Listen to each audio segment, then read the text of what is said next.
Quiet, please.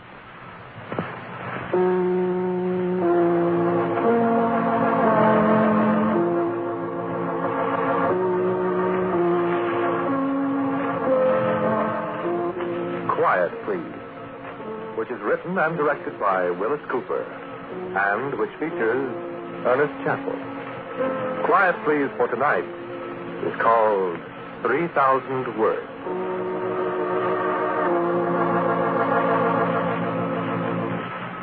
What did you do if you heard a knock on your door some cold winter night? You went to the door and opened it. There was a fellow about 3 feet high standing on your front porch in the snow. Jump about 10 feet in the air and yell? Sure, probably. Only Hubert didn't jump. He couldn't. I was as surprised as he was. I saw my brother sitting there in a wheelchair. He saw a dwarf covered with snow looking as if he'd stepped out of a Walt Disney cartoon. And then Virginia come running from the back of the house, and she recognized me right away. Monk, where'd you come from? Hiya, Virginia. Hubert, what's with this wheelchair? What are you doing? Hold it, Virginia. Hubert. Come in, Monk. Come in. Why, thanks, friend. What's with you, Hubert? What's the wheelchair for? You sick? He's been in that chair 4 years, Monk. Oh, Hubert, well, what's the matter? Gee, I fell off a train platform. I can't use my legs. Oh, I didn't know that. What do you want, Monk? Virginia, take off your coat, Monk. Yeah, well, thanks, Hubert. Say, I like this place. We like it. Well, sit down. Thanks. Virginia, go make us a drink. Swell. I want You to... heard me, Virginia. Oh. Still don't like me, does she? How'd you find us? Huh? Oh, I ran across an item in the billboard a couple weeks ago. Said you were in business here. So I was in Cleveland. I thought I'd run up and take a look at you. Only overnight, you know. What do you want, Monk? You're sure way out in the Bondocks, aren't you? We like it. Cost me my last $4 for a taxi out here. You're broke, huh? Flat. I figured that. How you doing? We get by. There's no show business here, is it? We're not in show business anymore. Oh. No. Not much a guy can do in a wheelchair, is there, Hubert? No. Not much. Yeah, it's too bad. A guy my size, cheap, to get an honest day's work. It looks like you're in the same boat now. I work. Doing what? Virginia, What? have a drink. I'm coming. Heaven's sake, I only got 2 hands. That's what I need. Scotch, you must be doing all right, kid. Well, school. Yeah, good. Yes, sir, you must be doing all right. You're not going to get a cent, Now, Monk. look, honey, I'm Hubert's brother, not yours, and he'll decide, not you, so let us not be bitter, see? Sit down, Virginia, and shut up. Am I right, Hubert? I suppose we're stuck with him. You said it. Hubert, Nix, Virginia. I won't be much trouble, Hubert. Monk, how about doing a little honest work for a change? Well, a little, maybe. Doing what? You're talking about how I used to be good with my hands. And I was better. That's right. Well, I got a certain amount of work to be done, Monk, and I can't do so well since my accident. You talking about woodwork? Yeah. So, Virginia, give Monk another drink. I tell you, Hubert... I said give him another drink. Said, give me another drink, Virginia. A little more scotch and not so much soda this time. Yes, thank you, dear. Go on, Gilbert. Remember that dummy you made for me in Detroit in Jack Hill's shop? Yeah, sure. What are you doing, making dummies for the profession? No, I'm still in the profession.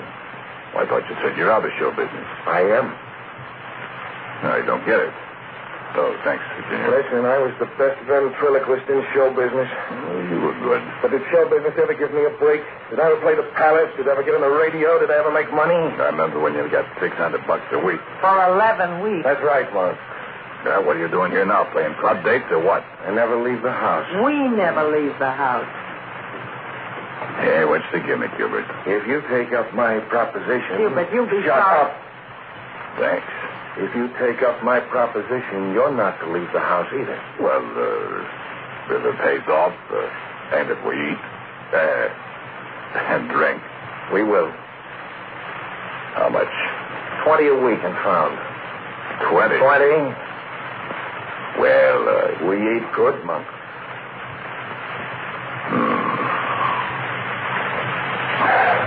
Have another shot, Virginia, please. You want one, Hubert? Yeah. Well? I don't get it yet. I want you to make me some figures. Figures? Dummies? Well, like dummies. Some of them will be turned to portrait figures. It'll be masks and stuff, too. I got a very nice little shop in back. Look, will you tell a guy what this is all about for the love of... Oh, thanks, Virginia. Why, it's very simple, Monk. I want you to make some ghosts for me. Sure, you figured it out, didn't you? It's a new angle on the spiritualism racket. We sat there at 2:30 while he told me about how he worked it. He had a dummy all fixed up in Oriental costume, turban and everything. He'd sit in his wheelchair with a very dim little blue light overhead, and Virginia'd come in and make like she's hypnotizing him. She wore a black robe, a veil, all that kind of stuff. Then the suckers would ask questions, the dummy on Hubert's knee would answer. And the suckers would pay my brother perfectly good dough for it and come back for more. Yeah, sure, it sounds corny, but you have no idea what suckers will go for. And this is a big town. Never mind what town. So there's thousands of suckers to draw on. It's pathetic. But how it pays off. Hide around town. With them for models, I can whip up little Josephine to the life. No time at all. And get this. Nobody knows I'm there, see? And the dwarf can move around the darkened room almost as if he's invisible. You look in the wrong place, see? Well, it's a riot. It's a gold mine. No checks, strictly cash on the line. Hubert stashes it all away in a big old safe. All except what he doles out to Virginia for the house. And my pay. And that ain't so good. What's $20 with the hundreds that came rolling in? What's a few dollars a week for grocery money with hundreds of dollars being stuck away in a little old safe? Virginia?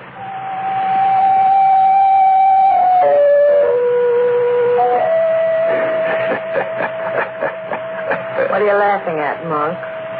I was just thinking.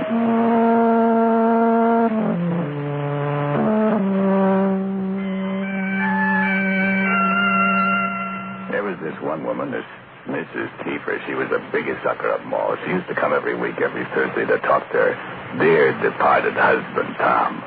I got to know Tom pretty well. She'd sit there in the dark blue light and bawl quietly. Hubert, can't you bring my husband back for me? It is very, very difficult. Oh, Tom. Tom. Be still. Tom wishes to speak to you. Tom. Tom Kiefer. Tom is here. Oh, Tom. Speak to me. I love you, Adeline. I'm very lonely here. Oh, Tom. If I could only see you. I may speak to you only through the medium of this figure, Adelaide. Be good, Adelaide. Be good. Be charitable. Give your money to the deserving. For in this mysterious land from whose shore no traveler returns, we know the worthlessness of earthly wealth. And standing in the other room in my suit of black tights that covered me from head to foot, I whispered to Virginia, he's slinging it on thick tonight, ain't he? And before she could reply, I heard my cue. I must return now and leave this figure through whose lips I speak to you, Adelaide. Oh, Tom, no. No. Good night. Be still, Mrs. Kiefer. Perhaps you may feel the hand of the dear departed one upon yours. And I sneaked in. And I touched her arm ever so lightly. She screamed and jumped. She was looking straight in my direction in the dim light. Only she was looking about 2 feet over my head. She didn't see me at all. It's a great racket. A dozen more times like that, and $200 bills, sometimes 3. the other customers with their 20s, their 50s, and a safe in the corner of the room bulging. And 20 a week for me. And house money for Virginia.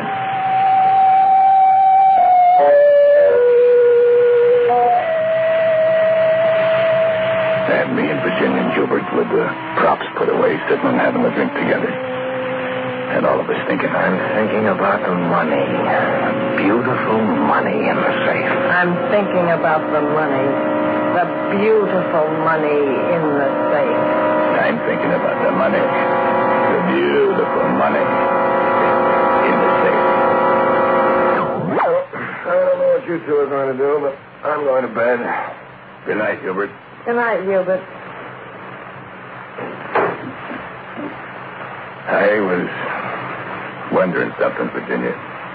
Yeah? I was wondering how long this goes on. What goes on? The $100 bills. You and me on nickels and dimes. Huh. Forever, I guess. You want another drink? I sure do. Yeah, I'm getting a little tired of it. You are. Yep. That chance of doing anything about it with him. You know, Bunk's a ventriloquist, too. What? I thought you were in bed, Hubert. That was me, Virginia. What? Sure, Virginia. I'm a ventriloquist. I'm better than Hubert, even. And he doesn't know it. You're kidding. Yeah. Listen. Sure, you're a ventriloquist, Monk. Monk! Why, I could have sworn that was me speaking. I didn't. You see, in a pinch, we could get along without Hubert, couldn't we? $100 bills.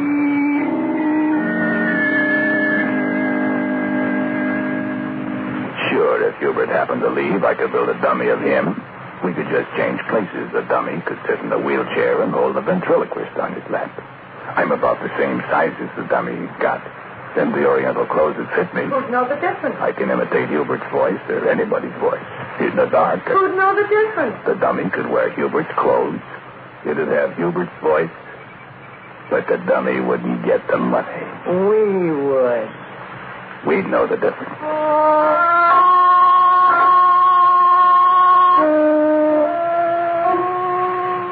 That's right.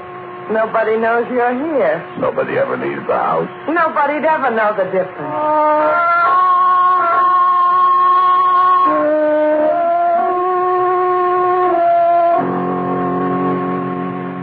And so, you know, I really wasn't surprised 3 or 4 days later when Virginia came and told me that Hubert had died.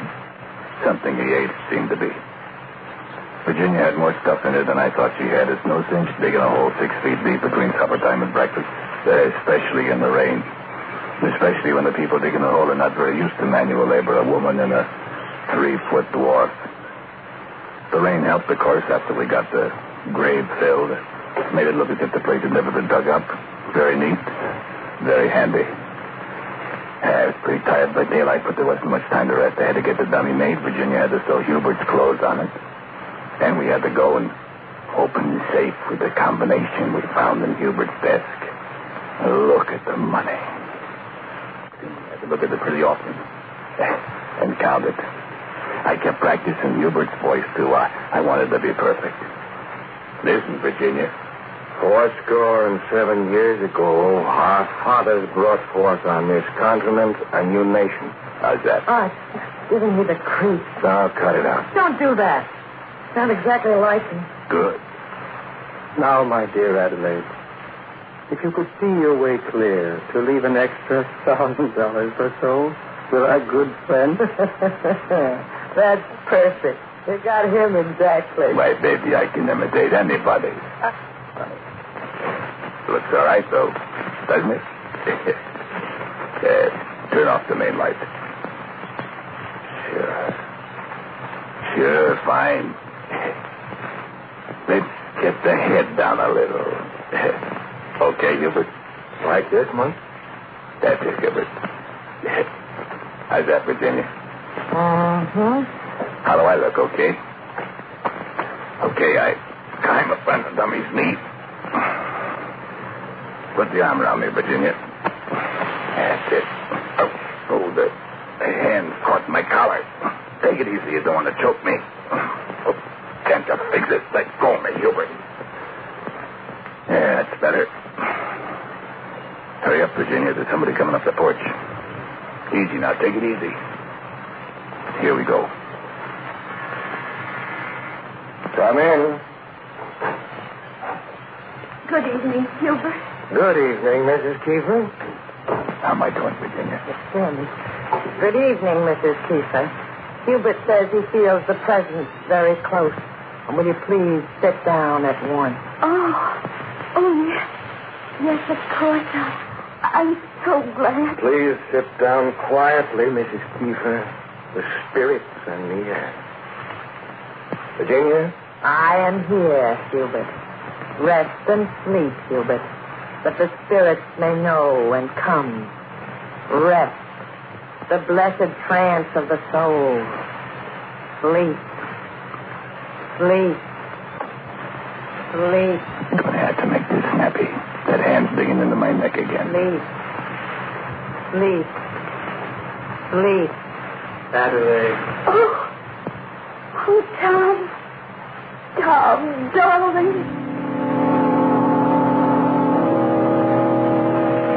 The first time, the second time, the third time. I was terrific. And Tom was under control, too. Tom told Adelaide to give away her money, give to a worthy cause, he said. Well, what cause could be more worthy than the cause of the medium that brought Tom's voice back to her from across the Jordan? Why, sure. The third time, she left $1,000 with us, and Virginia and I spent quite a while that night just sitting and looking at the money in the battered old safe. And not remembering the $20 a week and the piddling grocery money that used to be ours. It was that third night that I woke up sometime after midnight. I couldn't resist the temptation to go in and open the safe. Look at the money again. Feast my eyes on it. Feel its crispness in my hand.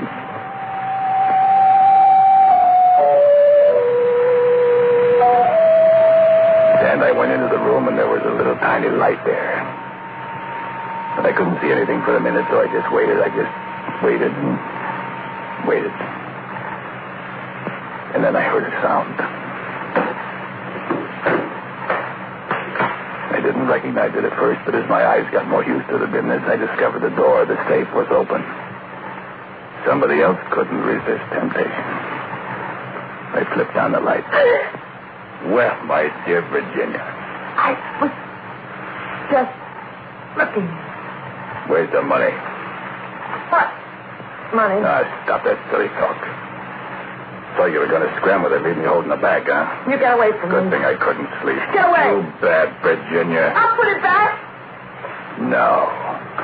What are you? Too bad, baby. I'll break your back, you. I'm so glad I learned to imitate your voice, Virginia. Let go of Because I me. didn't need Hubert, darling. And I don't need you either.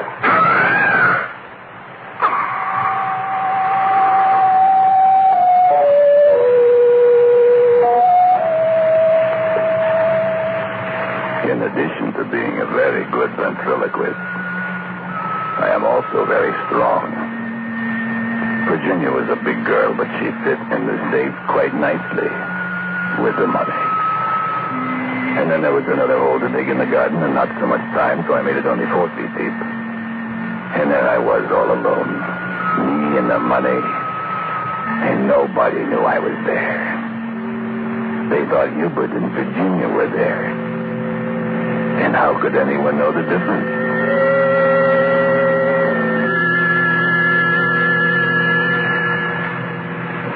Mrs. Kiefer is on the way over. She's got a lot of money to give away tonight.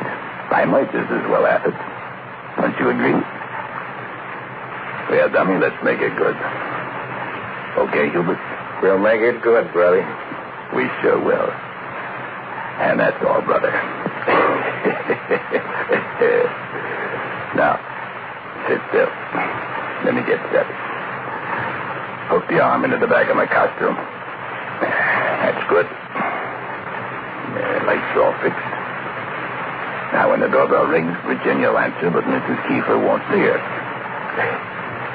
Let's see. Come in, Mrs. Kiefer. The spirits are waiting for you. Not so bad. Darn it, that hand's choking me again. I have to fix that. Awful uncomfortable. My gosh, she's early. Come in. Come in. Yeah, I must have been hearing things. Well, let's go look. Something's caught. Mike, what's that? No, it's that hand. Here. I can't reach it. Let go, Gilbert. Gilbert, let go. I'm joking. Who's that? Gilbert. Virginia. Help.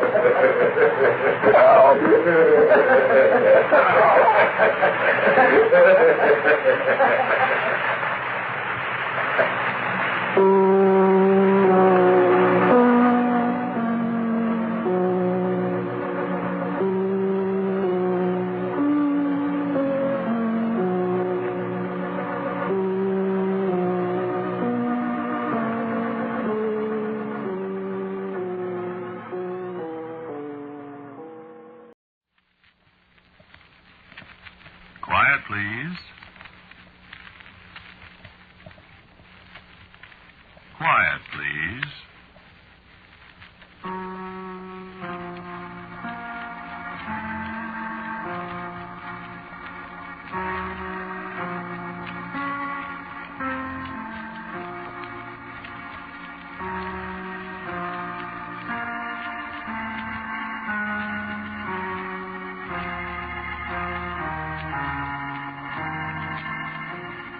The Mutual Broadcasting System presents Quiet, Please, which is written and directed by Wyllis Cooper and which features Ernest Chappell.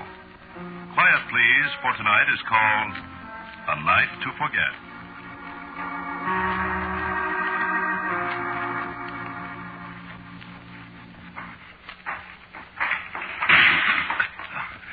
Excuse me.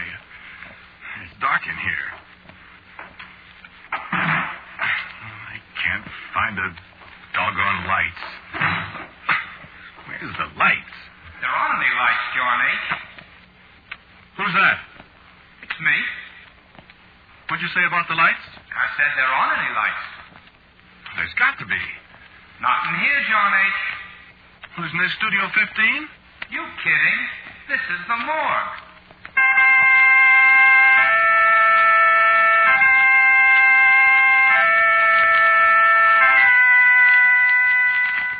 That was last night. I think it was a dream. I remember I went to bed early because I had to get up so early this morning to get that stuff to Ted before he takes off for California. I drank a bottle of ginger ale with some lemon juice. I read Variety for about 15 minutes. Then I went to sleep. Must have been no later than 10:30. Then this happened. You know how it is sometimes when you get in a dream and you don't think you're dreaming, and when you wake up you wonder whether it happened or not? Well, I was walking down the hall to Studio 15 for this broadcast, and when I went in, it was all dark. And I stumbled around trying to find the lights, and I hit my shin on something. And then this voice in the dark talked to me. You kidding? This is the morgue. I'll be darned if I can figure it out. I think it was a dream, all right. But my shin hurts where I barked it. It's all black and blue.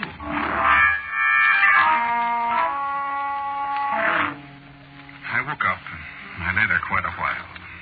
You know, half dopey, trying to figure it out. I turned the lights on finally, and I was right there in my room with my shin hurting me. I know I hadn't been out of bed because I was all wound up in the covers. And I couldn't get back to sleep again. You know how it is? You have a nightmare and you're afraid to go back to sleep because you might have another one, a worse one. Well, listen. I was just lying there in my own room with the lights on, looking at the ceiling and trying to think. And it began to get dark. No, the lights didn't go out. I could see the lights. But it was dark. Everything just sort of faded. Like in a movie, you know? And pretty soon it was black dark. I tried to get up, but I couldn't. And I just lay there, flat on my back, in the dark and the silence, and I was scared. Doesn't he look nice? Beautiful. He's got that blue and white shirt on that I gave him. I wish I could have got that tie from him in time. I always liked that tie. It is pretty. He certainly looks nice. Certainly does. Look, will you two please get out of my room? What'd you say, John H.? I said get out of my room. Why, this isn't your room, John H. Now, look. Of course it isn't. Now, look, if I have to get up and chase you out of here... Right, John H. You know you can't get up. Of course you can't. You're dead, John H.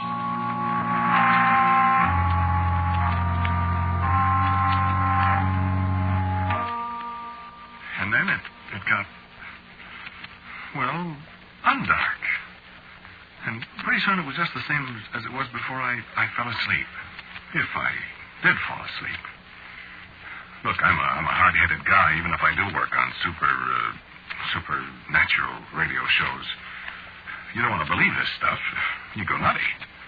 Only, well, sometimes I always sleep in pajamas.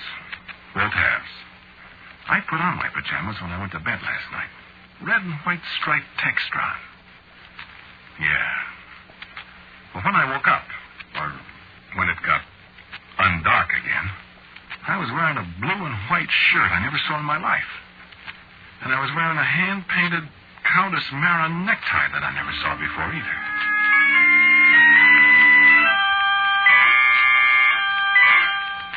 So this is too good. Somebody's playing funny jokes on me. I love practical jokers. In a pig's eye, I do. Radio's full of practical jokers. All sorts of bum gags, like Don Amici used to do when he was a radio actor. You used to be reading a commercial, giving it this and that. Don would come up behind you and start to take your coat off. Well, you know you can't stop. You're on the air and you have to make with this thing. So you'd wiggle around. The first thing you'd have your coat. Then he'd unbutton your suspender buttons. Take off your necktie. You can't do a thing but keep that old smile in your voice and go about locked-in goodness and, please, Mrs. Housewife, buy the large economy size, and holding onto your pants with one hand, and it's all very, very funny. Especially if the sponsor's sitting there in the booth looking at you. So I say to myself, some practical joker. Only I add a couple of adjectives to that. Only thing is, how did he get the lights to go out? I lie there a while, and I think, and I try to figure it out. And I shut my eyes, I guess. Anyway, when I opened them, it was dark again.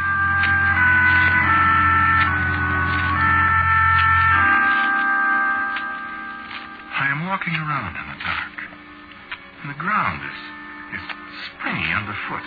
There's a cool wind blowing. What are those things? Those white things. Why, they look like gravestones. They are gravestones. Will you stand to one side, please, Johnny? Excuse me. I gotta get to work, see? This is an extra special rush job. I gotta get it done right away. Did you say something, Johnny? I was just going to ask you, what is this place? My goodness, John H., this is a cemetery.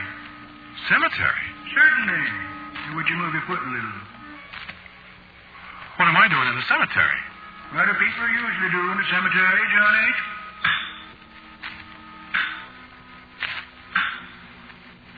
Why, what are you doing? Me?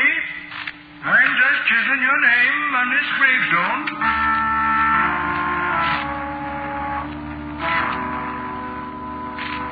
And there it was, laid out in chalk on the gravestone. John H. And I shut my eyes. When I opened them again, I was lying on my bed. Well, you know what people mean when they say their mind reels. Oh, boy, I do. I rubbed my eyes, and I felt like sand on my fingers. It wasn't sand, though. It was marble dust.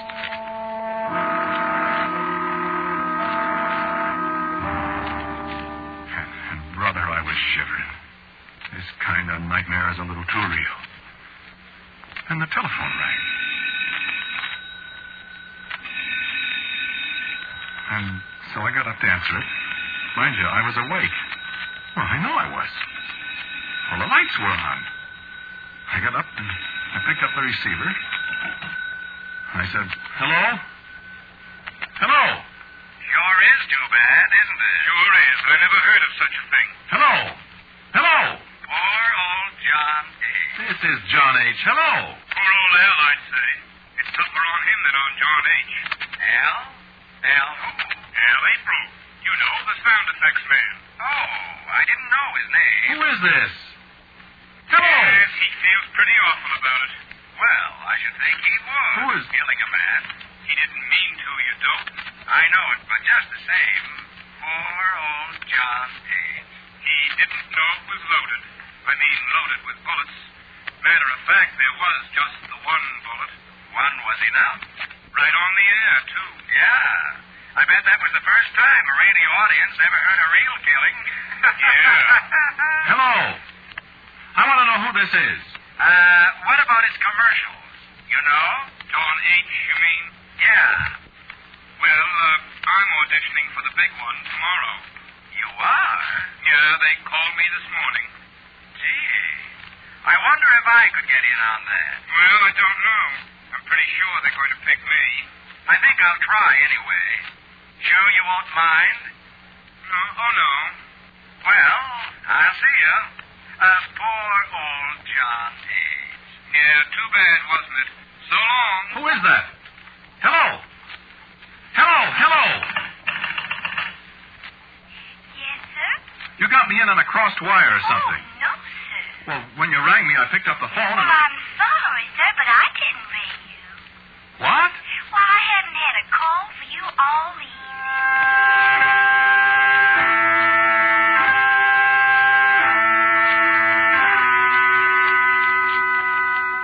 Now, that wasn't a nightmare. Or a dream. That happened. Even if the operator did say she didn't ring me. Whoever it was playing a joke on me, they fixed it with the operator so she'd say that. Didn't they? All right, that's the way I figured it, too. So, this was about 11:30. At 12:30, the manager of the hotel called me on the phone. I hate to wake you up at this hour of the night, John H., but I thought maybe radio registry or somebody might have called you and couldn't get you, see? And I know how important it is for people on the radio to get their calls. What are you talking about? Well, I just thought you might want to call registry and see if they've been trying to get you, see? I don't get it. Oh, excuse me. See, something happened to our telephones about 10 o'clock, and nobody's been able to get a call in or out of the hotel since then.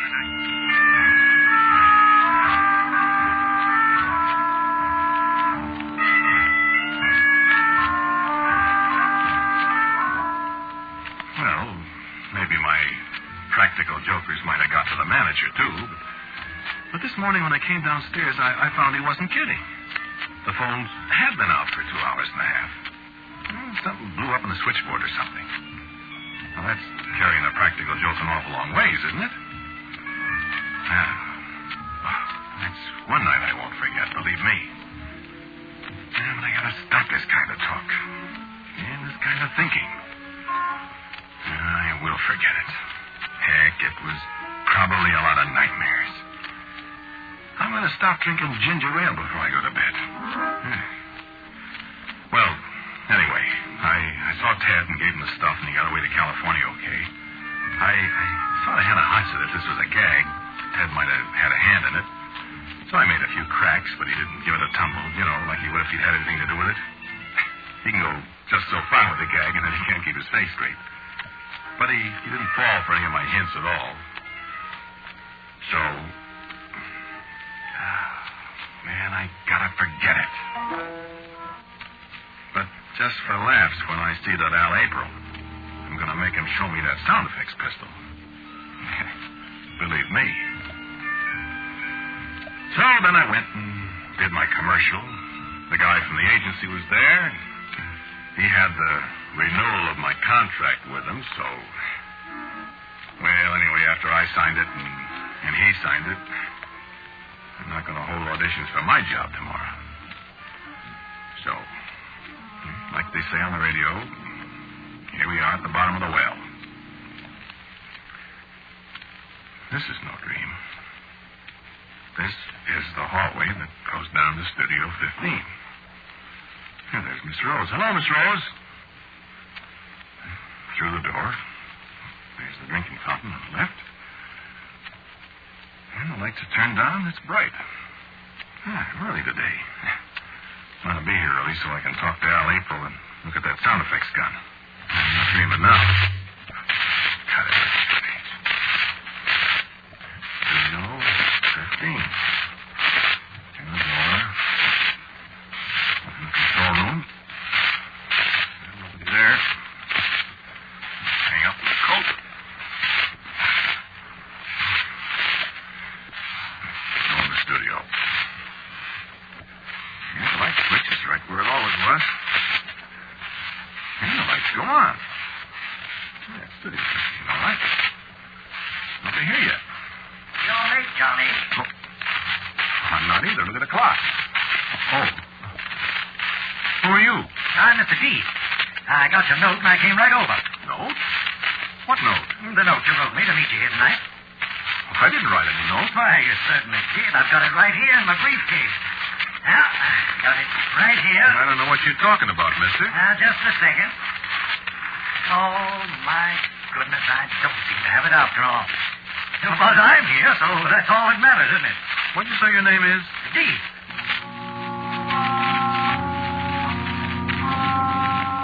Well, what'd you want? I'm on the air in just a little while. Oh, it won't take long, Johnny. I've got the catalog right here. And you can pick one out in no time. About how high do you want to go? What'd you say your name is again? D.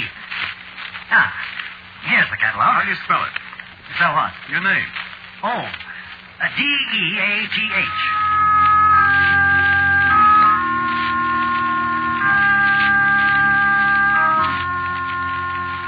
Shall we sit down here at the table where I can spread out the catalog? Listen, Mr. Deeth, or whatever your name is, this gag has gone just about far enough. Why, what gag, Johnny? Your gag. My friend's gag. I'm tired of it. Suppose you scram. What are you talking about, Johnny? I don't indulge in gags. Not in my business. And what is your business, Mr. Death, pronounced Deeth? I don't know whether you're trying some of your radio humor on me, Johnny. You dragged me all the way down from the Bronx to let you pick out a coffin. A coffin? You think I'm in the grocery business? Listen, Now, this one here you wouldn't want. Man as well-known and prosperous as you, Johnny, you wouldn't want to be found dead in this one. No, sir, you wouldn't be found dead in it. Eh? Look, Buster, I don't want a coffin. Then why did you sign an order for one and pay a substantial down payment? I didn't. All right. Now, let's get this settled. This model, 23, code name Tired. This will set you back $441.23. Tax included, of course. I don't want it. Something a little more expensive, perhaps, eh? Now, here's a dandy. Code name Sleepy. Solid rosewood. Well, practically solid. Hand-polished silver alloy handles, nylon lining in your choice of color. I don't want it. Okay. Well, what do you know about this for a coincidence? Huh? By George, I didn't know this model was in the book. Look at that. What? Look at the code name. Code name? John H.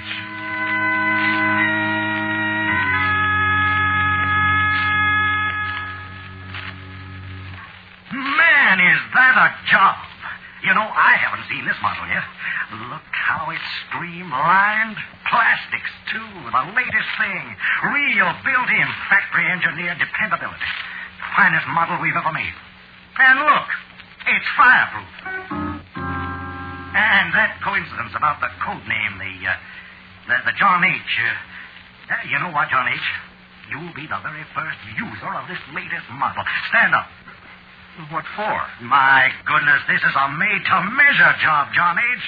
Nothing too good for you famous radio people. Stand right up there. That's it. Now, let me see. Dimension A.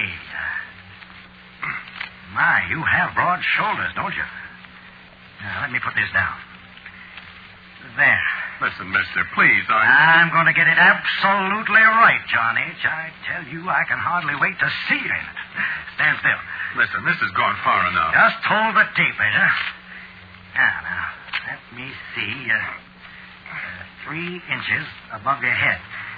Now, 6 feet 4 inches. Now, I didn't realize you were that tall, John H. How much do you weigh? Well, let's see. I've lost 17 pounds since I went on the diet. My. You must tell me about that. If we have time. 17 pounds, and that makes it... 191. Oh, my gracious, I can save you a little money then. The oversized models carry a 4% discount, you see. The little ones are harder to make. You're very fortunate, John H. Now, there's a plaque on the lid. See here? Yeah? Now, well, we can engrave that with any lodge emblem or, you know, an odd fellow or a moose or anything like that. You are a big fellow, and I suppose you could say in slang that you're a big moose. Get it? No. The only thing I belong to is the lambs. Lambs? Oh, my, John H., I really don't think we could do that. You see, we carry all the well-known emblems in stock, but the lambs, we'd have to have that engraved, and I'm terribly afraid there won't be time. Huh? Oh, you said it was a rush job, remember? Matter of fact, it's tonight, isn't it? What's tonight? When you're to be killed. If I remember correctly, you said in your note with the order that a sound effects pistol was... Mr. D. Did I write that? Well, I couldn't swear to it in court, of course, John H., but somebody wrote it, and your name was signed to it. Well, look. I'll write my name.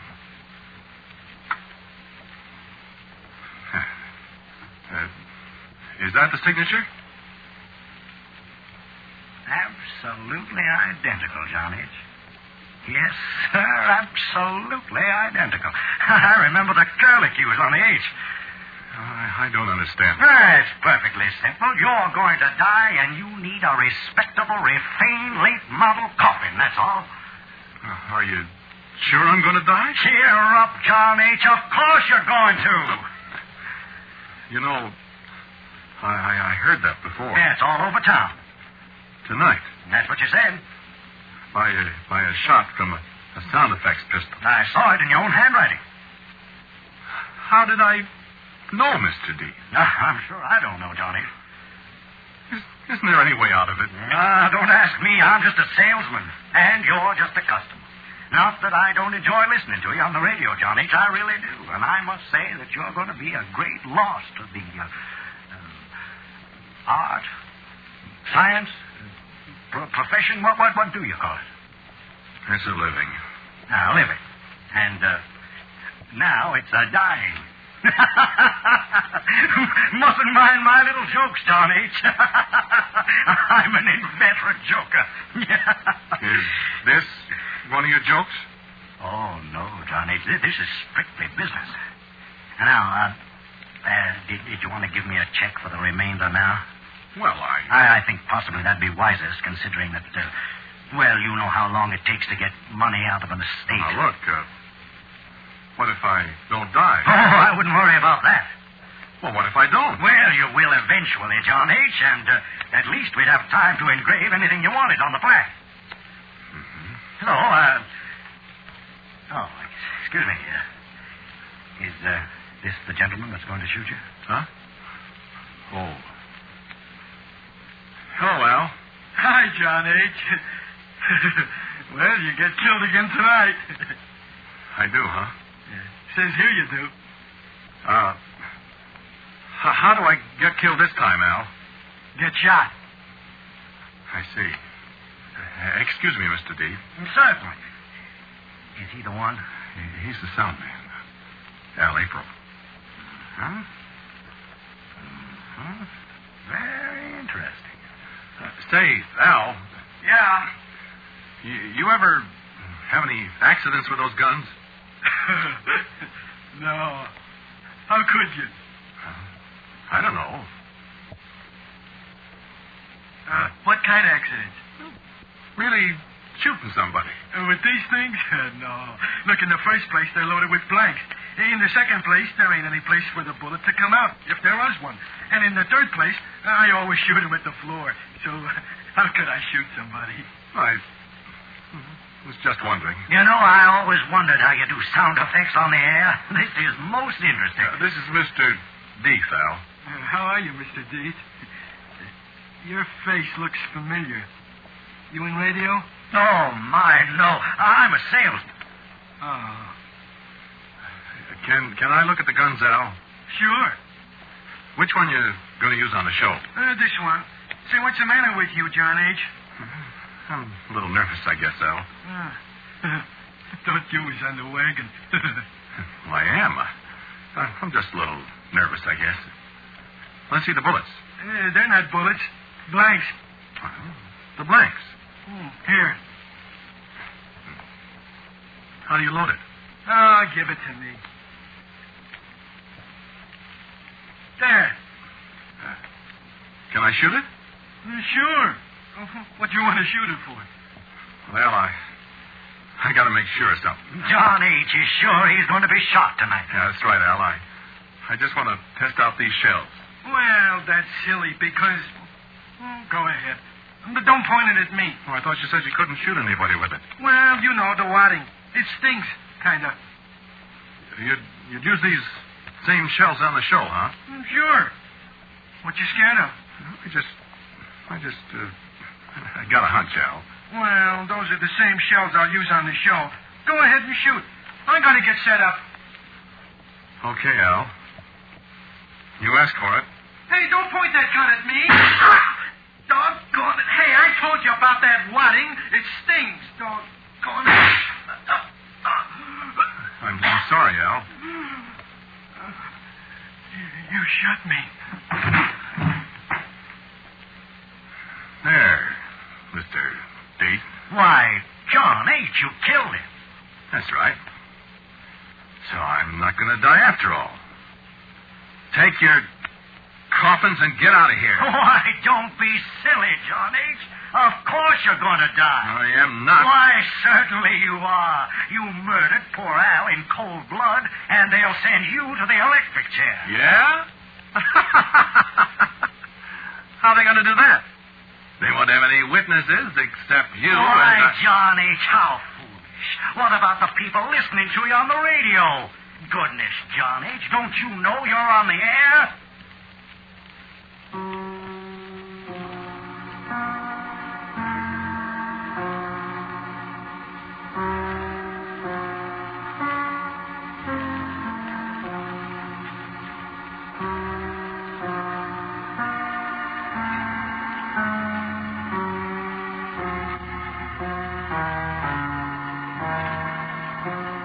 The title of the Quiet Please story you have listened to is A Night to Forget. Wyllis Cooper writes and directs Quiet Please, and John H., the man who spoke to you, was Ernest Chappell. And James Monks played Mr. Deeth. Al April was played by Murray Forbes. And the sound effects on the show were played by Al April. Others in the cast were Jack Tyler, Kermit Murdoch, Lon Clark, and Polly Cole. Original music for Quiet Please, as usual, is played by Albert Berman. Now, for a word about next week's Quiet Please, here's our writer-director, Wyllis Cooper. Tonight's show is the 40th in the series of Quiet Please. Next week, for the 41st, I think I'll call the show after the name of our series. Let's call it Quiet Please.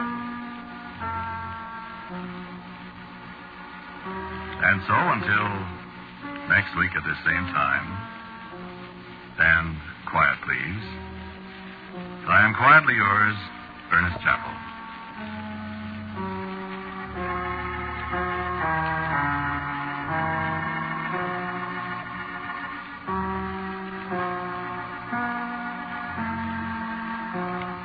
Quiet Please comes to you from New York.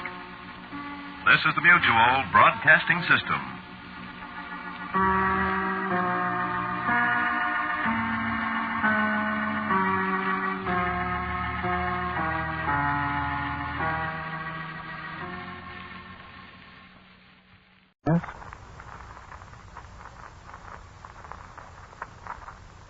Quiet, please.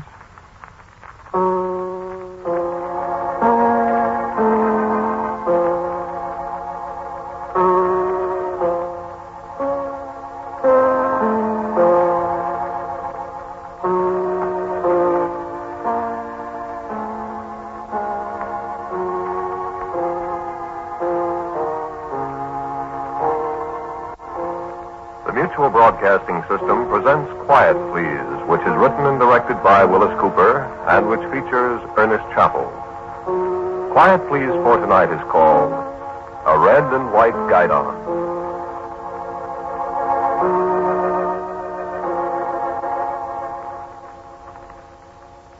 Hey, troops, got a guidon now. It's nice. It's red and white. It's got all the old silver rings on the lance pole with names of places engraved on them. Cold Harbor, Spotsylvania, all them places. And some new ones. Samar, Leyte. Yeah, it looks fine. But it ain't the right one. It ain't the old silk one, the battle guidon. That's the one I lost for him. And I'm paying for it. No, it ain't that. You know the saying in the Army, whatever you lose, you're going to find it on the payroll. Ain't that. I'm paying for a difference. I walk into Fiddler's Green once, twice a year, and first thing some fella hollers at me, "You get out of here, Noah Wellman. You're the fellow lost A Troop's guidon." And that free whiskey there in the bar looks awful good to me, but I wipe my mouth on my sleeve, turn around and go out again, change out of my old blue uniform with the wide yellow stripes on my breeches legs and my upside-down sergeant's stripes. And I put on GI cotton and pick up my rifle and my bayonet. Go back to A Troop. Rifle and bayonet. Imagine a cavalryman with a bayonet. Well, if you can imagine a cavalryman without no horse, I guess you can imagine a bayonet, too. Now, they won't leave me into Fiddler's Green. But once in a while, somebody will stop me as I'm leaving. Maybe it'll be Seamus Daly that was guidon before me. And he'll say, kind of homesick, "Hey, no," he'll say, "the band's still playing Gary Owen in the old outfit." I'll say, "You bet your life, Seamus, when they don't play Gary Owen no more, there won't be no 7th Cavalry." Seamus, he kind of grins, and he slips me a half pint of that Monongahela rye, and I come away, and maybe there's a little nip in the bottle for some of the other boys. In the same fix I'm in. And I walk along the ways of the other fellas, and most generally we meet the old man. He'll be walking along slow and his spurs jingling. Them big Mexican spurs he always wore. And we'll snap it up and throw him a big salute, and he'll grin at us and holler, "Howdy, boys." And we'll say, "Howdy, sir." And he'll walk on slow down towards Fiddler's Green. And we'll feel worse than ever. Because the old man, he can't get into Fiddler's Green either. I don't know. Maybe I ought to tell you about this guidon, huh? You know what a guidon is. Well, it's a kind of little swallowtail flag. Nowadays, every outfit in the Army has one. Company flag, you know. All colors. Even the MPs, they got one that's yellow and green. But there was a day when nobody but cavalry had a guidon. Red and white. Top half red, regiment's number in white. Lower half white with a troop letter in red, like 7A. A Troop, 7th Cavalry.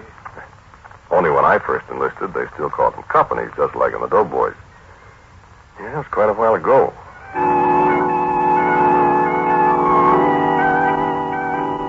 The troop, a company of cavalry, was quite a sight in them days. Old red and white guidon crackling away in the wind. 63 men in blue suits with their sabers flashing in the sunlight. And we had mounted bands. Yes, sir, drum major out in front with his saber beating time, 28 men on horseback blowing horns, and a big old white drum horse with kettle drums big as a keg of beer. Quite a sight.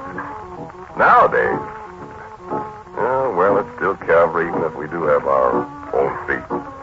But I still kind of miss them horses. I met this Seamus Daly when I first joined up with the old outfit.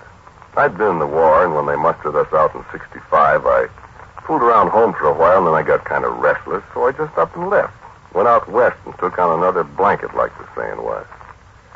They put me into the 7th Cavalry, A Troop. A Company, I mean.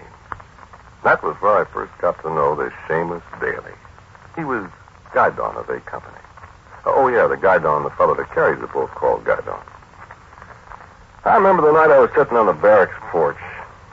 Doggone if I ain't forgot what post that was. There had been so many. D.A. Russell, maybe, or Laramie, or Summers. I was sitting there smoking this QM cigar in the dark all by my lonesome, and I hear this whistling. Gary Owen. Well, sir, thinks I, that can't be nobody but Sergeant Seamus Daly. Then Sergeant Seamus Daly has been at a bottle Summers on account of he don't whistle Gary Owen unless he has. So he steps up onto the porch, and I say in the dark, "Good evening, Sergeant Daly." And who'll that be? Me, Noah Wellman, the trumpeter. Well, 'tis a fine night for a trumpeter, Wellman.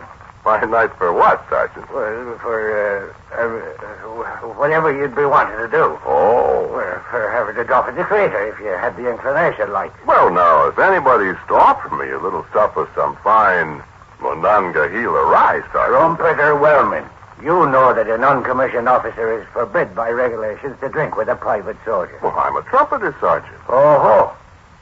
Well, now, I've been through the cavalry drill regulations, and the army regulations till my feet hurt. And I do not remember ever seeing anything about not drinking with trumpeters. And besides, I was a sergeant once. Oh, wasn't? Well, then, trumpeter, blow a blast for freedom onto the neck of this bottle, will you? Sergeant, that's an order.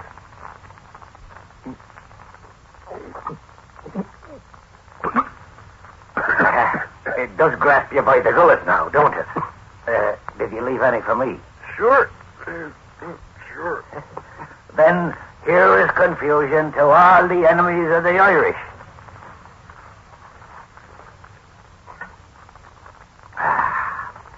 Would you care to join me in an old ballad, maybe?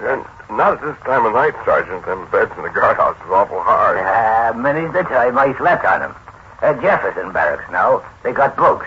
This is a very clean guardhouse. I like my own butt. Well, then, seeing you won't sing, shall we have words? Sure. Sit down. You was in the war, was you not? Company B, 2nd Michigan Cavalry. Was you now? I was in the fire Zouaves from New York. That was quite an outfit, I hear. No, it was all right. But the uniforms was kind of silly like. Red pants. Will you toot another tune on the bottle, trumpeter? Thanks. To your health, Sergeant. Sure, for that I thank you. And I drink to the Irish. And there's plenty of them in the 7th Cavalry.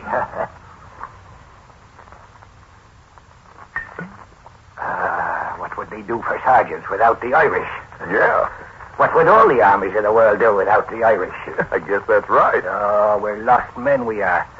We've no flag, no country to fight for. So we do our best for somebody else's flag and somebody else's country. I suppose. You're a lucky man, young Wellman, that you've got a country and a flag of your own to fight for. Well, I ain't been doing much fighting so far. Since the war. That'll come. There's millions of Indians, laddie buck, that don't like the so-called white people. And the day'll come when they'll rise up in their might. And the air will be so thick with arrows you could get up and chin yourself on them. Yeah. Many a lad'll do just that.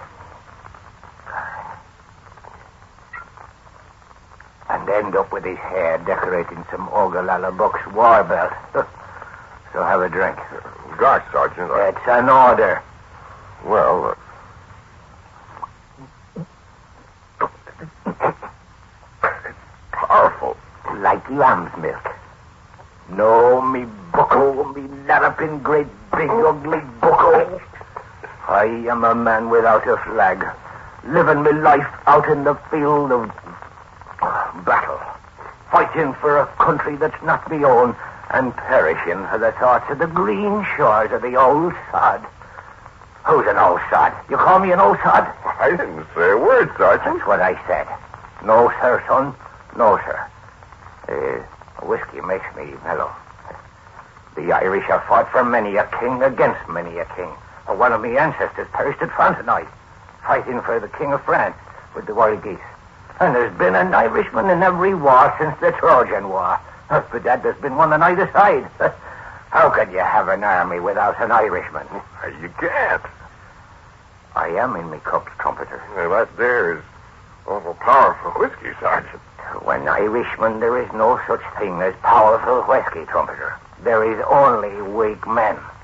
That's so. Now, I said I had no flag of my own, son. I'm a homeless man, far away from the land of me birth. And I'm a lonesome man besides, and very unhappy. Well, cheer up, Sergeant. I was just about to say that I was going to cheer up, trumpeter. Trumpeter, I forgot.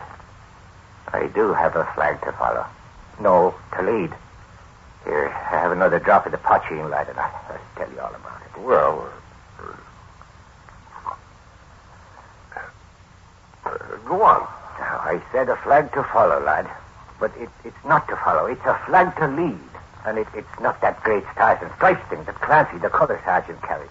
For I'm not one of you Americans. I'll take care, Nor Sergeant. is it the great yellow standard that Miles Corrigan from Cavan carries. I grant you they're very fine flags, son. But Seamus Daly, he has his own personal flag to carry and to lead with. I could wish they'd chosen green instead of red and white for it. But it's a fine flag after all. And it has the symbol of... well, what is it, the symbol of, trumpeter? What? Huh? What's the symbol of? Oh, I'm talking about the guidon that I'm privileged to carry, my young friend.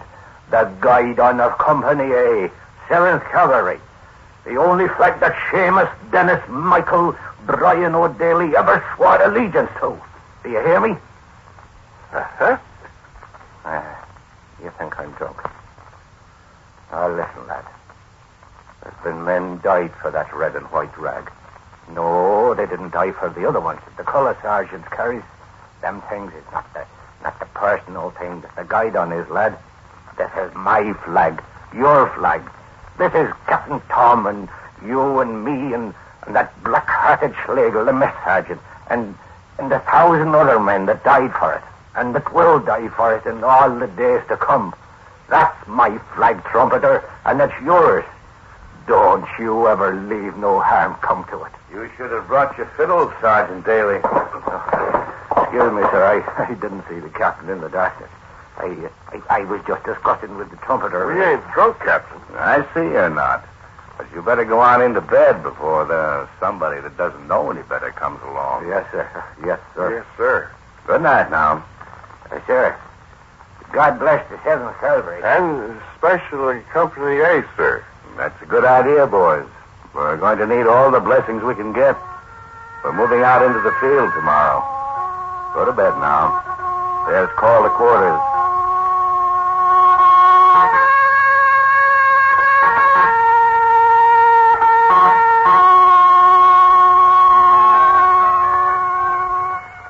So we went out into the field, and we stayed there. If you ask me how I feel about the Indians, I don't know. Lots of ways they got a raw deal, I suppose, but you haven't got much time to think about that when you're dodging arrows and slugs from 45-70 Winchesters. And when you're right up to a place where the buzzards are sailing around overhead and you see what the Indians did to a fellow that slept next to you in barracks, then you don't think about it at all. New recruits come out to us from J.B. or Fort Hays all the time to fill up the empty spots in the muster roll that the engines made. In a couple of years, there wasn't very many of us old-timers left in A Company. Captain Tom, Seamus, me, a dozen others. And every once in a while, I think about what Seamus had said about our guidon. I was beginning to understand how he felt about it deep down in his Irish soul. He never said anything about it, only just once. You see, it wasn't Indian fighting all the time. Sometimes there'd be periods when we could go hunting, maybe, or fishing if there was a trout stream not too far away. Never one man alone, never less than two. We carried our revolvers and our carbines in the full-pack saddle. This time, Seamus spoke of it again. We'd been out for 2 days, the two of us, hoping we'd find a deer. But we didn't. We didn't care too much. We had a good time away from the post. We were within a mile of the gate, riding along with that good, tired feeling a man has after a jaunt like this. And there was a shot. And I looked around, and Seamus was on the ground.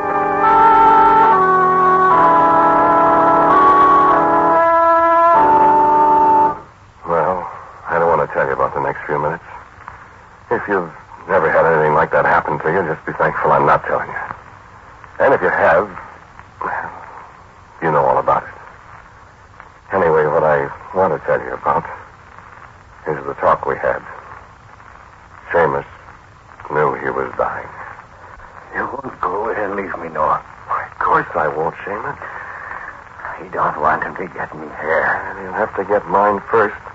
Billy, did you see him at all? There ain't a soul in sight. They're watching, though. Yeah. So am I. None of that Monongahela left. Yes. Yes, there is. Only a little, though. Haven't got time to drink much, Noah. Here, boy. Oh, good luck. No, wait. What? Remember a long time ago, we talked about guidon. Yes, I remember. Listen. You put guidon on my grave. What? Like a monument. My flag. All flag I ever had. Drink, Seamus. Sure. Drink the guidon. Company A. My flag. My monument. Now, you blow a blast for freedom, Noah. No. I don't want to, Seamus. Drink. All right.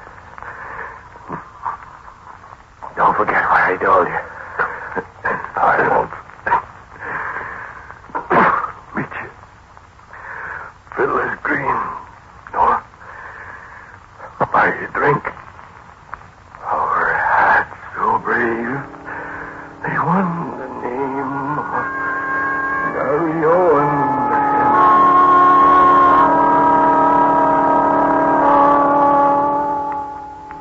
They heard the guns from the post, and a patrol came out and got us. And 7 or 8 more engines went to that happy hunting ground of theirs, too. Well, I kept my word to Seamus Daly. I couldn't put the troop guidon on his grave, but I did go to the artificer and had him make a little wooden guidon, a little swallowtail, red and white flag on a little lance pole. We put the 7 and the A on it, and Seamus's name. After the detail had fired the 3 rounds, and Jim Bolam had sounded tap. I wanted to, but I couldn't.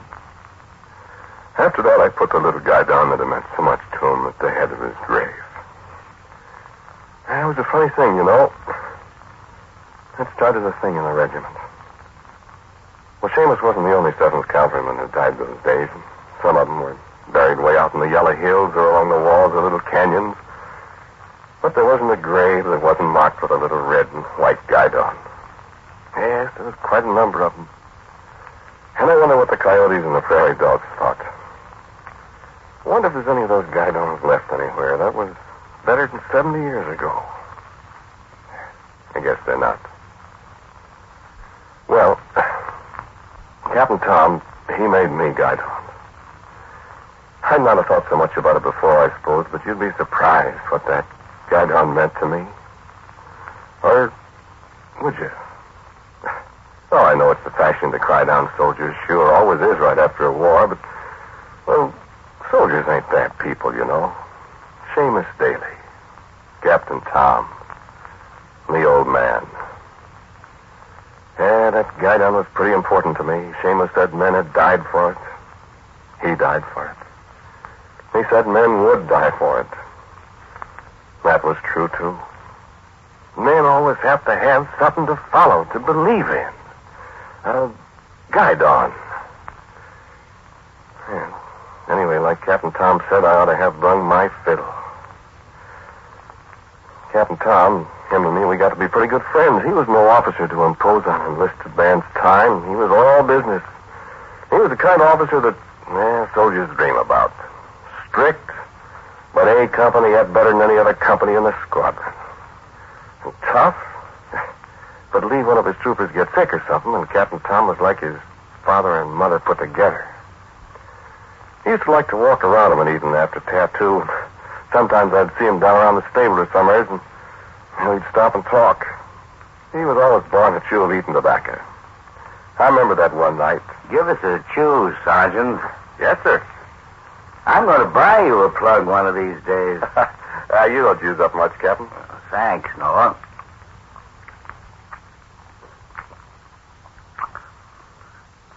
Fine night, eh? Yes, sir. Sir, would the captain put in for a new lance pole for the guidon? What's the matter with the one you got? Well, sir, it's kind of warped a little bit. And, well, it's getting to look kind of, abused-like. You're as bad as Seamus Daly used to be with that guidon, Noah. Well, I mean to be, Captain. Poor Seamus. I had a great regard for that man. Me too, sir. Well, God rest his soul. He's better off than we are. Yes, sir, I suppose so. If ever a man went straight to Fiddler's Green, Seamus is the man. Sir, Seamus said something about buying me a drink in Fiddler's Green. I never heard that expression before, and, well, I've been meaning ever since to ask You somebody. never heard of Fiddler's Green? No, sir. Is that an Irish saying for heaven? No, Sergeant.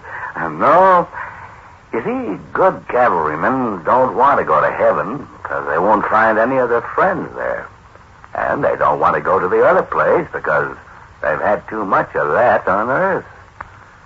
So there's a very special place right in between the two that's for good cavalrymen only. And that's Fiddler's Green.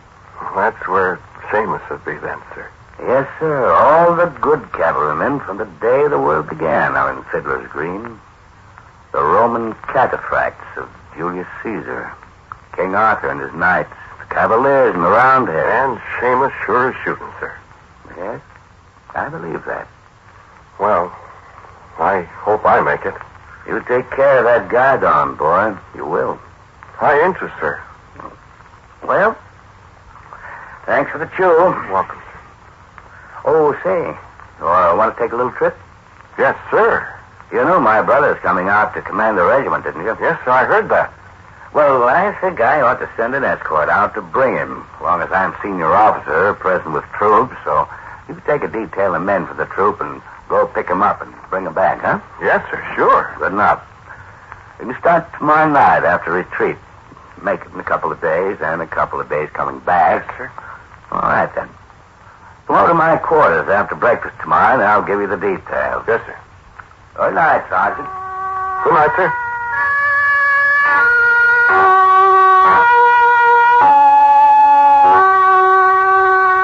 I can remember that date just as plain. The 21st of June, 1875. I took my detail and we rode overland to the railroad. We met the new commanding officer. I apologized for not being an officer, but I said Captain Tom didn't have enough officers, so would the general pardon me, too? So he laughed. He was a great big jolly fellow, Looked just like his brother Tom. Big mustache, same yellow hair. And he says, "That's all right, Sergeant. After I get hold of the regiment for a while, I'm going to see that we get enough officers so my sergeants won't have to work their heads off." That sure be fine, sir. Yeah, it sure will. After the general's ready to go, sir, move out. Head him out. Mount. Forward, trot. Yo.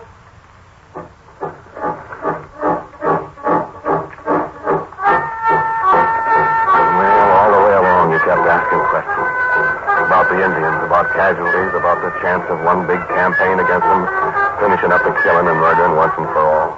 He sure was anxious to make a good showing. And he knew his business. He was so glad to get into the open after being in them posts back east for so long. He asked me a million questions about Indian fighting, and I answered them best I could. I was getting to be quite a veteran then myself, see? And anybody that fought under Captain Tom would get to be a veteran awful fast anyway. So we had some pretty good talks. Then the second morning out on the way back, we had some breakfast. He was just saddling up. The general calls me over to him. "Sergeant." "Yes, sir?" "What's that up there on the side of that hill?"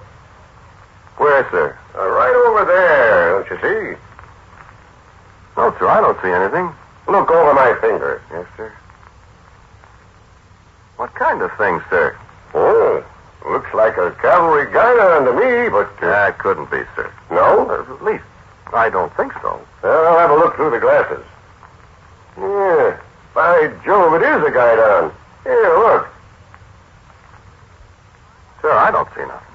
"Give me the glasses." "Yes, it is. I can see the number in the letter. It's the 7th, and it's Company A. What could that be? Is Tom... "Why, no, sir. But I think I know what it is." "What?" "That'll be the grave of a 7th cavalryman, sir." "I didn't know that." "What's the name of that river down there?" "Why, that's the Little Bighorn, General Custer."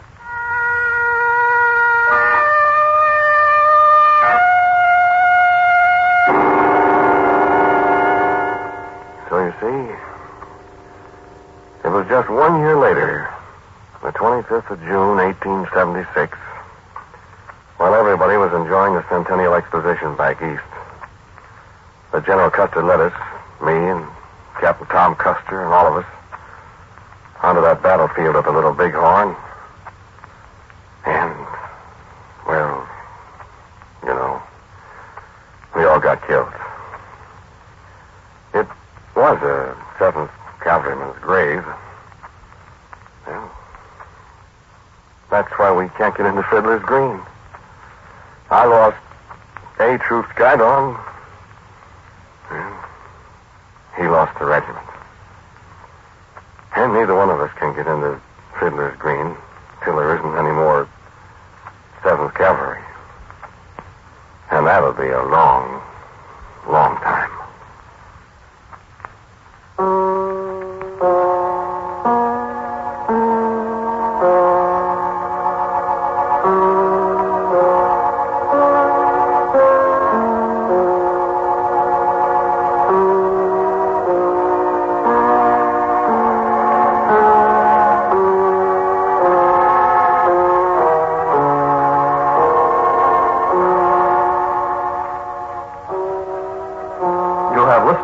Quiet, Please, which is written and directed by Wyllis Cooper.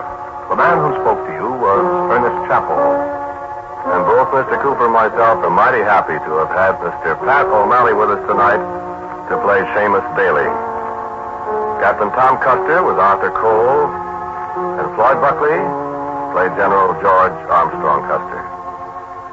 The original music for Quiet, Please is composed and played by Albert Berman. Now, for a word about next week's Quiet, Please, here is our writer director, Wyllis Cooper. My story for next week is called Quent's Cameo. It's about a man who traveled in the East. And, will you listen, won't you? And so, until next week at the same time, I am quietly yours, Ernest Chappell.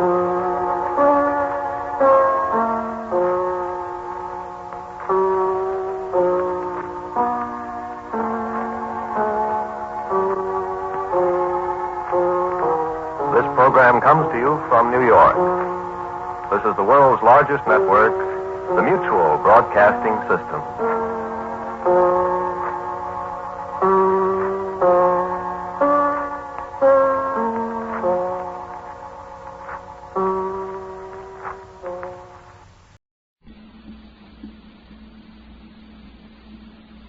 On Theater Guild on the Air at 9:30 tonight.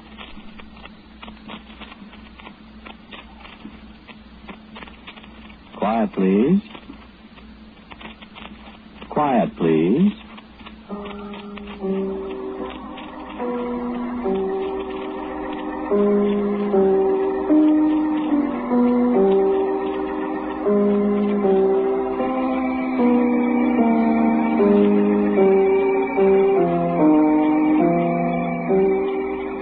Broadcasting Company presents Quiet, Please, which is written and directed by Wyllis Cooper and which features Ernest Chappell. Quiet, Please for today is called A Time to Be Born and A Time to Die.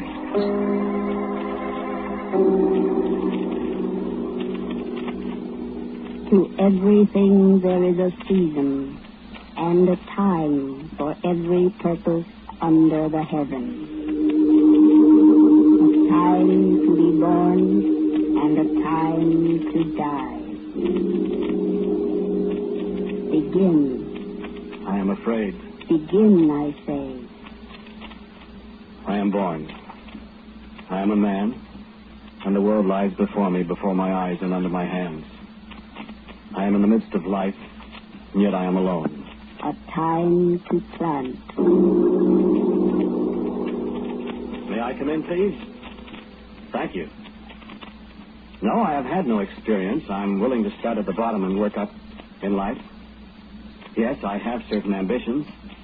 Yes, I will work hard for whatever you want to pay me. I'll do as you say, and I'll live modestly and save my money, and I'll not waste my time. Nor yours, sir. I'll work and study and try to be useful to you and to me. And you'll find I'm a hard worker and honest and conscientious.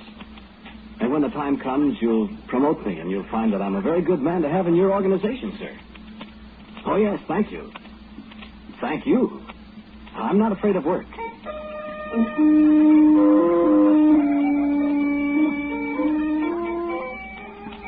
I'm always here on time in the morning. I'm here before 9 o'clock, and you're no better than I am.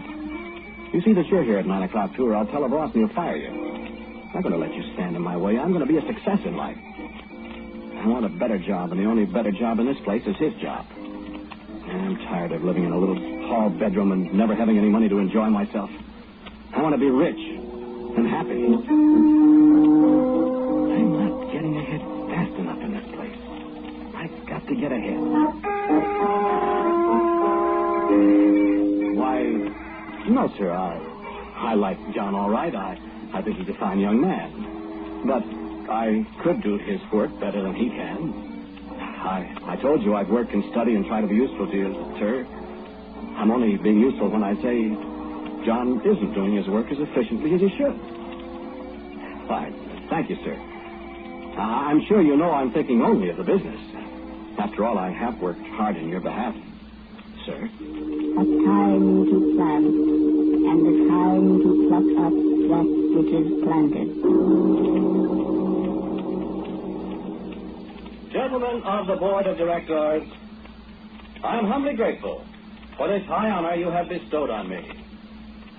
When I first came to this wonderful organization as a seeker after employment, I said to myself, the highest honor I could ever hope to attain is to be a hard-working member of that great, happy family. For that is how I think of this great organization, of which I am now humbly happy to be the president. A time to kill. No, Marilyn, there's no way out. I've tried so hard. I know. I give you credit for that, Marilyn, but it won't work. I'm not being tough about it, my dear, but it just has to happen this way. When did you stop loving me? My dear, don't ask such silly questions. Tell me when. I said don't be silly, please. Don't be dramatic, my dear. I've given you... I know. The best years of your life. Really? I loved you so very much. I wasn't. I mean, you shouldn't have left me, Marilyn. I know I'm not the glamorous type, and I know. Well, it's all over now, Marilyn. Must it be all over? I've been over all that before, my dear. Now, if you don't mind. When did you stop loving me? I told you not to ask that. I've got to know. Please. I got a new dress. A new dress isn't enough. I'm sorry, Marilyn. You've got to remember my position. I loved you. I'm sorry. Now, let's not get emotional, shall we, please? For my sake? When did you stop loving me? Why, if you must know, Marilyn, I never loved you at all. A time to kill and a time to heal. No, it's only tax money. I pay Marilyn a very substantial sum of money each month. I don't know what else she needs to keep her happy. I think I've been very generous with Marilyn. She has the house, the money. What more does she want? Let's not worry about Marilyn. She's all right. A time to break down. I don't care what you do, Edgar. It makes no difference at all to me. I've got to get out. No, you don't really have to get out, Edgar. You still have some stock in the business.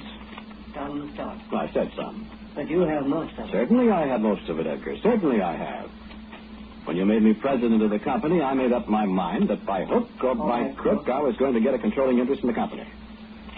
Now I have it, and that's all. I founded this company 45 years ago. And you can have a job with it as long as you live, Edgar. That I promise you. I remember you when you first came to me. You said you'd start at the bottom and work your way up. That I did, Edgar. You said you were industrious. Haven't I been industrious, Edgar? Honest and conscientious. And today you sit in my chair in my office, and you tell me that there'll always be a job for me in my own company. And that I mean, Edgar. There'll be a job for you in this company just as long as you live. A time to break down and a time to build up. Why, no, Mr. Treadwell, I don't have a controlling interest in the business anymore. No. Yes. Oh, I look on the company of today with some pride, of course, but it isn't like the old days when I beg your pardon. Oh, yes. Yes, we have branches all over the world now.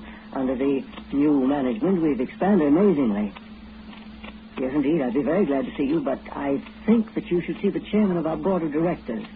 He's a very remarkable man. He's personally responsible for the expansion of the company. No, I haven't retired. I'm still with the company. As I said, I don't have a controlling interest anymore, but you can't miss me when you call.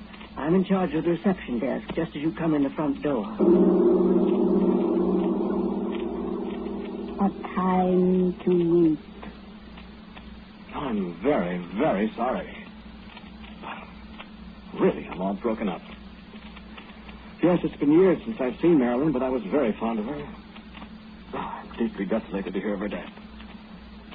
Yes, we were separated several years ago, a matter of incompatibility, I suppose you'd say. But I've always maintained a high regard for her. I'm very sorry she died. Miss Iverson, have some flowers sent to this address. Oh, about $20 worth, will you? Some funeral parlor uptown. Thanks. A time to weep and a time to laugh. And Miss Iverson, you won't have to send any more of those checks. You know. Yeah, that's over with at last. A time to mourn. That? Right, it's a mourning band. Don't you know what a mourning band is? Well, it used to be when somebody died, everybody wore black clothes, see? Old custom. Nowadays, you just get a piece of black cloth and have your tailor sewed on the sleeve of your coat. I got a fine tailor. What's that fellow playing piano for? Are you going to sing? Oh, let's play, huh? Yeah, it's fine. Play sad music for me. Oh, I'm in mourning, see? My wife died. Oh, we'd separated, but she died. Gal I went to school with, just a little dumpy kind of country girl, nothing special. She's eyes. Listen, little kid. Bad. A time to mourn and a time to dance. Boy, you ain't gonna sing, that's dancing. Listen. Sure, it's dance music. Come on, let's you and me dance. A time to cast away stones. All right. All right, if that's the way you want it, you can have it. You don't understand. I understand, all right, Edgar. You and your friends have connived and plotted. I worked behind my back. You haven't been watching the business, you know. I thought I was surrounded by loyal co-workers. You weren't very loyal to me when you took the company away from me behind my back, were you? That's an entirely different situation, Edgar. You know that. It was behind my back. You can't accuse me of dishonesty. I didn't. Well, if you hadn't been spending so much time... Don't you say a word about my fiancée. I had no intention of speaking of her. But you know you haven't been paying much attention to the business. All right. I don't want to talk about it. Well, now listen to me. We're perfectly willing to have you stay on as general manager at a salary. A very generous salary because we know your ability. But as to control... I don't want any part of it. You've outsmarted me this time and I'm leaving. I built this place up from... I had a part in that too, you must remember. Well, I don't want any more of it. I'm through. I'm getting out. Do you understand? A time to throw away stones and a time to gather stones together. Why, of course. I'm glad to see you at any time. I've come back with my hat in my hand, Edgar. Mr. Harrison. I don't mean to rub it in, of course, but you understand, don't you? Yes, sir. Now, what was it you wanted? Will you give me a job? Why, I've learned my lesson, Edgar, Mr. Harrison. Good. Have you got anything for me? Let's see. I've got to get another start, Mr. Yes, of course. Well, I'll tell you what I'll do. You were a very valuable man to us once, my boy. I need a job awfully bad. I've been around everywhere, and I'm afraid your old job is filled. I know. And we have a very good sales manager. Anything, Edgar. I'll tell you what I'll do. If you wanted to go out on the road for us... Yes, of course. Anything. On commission, of course.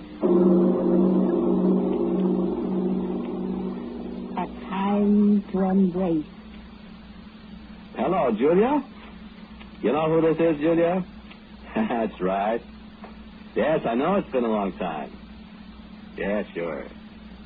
Well, I've had a rough time, Julia. That's why I haven't called you or anything, you see. Oh, yes. Yes, I got a new... I made a new connection today. Yes, the old company, they finally came around after me. You know. What? Well, I was wondering, I've got to go out of town tonight, and I thought maybe we could have dinner together. And what?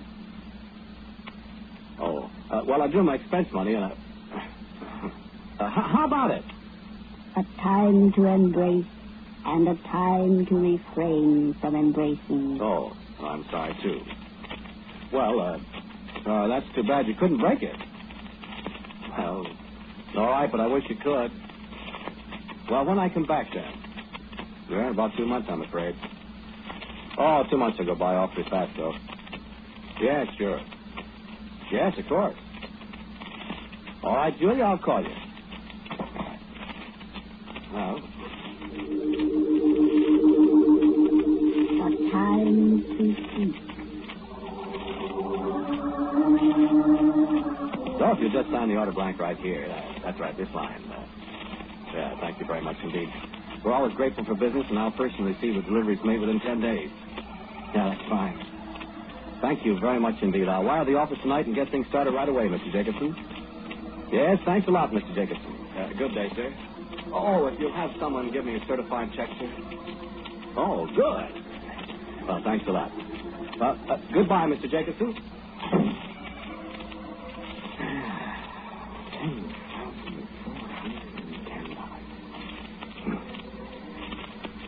Man, I wish that was mine. Well,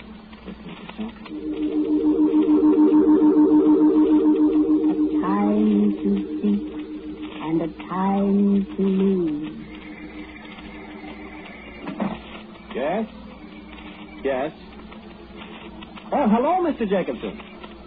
I beg your pardon? I mean, what? Canceling? Oh, no, Mr. Jacobson. Why? Oh, but Mr. Jacobson, well, that was my first... I beg pardon? Yes, sir? Oh, yes, of course, I understand. Yes, of course. Well, I'm sorry, too, Mr. Jacobson. What's that? Yes, sir. Oh, of course, I haven't mailed the check back to the factory. I'll put it in the mail to you right away. I'm sorry, sir. Goodbye.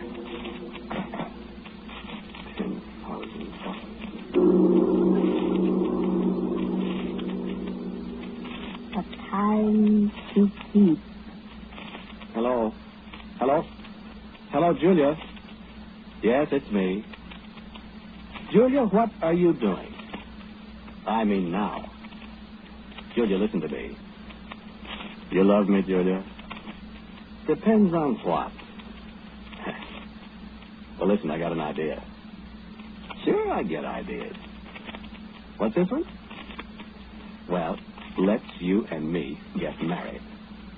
I have too got a cent. I got a lot of money. I've got a certified check for $10,000 in my hand right now. Sure, it's mine. Sure, it's mine. I can afford to maintain you in the style you've been a... What? Well, I thought maybe we'd take a little honeymoon in Mexico, darling. I'll tell you what to do. You put on your pretty new suit. You got a pretty new suit, haven't you? And you get on an airplane and you fly out here. Then I'll have a private plane all waiting for you. We'll fly down to Mexico. We'll get married. We'll have a honeymoon. It's a deal? Okay, darling. I'll meet you at the airport. A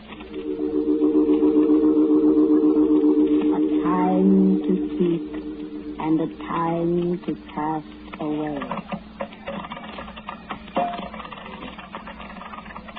17. Grab your chips, darling. How much have we got left? Plenty. All right, then. I'm going to put it all on 13. No, now, wait. Too late, darling. 13. Oh, look what I won. You better save some out now, Julia. Don't be so stingy. You said we got lots left. Well, yes, but... Oh, no, I'm shot with luck this time, darling. An even number this time. 4. 4. I wish you wouldn't put it... Oh, be still. 13. Oh, give me some more money. Give me some more money, darling. There. There isn't any more money. A time to rend. Why? Why did I do it? Because you're a fool, darling. Because you're a simple-minded, utter, absolute fool, that's why. I was getting a good start again. I let this thing go to my head and I... Made a fool of yourself. You made a fool of me. I'm sorry, Julia. I'm so sorry. When I married you thinking that you... Oh, you utter stupid fool. I love you, Julia. Oh, stop talking about love, you thief. I did it for you. And look what you did. Why couldn't you be... Oh, there's no use talking to you. You ought to be put in jail. Well, they can't get me out of here, that's one thing. They don't know where I am. Oh, but if I hadn't let you play... Dragging me down here to this God-forsaken place and then making a fool of me. Not wanting me to have a little fun. Oh, what you've done to me, I'll never... What am I going to do, Julia? What am I going to do? Well, if you're any kind of man at all, you'll go back. I'll never go back. A time to rend and a time to sow. I'm sorry to see you here. No, really I am. It was very good of you to come way up here to see me, Edgar. I don't have to call you Mr. Harrison here, do I, Edgar? No, of course not. I'm sorry. I haven't got any name here either, Edgar. Just number 11630. I really am sorry. There was nothing I could do, you know. Would you have done anything if you could, Edgar? I don't know, my boy. You're still old after all. I know. And I'm paying for it. Are you being treated all right? Oh, yes. I've learned to sew jute bags. I'm a very good jute sewer, Edgar. I didn't know what jute was before they sent me here. I know now. Look at my fingers. Oh, I'm so sorry. Yeah, it's only another 5 years, another 5 billion jute bags to sew, that's all. Is there anything you want? I want to get out. That's what we all want. I know. Lie on my bunk at night and think if there wasn't just some way I could undo what I did all my life. There isn't. Oh, excuse me, ma'am. Will you go away, please? Who are you? I'm his wife. Oh, goodbye, my boy. Goodbye, Edgar. Well, A time to keep silence.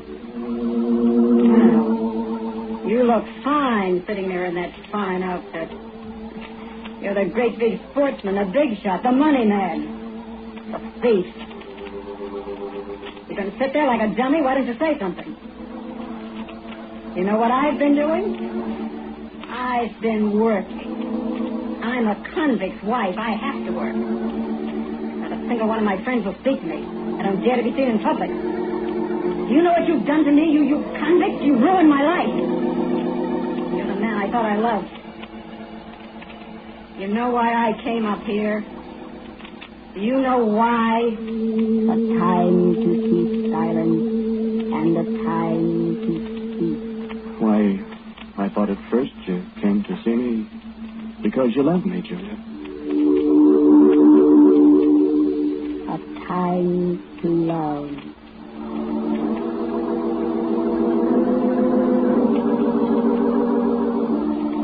"4 years and 7 months. 5 years and 5 precious months off for good behavior. 4 years and 7 months, Warden. 4 years and 7 months, Chicago Red. 4 years and 7 months, all you tall men with the rifles and the blue suits. Thank you, Warden. I've learned my lesson at such long last. Thank you, Society. I paid my bet to you. Thank you, high stone walls and iron gates. Thank you. And goodbye. And thank you, dear Julia, for remembering me just once in a while, the fruit at Christmas time, with the apples and the oranges all neatly sliced in half to show there wasn't a little file stuck into them. And thank you, Edgar, for the messages and the visits that were so far apart and that I waited for so eagerly. I thought you were an old man, Edgar. But I remember now you were only a few years older than I am. I suppose the business has been going better and better while I've been behind the high walls.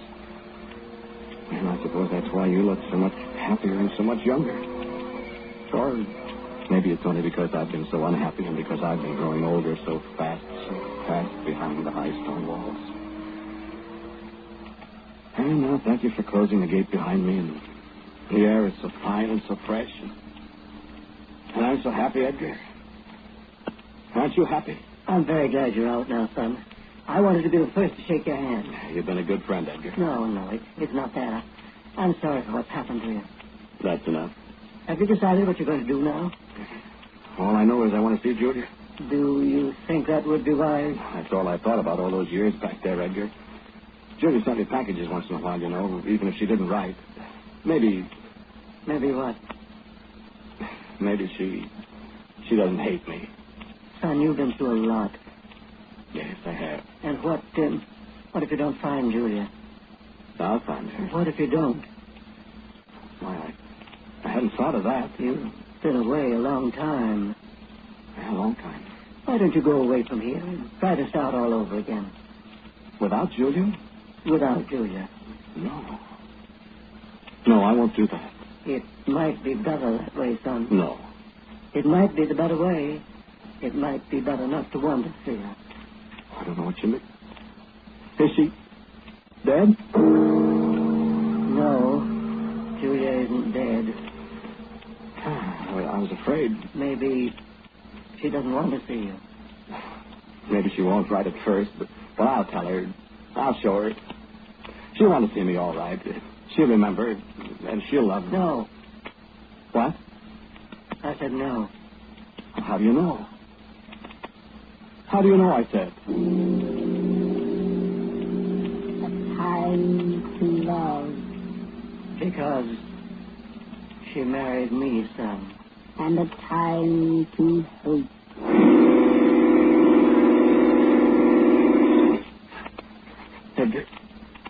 Edgar, listen to me, Edgar. Open your eyes, Edgar, and look at me. I didn't mean...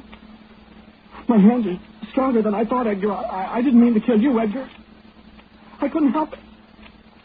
But you're dead, Edgar. It was her hands, Edgar. I swear she... Julia. Oh, Julia. Julia, I love... I hate you, Julia. Let me never see you again. Faithless, unspeakable, punishment. Julia! Julia!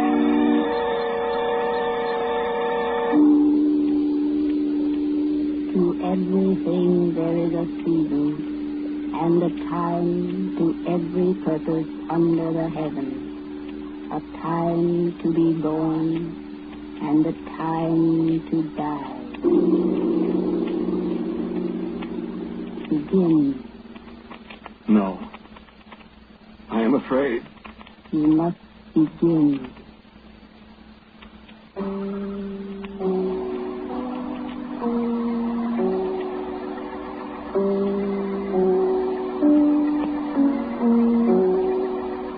The title of today's Quiet Please story is A Time to Be Born and a Time to Die. It was written and directed by Wyllis Cooper. The man who spoke to you was Ernest Chappell. And Edgar Staley played Edgar. Marilyn was Joyce Gordon, and Julia was played by Helen Choate. The reader from the book of Ecclesiastes was Athena Lord. Music for Quiet Please is played by Albert Berman, and sound today was by William McClintock. Now for a word about next week, our writer-director, Wyllis Cooper. Thank you for listening to Quiet Please. Next week, a man returns from the grave where I buried him. Mr. Charles W. Afternoon, the man who knows everything, knew more than I did. And you'll hear from him again in the Venetian Blend, man. And so until next week at the same time, I am quietly yours, Ernest Chappell.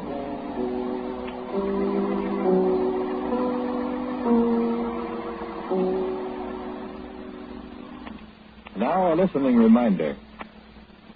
For a glimpse under the veil that hides the future, for a commentary that is incisive and based on fact, listen this evening to Drew Pearson. This is ABC, the American Broadcasting Company. This is WJZ, New York's first station, and WJZ FM. Quiet, please. Quiet, please.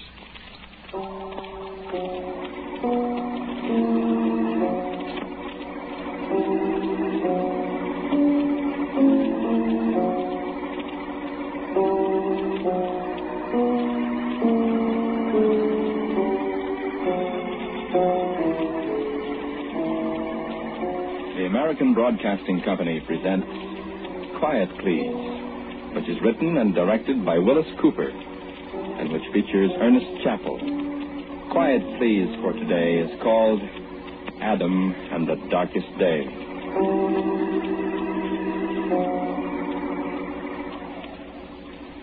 I don't know whether you ever heard of a place called Chicago or not, but I knew it very well in my youth. I've forgotten how long ago that was even.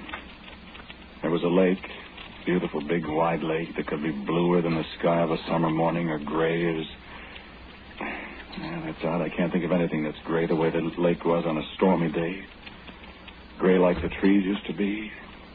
No, more alive like the gray of steel. Steel? Oh, that's the metal we used to have. Forget about it.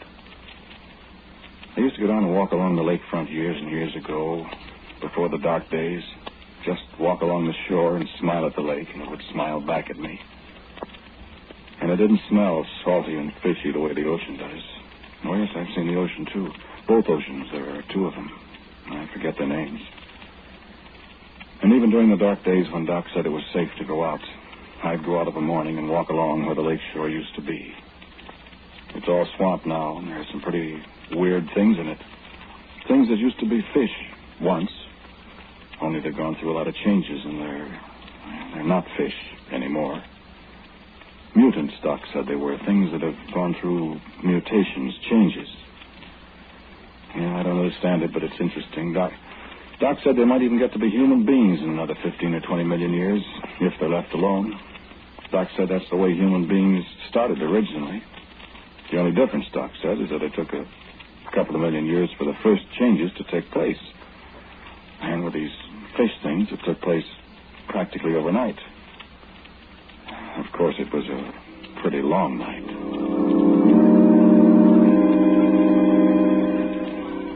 I guess I was about 20 when the war started. I say I guess because I don't really know when it did start. I guess nobody knows when many people were buying and selling things to each other, and talking and laughing and looking at the lake in the sunshine and stuff and just being people. And the next minute they were fighting and yelling, killing each other. Well, I guess just being people in another way. Yeah, it was pretty rough. My Uncle Bryce was in the last war, the one before this one. He had some pretty terrible things to tell us about it. He always said, well, Adam, if another war comes, that's all. Because this one will start without any notice, and there won't be any such thing as battlefields and soldiers and all that. Everybody will be in it, no matter where they are, at home or wherever. And everybody will fight with each other till there isn't anybody left. It'll be just like the Kilkenny Cats, Uncle Bryce said. And that's pretty nearly the way it was, wasn't it? Well, you know, there was an awful lot of people lived in this Chicago. I guess there was about 4 million. The houses and buildings they lived in were right up against each other. Well, about 4 million. Well, you know the stars? You look up at them some night and you see what an awful lot of them there are. And you figure there was about as many people living in Chicago as there are stars. No, there's lots more stars, but you can't see them without a telescope. Telescope, a thing. I got one somewhere. I'll show it to you. Yeah, that's right. There were 4 million people in this Chicago. And what's more, there was a lot more places around the country just as big, some of them bigger. No, I'm not making it up. I remember there was a place called New York, a place called Minneapolis, and a place called Los Angeles. Sure, they named all the places where people lived. Yeah, it seems a long time ago. Well, it is. I've kind of lost track of time, but it must be 30 years ago at least. And we've come a long way in 30 years. In the next 10, 15 million years, who knows what'll happen. Well, after the war started, this Chicago, was pretty well destroyed. The buildings got smashed, the people got killed, everything was just terrible. There was a lot of soldiers there. People that were paid to fight. But the soldiers couldn't get away, and there wasn't anybody to fight with because you couldn't see them. You'd be standing there, and there'd be a noise and fire and smoke. The whole big building would fall down right in front of you. People would scream and yell and run around and cry. I got mad at the soldiers, I remember. Pretty soon it wasn't safe for a soldier to be seen in the streets. For that matter, it wasn't safe for anybody, but a soldier especially.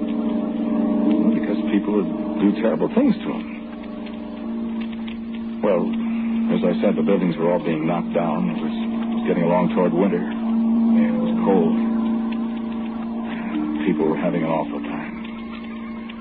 So I looked around. There wasn't anything else to do. And I found me a place. It was a big warehouse. A place where people stored things. They'd buy furniture and stuff for their homes, and then they'd lock all the stuff up in the warehouse. I don't know why. It isn't important.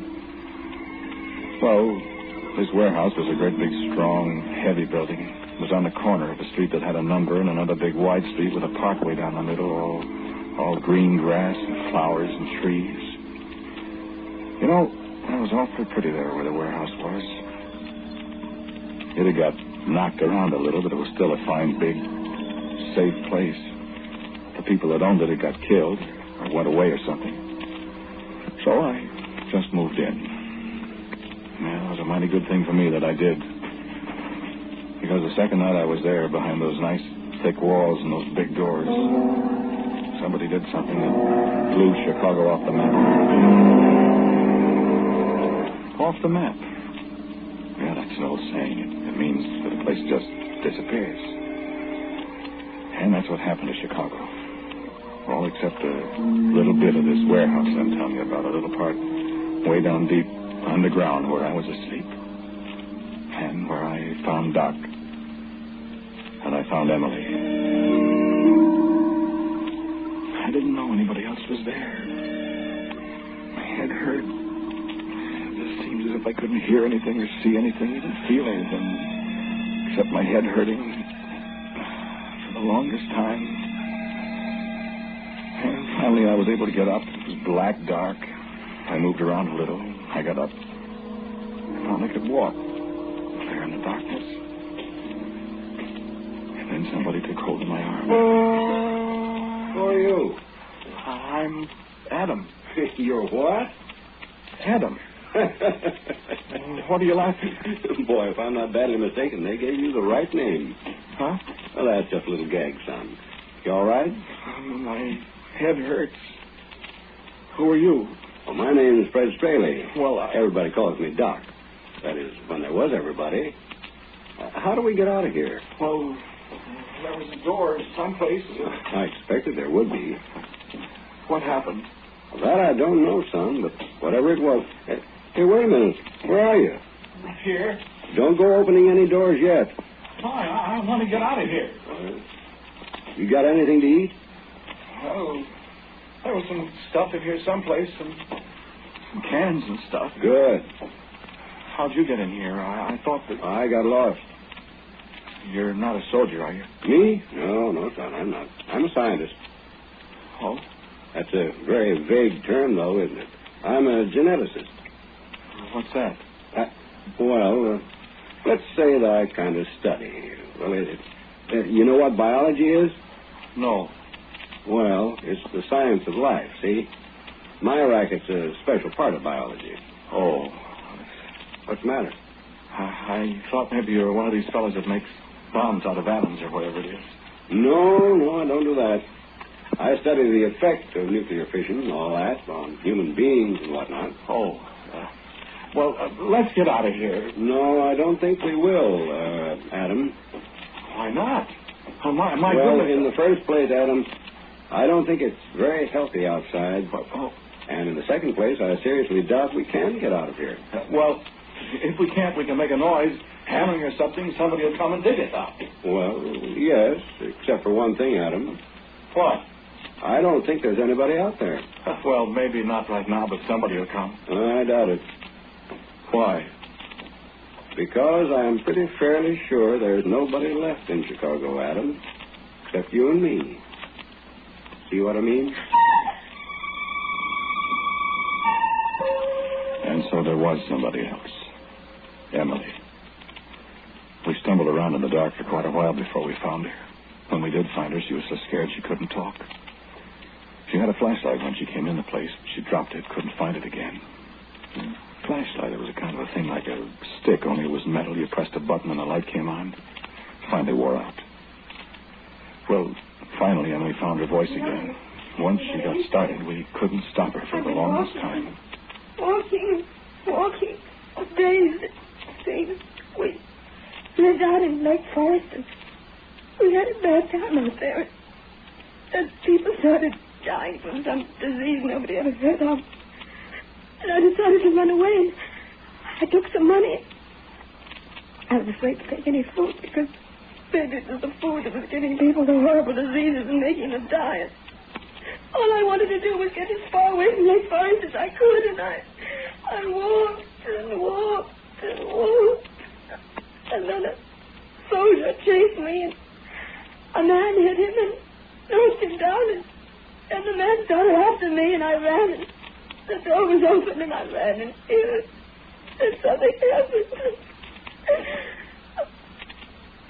What did happen? Could you stop crying now for sure?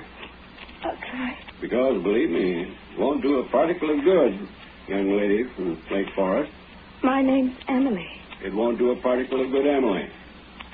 Are we going to die? Not at just this moment, Emily, but I have an idea we may not be very interested in living after we know a little more about what did happen. Are you hungry, Emily? I haven't had anything to eat for... I don't know how long. Well, there's some cans of stuff. Yes, I think they'll be safe to eat, Adam. Safe? If anything, safe. Can you find them all right? I think so. I think they're over here, or maybe... Light a match. A match? A little stick with something on the end of it, and you rubbed it on a wall or something, and there was a fire. We found it very useful. Well, I don't want to talk to you about that awful place. The awful, black, stuffy little place that saved our lives. Because we were down there for, well, I don't know how long it was. It must have been 2 months, 3 months. I don't know how long. There was water. There was more of the canned stuff than I thought. The part of the warehouse cellar we were in had been used for storing different kinds of food, so we didn't starve. But it was awful. It was awful. Finally, I said to Doc one day, I didn't know day from night, of course. I said to Doc, I'm going to get out of here. We're all going to go crazy if we don't get out of here. I know that, son. It's been bothering me a little, too. Not that it makes any difference. We all three went crazy, of course. I want to get out of here. Why can't we get out of here? Well, look, I told you I had a pretty good idea what happened, and I also have a pretty good idea that it wouldn't be very healthy outside for a long time. So that's why I know you told us that, but aren't we ever going to get out? Have we got to stay down here forever? No. What? What do you mean, Doc? I've been out. You have? Yeah. Can we go? I've been keeping it to myself. Why? Well, I didn't like it outside. But you're all right, Doc. Yes, I'm all right. I'm alive, if you want to call that all right. Is there anything out there to hurt us, Doc? Anything to hurt you? No, there isn't anything out there to hurt you. In fact, there isn't anything at all. And when Emily and I followed Doc out through the tunnel he had found, and through the dark caves the tunnel led to, with water dripping and little things scrambling out from under our feet in the dark, when we crawled out into the daylight, we found out Doc was right. There wasn't anything. Yes, just like it is now, just nothing. Only then the nothingness was so new. There wasn't any Chicago at all. Just a big flat prairie, everything all gray. A gray sky. I looked around to see if the lake was reflecting the gray sky. There wasn't any lake either. But a long way off I could see the edges of the marsh and the swamp it had turned into. And I could smell the dead fishes. That was all there was to smell. They were the only dead things left. And we three were the only live ones. So dark. Is it? I mean, what time of day is it? The lake was on the east, wasn't it? That's right. Drexel Boulevard ran along this way. And this was 43rd Street, east and west. And there isn't a sign of... So the sun's a little south of east. It's morning. Morning. About the time of day people be going to work. Morning. The sun seems so far away. Doc, is it like this at every place? Well, that I don't know, Adam. But it can't be. It very well can be, Emily. Are we the only ones left? I don't know. And I don't think we'll ever find out. I don't understand. We might go away from here and maybe find somebody, but we don't know which way to go, and there's only one way to go. Walk. But somebody will come and find us. If there is anybody. But there must be somebody. If there is, child, they'll be just as dead as we'll be before very long. Why? Did you say something about the sun a little while ago? Why? I said it. I said the sun seemed so far away, didn't I? Well, that's what you said. Well, it is. Is what? Far away. And we're getting farther away from it every second. I don't get that. Let's go back, shall we? Cold out here. This is what Doc told us down there in the cave where we'd found each other. This is what we listened to sitting there in the half-dark, the feeble daylight filtering in through a hole we made in our roof. Think of us sitting there, Emily's hand in mine. Doc not looking at us as he talked. This is what Doc said. Listen. We had this figured out quite a while ago, Ross Wilson and I. We were pretty sure what had happened one day when the right kind of bomb went off. We knew what the physical effects would be on cities, on the surface of the earth, and on people. And we guessed what might happen if a giant bomb were set off. A bomb big enough to do what this one did. We worked on it for years. We had whole books of mathematical calculations. Tell us, Doc. Well, the Earth used to revolve around the sun. The sun was 93 million miles from the Earth. Doc, why do you say used to? Why do you say was? Well, because we suspected that a heavy enough blast of nuclear fission would throw the Earth out of its orbit. What's that, Doc? Well, you take a rubber ball on a string, you swing it around the circle. Now, that circles its orbit. The string is the sun's attraction that keeps it moving evenly. Mm-hmm. Oh, I get it. And then somebody comes up and hits the ball with a stick while it's going round and round. Yes. And what happens? The ball flies off at a tangent. That's right. Well, that's what's happened to the Earth. The Earth has left its orbit, children.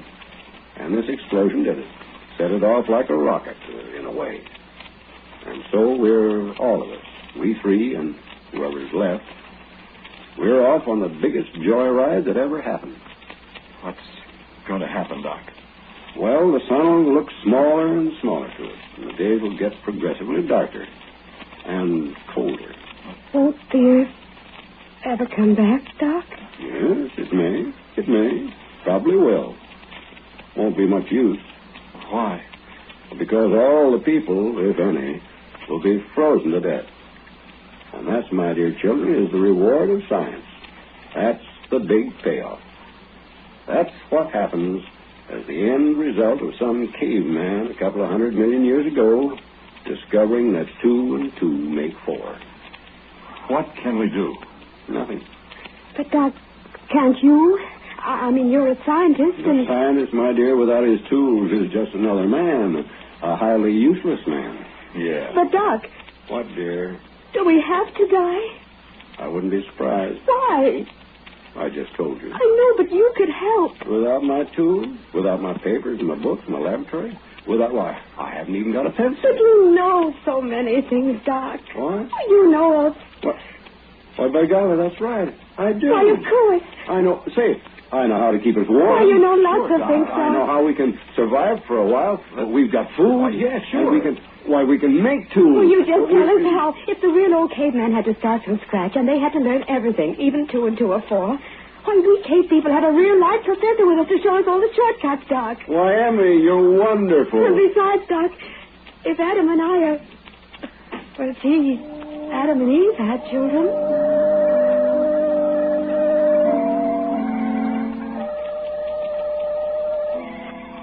And the dark days thus began. Daily the sun grew smaller, and daily the cold grew more and more bitter. In the month there was no daylight, only a kind of heavy twilight over all the gray prairie. The little sun was red and tired looking in the sky where the stars never stopped shining. Doc showed us how to make our cavern not comfortable, but livable. The cold grew more awful. We huddled together over our little fire, existing rather than living. We'd insulated the place, following Doc's directions. Once in a while, we went out into the dead world, faced the frightful cold for a minute or two, to look at the dwindling sun, to see if we still fled from it. We talked very, very little, for our very breath froze at our lips. Doc, will we ever go back? We've got to go back. All the laws of nature. And time went on and on and on. And we knew that we three were all that the world held of living people. We were very close to death. And Doc still encouraged us. No, a day'll come. A day'll come, Adam. Oh, I'm so cold. Hold me, Adam. A day'll come. A day'll come that'll be the darkest day of them all. And that'll be the best day, Emily. Why, Doc? Why, that'll be the day when the Earth reaches the end of this wild runaway ride. That'll be the day when we stop and start back. But maybe we'll not be here to see it. Oh, we will, Adam. We will. And Adam, listen. What? Are you comfortable, Emily? Better. What, Doc? The day, the darkest day. That's the day I'm really going to start teaching you the things you'll need to know to survive. Because I'm older than you kids. I don't know how much longer I'll last. And I want to teach you and your children. Pretty frightening, Doc. Is anything frightening now, Emmy? Nothing anymore, Doc. A brand new world. And Doc told us the secrets of the 9 planets. Sometimes we dared that frigid outside air to look up into the strange sky. It was always dark now. Nothing but the stars and the tiny, withered sun were above us. We saw Saturn's rings and the strange markings on Mars. We saw the Milky Way grow brighter and greater. The nebulas the Doc told us about. These we saw as no man has ever seen them. We suffered much, and we lived. We lived until that day when we could no longer find the sun in the sky, for all the sky was filled with stars, universes undreamed of. And our little sun was far away, and only another star among the billions. That day came, the darkest day the Doc had told us of. That was the day the Doc and I stood outside and saw our sun was lost. The darkest day. And we went back inside to Emily. While Emily slept, we talked. Tomorrow? No, Adam. We won't see any change by one day. In another week, we should be able to see the sun again, to recognize it. And by another month, it'll be warmer. The sun will begin to get bigger. And in a few months... It'll be longer than that, Doc. It took us a long time to get way out here. But now we'll return faster, Adam. The sun's attraction, you see. And then what becomes of us? Well, there's so much to teach you. What? Oh, so many things. Yeah, I suppose so. Yeah, I'm almost afraid. Afraid? Why? Well, science did this to the Earth. Good night. I'll talk to you tomorrow. No, Doc. Let's talk some more. I've got a lot of thinking to do, Adam. I promise you, I won't teach you anything that'll hurt you. Good night. When I awoke, and Emily awoke, Doc was gone. I called his name. There wasn't any answer. Emily woke up and smiled at me. I got out and went to the door of the cave. I went on outside. I found Doc. Doc was lying there in the snow outside the door. And he'd opened up his coat and just lay there. There was a smile on his face, that quizzical, crooked smile I'd got to love so well. And there was a frozen sheet of paper in his hand. Doc had found a pencil somewhere. He'd written across the top of the sheet, "To Adam, for the darkest day." And as I picked it up, I discovered something. Across the snowbank where Doc lay, fell my shadow. I looked up, and there was the sun, a third as big as it used to be, but blinking cheerfully at me and the dead man in the snow. And as I stared, it seemed to grow bigger. I turned and went back into the cave where the paper Doc had left me.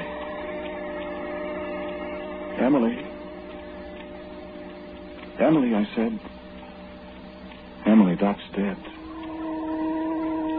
Doc left a note for me. I'm going to read it to you. Listen, Emily, I said, while I read it. Dear Adam and Emily, you make your own world without benefit of what I can teach you and your children. Because I'm a scientist's children, and I know too much. And I know I can't keep from teaching what I know. And the old world had all it needs of the things that come from knowing two and two make four. So good luck to you both. And to your children. That's all there was. But, Doc, we didn't have any children. No, Doc. Not after the Earth got back where it belonged, and we had a good look at those things that used to be fish. Those mutants, those changes, you call them, remember? No, we were afraid to. The darkest day, you said, Doc? They're all dark now.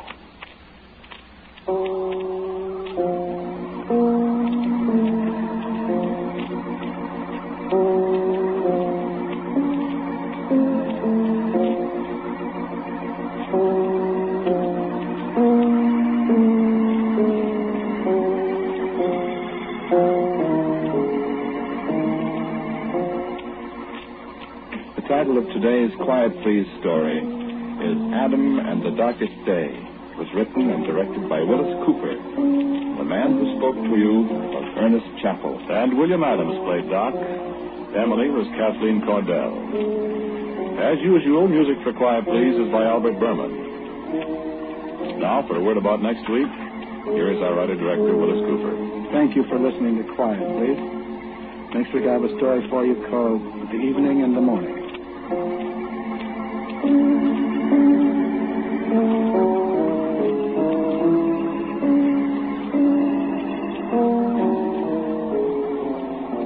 And so, until next week at the same time, I am quietly yours, Ernest Chappell.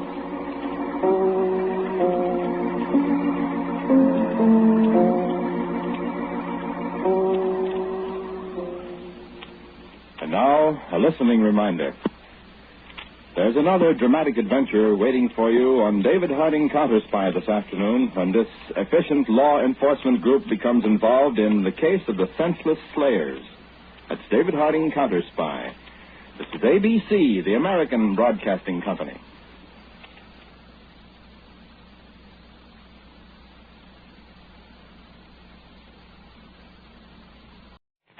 Quiet, please. Quiet, please.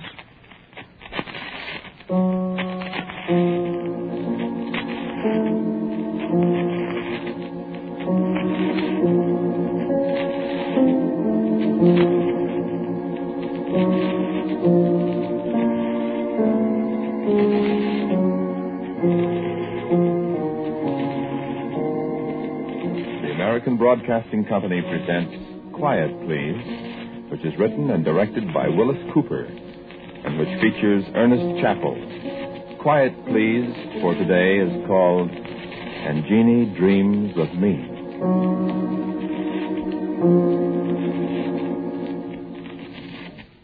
There were always the trees, the tall great oaks and the solemn cypresses, the distant weeping willows and the holly trees beside the pathway, spreading their sturdy arms, flaunting their green and red in the twilight, and the tall columns of the house gleaming whitely beyond the trees. I remember the silence, too, the dusky silence that lay always about the place, the silence that was always there when the dream began, the silence that dissolved to the music as I hurried up the long, winding pathway toward the tall white house that waited for me. For the earnest little boy in knickerbockers that I once was. For the haggard young soldier in muddy battle dress that was myself 5 years ago. For the unhappy, bewildered man I am today. I have no remembrance of a time when the dream was not a part of my life. And I know the trees and the path and the house better than I know the streets of the city I lived in. In all the years, they have not changed. They've seen me change, but they remain timeless and always the same.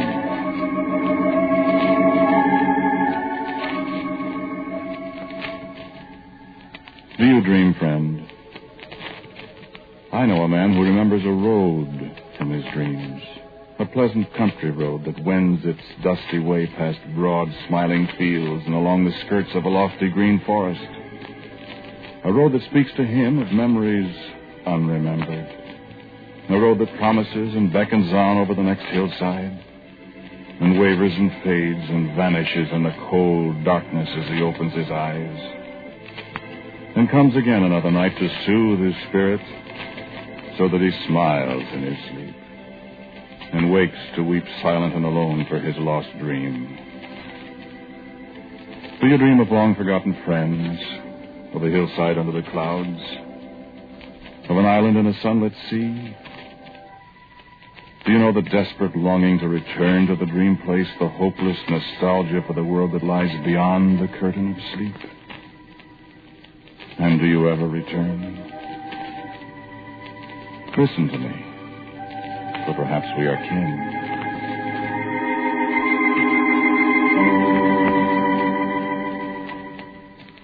I was 10, I think, that time I came into the front room where Mother was sitting at the piano.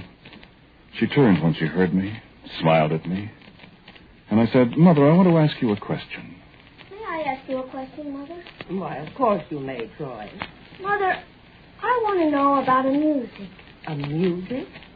A song, you mean? I guess it's a song. What about it? I want to know if you know the name of it. I don't know, son. Can you play it for me? Well, it's kind of like...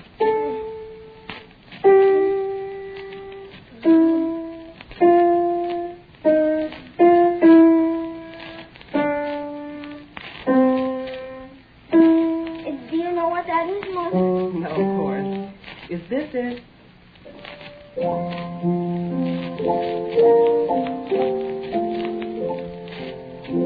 That's it. It's so pretty. What's the name of it, Mother? That's called Jeannie with the Light Brown Hair, dear. Oh, I like it. Where did you ever hear it? I don't think I ever played it. Where'd you hear it? In my dreams. What? I dream about it all the time. But where did you first hear it? In my dream, I told you. What was the dream about, dear, besides the music? I dream the same dream all the time. Tell Mother about it. Well, I walk up the pathway past the trees. Yes? And pretty soon I hear the music. And then I go up to the house. Our house? No, it's a great big high house. And there's big high things that hold up the porch. And it's white. And the trees are different. How are they different? I never saw that kind before. There are some trees that the leaves and little red berries grow on. That we have for wreaths in the window at Christmas. Holly? Yes. Yes, I guess that's what it is. Holly. And I go up to the big door and I try to open it. But it's locked and I can't open it. And I have to open it, Mother. Well, why, dear? Why do you have to open it? Why, because I know there's somebody in there. There's somebody that wants to see me. Well, what makes you think that, Troy? Well, I don't know, Mother. I just know it. Who do you suppose it might be? Well, maybe it's Jeannie, Mother. That's very strange, Troy. You dream the same dream a lot? Every time I go to sleep, I think. Don't you have any other dreams? Oh, yes, but they're not much. This one I like, kind of. But I wish I could open the door and find Jeannie. Why, dear, I don't know what to... What I was thinking, Mother, could you maybe get me a key? Oh, why, son, you couldn't take a key into your dream with you? I think I could if I had one. I don't think so, dear. Really. I think so. What on earth makes you think so? Well... What makes you think so? Well, I brought this back from the dream. Troy, do you know what this is? Of course, Mother. It's Holly. See, I scratched my finger when I broke it off the tree.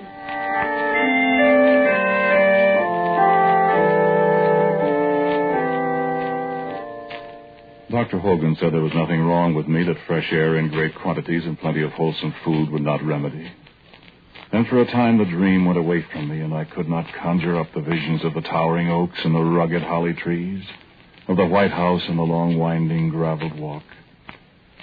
There were nights when I caught a tortured view of the white pillars and the broad white steps, but hasten as I might, the picture faded before I could gain the porch, and I fell away in the deep, black, dreamless sleep of exhaustion. And always the haunting melody of Stephen Foster's song floated through my sleep.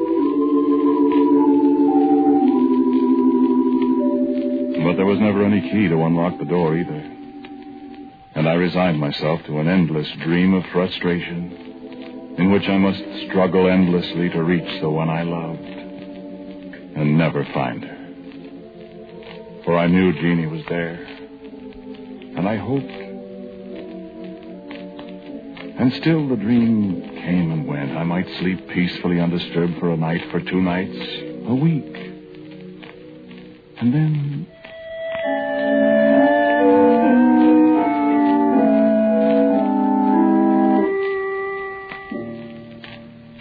I was a young man, grown before I found the key. It was a time when young men found out their world to be a troubled one, when wars and rumors of wars weighed heavily on our youth. and I, with all the young men, felt the inevitability of tragedy. My mother, remembering the day a quarter of a century ago when my father went away, fell ill, brooding on the bitter destiny that was to take her son from her. And nightly I sat huddled in an easy chair beside her bed, keeping that hopeless, ghostly watch over the stricken that we humans dote upon. And of a midnight I fell asleep, uneasily. And after a while in the darkness I thought I heard my mother speak my name. But I could not break the wretched bonds of fatigue. It seemed to me that I was struggling through some horrid, hateful, dark swamp. The swamp seemed to be alive with voices that spoke my name in the blackness. Thus, perhaps it was not my mother who spoke to me. And when I heard my name again, clearer, I answered, not with my mother's name, but with the name of my beloved whom I had never seen, Jeannie. And magically the darkness dissolved, and behind me were the trees of the park, the tall oaks with the mistletoe clutching at their lofty branches, the distant weeping willow and the glossy holly trees. And I stood on the majestic porch of the White House before the great door. And there was a key in the lock. I do not think my hand trembled as I turned the key and opened the great door that led beyond my dreams. And she was there. You found the key at last, didn't you, Troy? Jeannie. I've been dreaming of you so long, darling. Jeannie. When I was a little girl and you were a little boy, I dreamed of you in the old schoolhouse, the one with the red brick tower with the clock faces painted on all four sides, and the hands painted on, too, set at 8:30. And there was another little girl. You brought her red cinnamon drops from the drugstore, remember? Her name was Ruth. Ruth. Yes, I remember. And I was so jealous of her, Troy. That was the first time you dreamed of this place. I knew you were here, but you couldn't unlock the door. You dreamed of me? I dreamed of you the time you brought the holly branch back to your mother and learned my name from her. And wanted her to give me the key. I know all about you, darling. I've watched you in my dreams all those years. Do you remember the camping trip? When was it? 3 years ago? 3 years ago. I remember. When you stood on that little headland above the lake and watched the sunrise all alone that morning. And what you said. And you thought there was nobody to hear you. I said, I wish Jeannie could be here with me. And you said, when will I ever see you, Jeannie? I remember. And I was there beside you, Troy, in my dreams. And now at last you found the key. I found you. Oh, Jeannie. Troy, my dear.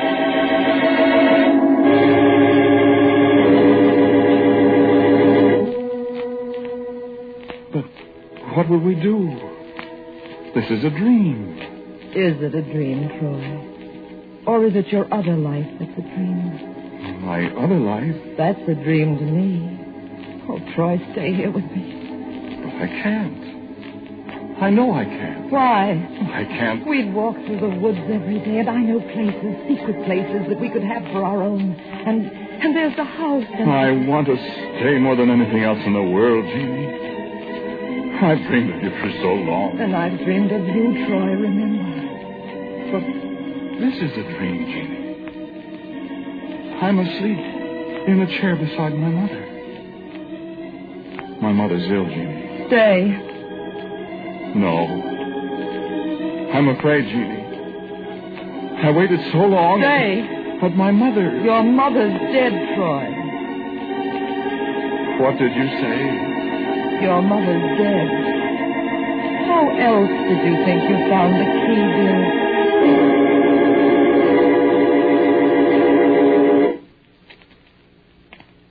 And I was awake again, in my mother's room. And Jeannie had told me the truth. While I dreamed, while I kissed Jeannie, I stood up and something dropped from my lap to the floor. The key.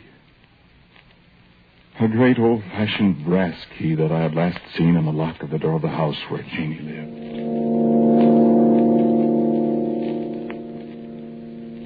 day my mother was buried, that was the day I was drafted. It was perhaps as well. It kept me from brooding over her. All my personal problems were swept aside in the swift enterprise of becoming a soldier. No, I didn't dream of Jeannie for a long time. And then, one night during the maneuvers in Tennessee in a bivouac on a windy hill, I came wearily back to my sorry bed, and as I drifted off to sleep, a sudden thought crept into my mind. I wonder if Jeannie's dreaming of me now. And instantly I was walking up the long, curving path to the old house, still in my dirty fatigue clothes, carrying my rifle with a sling, the heavy old key at the bottom of my haversack. I unlocked the door and I called, "Jeannie!" And the door was flung open. Troy! No, go back. Why, Jeannie? No, don't kiss me. Go. But what is it, Jeannie? No, go, I tell you. Oh, quick. And she seized my arm and shook me. And I awoke back on the Tennessee hillside, just in time to roll frantically out from under the tracks of a roaring tank that had come questing blindly through the woods and over the spot where I'd been asleep and dreaming a moment before.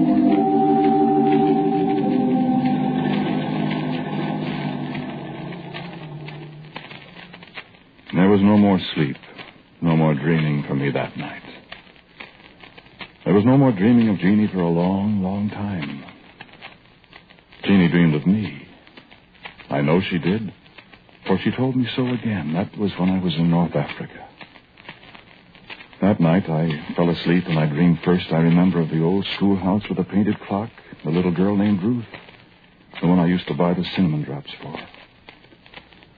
And in the dream, Ruth was angry at me for something I couldn't figure out until she stamped her foot when I picked up her books to carry them home, and she cried out at me, "No! You let me alone! You go find Jeannie!" And I was unlocking the great door again. Troy. Jeannie. Oh, Troy, I've got great news for you. It's so wonderful to see you. I've seen you every single day. I've worried about you, getting so thin, not having enough to eat, and the fighting and everything. They were horrible dreams, Troy. I've hoped every night I'd dream of you. I wanted you to so badly. But I suppose I wasn't strong enough or something. Is it you that makes me dream of you, Jeannie? Yes, of course. And now you have the key. Yes. Yes, I have the key. I'm sorry about that, Troy. But it's the only way. I can't help it. I love my mother. Yes, dearest, I know. But you wanted to find me. Yes. Do you love me? Need you ask that? Oh, Troy, I wanted you to come back so badly. What did you mean about not being strong enough? I couldn't make you dream of me until somehow or other you dreamed of that little girl you were in love with when you were a child. That little Ruth. Yes, I remember. But what does that have to do with it? Why, I don't know exactly. You remember what happened to her? Why, she died, if I remember. Yes, that's right. She died.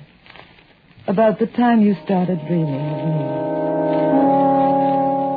But I don't understand. That's all there is, Troy, darling. You're here now. Yes. Kiss me and I'll tell you the wonderful news. Oh, I've dreamed of this for so long.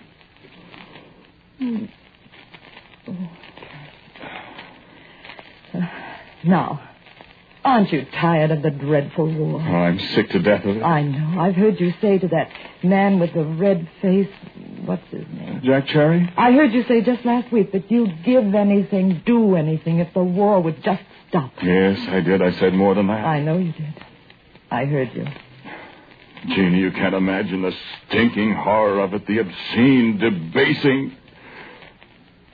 I'm sorry. Yes, I can imagine it, Troy. I know it very well. I've dreamed of it. I know. The day when your captain was killed. Yes. And you tried to pull him out of the half-track. I'd give anything to be out of it. But it's got to be done. You said you'd give a leg. Yes. That's what I said to Jack, wasn't it? Yes. Oh, I don't know. And what's the good news you have for me? You're going to stay this time. I can't. You've got both your legs here. What do you... Early tomorrow morning, there's going to be an air raid. A bomb is going to fall on the building where you're asleep. Jeannie. I know, Troy. You can't go back. How do you... You're going to stay here with me and be happy with me forever, Troy. But I can't. You won't wake up for months and months and months, maybe never. Isn't that the most wonderful news? Am I going to die? You're going to live. But I've got to go back. You can't go back, Troy. I can. I will. I can be awake and get the others out of that building in time. They wouldn't believe you, darling. Yes, they... Of course they wouldn't. And you don't want to die, do you? Why do you say that? If you go back, you might die, dearest. Jeannie, Stay here. Stay here with me and be happy, and you'll never know anything about it. No pain, no lying in the hospital for long, long months suffering, trying to dream of me and never finding me. Don't you see, Troy? But I can't believe. It was hard to believe the dream at first, wasn't it? Well, but... Believe in me, Troy. I love you. I've loved you ever so long. And I'll always love you. And I'll do anything to keep you, dearest. I won't feel any pain. I won't lose my leg. Here? No, Troy. Here is only you and I. Jeannie and Troy. And love everlasting. But I don't know whether I... There isn't anything you can do about it, Troy.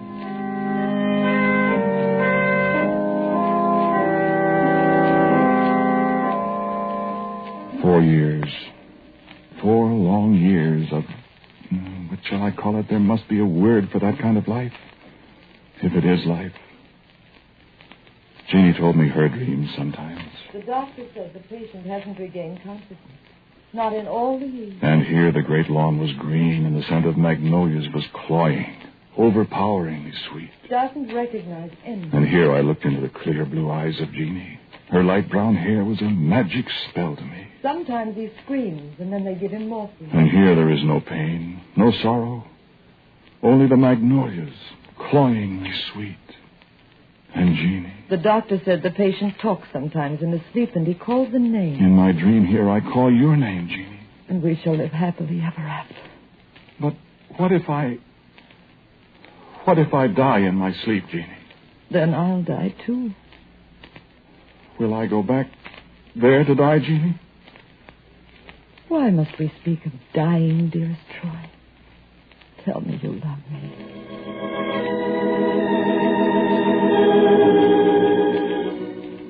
And so the long days and the peaceful nights went by.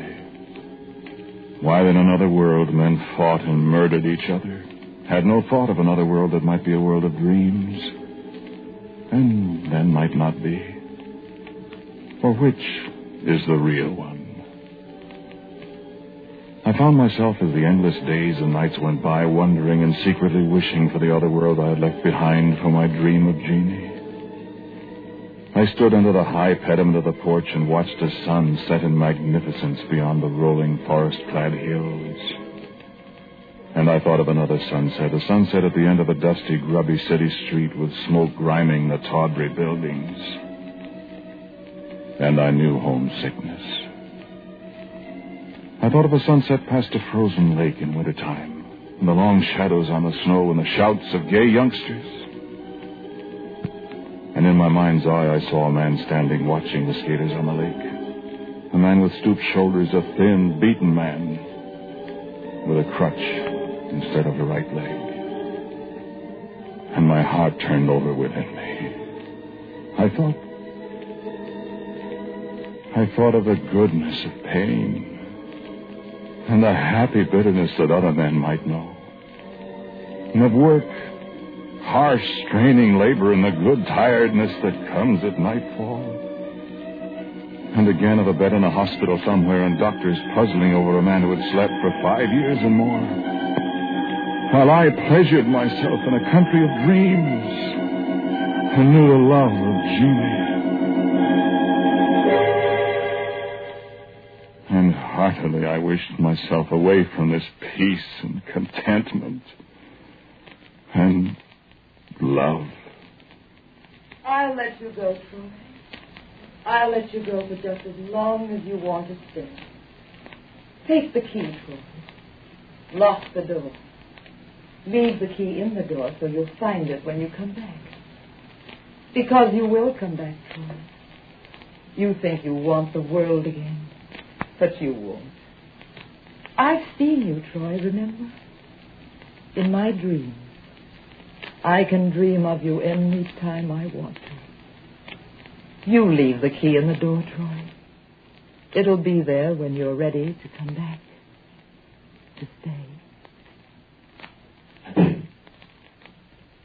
I awoke to intolerable pain. But I couldn't help laughing at the faces of the doctors and the nurses who crowded around. You'd think I'd risen from the dead. And maybe I had. But the pain. And when I looked down at the bed I lay in. Yes, my right leg. Just as I'd imagined.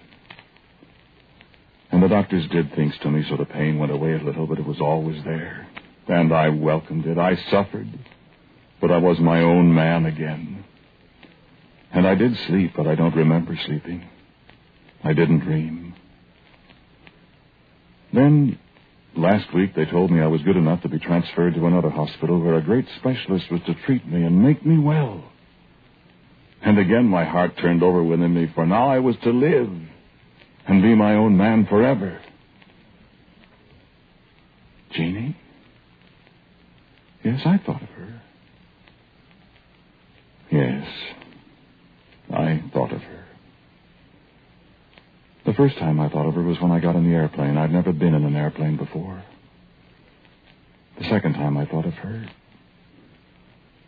well, I'll tell you the dream in the airplane. The drone of the motors made me drowsy.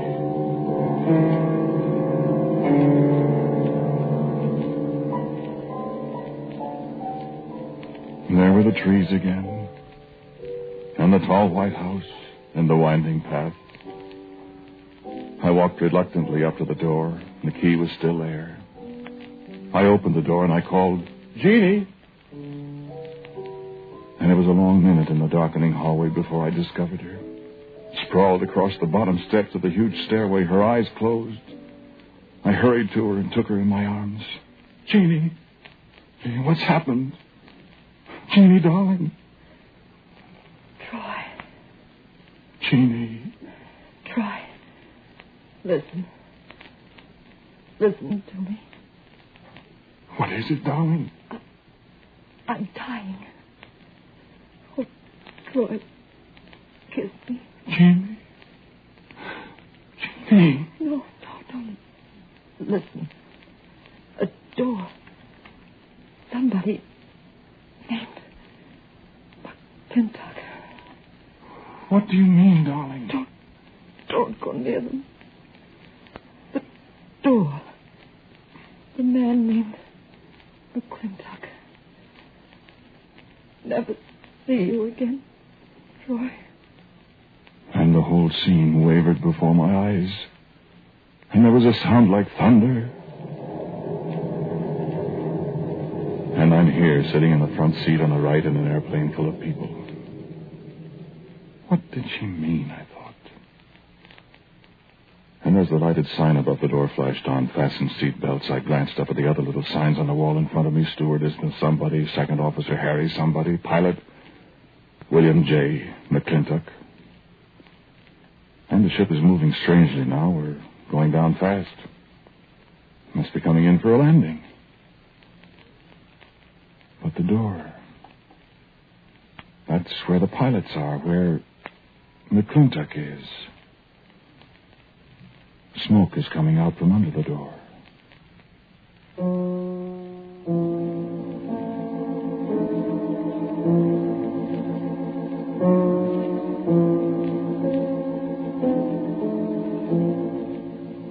title of today's Quiet Please story is And Jeannie Dreams of Me. It was written and directed by Wyllis Cooper, and the man who spoke to you was Ernest Chappell. And the mother was Anna Maud Morat. The voice of the little boy was that of Sarah Fussell. Claudia Morgan played Jeannie. Thank you for being with us, Mrs. Chappell. As usual, the music for Quiet Please is played by Albert Berman. Now, for a word about next week, here is our writer-director, Wyllis Cooper. Thank you for listening to Quiet Please. My story for you next week is called The Good Ghost.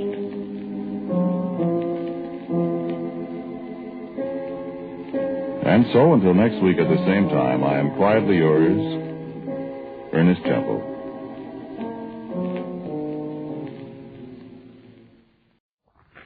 Quiet, please.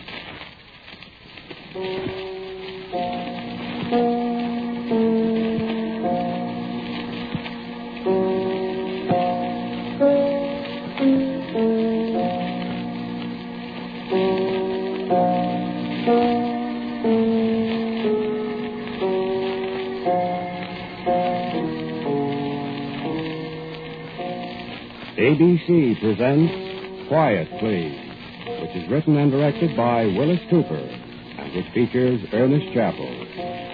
Quiet, Please, for today is called Anonymous.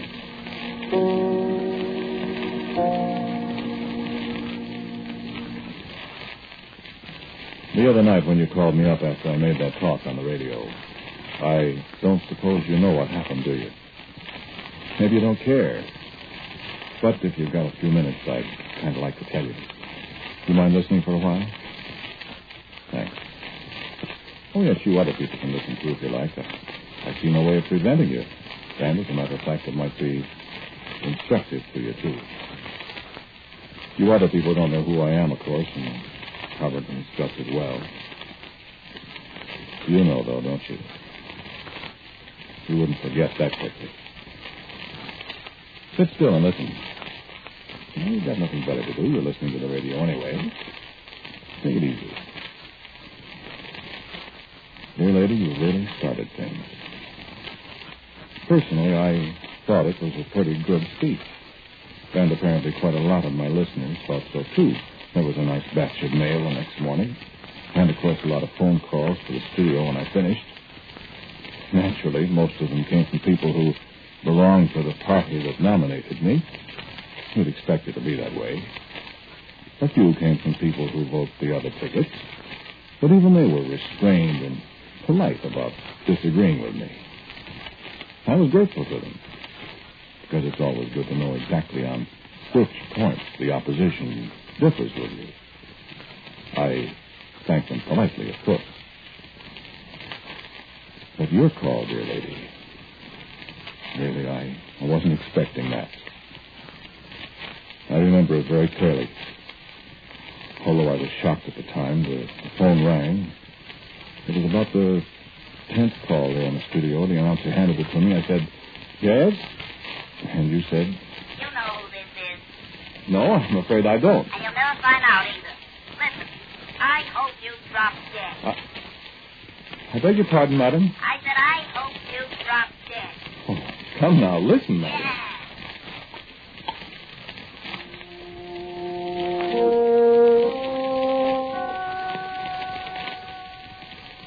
I'm sure I don't know why you said that, dear lady. You never saw me, except in some rather smudged newspaper cuts. You never heard my voice, except on the radio. I don't know what it was that made you use such unbridled language. Was it because you didn't like my face? Or my politics? Or my nationality? Or the church I go to? Or what? What is there about me or about my beliefs that prompts a perfect stranger to wish a sudden, unnatural death for me? Is it because you felt safe hiding behind a telephone, knowing there was no way of my finding out who you are? Did you mean it? Or were you... I don't understand. Well, you have the satisfaction of knowing that you broke up a night's sleep for me, dear lady. My first reaction, of course, was indignation. Literal indignation. A loss of dignity. I wasn't used to having people say things like that to me.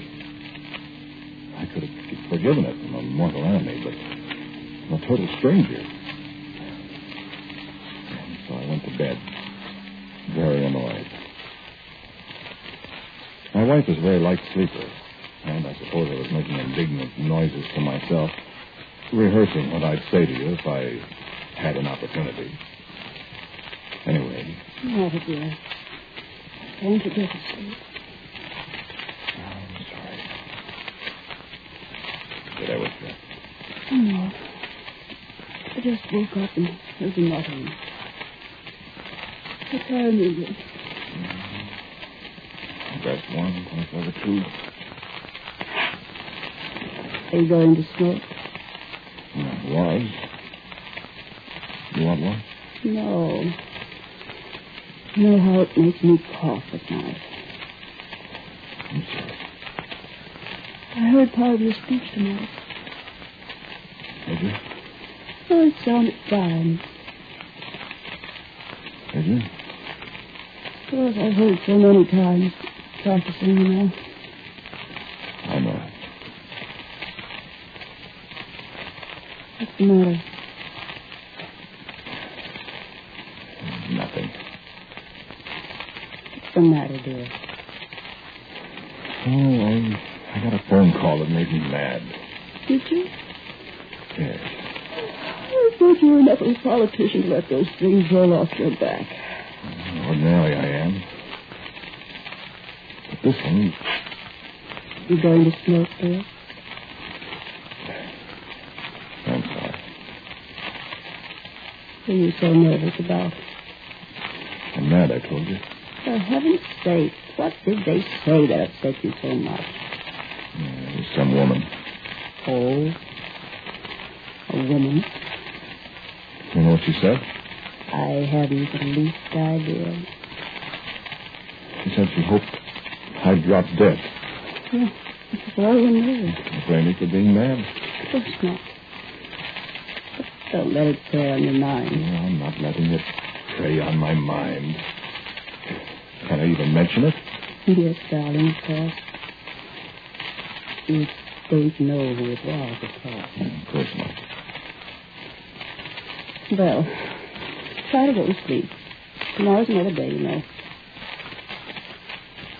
Good night. Good night. Dear. I'm sorry. Good night. Good night. And I better go out in the living room? Keep me awake. Oh, no. You awake, dear? I don't think so. I just remembered. The final notice on your insurance came today. You've got to make out a check in the morning or it'll be too late. Honestly, dear, there isn't any connection. I just suddenly remembered. Sure, I know. I forgot it. I'm glad I remembered. Good night.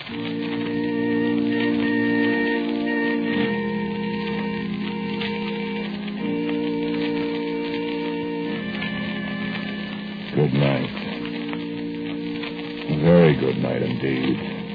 Try and sleep. What did the doctor say about my blood pressure? How old do people have to be to drop dead? What makes people drop dead? Embolism, whatever that is. Blood vessels burst. Things go wrong with your head. Or somebody wishes it on you. You see, you did all right, dear lady. I got up to see if I could stop that dripping shower faucet. I never noticed it before, but I couldn't help hearing it tonight. And what it kept saying. How'd you like to listen to it all night? Here's what it kept saying.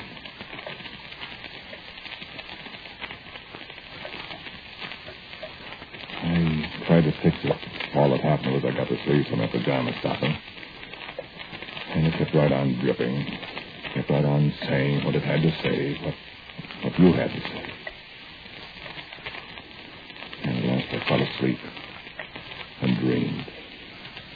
Oh, I'd rather not tell you about the dreams. I'd rather let you imagine them. You know what they were about. You set the stage for them.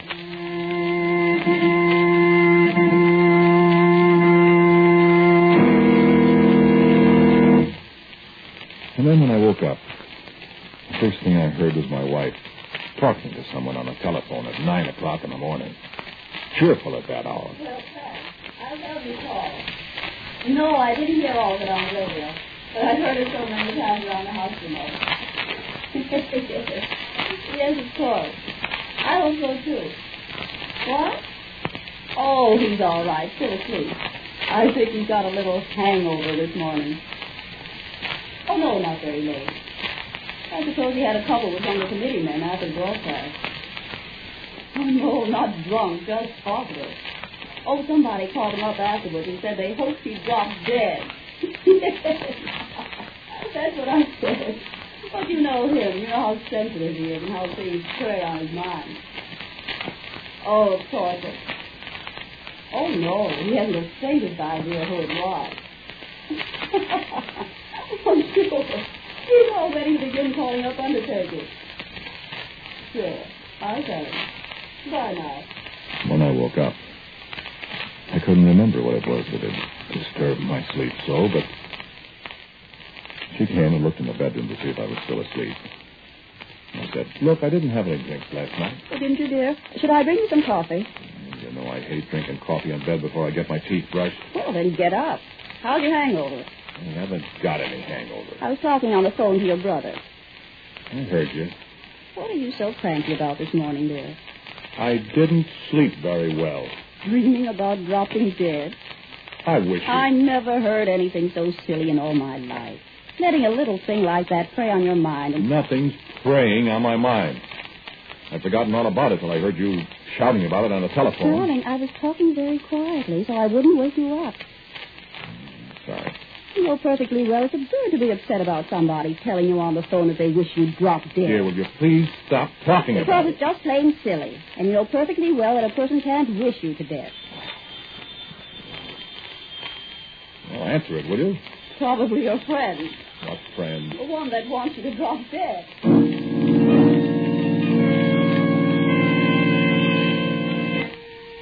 They can, too. Wish you to death. I remember what that Australian fellow told me about pointing the bones, how the witch doctor points a human finger bone at the native he wants to die, and the native just dies. Nobody can do anything about it. He just dies. That's all there is to it. He's wished to death. What did you do? Tell everybody in the committee about that woman last night? What do you mean? Heavens, you've got everybody talking about it. I just mentioned it. Well, that was your secretary. And she says everybody at headquarters is talking about it and laughing at you for being so scared. I'm not scared. I'm mad. Well, I wish you'd forget about it.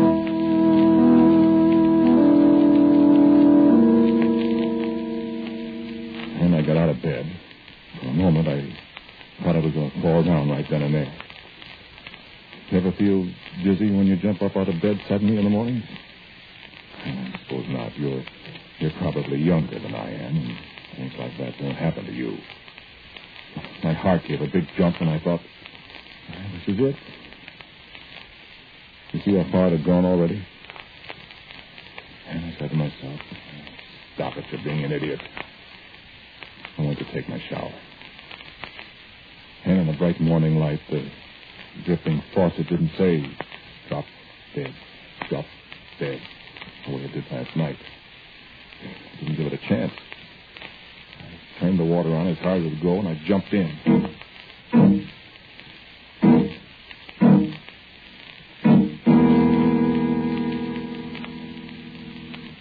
At the office at headquarters, it was different.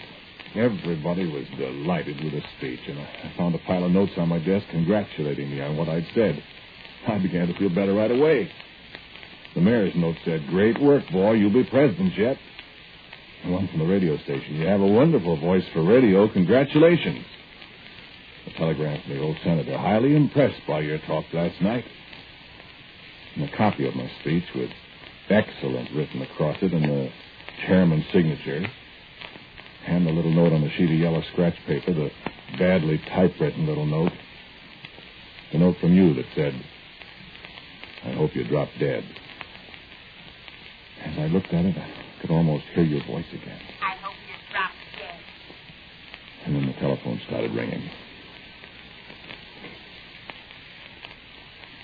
I knew who it was, of course. I knew I'd hear your voice as soon as I lifted the receiver. Oh, no, I said. Oh, no, I'm not going to answer that. I've heard her once. I said to myself, look what it's doing to me. I'm going to give her another chance. I won't do it. I won't do it. And the phone kept right on ringing. I'm not going to answer it, I said. I'm not going to let that woman make a fool of me again. And then I got an idea. Sure, I'd answer. Sure, I'd listen to you. Sure, I'd engage in conversation. I'd have my secretary trace the call while you were talking. I'd get you.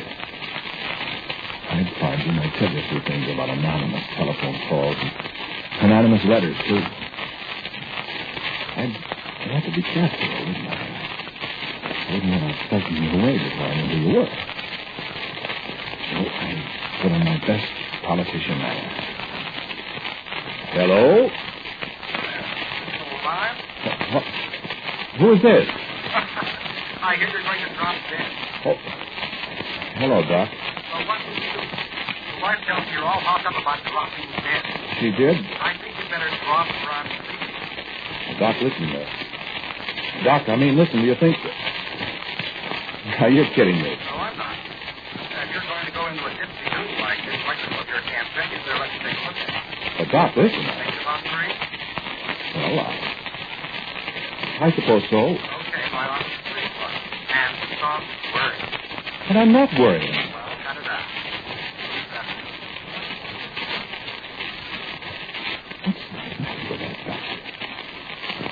Does he think I'm nuts? What's he going to do to me? Tap my knee, see if my reflexes are all right? Ask me embarrassing questions about my childhood? I'm not going to go, but...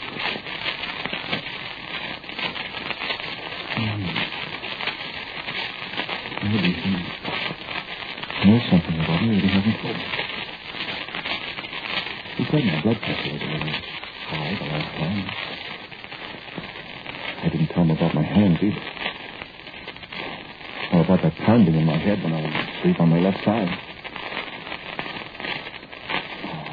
I wonder if I really have nothing wrong. And I ought to get checked up once in a while, though.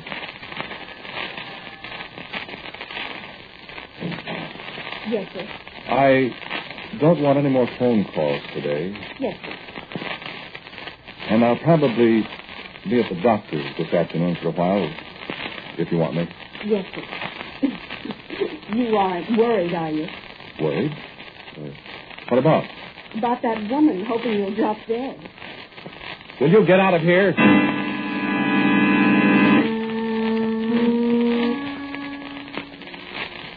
Stay off.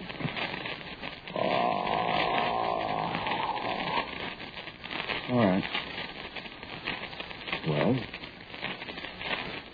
Well, Doc? You'll be all right. Be all right? Sure. Is my heart all right? Yes. Well, yes. What's the matter with it? What are you so worried about? The pain in my little finger. What pain in your little finger? This one, the left one. Hurts every once in a while. So? Well, isn't that a symptom of angina? Yes. Thought so. It's also a symptom of hangnail. Well, Doc, listen. And of a mild neuritis. Am I going to be all right, Doc? Listen, my friend. I've never given you any malarkey, have I? No, Doc. Never tried to scare you or anything, have I? No. What do you mean? I don't want to scare you now, either. But you've got to take care of yourself. You understand? You've got to take care of yourself. What is it? Nothing, but taking it easy won't fix up. Stop working so hard. Stop staying up till all hours. And don't eat so much.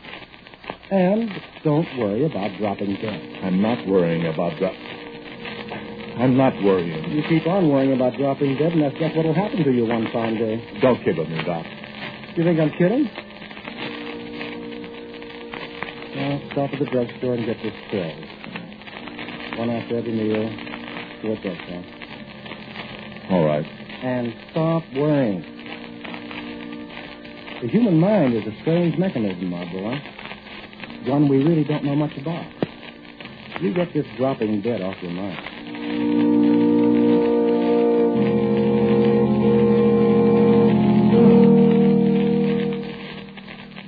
Ever hear the story about the man who was granted 3 wishes, dear lady?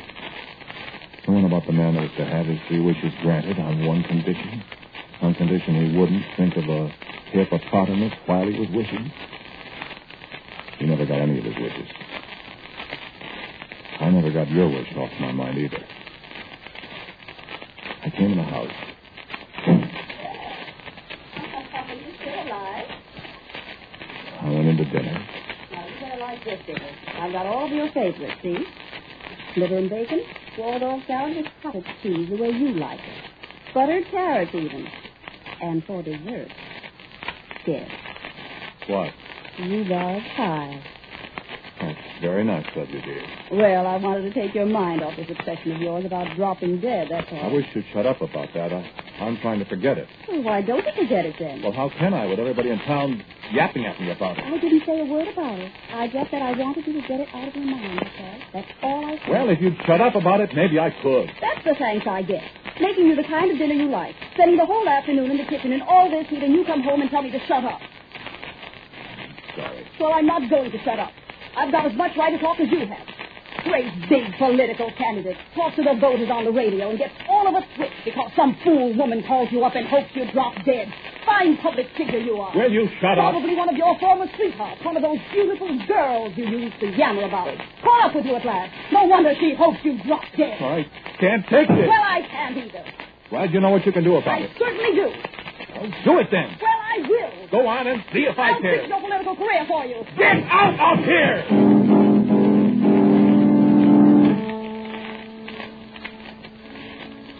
And so, my wife left me, dear lady. She turned around as she went out the door, and she said, oh, very sweetly, she said, I hope your girlfriend gets her wish, dear. She slammed the door. I sat there. My little finger began to hurt again. I feel a throbbing in my temples. A swoosh, swoosh, swoosh, swoosh. I felt so dizzy. A sharp pain in my shoulder. You'd have been very happy, I think. I drank 2 glasses of water. I didn't feel any better. I got to the phone and I dialed the doctor. And what seems to be the matter? Dizzy. I got those pains. In your little finger? Yes. And my shoulder, too. And my head's buzzing. Look, I'm eating my dinner. I'm sorry. Take 2 bromides and lie down. You sure, Doc? So I took the bromide. I went to lay down on a bed. I felt better after a while. That is, physically I felt better, but mentally... And the phone rang after a while. I got up and answered it. I thought, maybe it'd be you. I thought, if it was you, maybe I could talk to you and reason with you. Get you to say you didn't mean it. The bromide made me a little dopey, I guess. The voice on the phone sounded strange when I answered. Who is this? Is that you? Whom do you wish to speak to? What number is this? What number do you want? What number is this? What number do you want? Oh, drop dead. Drop dead. Hello. Hello, hello. Great.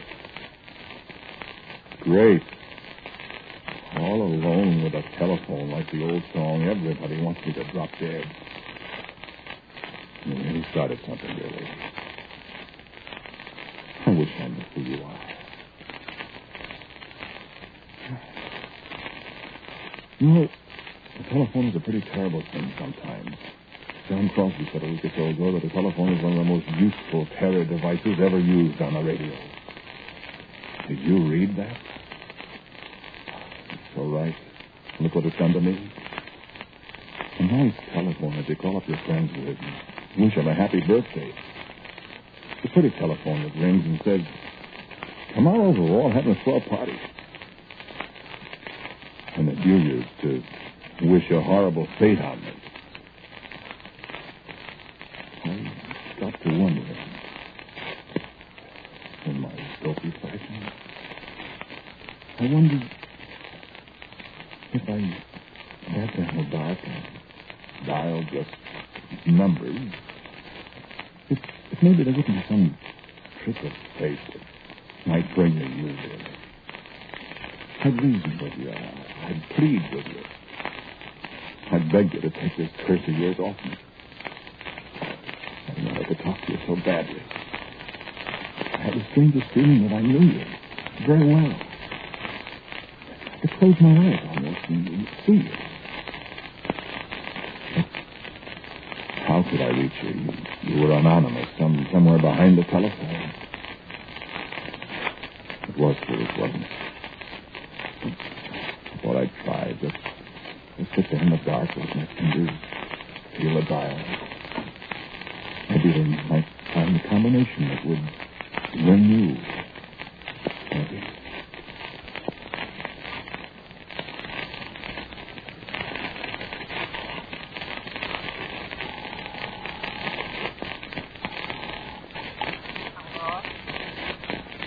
Hello?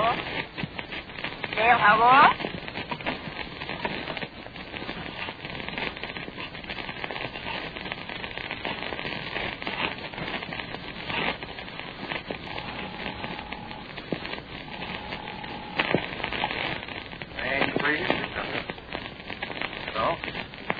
Hello.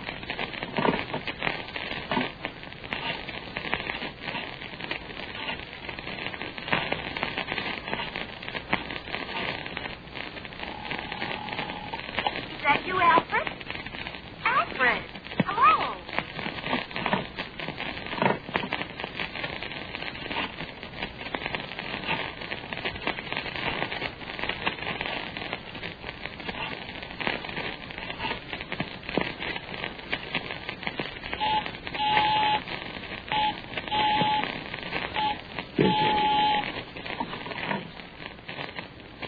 Was that you, dear lady? Were you telephoning someone else hoping they'd drop dead? Being anonymous and safe? I sat there a long time in the darkness, wondering. I didn't do much point in dialing any more numbers at random. There must be 100 million combinations on that dial. And only one of them is yours. So I got up and looked around the room in the dark. You did all right. I thought you'd like to know. I put on my hat and went out for a walk around the block. I hope you're satisfied. I hope you're happy. Because you see, dear lady,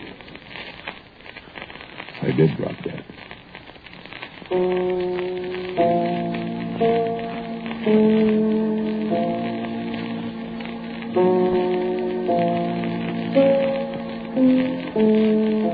The title of the Quiet Please story you've been listening to was Anonymous. It was written and directed by Wyllis Cooper. The man who spoke to you was Ernest Chappell. And Athena Lord played my wife.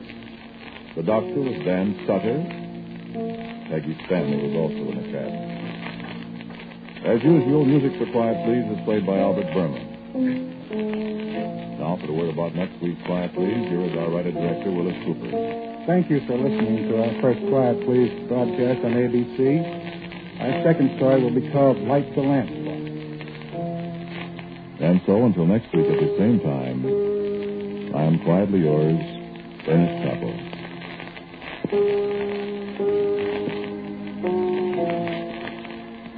This is ABC, the American Broadcasting Company.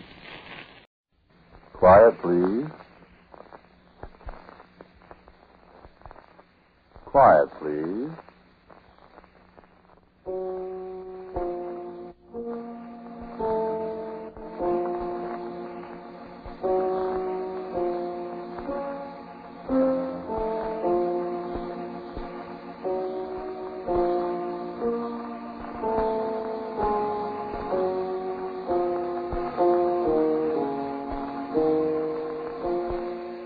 The Mutual Broadcasting System presents Quiet, Please, which is written and directed by Wyllis Cooper and which features Ernest Chappell.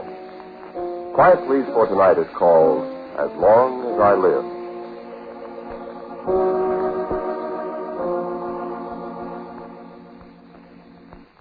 You ever know a medium? I mean, that produces ghosts and spirit voices, does table rapping and stuff. Yeah, I was married to one. Sure, it's phony. Most of them are phony.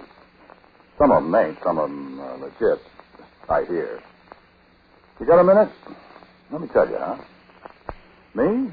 No, I'm not going any place for a while. Time I got lots of. You go for this stuff? You don't, huh? Don't believe in it? Yeah, that's what they all say. Never had your fortune told, huh? Never had your hand read, the palmistry, at a carnival, amusement park, anything like that?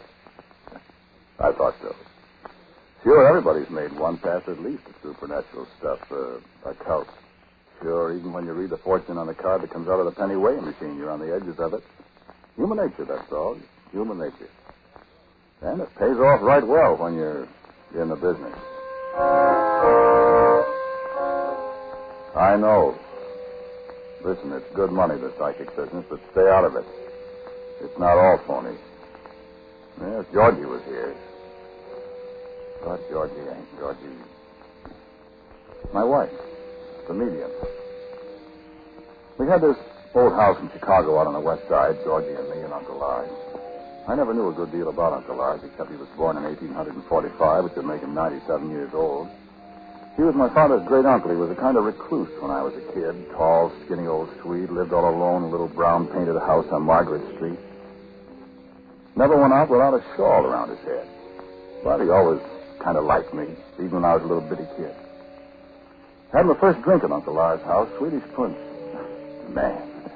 And drug at Christmas time, hot and full of raisins and nuts and spices. Quite a thing, drug, especially for a 10-year-old brat. Well, Georgie and I had quite a discussion about Uncle Lars when he got the letter saying he was coming to live with us. Well, you're going to have to look after him, Jim. I'm not picking up after you, let alone an old man that probably hasn't got all his buttons. No, he's got good sense. He's only 97. He comes from Dalarna, where they live to be 1,000,000 years old and dry up and blow away. You got any money? Yeah, must have. Couldn't he go to an old folks' home or something? And leave the dough to the old folks? You crazy? Wonder how much he's got it. Oh, damn it, I'm sorry. That was a terrible thing to say. Poor old guy all alone. Sure. He was nice to me when I was a kid. And he won't cost much to keep. He says he'll pay us to. Oh? That's just like him. You like him, Georgie. Ever been married or anything? Well, there's a kind of mystery, you know. No? There was a cousin Flora. I don't know who she was, but there was some kind of story about this cousin Flora back in Sweden. She came over to this country. They were going to be married, but she died in the Chicago fire in 1871. And he kept house all by himself all those years. Yeah, I suppose. Maybe he's forgotten her, though. Long time ago, I guess. No, he hasn't forgotten her. I don't think he has. I remember when I was a kid, he used to have a big carved Swedish chest. A hope chest, I guess. I guess so. It was all full of old-fashioned clothes. I got into it one afternoon at his house while he was asleep. Funny clothes. I remember a purple velvet dress. Was she pretty? I don't know. Never saw any pictures of it. Didn't you ever ask him about it? Nobody ever mentioned her to him. I remember my dad said something about her once. The old man ordered him right out of the house. Poor old guy. Well, we'll make his last years comfortable, Jim. That's my baby. You're a good kid, Georgie.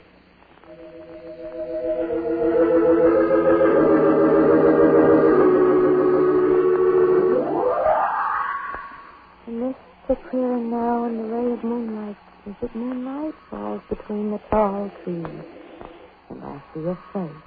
It is a little girl, a golden-haired little girl, and the gown is shining silver. Her arms are outstretched. She is seeking someone. She stops. She wants to tell me her name. Her name. Wait.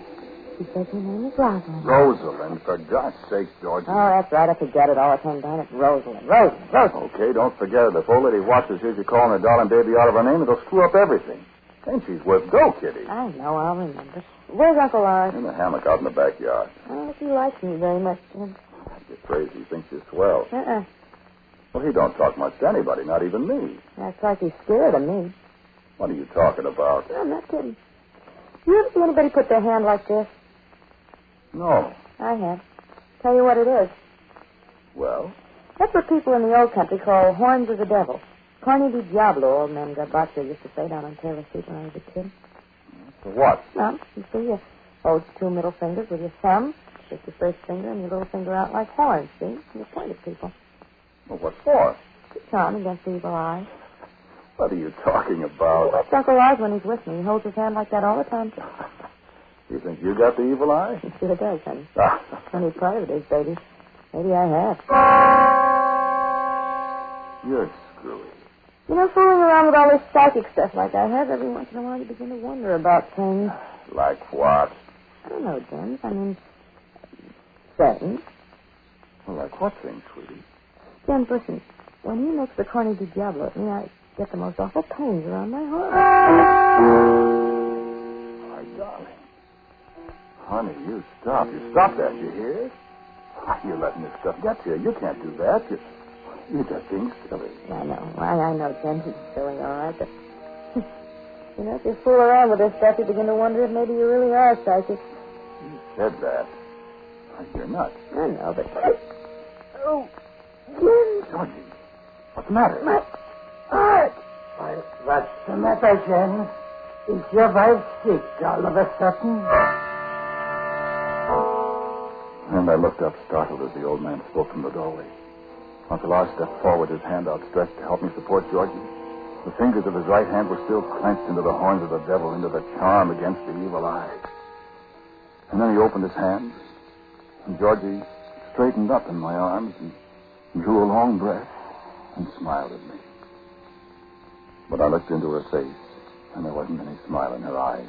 I'm all right. I'm all right, James.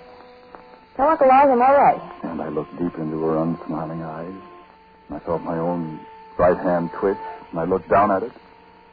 My forefinger and little finger had formed the shape of the charm against the evil eye.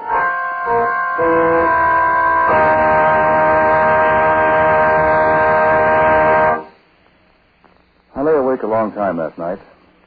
Georgie, as long as we've been married, has always insisted on sleeping with the light on in the room, and well, after all these years, I've gotten used to it, too. But she had a most disconcerting, is that the word? Disconcerting way of sleeping. A way that used to bother me at first when I woke up in the night and turned my head to hers on the pillow beside me. Well, she slept with her eyes open. No, don't be silly. Not wide open, but not quite closed. Georgie was a very good-looking woman, mind you, but asleep, with her eyelids not quite meeting and just a little of the pupil showing, she seemed to be staring. Or like... Oh, I don't want to tell you what it looks like if you've never seen it. Oh, yes, she'd be sound asleep, sure. We used to laugh about it. So I got used to it. She said lots of people sleep that way. I don't know. I got so it didn't bother me anymore, like I said, but... Well, this time... I'd shut my eyes, and I'd have to open them again.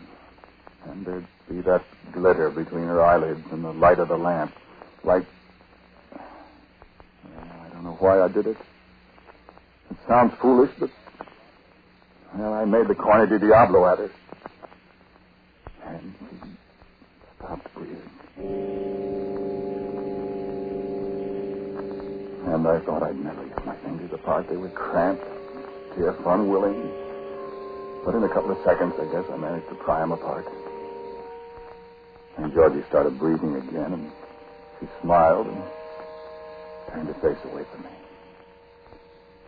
And for a long time, I I lay there listening to her soft, even breathing beside me and saying over and over to myself,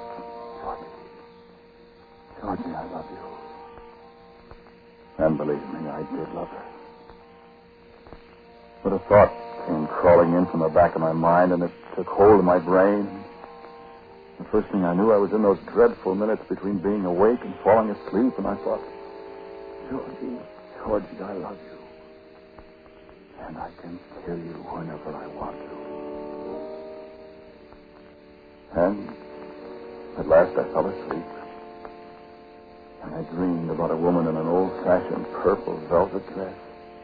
A woman who laughed in a strange way. And I could never see her face. Only the purple velvet dress.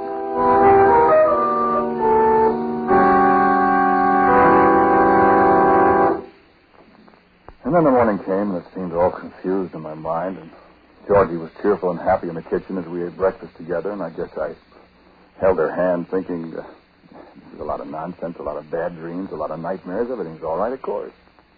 And it was really quite pleasant, just the two of us. And it was that way for a week, maybe. We did a seance for Mrs. Watsis, and Georgie remembered to call the little girl Rosaleen, and old Mrs., I forget her name, cried in the dark, asked questions about how Rosaleen was doing in the great beyond. And Georgie made her happy with her answers, and we made $75 out of that.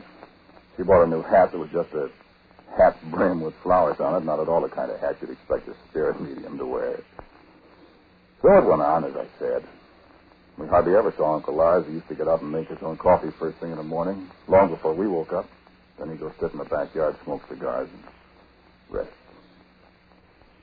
So this one morning, we're sitting there, looking at the papers and being quietly happy. When Georgie got up to pour another cup of coffee, she stopped at the back door and looked out. Jen, where's Uncle Lars? In the hammock, isn't he? I don't see him. He's probably putting around with the flowers. No, not in the garden. I don't see him. Uncle Lars! Well, heck, maybe he's still asleep. He's always up so early. Well, let him sleep. He's an old man. I better see. I don't know. You know, he might... Something might be... I better see if he... Yeah. Well, he's asleep. Don't wake him. Jen? You all right? Jen, come here. Well, what's the matter? Come here, quick. What's the matter? Something's the matter with him. Uncle Lars.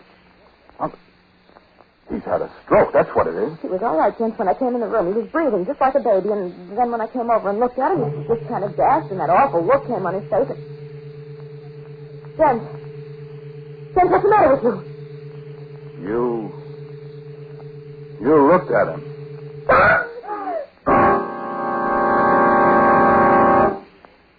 All right, he was 97 years old. He was entitled to a stroke. How do I know she did it? How do I know anything?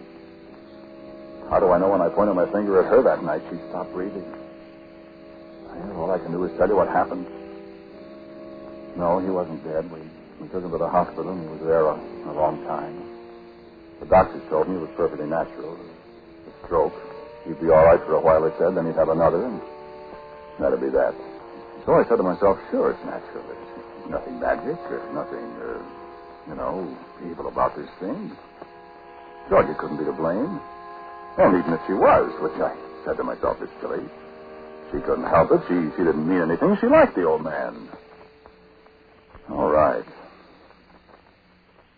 You remember that woman in the purple dress I dreamed about, the purple velvet dress? The one in Flora's Hope chest? Mm-hmm. Georgie, I said one day. Georgie, the funniest thing, I've been dreaming about that purple velvet dress I told you about. You remember? In the chest? Yeah.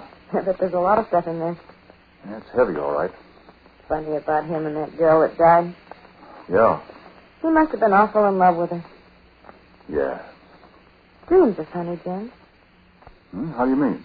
Well, no, they mean different things. I wonder. Maybe you dreaming about her? I didn't say I dreamed about her. I said the dress. Well, maybe that's a symbol. Maybe that means... Maybe he's going to die. Maybe she's telling us that. Maybe there's something in the chest we ought to know about. Let's not monkey with the chest. He might be trying to tell us something. Oh, stop, Georgie. No, James, I don't know. Well, there's a lot of things we don't understand. And then I got mad and I said, oh, for Pete's sake, let's get out of this stupid business. It's making us all nutty. Georgie said it wasn't stupid, and so we got into a fight. I got up and put on my hat and walked out of the house. And when I came home that night, I walked into the bedroom, and there was a woman in a purple velvet dress lying on Georgie's bed. And when I saw it was Georgie, a wave of rage just swept over me like a hot flood, and I slapped her, and she woke up and flew at me. What was wrong with us? She hit me, and I think I tried to choke her. We yelled at each other like a pair of wildcats. She scratched my face. I yanked her hair down. She struck at me again, and then I don't know how I did it. Something seemed to be pulling at my hand. And Georgie screamed again and fell down on the floor. I looked at my hand where it hurt. My 2 fingers were outstretched in the shape of the devil's horn. And I picked her up and put her on the bed. Took the purple velvet dress off her. And as it slipped over her head, she opened her eyes and she smiled at me. And I just flopped down alongside the bed, put my arms around her, and cried like a baby.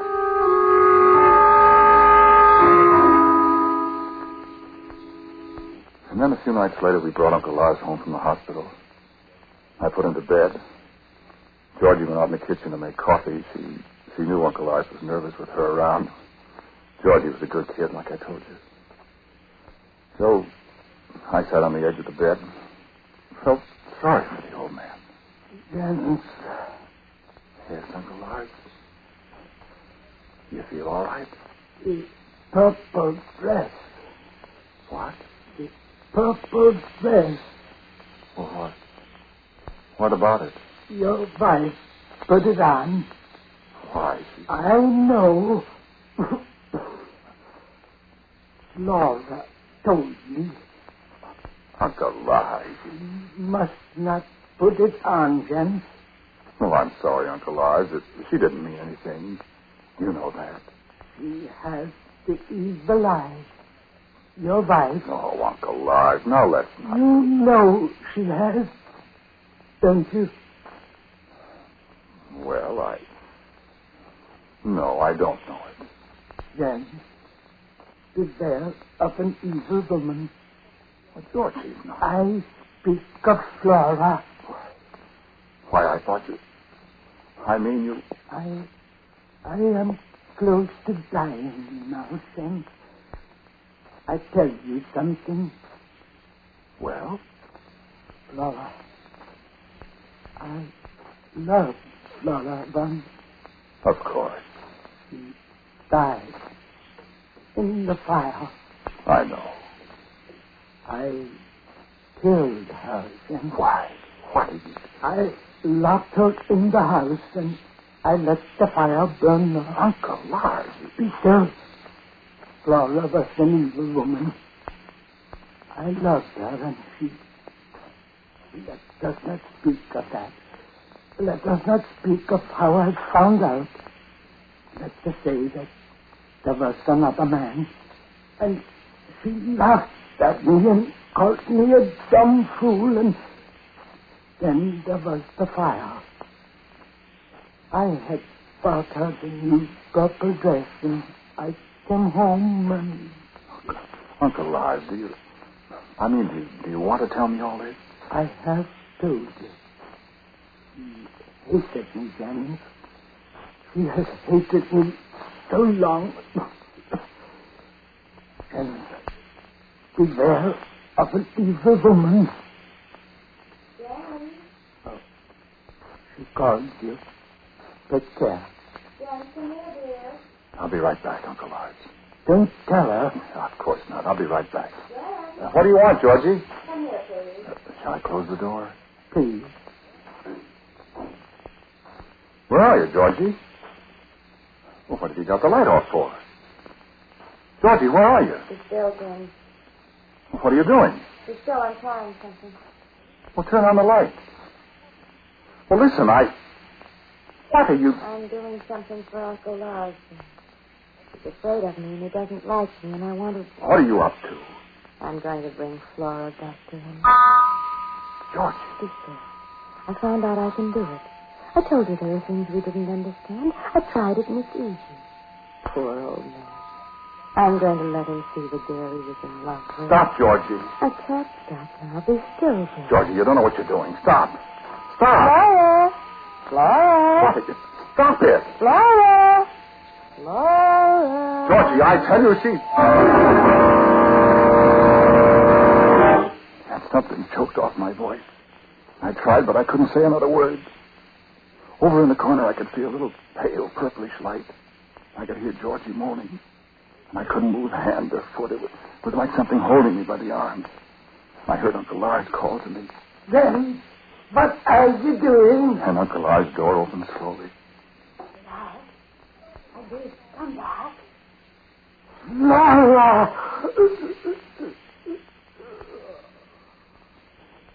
And I felt something release my arms then, and I reached for the light switch, and suddenly the room was bright again.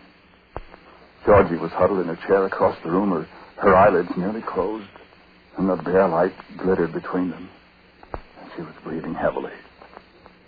But at the open door beside me there stood a tall woman in a purple velvet dress.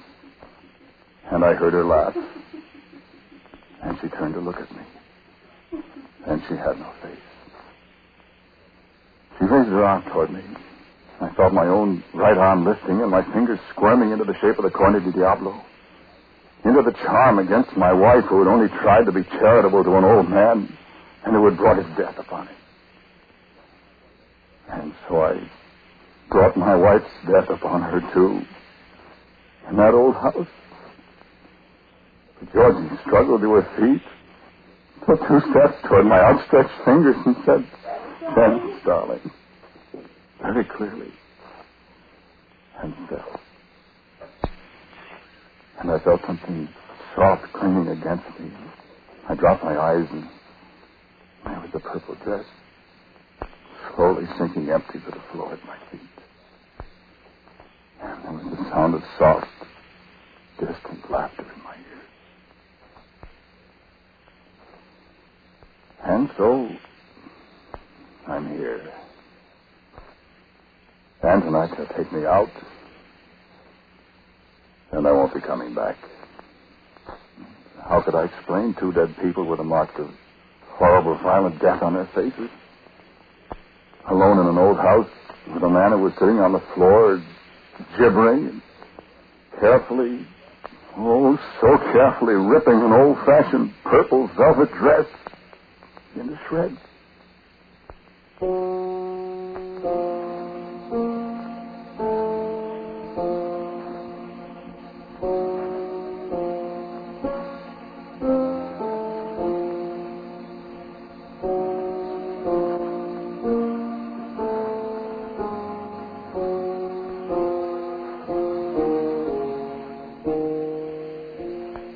Your Quiet Please story tonight was called As Long as I Live. It was written and directed by Wyllis Cooper. The man who spoke to you was Ernest Chappell. And Alice Reinhardt played Georgie. Uncle Lars was Bruno Wick. And Lotta Stavisky was Flora. As usual, music for Quiet Please is played by Albert Berman. Now, about next week, here is Wyllis Cooper. All the characters in tonight's story were, as usual, figments of my own imagination and have no relation to anybody living, dead, or undead. Next week, our story will be The Man Who Stole a Planet.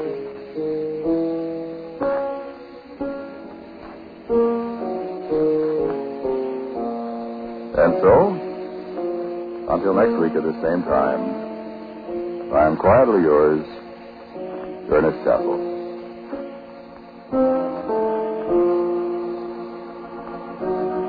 Quiet Please comes to you from New York and is heard in Canada through the facilities of the Canadian Broadcasting Corporation. This is the Mutual Broadcasting System.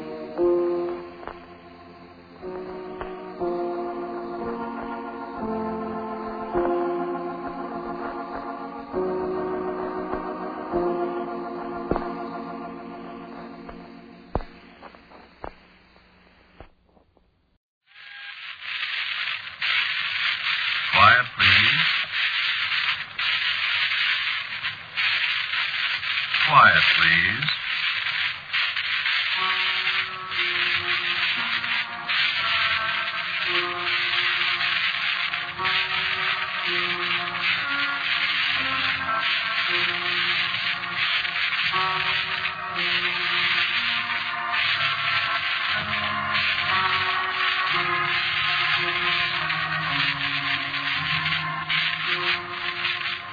Broadcasting System presents Quiet, Please, which is written and directed by Wyllis Cooper and which features Ernest Chappell.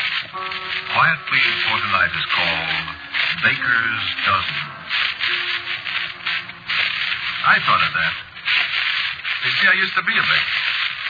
Everybody was always asking for an extra bun and an extra donut or one more Parker House roll when they bought a dozen, see?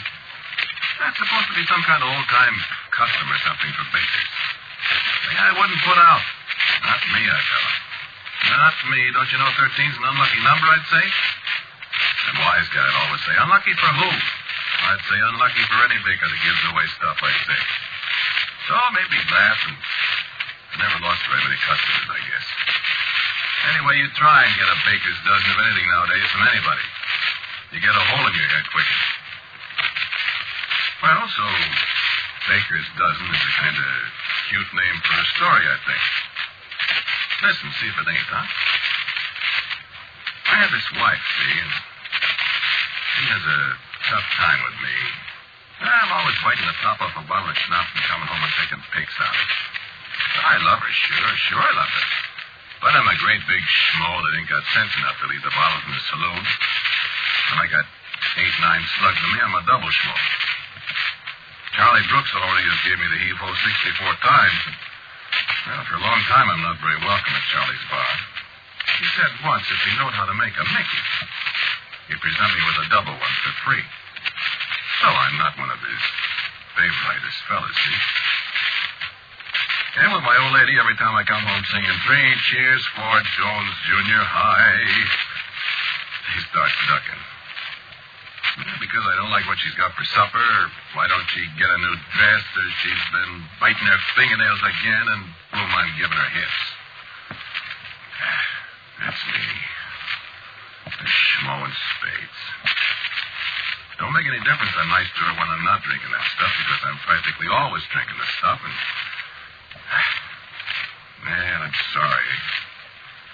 But so what? And do you think she ever hangs on my chin? No, she don't. And she don't holler copper on me either. One time there was the cop lived next door, and he hears me pushing her around. He comes in. She says she hit her nose on the door. The cop gives me the ugly look, and what does she do? She kisses me. And what can the cop do? Go away, that's what the cop can do. You see? Why is a woman a lover schmo? Well, I get carried away telling you about myself. I gotta tell you the story. Listen.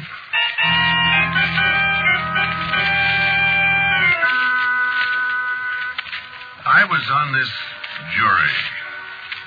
A lot of times I've been called for jury duty, but I'm just like you. I always try to get out of it. With me, it might interfere with my bottle department, see? Only this time I don't put up a beef, I take it. You ever been on a jury? Well, I guess you know how it is then. Nobody pays any attention to you. You just sit there like a lug, like everybody else. You might as well be in West Overshoe or Kansas, Arkansas, or whatever, as far as the rest of the jury is concerned. Guys hollering at witnesses and bobby soxers of all ages and sexes watching the free show and hoping to hear some dirt. I get bored. Well, I did have a hangover, so I never come to till quite a while after the trial had begun. You know how a hangover is.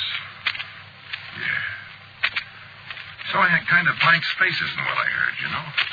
First, I hear the doctor saying what it was caused this guy to croak, and it was something about traumatic synthesis of the scravenies or something, and it got caused by applying a blunt instrument to the fellow's noggin kind of hard, so he had the scravenies, and he's a dead pigeon. Then another fellow stops up and down in front of the jury box, and he says he's going to prove this dame done it. He's going to by gravy have her hung. If only the fine jury will cooperate. And another fellow with a red mustache, he objects. And there's a copper that says, yeah, he found the guy with his noggin bent in, and yada all over the place till my noggin hurts, and I kind of go to sleep or something. Then I am waked up like sticking a pin in me. You know, I'm telling you about this Charlie Brooks that I used to drink at his bar? Well, who is all of a sudden sitting on the witness stand but Charlie Brooks? Listen. My name is Charles Brooks. Your occupation, Mr. Brooks. I am a bartender. And a very good one, I hear. And I pipe up and I say, He makes the best martini in town. see, I don't hold no grudges because, after all, I'm a schmo and he should throw me out.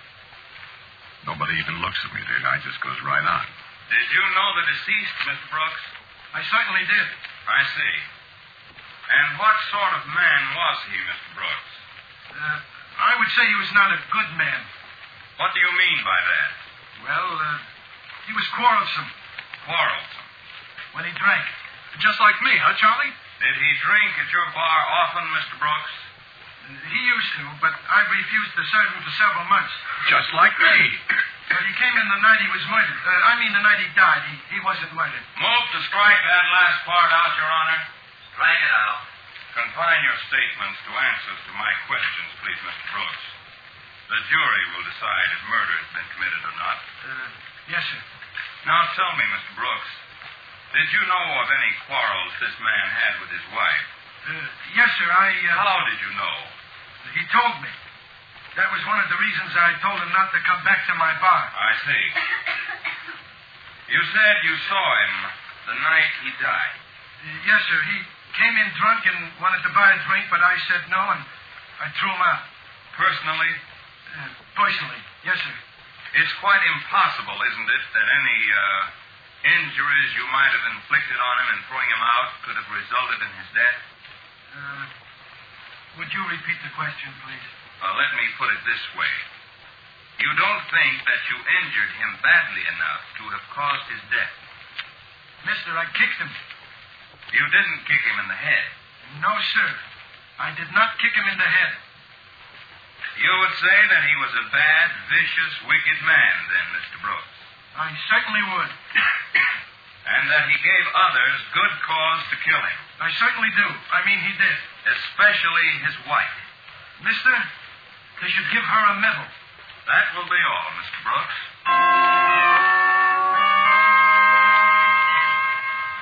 And here comes Charlie stepping out from the witness stand and walking across the floor past the jury box right in front of me.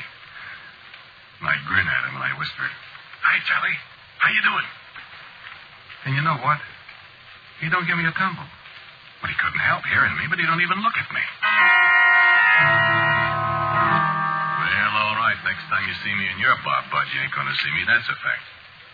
What's he think he is, a big shot because he's a witness in the court? What is this? But that ain't the only surprise I get. Charlie Brooks. There's this copper that lived next door, like I said.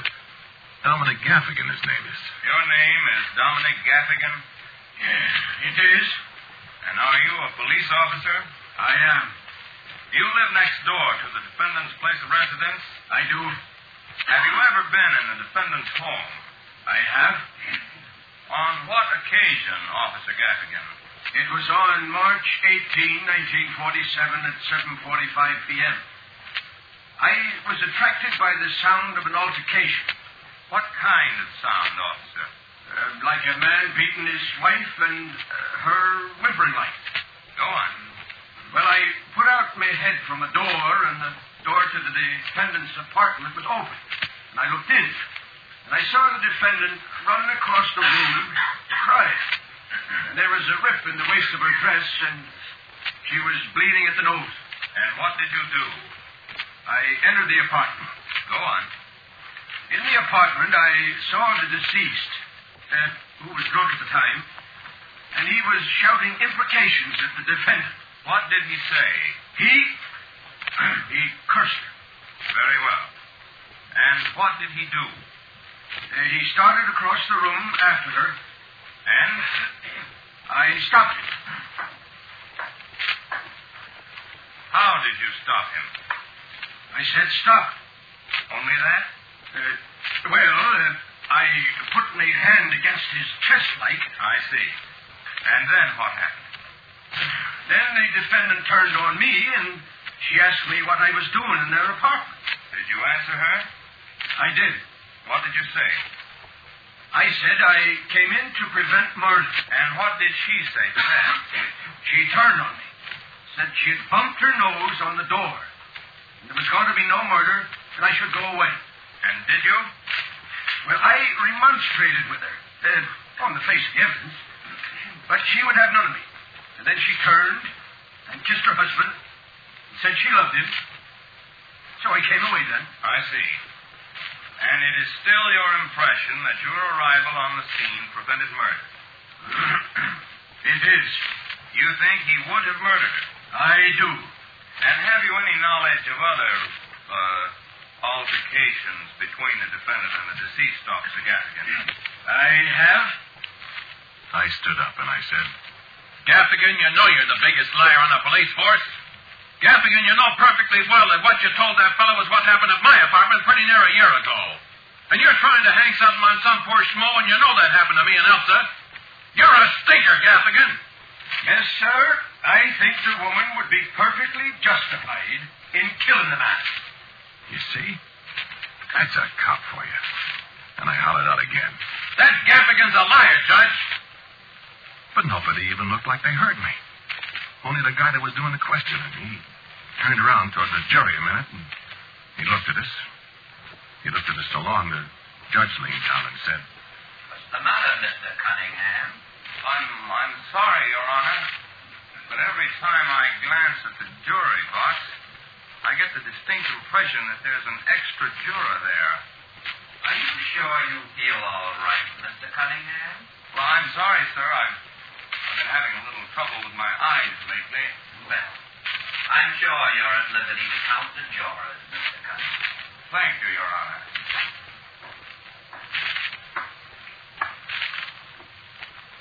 1, 2, 3, 4, 5, 6, 7, 8, 9, 10, 11, 12. I'm sorry, Your Honor. You may proceed, Mr. Cunningham. The guy walked away, but he still looked kind of puzzled.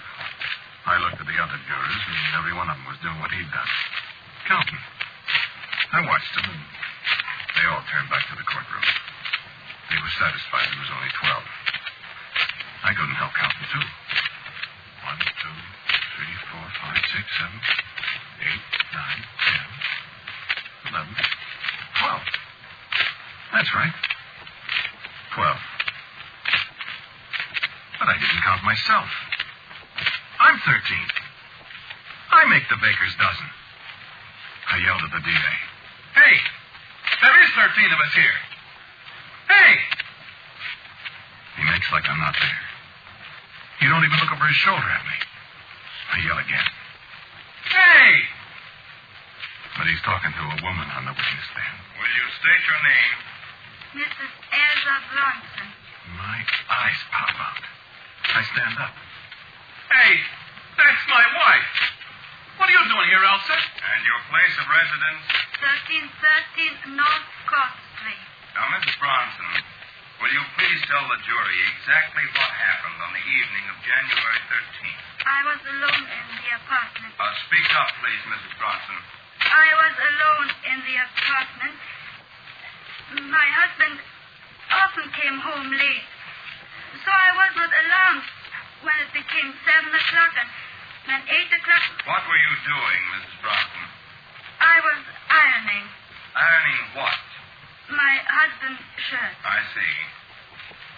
Go on. When it became 9 o'clock, I became a little bit alarmed. Why? Because... Was it because you were sure your husband was drunk somewhere? My husband does not drink so much. Was it because you were afraid that he would come home drunk and beat you up? No. Mrs. Bronson, your husband had beaten you up before, hadn't he? No. You heard what Officer Gaffigan said, didn't you? I told him the truth. I did strike my nose on the door. You didn't strike it on your husband's fist? No. He has never struck you? Never. Mrs. Bronson, did you hate your husband? I loved my husband, sir. Even when he beat you? He did not beat me. I loved him and he loved me. I couldn't stand it any longer. I jumped up again. I said, "Listen, you, what's this here all about? What are you doing with my wife? Elsa, what are they doing to you?" I loved my husband. Elsa, I love you. Well, if you loved him so much, why did you kill him? What the devil are you talking about? What is this stuff? Listen to me. I'm talking to you. You hear me? I loved him. Sure, she loves me and I love her. Furthermore, I'm not going to let you make a fool of her anymore. You hear me? You loved him, so you killed him. What are you talking about?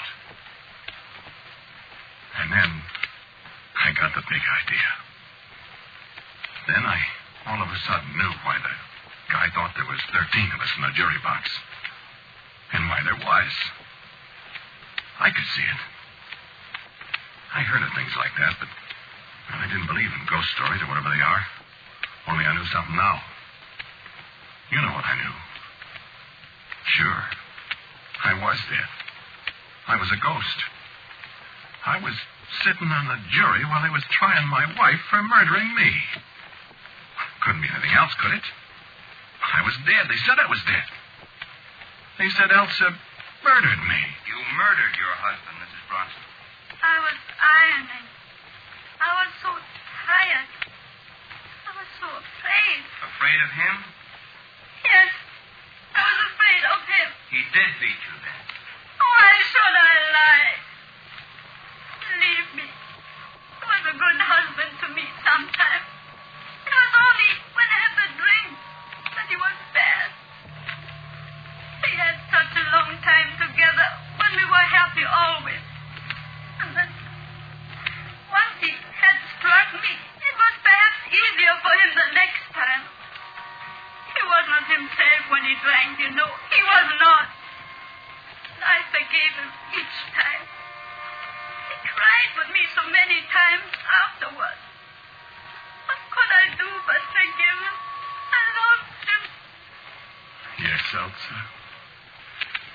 I guess a dead guy can say his say. Even if nobody can hear him. I know you loved me. And I loved you. Always. I don't know how this happened, Elsa. But whatever it was, I had it coming, didn't I? I asked for it. Nobody in the world would ever believe that I loved you. Nobody but you. I don't know what they'll do to you, Elsa. But I wish I could take the rap for you. It isn't enough. Just being dead. And it was 9 o'clock and then 10 o'clock. And I was so tired. And so I went and made myself a bite to eat alone. And then I came back to the ironing. I'm afraid I'm slow at my work, but I'm very careful. And you were ironing when he came in? Yes. Yes, I was ironing. The door opened, and I saw at once that he had been drinking. He walked across the room to me, and he stood there and smiled at me the way he always smiled when he was angry. And he said, "What are you doing, Elsa? Ironing?" And I said, "Yes." He pushed the ironing board against me and fell. And the iron burned my hand, and he bent over to pick me up. And I struck him with the iron. I'd never struck him before, but I killed him. Now take me away and hang me. I do not want to live after this.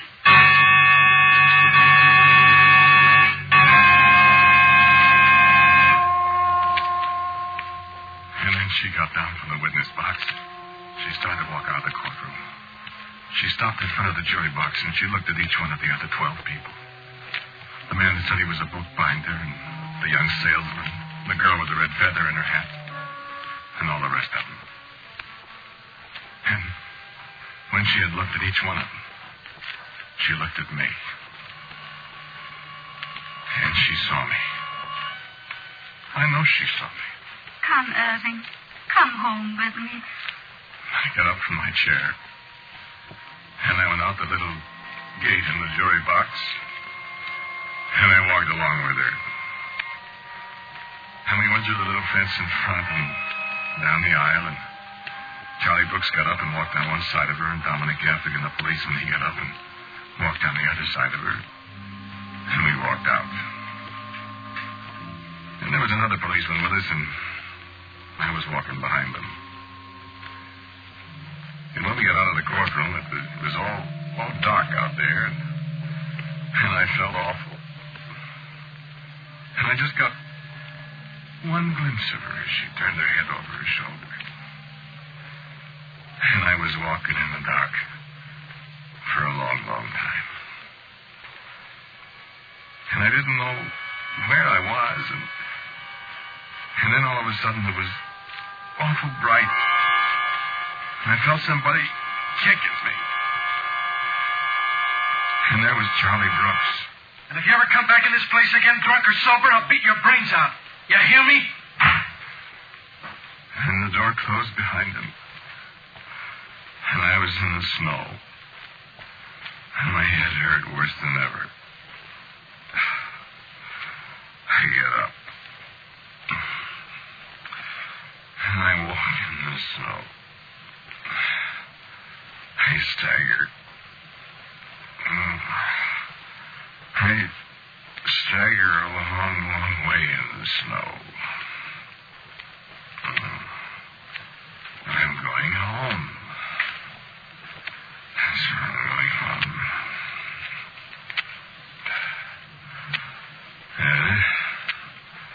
This is the house.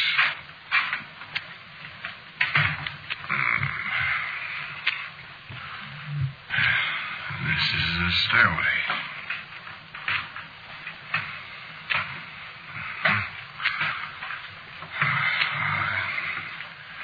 And this is the door.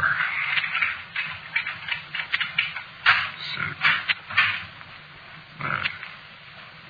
that's Elsa standing there, alongside the ironing board. Hey, I'm not dead. What you doing, Elsa?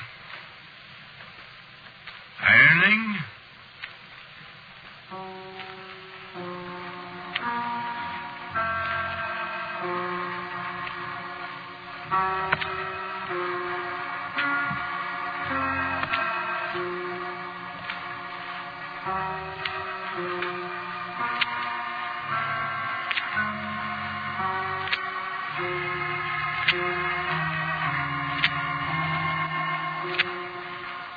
Listen to Quiet, Please, which is written and directed by Wyllis Cooper. Irving, the man who spoke to you, was Ernest Chappell. And Elsa was Lotta Stavisky. The district attorney was Jim Bowles. Gaffigan was played by Ed Latimer. Charlie Brooks was Murray Forbes, and the judge was Harry Worth. The original music for Quiet, Please is composed and played by Albert Berman. Now, for a word about next week's Quiet, Please, here is our writer-director, Wyllis Cooper. I've got a story for you next week called The Green Light. So until next week at the same time, I am quietly yours, Ernest Chappell. Quiet, Please comes to you from New York. This is the Mutual Broadcasting System. Following station identification, you'll hear And Now.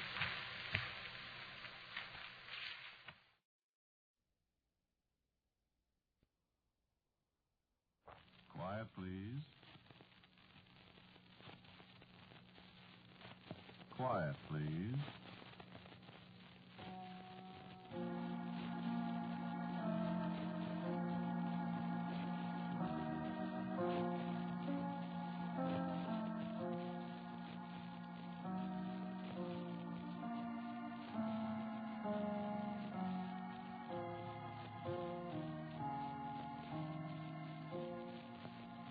American Broadcasting Company presents Quiet, Please, which is written and directed by Wyllis Cooper, and which features Ernest Chappell. Quiet Please for today is called Berlin, 1945.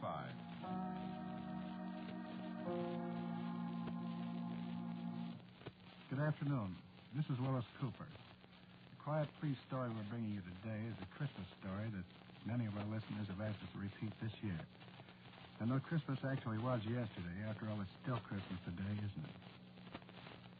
This was Christmas Day 3 years ago, Christmas 1945, in a ruined house in Berlin, in Germany. 5 soldiers around a table beginning their Christmas dinner. Staff Sergeant John Plattner was carving. I am a guy that strictly enjoys Christmas. I'd enjoy it a lot more if I was at 504 North Monroe Street. Hey, you guys come to see me sometime in Peoria. You'll find out. Hey, listen, I'll tell you what. Next Christmas, let's all go to Peoria and have Christmas dinner at Schulte's house. Yeah, that's the deal. We'll go skating out at Bradley Park.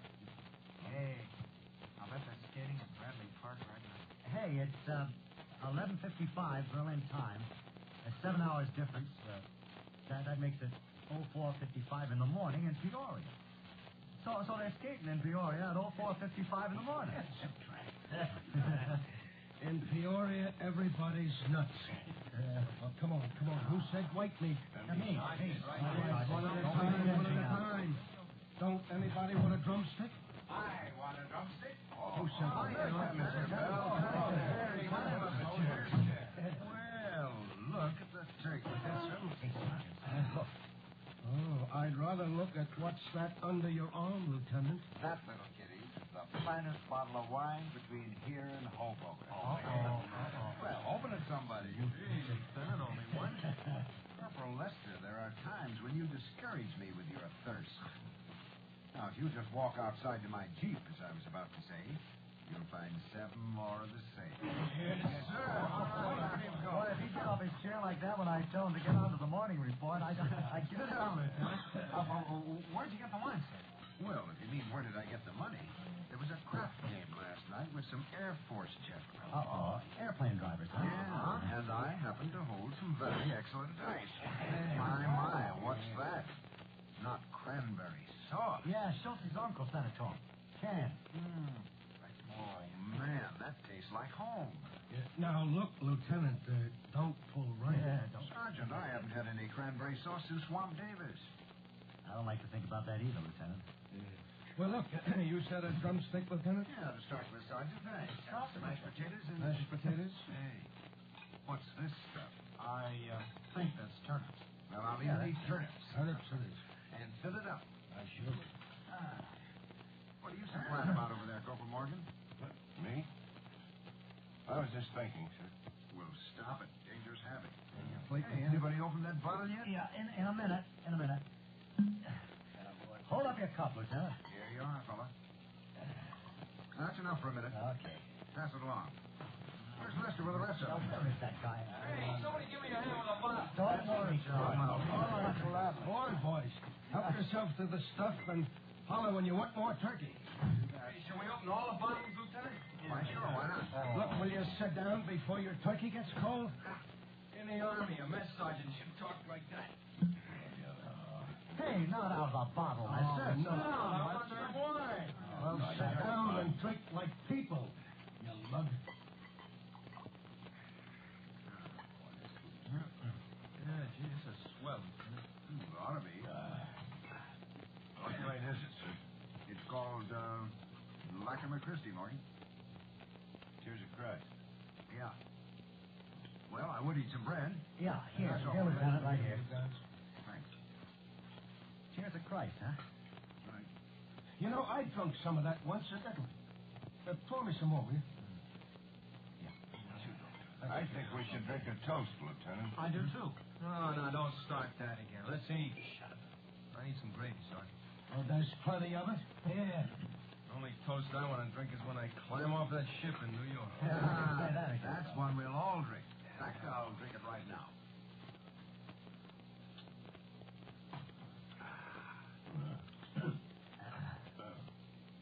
Remember what we were doing last Christmas, lads? Yeah. That's what I was thinking about. About a toast.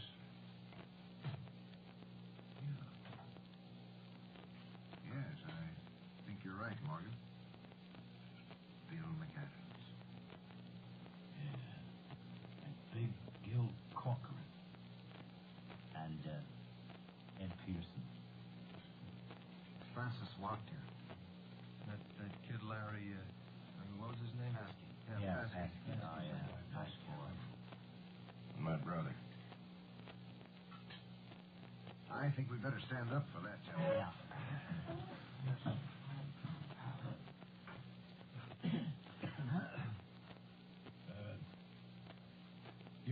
You say the toast, Lieutenant. No, we'll just drink to it. To all of them. All of them.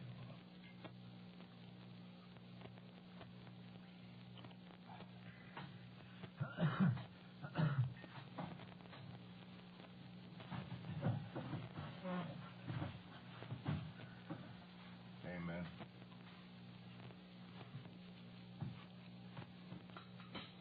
How much more thirsty, son? Yeah, come on. Oh, say, I haven't eaten like this since I was a kid. Hey, I sure remember my last Christmas back home. You mean at Swamp Davis, Griff? No, home. Hollywood. What? You been there? Yeah, hey, we had a show that day. All along, coast to coast. Say, what'd you do on the radio, Griff? Sing? No, I was an announcer. You don't sound much like an announcer. Hey, how about another drumsticks, huh? Sure. Reach your plate, Thanks.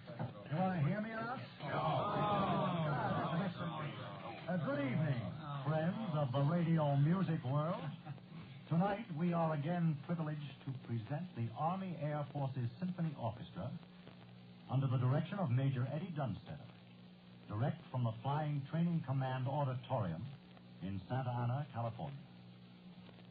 Our program this evening includes Si mes vers avaient des ailes by Ronaldo Hahn, La Création du Monde by Darius Milhaud, selections from De Burger aus Edelmann by Richard Strauss, and to conclude, the inimitable folk song of our Russian allies, Krasny Serafin. Did you hear what I heard? Well, Did that come out of it? Hey, out of a much like that, Griff. I popped a crooner in the eye. He was a master sergeant, so they shipped me. Is there any more wine? After that, Griff, you ate a whole bottle of yourself. Don't kid me, Lieutenant. Thanks, Dopey. You know, my last Christmas in Peoria. Oh, here we go. The best Christmas I remember was down at Bliss. One year I was in big troop with the 7th Cavalry. Oh, yeah? Yeah. There was a Mexican cavalry outfit just across the river at Juarez. Now, they come over to play polo, see? And brought a bunch of their enlisted men along. And every single one of them lads had a quarter tequila in his saddlebags. Oh, brother. Did you ever drink tequila, Lieutenant? Once. That was enough. There was a Mexican sergeant. I can remember his name. Sorrento Pablo Francisco Rafael Del Rey Jimenez Jr. Junior. He taught me how to say Merry Christmas in Mexican. No kidding. How'd it go? What is it? Felices Navidades. And what? I'm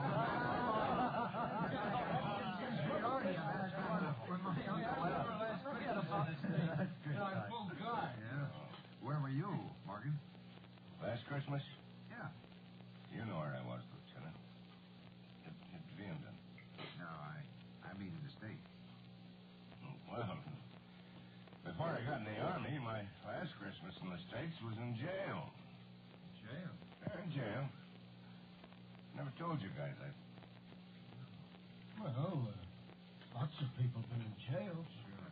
Slide the bottle over this way, please. Yeah, wait a second. What was yours for, Griff? Never mind, Lester. Oh, I don't mind, Lieutenant. It wasn't the first time. Thanks, Sergeant. A little more turkey, I guess. Coming right up, baby. Well, I was a bum. A hobo? Strictly a hobo. I never had it so good as in the Army. You sure didn't like the Army so well when I first joined the outfit, Morgan. Yeah, I know.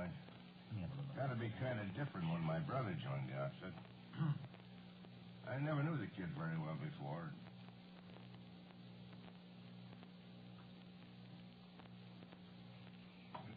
Show him this one. Yeah.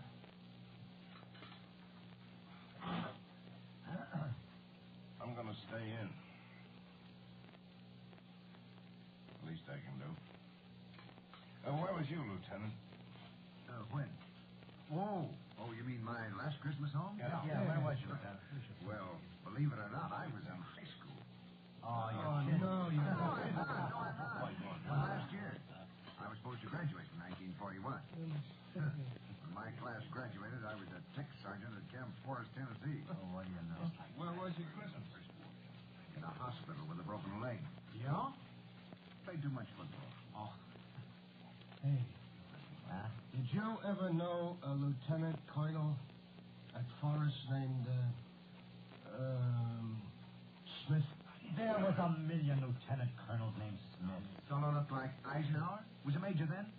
That is the guy. Yeah. When the Krauts was going to assassinate Ike a couple of 3 months ago, Yeah. Remember? this here Colonel Smith, he personified Eisenhower. Impersonated him. Yeah, played like he was him. What? He was a friend of mine. No, there's two companies in Peoria down at Forest, Lieutenant, out of the 130th Infantry. Where were you last Christmas out of the Army, Schultz? Gee. Dinny and I got married Christmas Eve. Dinny? Her name's Celestine. Oh. Let's call her Dinny. I didn't know you were married, Why, sure, Lieutenant. December 24th, 1941. Hey, did I ever show you a picture? No, you got it with you? Sure. Let me see that after you, Lieutenant. She's a pretty girl. Lieutenant. Is she blonde? Red hair. Hey, let me see that. Take a look. Let me see it. You want to get a load like that? Let me come to you. Wait a minute. You remember where I came from? Oh, looks like my younger sister. Yeah? Hey, say, Chris. Here you are, kid. Where was you Christmas? You see the picture, Mom? No. Take a look. Pretty. That's Well, where was you, Chris? Hollywood Canteen. Oh, boy. Gee, I'll bet. Hey, I was never there. Was there movie stars? Up to here. Betty Grable? Yeah. In Peoria, Lana Turner? Gee, I don't remember Lester. Can't hear me. Don't remember Lana Turner. Hey, Si, slice me off another slab of white meat. Sure will, after that. Oh, brother. Let me have a little reading. Who's out at the door? Huh? I didn't see anybody, son. Probably one of them hungry Joes from the 1st platoon. Looking for a second dinner. Well, nuts to him. Look, anybody else want some turkey? No, What we got for dessert, Si? Pie. Pie. Pie. Well, Sonny, my mom wrote to me, and she asked me what I wanted for Christmas. So I tells her. June. All right. You know, I'm kidding. When I wrote her, I wanted one of her mince pies. Oh, why not? Now, don't tell me your mother sent you a mince pie. That can't be done. What do you mean it can't be done? Well, if I put them guys back in comms, they ain't steal it. They'd steal your right. Oh, come on, Sarge. Is the Army putting out GI mince pies now? Now, look, Mac. This is no GI pie. What is it, Sergeant? Well, sir, my mom, she sent me a thingamajig full of homemade mincemeat. Yeah? Wraps it up so it look like a section of stovepipe. That's so it won't run out. Yeah. And by Jiminy, it got here. That's great. Every step of the way from Massillon, Ohio. Sergeant Plattner. Yes. If you're kidding us, I'll personally turn you over to the toughest MP out there.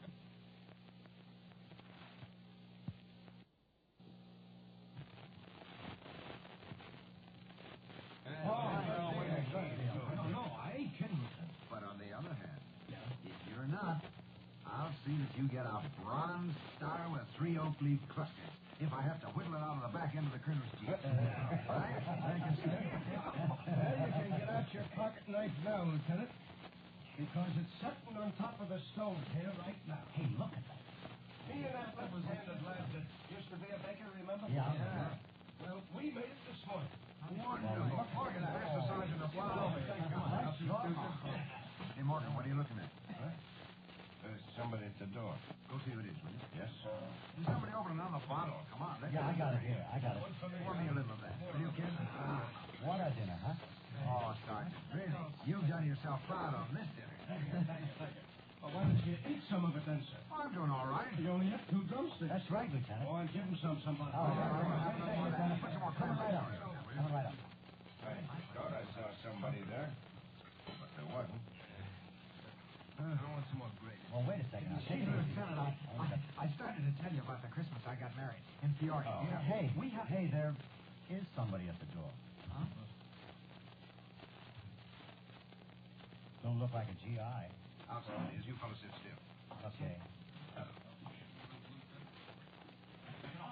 You there. Was warten Sie hier? Come here. Was wollen Sie? Was heißen Sie? I'm sorry, sir. Oh, speak English, huh?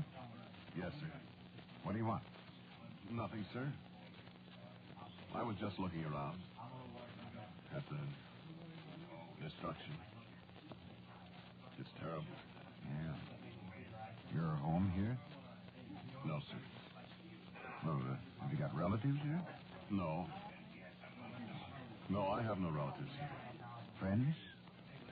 Few enough friends, I'm afraid, sir. Well, are you hungry? I don't think so.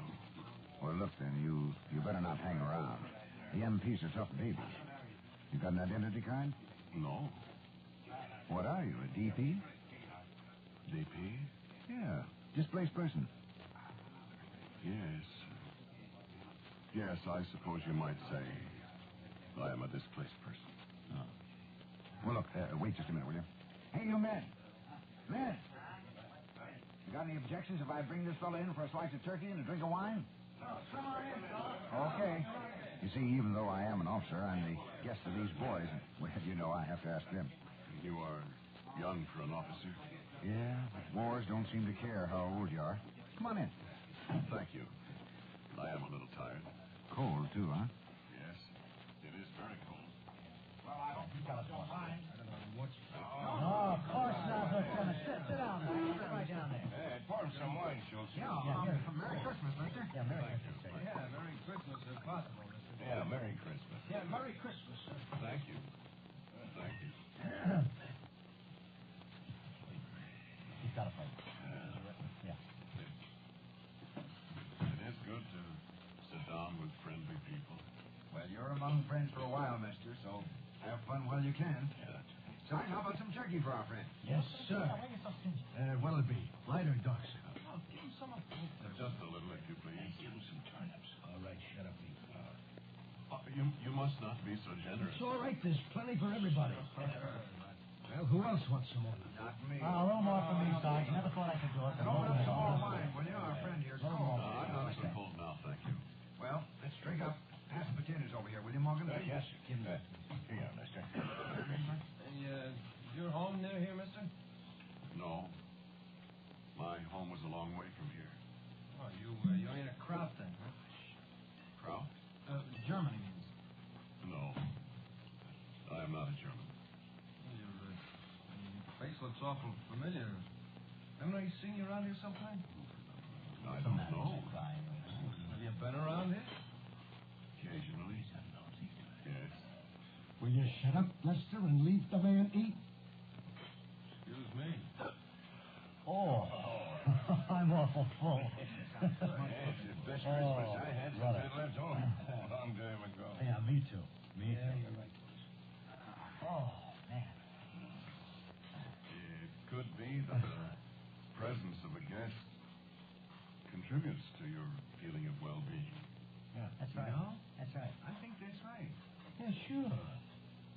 Well, you know what it says in the Bible. Do you? Oh, now you Now, wait a minute, son. Oh, Wait, don't rush me now. All right. It's more blessed or something to give than to receive. He's right. He's right. Will you have some more, mister? Thank you. Boy. I seen that guy somewhere before. I think I've seen him, too. No. I can't swear. How do you know what he wants? Leave me alone.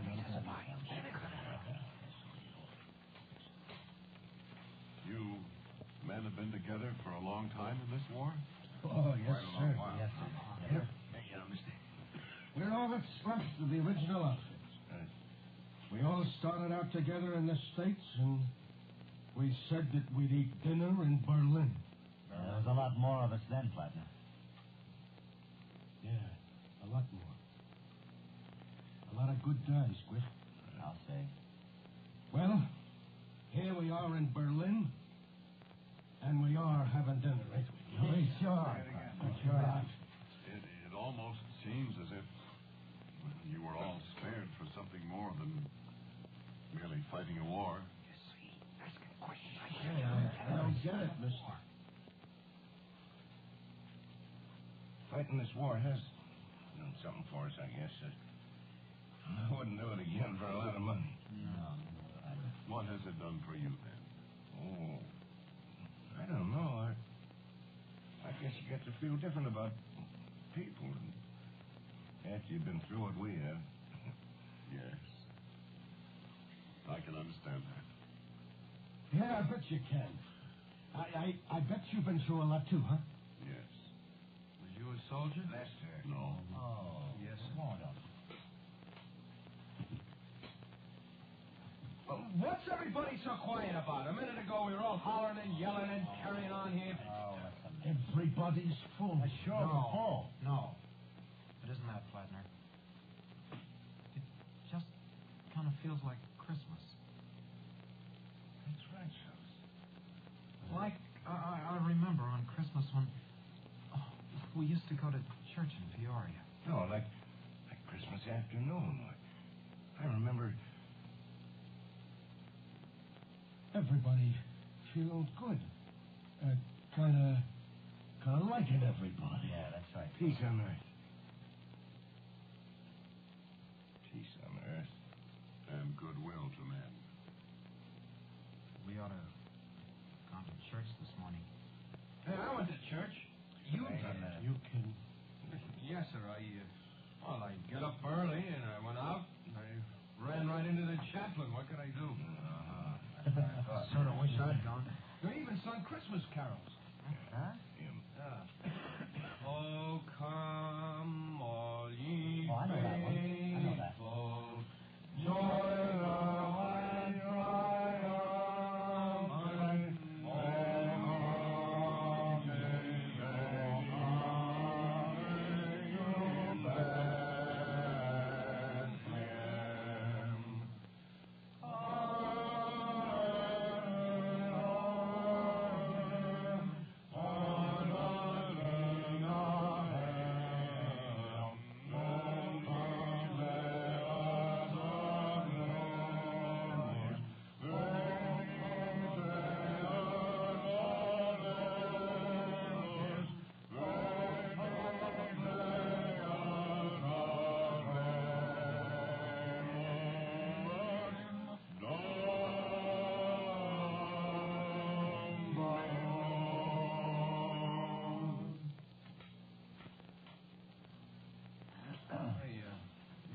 That's an awful looking scar you got on your hand, eh?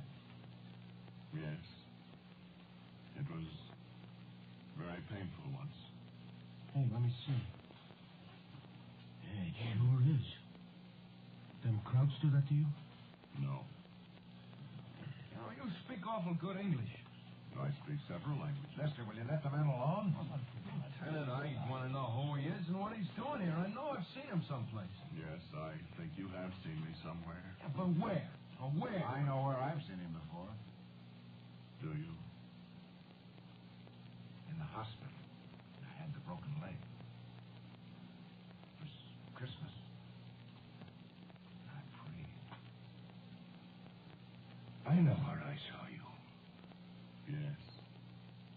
I remember. In the snow. After Deekers. And I was kneeling beside my brother the night he was killed. I saw you on the transport when we were on the way over here. It was in the mission. Carmel. Yes. I saw you there.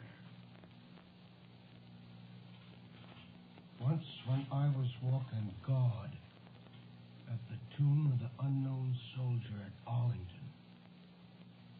At night... I was there. Was you in church this morning? I saw you there. Well, who are you? I No, wait a minute. Now, don't go yet. Wait and have another drink of wine. Yes, I will drink a cup of wine with you, and then I must go. Well, let me open a new bottle. Yes, wait a minute.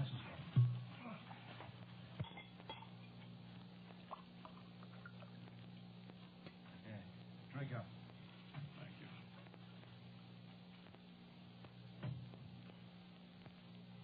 Now, goodbye, my friend. Oh, hey, Wait, no. wait a minute, wait. No, stay with us. Yes, Please stay with us. No, I must go. But listen, why? Why do you have to go? Lester. What? Lester. The whole world's waiting for him. After all, it's his birthday, you know.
The title of today's story is Berlin, 1945. The Quiet Please broadcast of last Christmas, repeated today by request.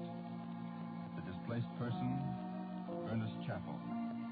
And the others in the cast were Ed Latimer, Frank Thomas, Melville Ruick, James Monks, James Goss, and Warren Stevens. Music for Quiet Please is played by Albert Berman. Now for a word about next week. My good friend and our writer-director, Wyllis Cooper. Thank you for listening to Quiet Please. Next week, I have a story for you which I call The Time of the Big Snow. Will you listen?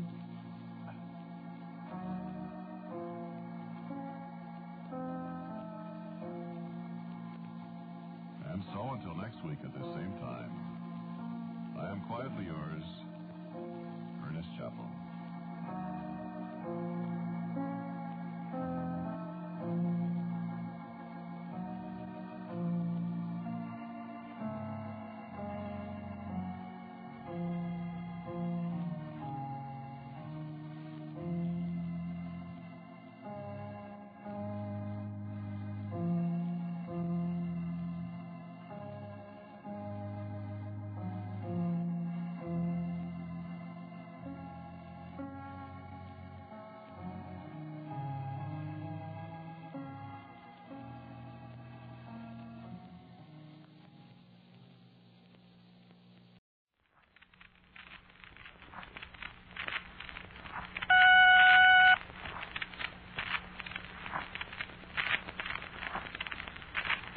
Quiet, please.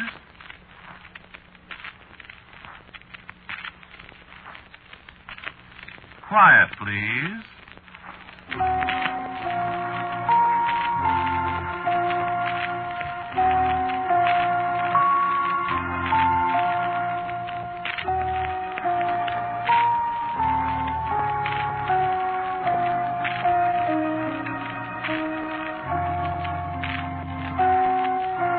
Quiet Please story, written and directed by Wyllis Cooper and featuring Ernest Chappell, is called Bring Me to Life.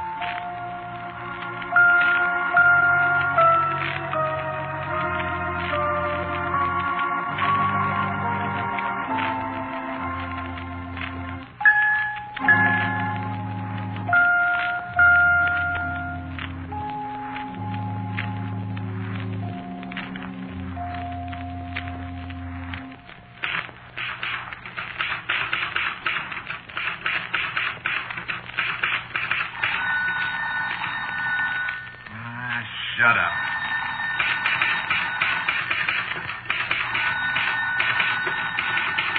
Why can't people let me alone?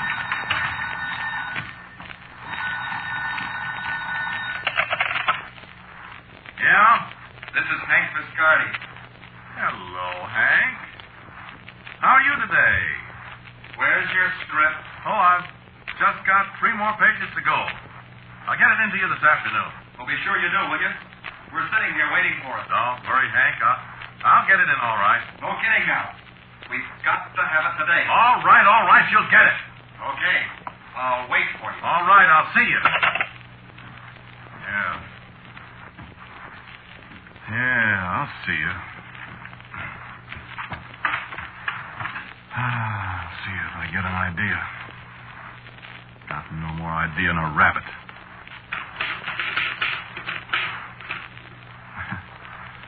Page 1.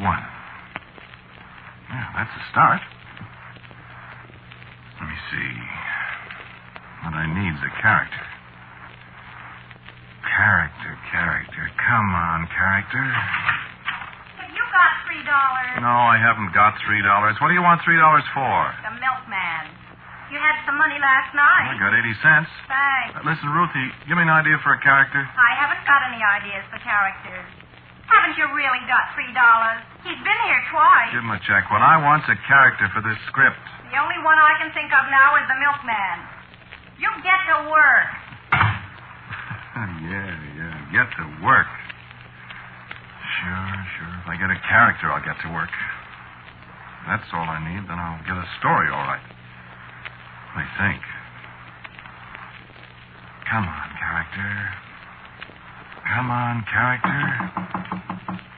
Now what you want? I said I haven't got $3. Oh, come on in, Ruth. What's the matter with you? Come on in, Ruth! You calling me? Didn't you knock at this door? Are you crazy? Well, I thought I heard somebody. Get to work. All right. Oh,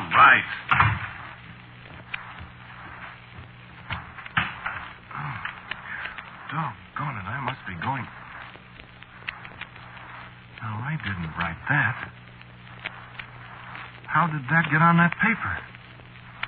Bring me to life. I didn't write that.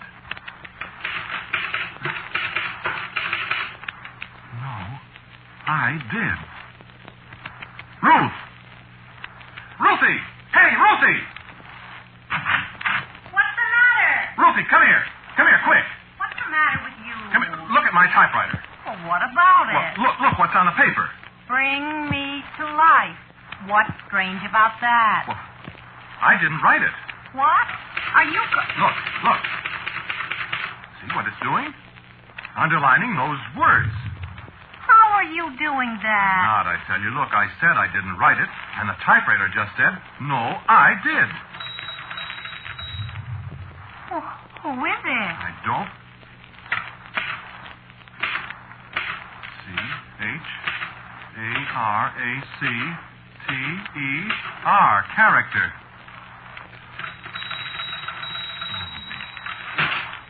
Now, look. This is a gag of some kind. How are you doing I tell you, it isn't a gag. That typewriter's haunted. This is impossible now, I tell you. It is, huh? Well, look at it. Bring me to life. You see? All right, smart guy. It's a great trick. How do you do it? Ruth, I swear I'm not doing it. You are, too. Look, now, wait. Wait a minute. I'll go way over here, and you'll see. Now, it'll write. Watch now. I knew it was a gag. Listen, I've got housework to do. Now, you go on and get that script written. Oh, go on, Ruth. I have to think up a character first. Here it goes again.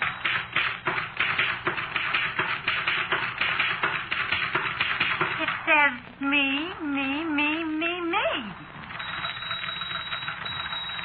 All right, there's your character. Write about him. Do you really suppose that... Now, look, darling. I've been married to a writer long enough to believe almost anything. I don't know how this is done, but it's worth trying, isn't it? Well, I don't like to monkey with things like that. Don't be silly. Well, wait a minute. It's one thing to write about supernatural things. It's another to experience them. Huh. You've always been wishing you had a typewriter that'd do your script for you. Now you got it. Go ahead. Well, yes, but how do I know who this is? Who? Well, this character or whatever he is. Well, you decide. You bring him to life. Go ahead. Who should he be? Well, a pirate? I don't know anything about pirates. What? It says, I do. Go ahead. I don't like it. Go ahead. Unless this is a gag. It's no gag. Right. Well...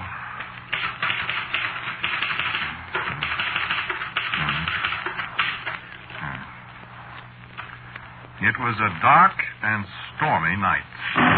What's that? Sounds like thunder. There's a storm coming up. My gosh, does this thing control the weather, too? Go on. Write some more. This is getting interesting. Well, all right.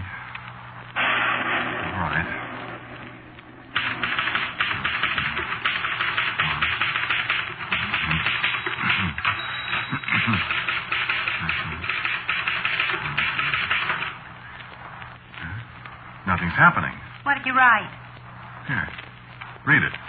The pirate ship scudded through the roaring waves, all her sails straining under the howling wind. Do you smell anything? Smell? Yeah, I sure do.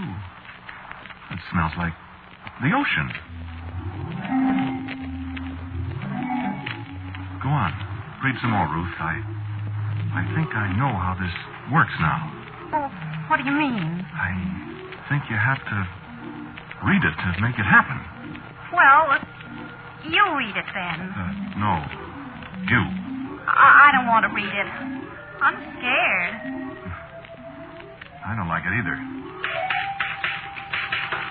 Look, the typewriter. It says, read it. Well?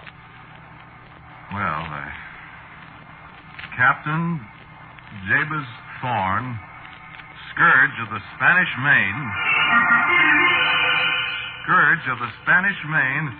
slowly climbed the steps of the companionway. Companionway? There's somebody coming up the stairs. You know there aren't any stairs in this house. Oh, read some more. And flung open the door. He gazed on the wild scene for a second and drew his cutlass. What's that? My Swedish crystal vase. It fell down. He knocked it off with that cutlass or whatever it is. That vase cost $42. Well, I couldn't help it, honey. You do something about it. Oh, my beautiful vase. And there isn't another one like it in the world. Well, what can I do? For gosh sakes, honey, I can't help. Wait a minute. Wait.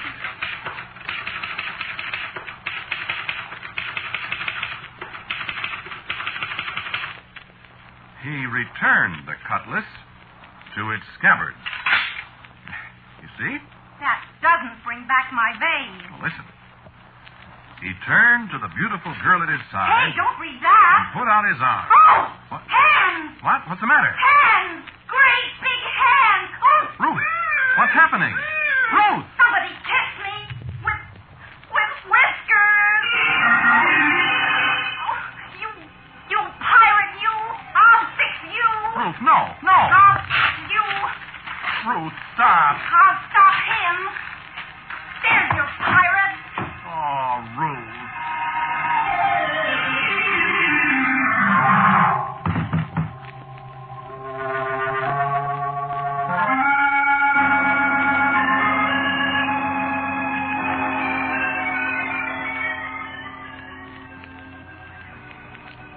Well, my friends, that all happened a week ago.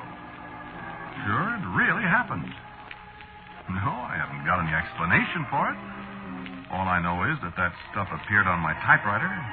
All the other things happened just the way you've heard them. And Ruth made the pirate disappear when she tore up the sheet of paper. All I know is it gave me a good idea for a story about a pirate, and I wrote it. People thought it was swell. And here it is deadline time again, and me without an idea again, and any minute that Hank Viscardi will be on that phone again asking for my script. You see? Getting psychic. So, okay.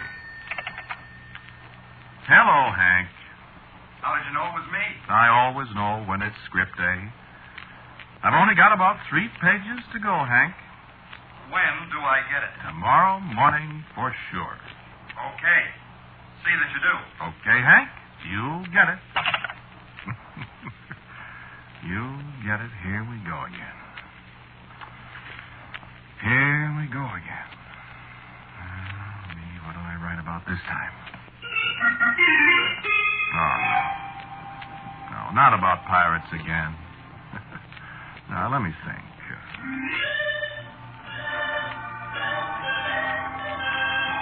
No, that's not for me. I don't like love stories.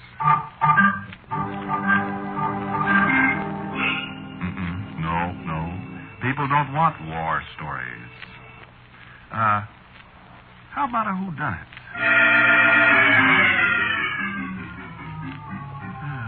A crime story, a murderer, detective, spies, maybe. Calling all cars. Yeah, maybe I could do that. No, awful lot of whodunits on the networks, though. Oh, well. One more won't hurt him. Let's go. Now for a character. Character. I wonder. Wait a minute.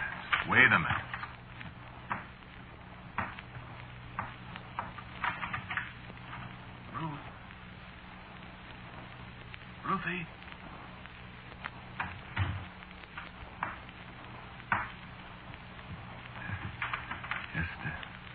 Wanted to be sure she's asleep after the way she murdered my pirate.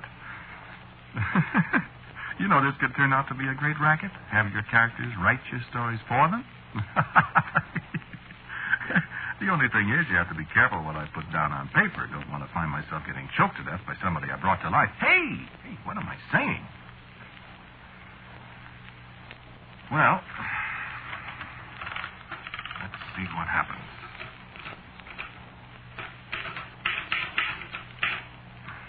Page 1. You know, you don't have to believe this, friends. I'm not so sure I believe it either, even though I've been mixed up with supernatural stories for so long, I guess I'm a sucker for them. Maybe all that didn't happen. Maybe Ruthie and I dreamed it. The only thing is, 2 people don't usually dream the same dream at the same time, you know. And that Swedish crystal vase of hers is sure busted. You know, I didn't do it. Okay, hypnotism maybe. Okay, hypnotism or something. And I'm going to try it again. Sure, just relax. But we'll see who'll do the laughing, huh? Me or you? How's your imagination? Mine's all right, thank you. So, shut up a minute while I try this. Keep quiet and let's see what happens, okay? Hey, character. Character. Come on, character. Come on, character.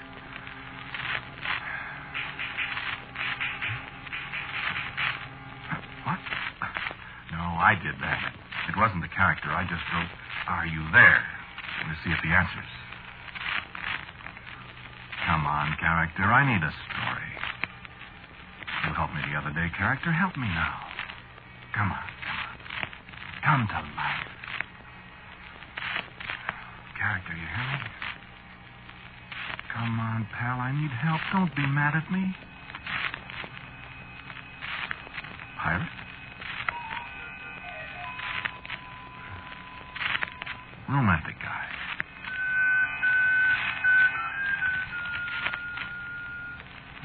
soldier.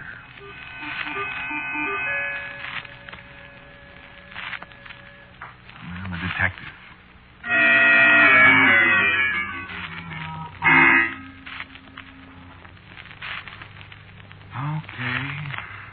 Okay, so I'm a chump. So I can't pull a character out of the air like that. Okay. So go on and laugh. I'm sorry. And if you were sitting around waiting in the country at this time of night, all alone, your wife's sound asleep, and this is the only light in the house, and you've got to write a supernatural story before morning, well, try it sometime, friend. Just keep quiet and let me try to work, huh? You got nothing to do but listen to the radio. How'd you like to have to write those things you listen to, huh? In the middle of the night. All alone by yourself. Okay. Quiet, please.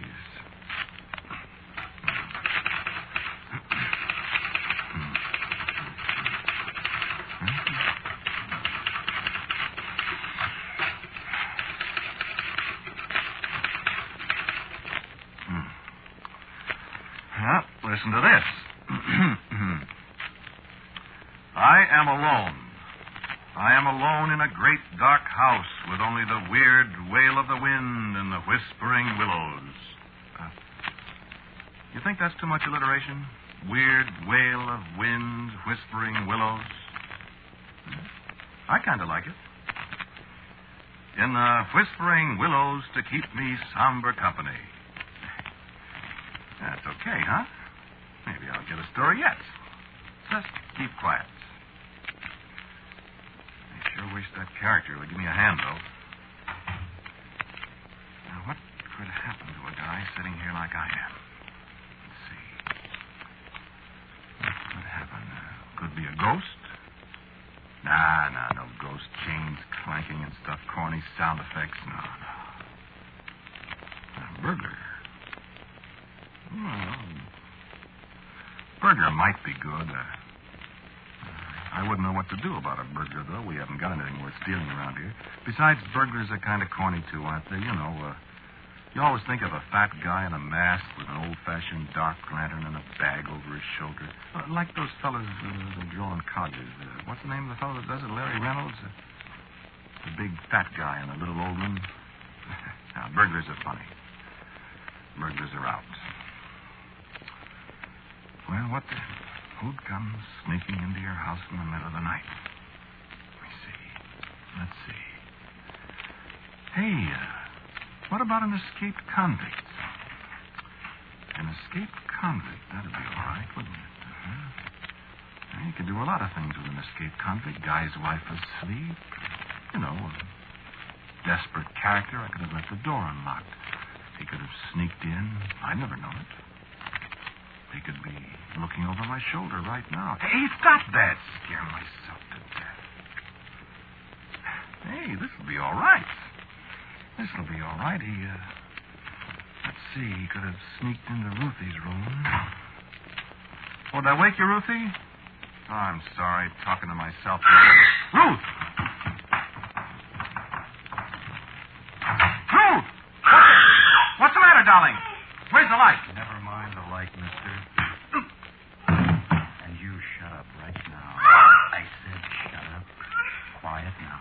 Stop it. And I won't hurt you. Now stop. You hurt my husband. You'll be all right now. Just keep quiet a minute. Who are you? Ma'am, I just crashed out of the big house, as they say in the movies. I'm an escaped convict, ma'am. And for your information, I am a pretty desperate escaped convict. Where does your husband keep his clothes? What? I'm still wearing the clothes the state thoughtfully provides for convicted murderers, ma'am, and they're rather conspicuous. I need a change. Which is his closet? You killed him? No, ma'am, I didn't kill him, but I may do that yet if I don't get a little cooperation out of you. Oh, let me out. No, you just sit there and tell me where to find his other suit. Where's the light? You're very pretty. Let me go to my husband. No, darling, no. I got other plans for you. Is this his closet? Oh, yeah. Nice little suit. Yeah, I like this one. Yeah. large side for me, but you can shut your eyes while I change. I'll need a shirt, too. What are you going to do? Well, I'll tell you. First, I'm going to get into this nice, new, oversized suit of clothes. Let me see if he's all right. Sorry. Nice shirt. Sorry, no, I don't think he's dead. And even if he is, he can't hang me more than once, you know. Please. Be still. Oh. I said be still. Listen, ma'am, don't be misled because I'm treating you nicely. I am really a very rough person. You might have read about me in the papers. Oh, please, won't you? No. Shut up or I'll have to shut you up. What are you... As soon as I get these clothes adjusted, I'm going to leave here, ma'am. Well, then can't I... And I'm going to take you with me. No. You see, they're out after me already, and they want me pretty badly. They have rifles and shotguns, ma'am, and they won't hesitate to use them. That is, unless there's a lady present. You see? Now, a necktie. You're not... Shh, please. Nice tie, this. Very nice. You see, if I might be so crude, I intend to take you along for a kind of shield, ma'am. Oh. The boys won't shoot you, understand, if there's a possibility of putting a bullet through you. So I suggest you get up and get a coat or something. It's getting quite a lot cooler out. I said get up. I won't. Ma'am, you better. Please let me see my I husband. told you it'd be all right. And if you're a good girl, you might get back to him one of these days. If you're not, does your husband wear hats? If you're not, you might not. Come on. Get up. I won't.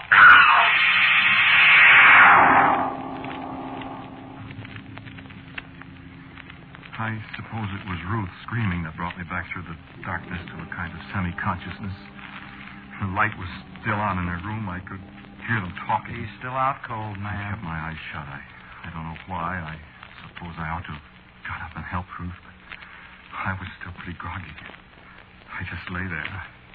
I could hear them. Come on, ma'am. I haven't got much time to waste. I'm not going. I got my eyes open just a little then, and I could see Ruth with her heavy coat thrown around her, and he had her by the hand, and he was pulling her toward the door. Come on. No. Come on. Seemed to be a long time before I could get up on one elbow. My head hurt. I wasn't sure what happened. Ruth was gone. Who was the man I saw dragging her away? I tried to think. Finally, the fog cleared away enough so I could figure out what to do. It seemed hours later that I got to my feet. I staggered out to the other room where I'd been working at my typewriter. I should do something I knew. What should I do? My mind wouldn't work. I wanted to go after them, but something stopped me. Something wouldn't let me go. I didn't know what it was. Something was making a noise through the ringing in my ears. What was it? And at last I recognized the sound. It was my typewriter. I fell down as I staggered across to it. I crawled the rest of the way. Forced myself to look at the paper. The keys were tapping away. And slowly, painfully, I read the words. Bring me to life. Bring me to life. Bring who to life? Me, said the typewriter. Me. And at last, my pirate. Oh. Come on, character. Come on, pirate. And the typewriter clacked away.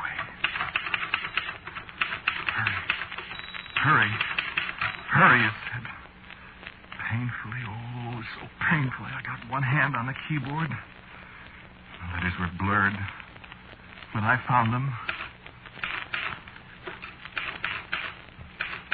The pirate comes in, draws cutlass. Sees enemy.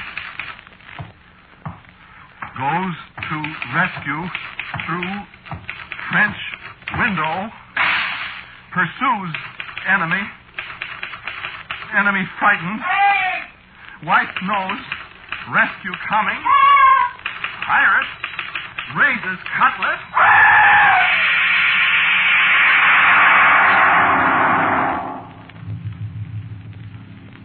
Yeah, I'm on bail now. On bail? It was pretty hard to explain that dead man wearing my clothes in my garage. Dead from the wicked, slashing blows of a great sword, a cutlass. Hard to explain. It's impossible. You believe it? I believe it.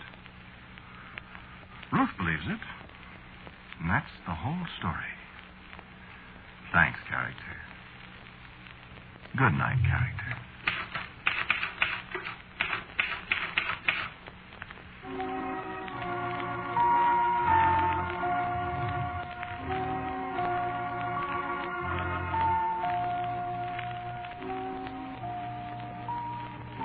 You have listened to Bring Me to Life, a Quiet Please story written and directed by Wyllis Cooper. The man who talked to you was Ernest Chappell. Aunt Ruth was played by Helen Marcy. Walter Black was the murderer. The man on the telephone was Warren Bryan. The music was composed and played by Gene Perezzo. And the characters? And now for a word about next week's Quiet Please. Here is our writer-director, Wyllis Cooper. Next week's story is called A Mile High and a Mile Deep. It's a story about the copper mines in the mountains above Butte, Montana, and the people who work there.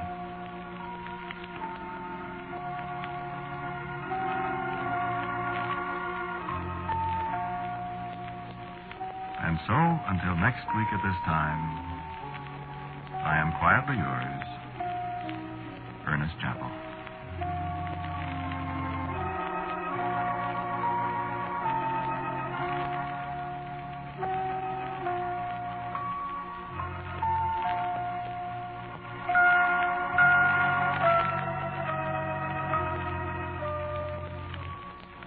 This program came to you from New York. This is the world's largest network, the Mutual Broadcasting System.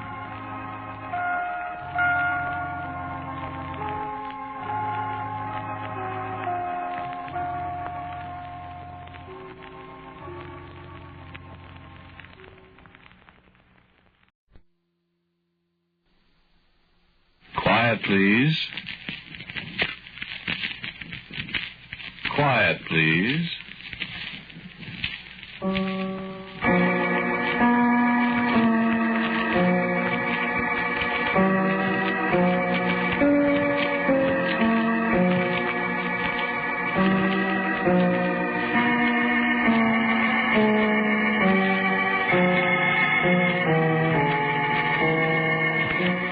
The American Broadcasting Company presents Quiet, Please, which is written and directed by Wyllis Cooper, and which features Ernest Chappell.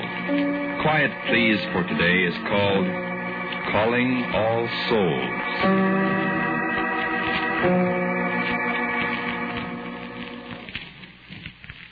I tell you what happened last Halloween, or All Souls, or All Hallows, or whatever you call it in your part of the country.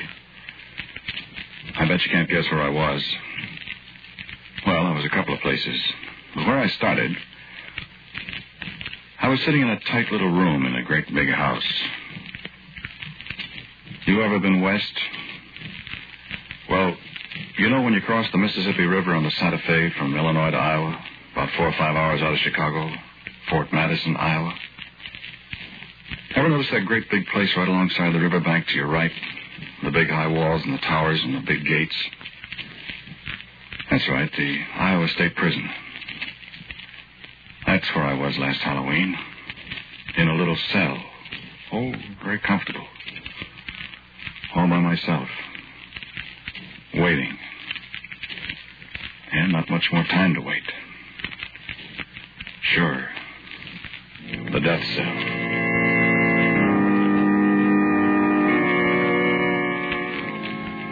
I was just sitting there playing solitaire on the edge of my bed, trying not to think of what was coming up and thinking of nothing else but that. I was pretending I'd paid the house $52 for the deck, and the house would pay off $5 for every card I got in the top row. I was $32 to the good this particular hand. I didn't hear anybody come up. I didn't hear anybody except the guard walking around till this voice spoke to me. Red 9 on the 10 of clubs, Lewis. Oh. Hello, Delbert. Yeah, that's right. Coming in? Yeah.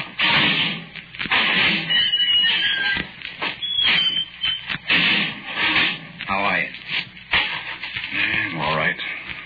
So far. How are you? All right. Sit down. Yeah. No soap, huh? Turn this down. That's right. What'd he say? Oh, a lot of things. What? What's the difference? He said no.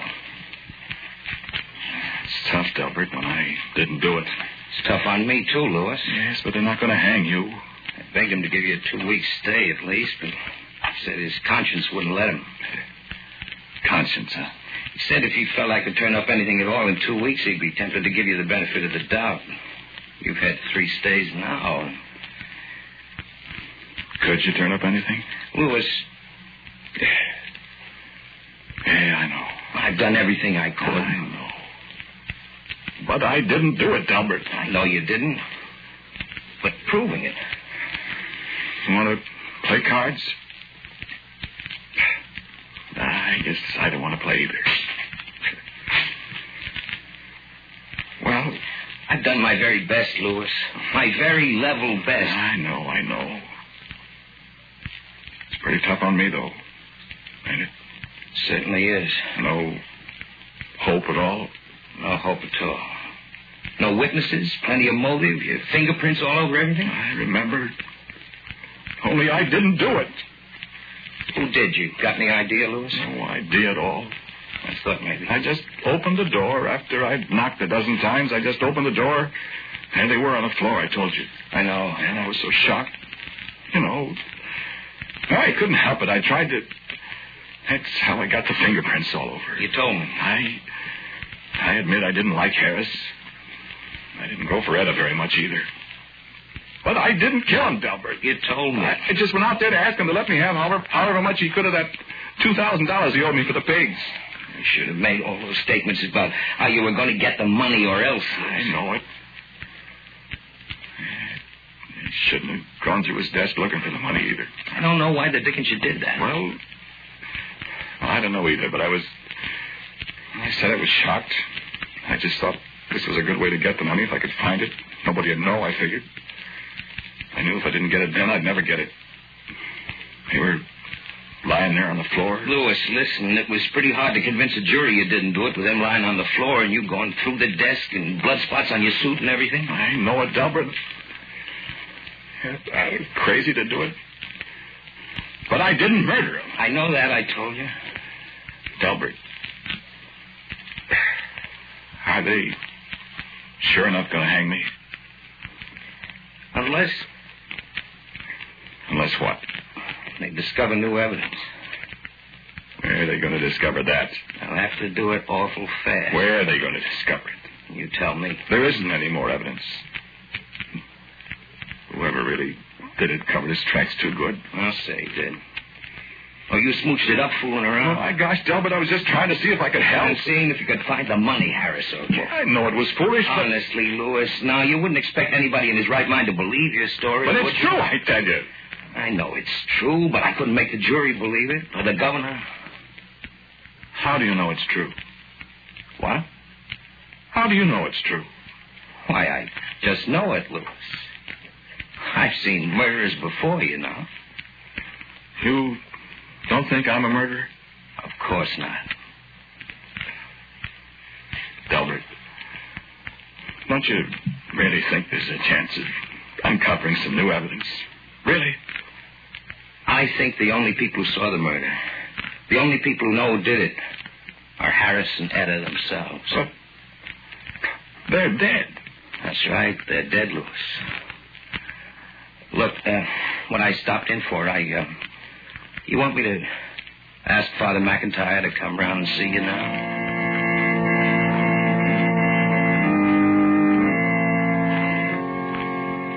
13 steps up with your hands fastened behind you. 13 steps. Stop and turn around. The man says, stand here. Look down the 13 steps at the reporters, the doctor with a stethoscope hanging around his neck. Feel a man tying your feet together. Feel the floor give a little underfoot. See how the man stays away from the little trapdoor, reaching out to make the rope tight around your ankles. Listen.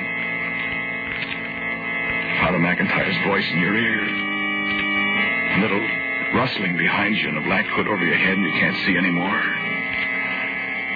But you can feel the rope as it brushes against your neck, a little hairy and creepy crawly on your skin. And the weight of the knot, 9 turns on your shoulder. Floor gives a little underfoot. No. I can't. I thought I didn't do it. I tell you, I didn't do it. All I could think of was what my lawyer said, what Delbert said before he got up and opened the door and went away. The only people who saw the murder, the only people who know who did it, are Harris and Etta themselves. And Harris and Etta knew I didn't do it. Maybe they didn't know who it was that did it, but they did know that I didn't do it. Maybe they didn't. And maybe they did. Maybe they did know. Maybe they could tell me. Maybe they could discover some new evidence, the way Delbert put it. Maybe they could tell me where to go, who to look for, what I'd find. I could tell it all to Delbert. He could go tell the governor. I'd get a stay. Maybe the evidence would be good enough so they'd let me go. Maybe they wouldn't hang. But Harris is dead. And Etta's dead. I saw them dead on the floor of their house when I went. And they accused me of murdering them. They found me guilty. I'm in the death cell, waiting. Harris, Etta, don't let me die. Don't let them. Etta, Harris, have mercy on my soul.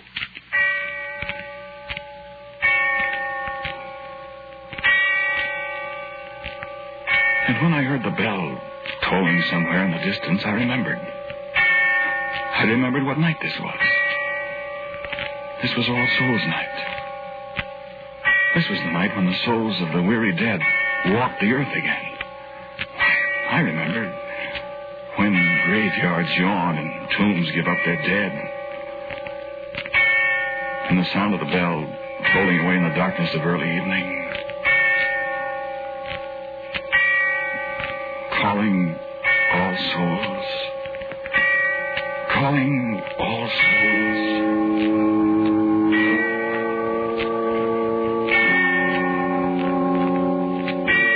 And I wondered if my soul had to leave my body when I walked up the 13 steps and after, if my soul had to leave my body then, why could it not leave my living body for a while and go seeking after the others that stepped from the tomb this night? The souls of the weary dead, the souls of the unhappy dead, the murdered, the kindly souls that knew.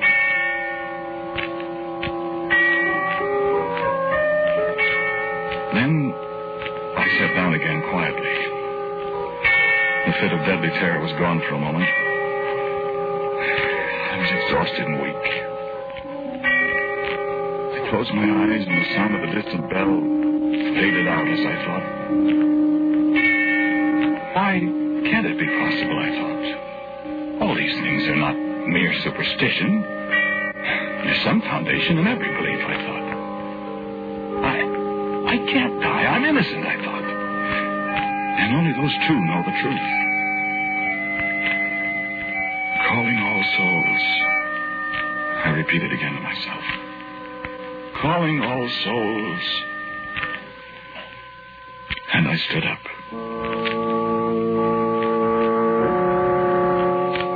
I stood up in that brightly lighted, sorrowful place.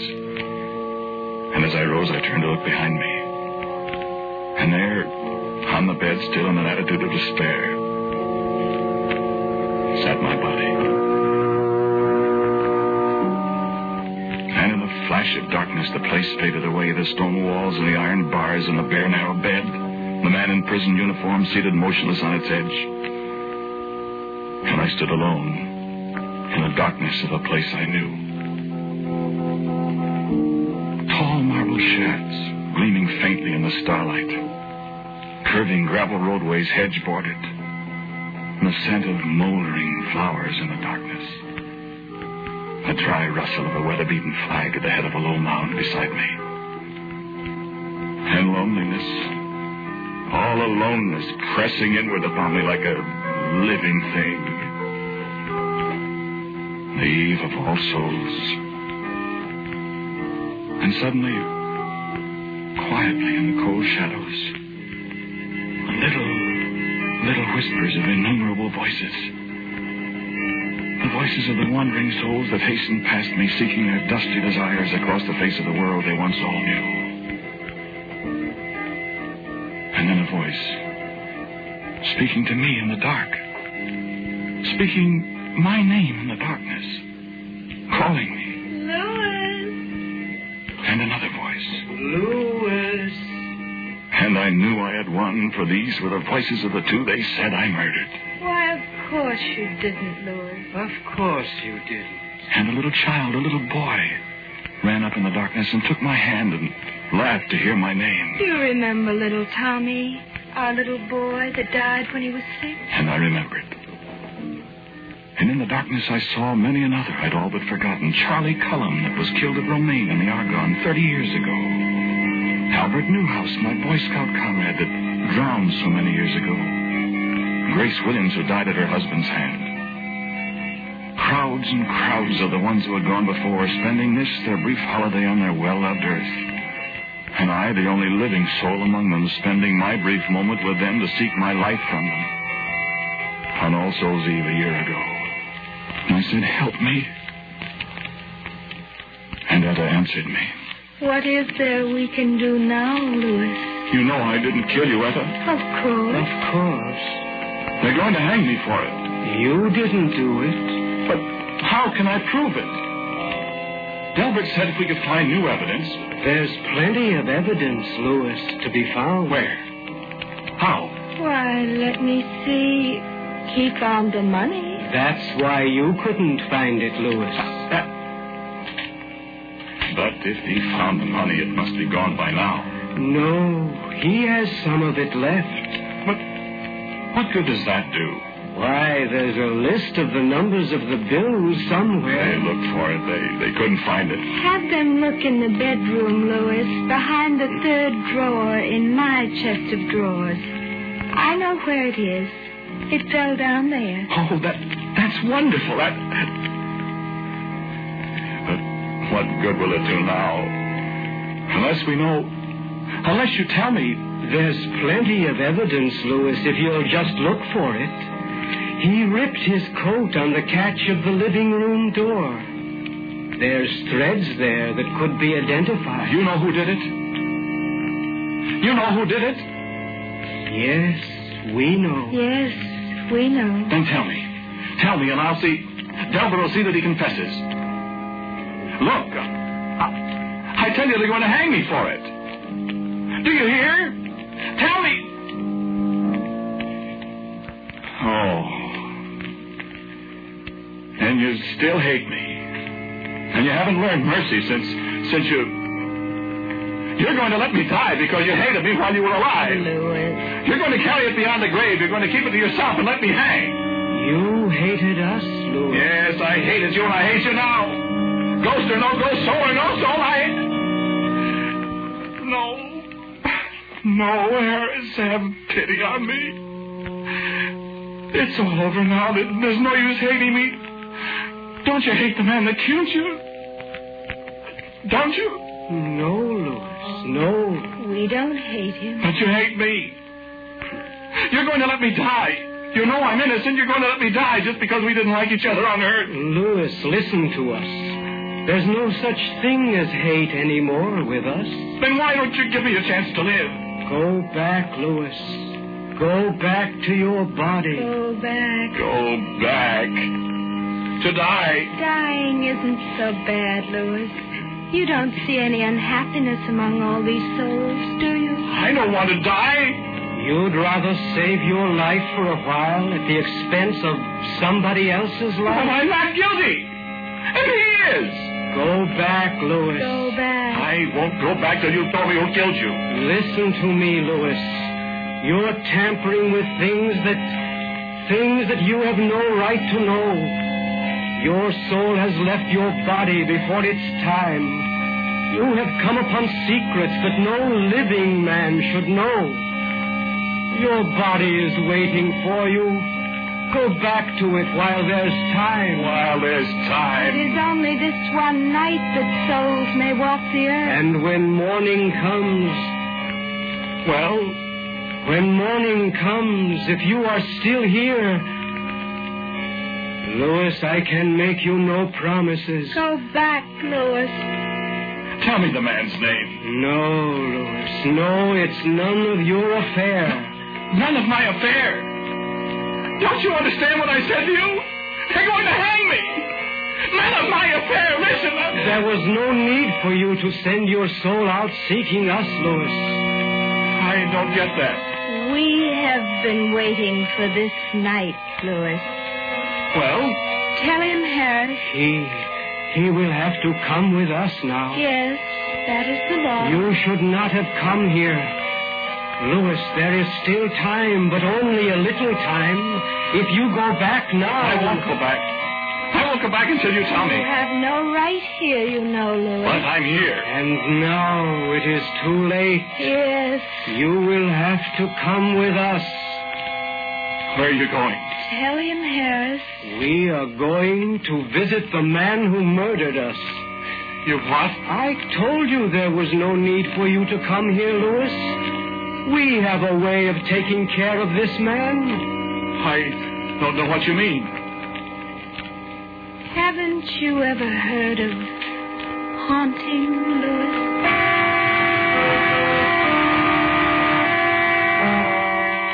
Come with us now, Louis. No. You must come. You're really going to haunt him? And make him confess? We are going to appear to him, Louis. What he will do, we cannot say. But when he sees us... Well, then I'm going back to the prison. No. I'll go back and I'll call the warden. I'll get Delbert. Tell him that there'll be a confession. Delbert will get me a stay of execution. Then when he confesses, I'll be... Who is it, Harris?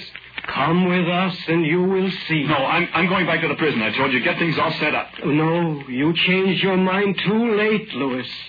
Too late? Why? No, Louis. You have meddled too much. You have gone too far. The souls of the living have no place here. But you have come. We told you to go back while there was time, Louis. Yes, but... Now you must come with us. No, I want to go back. Come, Louis.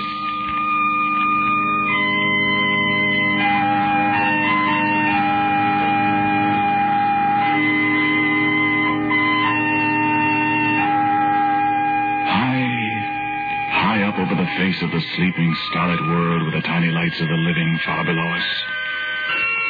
The broad, peaceful farmlands, the sleeping cities, the broad breast of the great river far below us.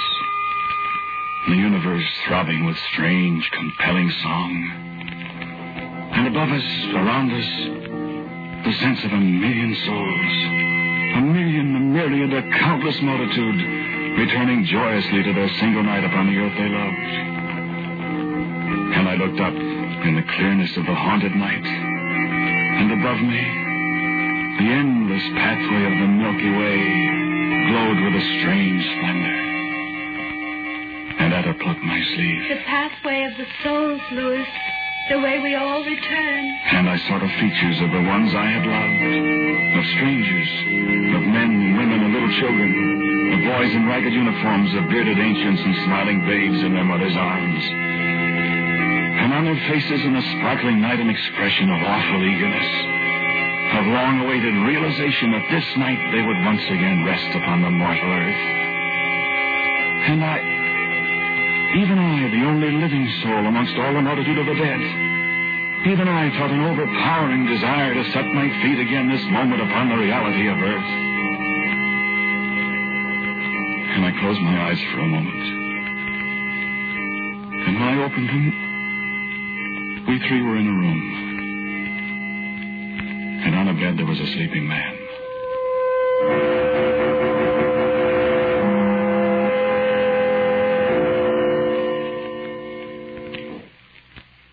Where are we? Is this the man? This is the man. This is the man. Who is he? Go and look.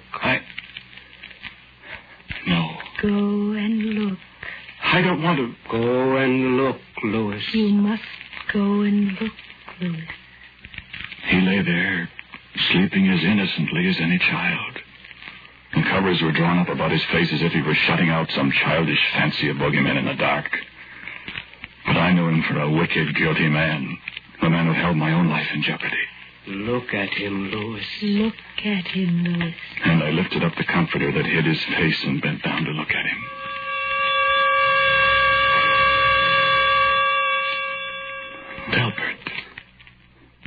Delbert, my friend. The man who had defended me in the courtroom and lost. The man who had gone to the governor, or had he gone, to plead for my life.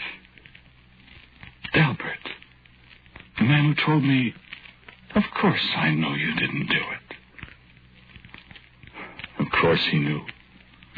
He alone of mortal men knew the murderer. For the defender of the accused man was the murderer himself. Wake him, Louis. No. Wake him. Delbert. Delbert. Delbert, wake up.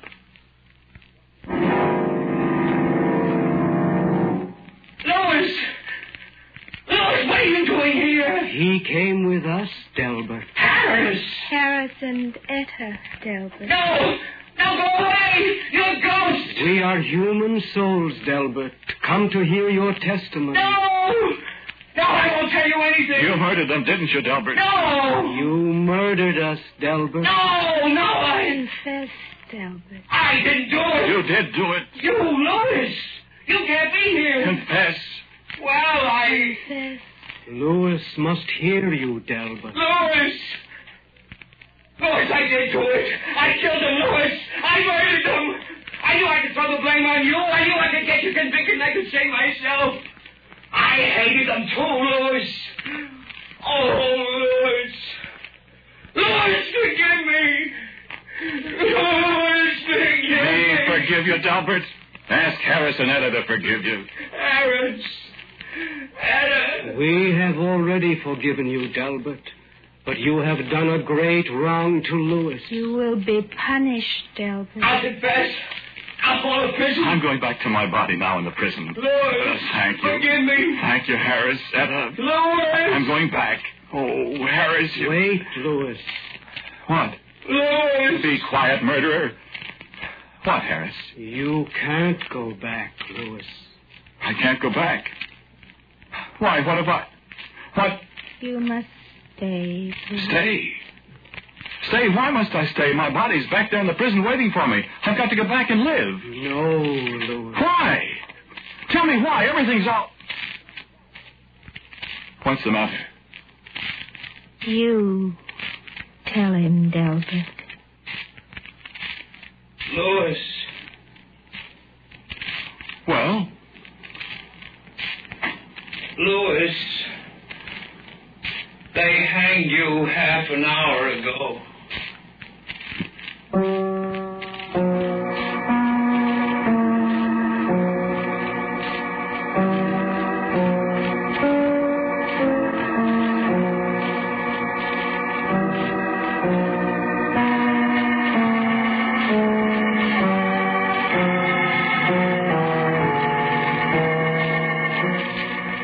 title of today's Quiet Please story is Calling All Souls.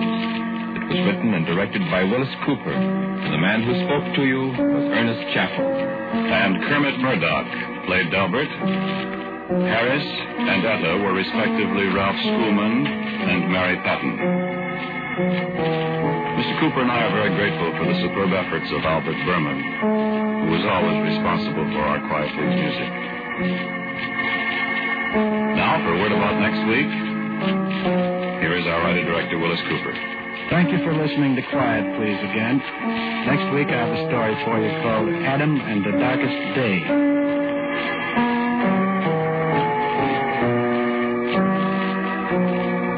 And so, until next week at the same time, I am quietly yours, Ernest Chappell.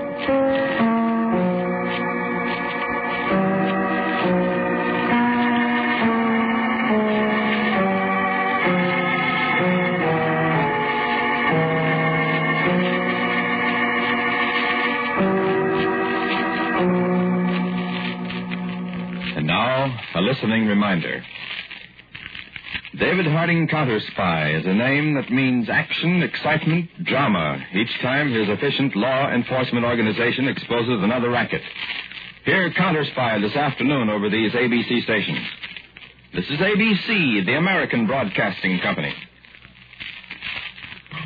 WJZ, New York's first station. WJZ AM and FM.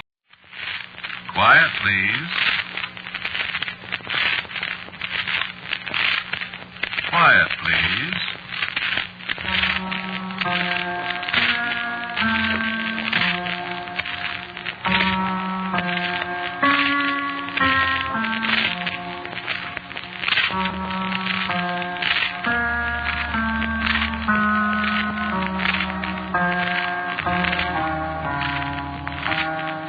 The Mutual Broadcasting System presents Quiet Please, which is written and directed by Wyllis Cooper and features Ernest Chappell.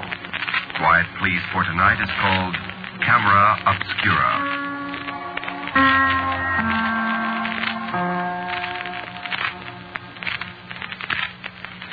I don't suppose you ever killed anybody, did you? I didn't think you had.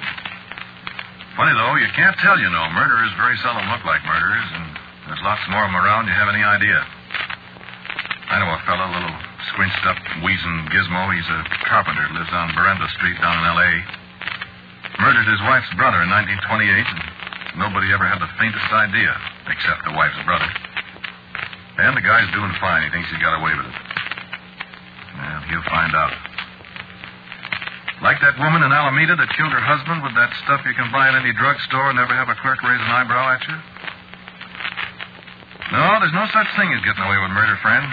Believe me. And for my money, walking up the 13 steps and standing on a trap door with 9 turns of a hangman's knot rubbing against your left ear, or sitting in a chair smelling burnt almonds with a lot of scared faces staring at you through a little window, or even the hot squat itself. Believe me, any of those legit ways of paying off for murder is pie compared to what you're going to get if you let it ride. You're sure you never killed anybody, huh? Well, you better be. I know. Believe me, I know. I killed Philip D. Vandervoort on September 29th, 1928. I was never arrested. I was never suspected. But, no, I'm not going to tell you how I killed him. I'm not running a school for murderers. And anyway, if you're planning on murdering somebody, you got your own ideas on how you want to do it. The only thing is, I bet you $2 when you get done listening to me, you'll change your mind. You see. The man said he was going to call my story Camera Obscura. I suppose maybe that puzzles you a little bit. Not everybody knows what a camera obscura is, but practically everybody here in Santa Monica knows. The biggest camera obscura in the world's right here, down at the foot of Santa Monica Boulevard in the little park that runs along the top of the Palisades. It's a little green building, probably 20 feet high, practically circular, maybe 20 feet in diameter. And up on the top, in a little kind of cupola, is a lens, like a camera lens, only bigger. And some kind of mirror arrangement in there with it, and there's a big round table that almost fills the building, white top on it. And the image the lens picks up is reflected down onto the table, so it's like a Technicolor movie of whatever's going on outside. There's a wheel, like a ship's steering wheel, that you turn the lens with it, turn it around so you can point it out towards the bay or up the street or anywhere. That's a cute little gizmo. Tourists have been getting a kick out of it for I don't know how many years. Ask anybody that's ever been in Santa Monica. Everybody's seen it, and an awful lot of people have been in it. That's the camera Obscura, a harmless little green building in a park in the sunshine. And black as a murderer's heart inside. And a miniature world lying flat on a table in there. Go see it sometime. You'll get a bang out of it, too. Even if you don't see what I saw.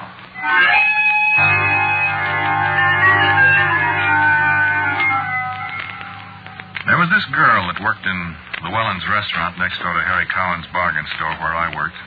Now I've forgotten her name, Kate or Mary or Joanne or something. Just to show you.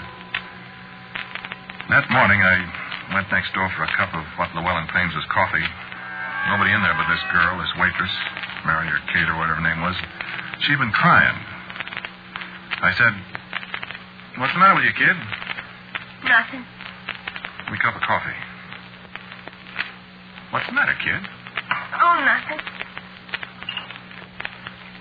Sigh. You seem so banded-foot the last couple of days. I looked up at her, and the tears started out of her eyes again. I said, and I was telling the truth. I said, "Not since night before last." "Why?" I said.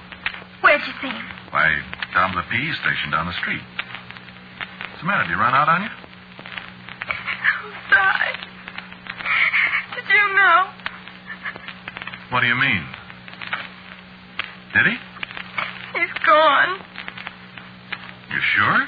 I knew it when I gave him the money. I knew it. What did you do? Did you give him money? Oh, Si, don't tell anybody, will you?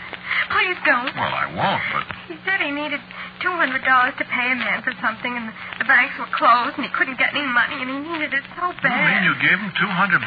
I borrowed it from Llewellyn. I told him I'd give it back to him in the morning. I had $240 I'd saved up, and... Si, what am I going to do? Wait a minute, I said. So this was where the money came from. Well, wait a minute, I said. You mean you borrowed $200 from Llewellyn to give to Phil, and now he's gone and you got to dig it yourself?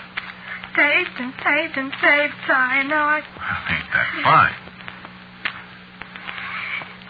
Ain't that fine? How come you did it? Couldn't you have borrowed it from somebody else, for God's sakes?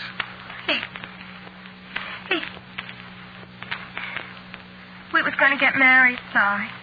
Well, you sap.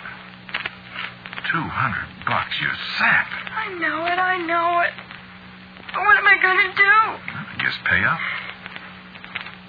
You said anything to the police? Oh, no. You going to? Well, I don't know. Should I? No, I can't. Why not? Well, I don't know if he really ran out on me, but... You were going to marry him, huh? He asked me to. Yeah. Well... Oh, Si, don't say anything about it to anybody, will you? No, I won't say anything. I won't say anything. If he's really gone... He's gone, all right. What should I do? Well, you can go to the cops if you want to, but if I was you, you'd get an awful lot of publicity, you know that. Worth $200 to you? I know it. I don't know what to do. Well, I gotta beat it. Harry will be screaming for me. Here, you got change for a $10 bill? Yeah, I guess so. $10. 50.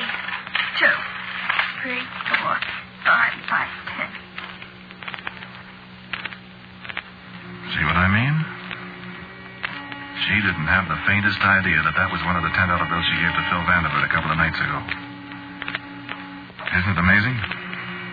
I should have thought she'd notice how wrinkled and damp the bill was from the salt water. Well, you see, I didn't think about going through his pockets till after I took him out there under Santa Monica Pier, and fastened them to one of the pilings down deep. That was a good place, I thought. Nobody ever goes out there. Nobody but the barracuda and the flat, ugly stingrays with those rows of teeth like white needles.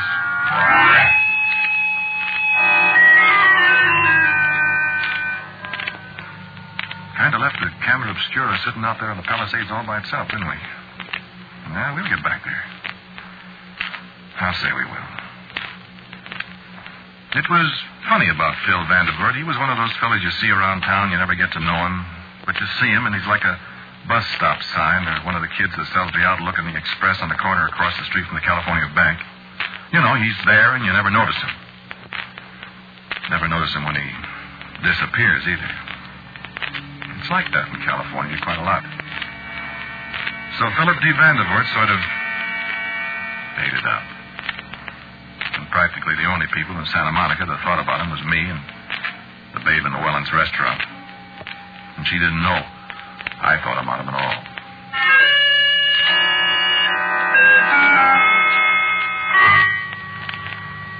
Funny how a fella is. She never brought up the subject to Phil. I was the one that talked about him. And she... Well, I guess she had been in love with him. There's something about being in a setup like this, a game, kind of, playing it right up to the edge, saying things that'd give you away if she'd had the slightest inkling. Had a great kick. Yeah, a great kick. I remember one afternoon, I had Wednesday afternoons off, and that day I stopped in the restaurant, and she was putting on her hat. Llewellyn had told her her business was slack that day, and she could have the half day. So instead of eating a piece of pie, I said, "Come on, let's take a walk." Thought maybe we'd go down to the beach and take one of the trams over to Ocean Park and play tango, eat a couple of hot dogs. So we started down Broadway, and I said, "Hey, you ever been in that camera Obscura over there?" No, you? No, let's go see what it is. Okay. It was one of those afternoons when the sun was still shining bright. There was a big bank of fog sitting offshore a few miles, sort of sneaking in to take over. Those afternoon fogs in Santa Monica are a thing. They slide in, and all of a sudden there's like a great, big, damp, gray seagull sitting down on top of you. So I figured the fog would be in another hour, and the beachfront is pretty dreary when that happens, so maybe we'd kill a little time in this gizmo and then walk on over to the Criterion and see the Rough Riders. That was what was playing then, the Rough Riders. There isn't anybody around the camera Obscura when we climb up the steps. No tourists, nobody, just the girl and me, whatever her name was. The wooden door bangs behind us. I didn't know a place could be so dark. Well, we stood there and looked at the white-top table and the moving picture of Santa Monica on it. I have to admit it's quite a kick the first time you see it. But I hadn't seen anything yet. I twisted the wheel around, and the picture slid across the tabletop, and there were the breakers rolling in. There was the Monica Ballroom and the merry-go-round on the pier, and people fishing and people walking around. And I thought about what was under that pier, if it was still there. And then a man walked by real close, so he almost filled the whole picture. He turned, and he seemed to look right at us, up off that tabletop. Look, there's Phil. And there he was, staring right at me and kind of smiling. And right behind him in the picture was the pier I left him under. And he stood there, and she fumbled at the door and threw it open, and the light flooded over the picture, and he was gone. Yes, and when I went outside, he was gone from there, too. But we saw him inside. We both saw him. I don't know. I couldn't tell her it was impossible for Phil Vandervoort to stand outside the camera Obscura that afternoon, could I? I had to go along with her. I had to say, "Sure, you'll see him again. Sure, you'll get your $200 back. Sure, he'll show up again." Every time I said it, I got that chilly, cold seaweed feeling between my shoulder blades. I should have had sense then and gone up to Clarence Webb's office and turned myself in and said, "Clarence, I murdered Phil Vandervoort, and you'll find him tied to a piling under the pier out there just the other side of the dance hall." I should have done that. All they'd have done to me was send me up to Folsom and put the black cap on me. No, I had to do it the hard way. I had to get away with murder. had the hunch and I didn't play it. I wish I had, that's all. Let's go over to the camera obscura again, Si. I didn't want to go to the camera obscura again. I didn't want to go in there in the dark. I didn't want to see that picture. I didn't want to see Phil Vandervoort. This afternoon, the fog was already coming in. You couldn't see the end of the pier. As you looked out toward the bay, that white wall kept easing in closer and closer. I had the feeling that when it got to me, I'd disappear too. Right in broad daylight, you get that feeling. It was warm in there in the camera obscura from the sunshine that had been beating down on it all that morning. Look at the fog, Si. Look, Si. And the fog in the picture swirled aside a little. There was somebody coming toward us. I had the illusion that he was actually coming toward us right out of the picture. And then the fog blew away a little more from his face. It's Phil. Look, Si, it's Phil. I know we see him again. Phil! Phil! And she ran out of the place and the door slammed shut. I was all alone in there. She ran down the steps and I could see her in the picture, and Phil came walking steadily toward me, and then I could see her in the picture. She ran toward him outside there, and I could hear her calling outside. Then she ran toward him in the picture, and I could see them both just as plain as I see you. And she ran straight through him as if he was part of the fog himself, and he kept on coming closer toward me. Closer and closer. I don't know how I got out of there. I honestly don't know. I remember I couldn't find the door in the dark, and when I finally did get out, my hands were all full of splinters from pounding on the walls, and there was a gash over my eye where I fell down the stairs, and I've never been so scared in my life. I mean to say I had never been so scared in my life. You see, something tripped me as I opened the door. Something caught my ankle and threw me. No, it wasn't Phil Vandervoort's hand, as you're probably thinking. It was a long strand of wet seaweed. The kind that gets all tangled around the pilings under the pier.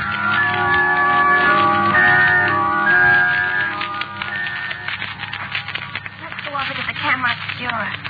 I said I'd never go to that place again. I will never go to that place again. I'm going anyway. If you don't want to go, I'm going. I said don't go. Don't go. It's foolish to go to that place. There's some reason why Phil's hanging around that place, and I want to go there. I thought, I know why. I know why he's hanging around there. No, I won't go to the movies with you. Going over to the camera obscura, whether you want to go or not. And I knew I had to go. I said to myself, if you let that girl go over there by herself, she'll see him again, and what'll she find out? I said to myself, you got to go with her so you can keep her from finding out whatever she might find out. And I said, well, all right, I'll go just this one time. There wasn't any fog this time. It was a beautiful, bright day. There was just the two of us. Or I should say the three of us. Yeah, we saw him again. This time was the payoff as far as she was concerned. No, I'll tell you about it. There wasn't anything wrong with the picture as long as we had the lens aimed toward town. She turned the wheel slowly and the picture flowed past on the table. Up northward toward the Miramar Hotel, down Ocean Boulevard with the palm trees in front of the little real estate offices. And then we were looking up Broadway, and I could see Harry Cowan walk out of the store and into Llewellyn's. Then the gas station came into view, and we looked down Ocean Boulevard the other way, and then the rustic fence at the edge of the Palisades, and the spires of the dance hall on the pier swam across the board. And there was Phil leaning against a palm tree not 20 feet away, it seemed. There he is. And just as if he'd heard her, he looked up at us and grinned. He lifted his hand and beckoned. Again, I had that curious feeling that he was real. He was three-dimensional there in the picture. And she opened the door and went out. But she came right back in. Oh, there's nobody there. I could have told her I knew it. There's nobody out there. There he was on the table, grinning at us.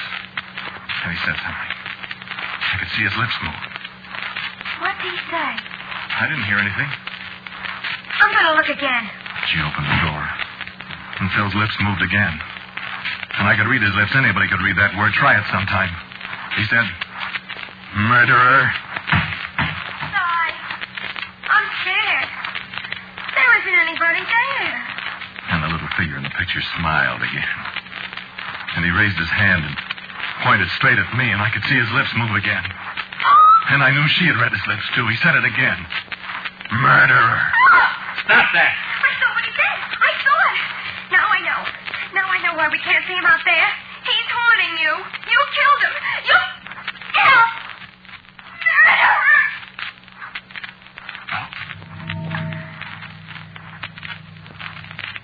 What else could I do? She knew. She'd tell. And I'd hang. So... And I can't even remember her name.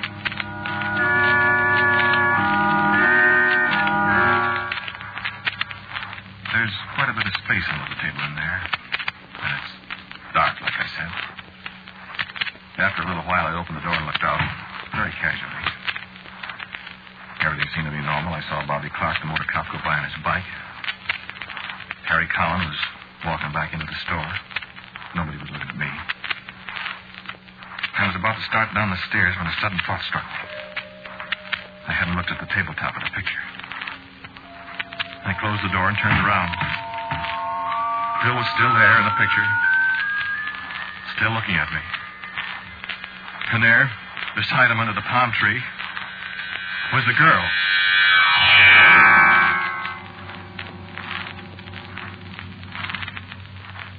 Not much left of the story now. Oh, I should have gone then and confessed. It would have been easier. But, well, I knew nobody'd ever find Phil. And I didn't want anybody to find her. They locked the place up at night, but the door came open easy. I didn't bring any light. It was 3 o'clock in the morning, and the fog was hanging from the sky like a wet velvet curtain. You couldn't see a streetlight a block away. I went in. I fumbled around under the table where I'd left her. She wasn't there. I found a paper of matches finally. She wasn't there. You think you know what terror is? Well, don't let me tell you.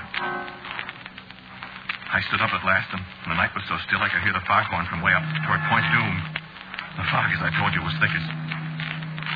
Well, I glanced at the table. There they were, the two of them. And there wasn't any fog in the picture. I couldn't mistake them. Phil and the girl.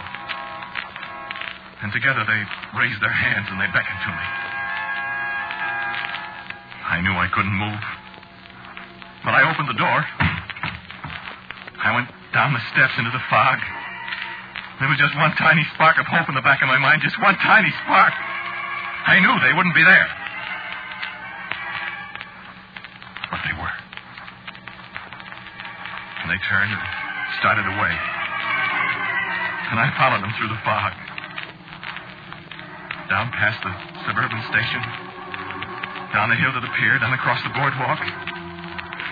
Down across the clinging, sticky, wet sand and the fog running its fingers through my hair. And under the pier with the wet, spongy piling making hell's own high forest around me. And this smell of dead things cast up from the sea and the waves reaching for me. They went on. And I followed. And the waves beat at my knees. And the undertow crushed at my waist. And I followed. And then I felt my breath being snatched from me. There was a long horror of seaweed across my face. And night. And the taste of salt.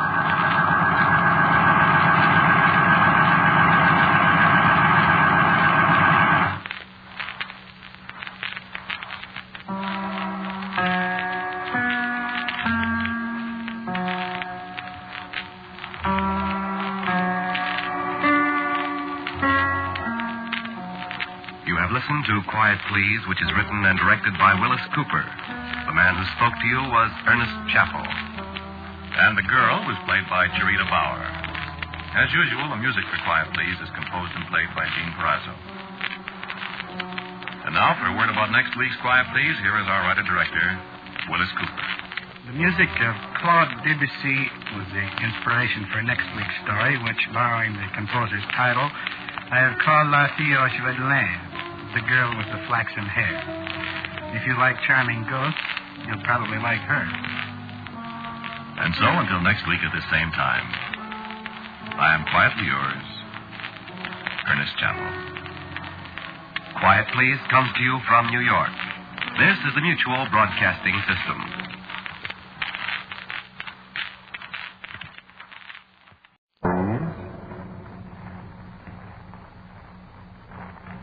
Quiet, please.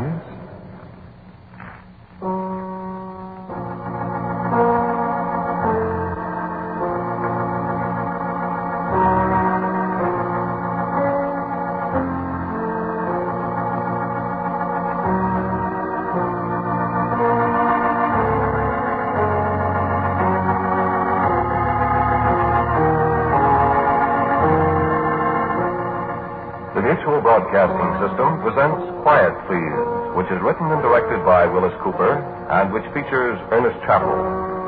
Quiet Please for tonight is called Clarissa.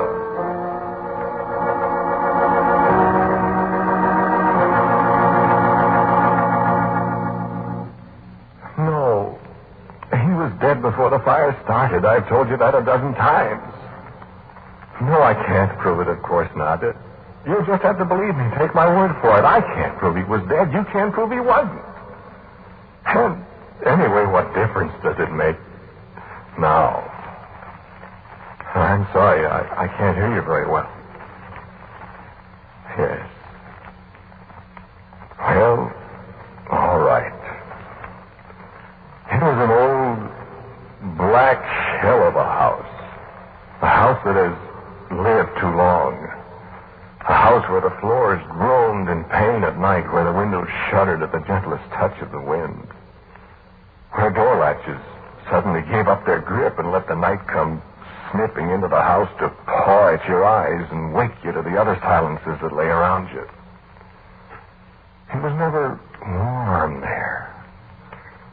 In the winter, old Heinz kept a fire going in the fireplace in the old sitting room, but the logs were scrawny and the draft was bad, and the flames seemed to grudge us their warmth so that we shivered all through the day. We're glad when night came and we could escape to the meager comfort of the drafty bedrooms.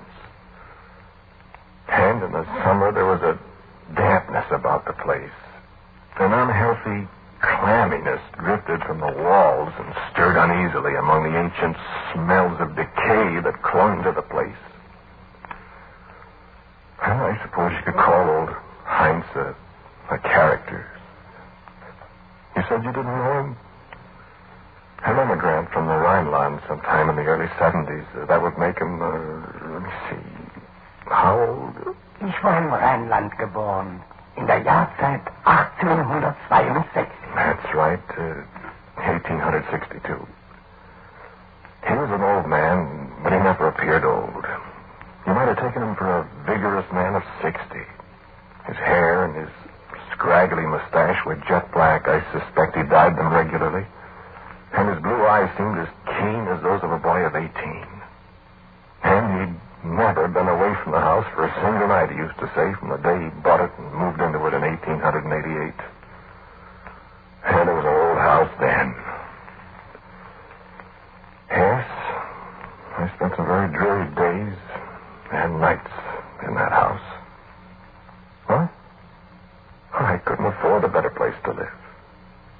No, people don't go to live in a haunted house if they can find another place, you know.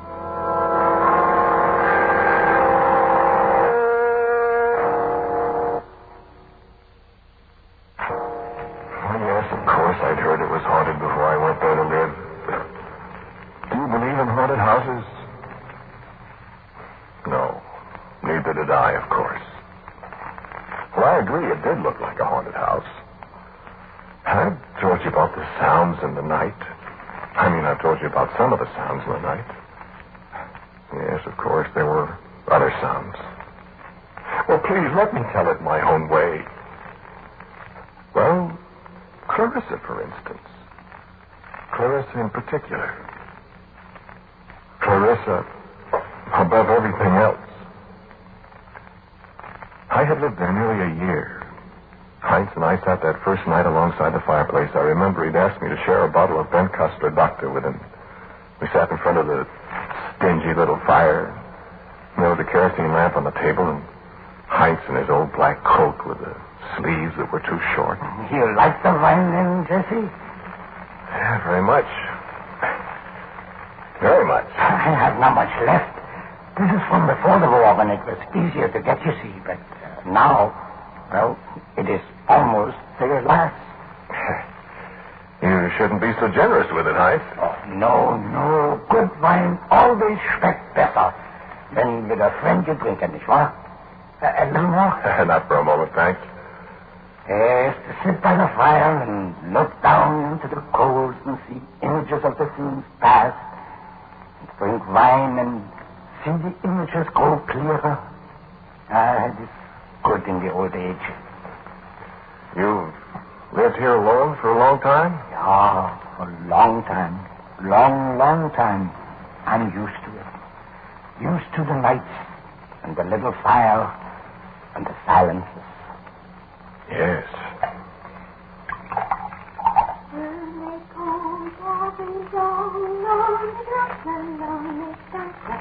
It is cold for this time of the year. Listen. What's the rose? Oh, I thought I heard someone singing. So? Did you hear anything? It is Clarissa. What did you say? Clarissa, my daughter. Well, I didn't know you had a daughter, Heinz. Yes. Is there more wine? No, thanks. I haven't seen her around. No. Well, is she... Excuse me, Heinz. You will forgive me, Jesse. She's a child. I do not wish you to be bothered. Why, she wouldn't bother me, Heinz. I like children. There's enough left here in the bottle for one more for each of us, huh?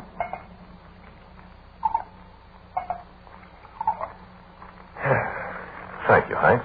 And yes, schlaf wohl. And I drank the last of the wine with the old man. And then I climbed the creaking stairs to the dreary little room, carrying the kerosene lamp in one hand and casting fabulous shadows on the peeling wallpaper. Seeing the ancient plush-covered rocking chair nodding away at me as I entered the room, as if a startled occupant had suddenly deserted it at the sound of my footsteps on the stairs. And the cold spring rain drenching the window panes. And the murmured complaints of the beams and rafters of the old house.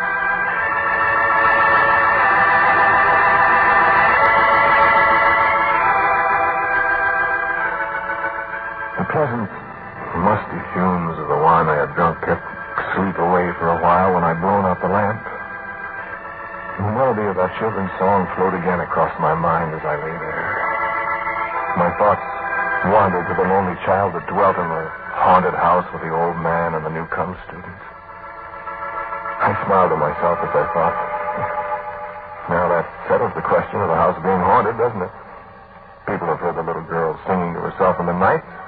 They've not known that a little girl lived here, too. And, that's the ghost. And I smiled again at superstitions. And another idle thought struck me. I wondered at the child's age. 10 or 12 years old by the sound of her voice. And somewhere in the back of my drowsy mind, I seem to remember that Heinz had told me Helena, his wife, had died... When was it the year of the San Francisco earthquake? Well, that would be 1906. That would be 42 years ago. And this was a child of 10 or 12. I must have been mistaken. I was very sleepy. The wine, the rain, the dark.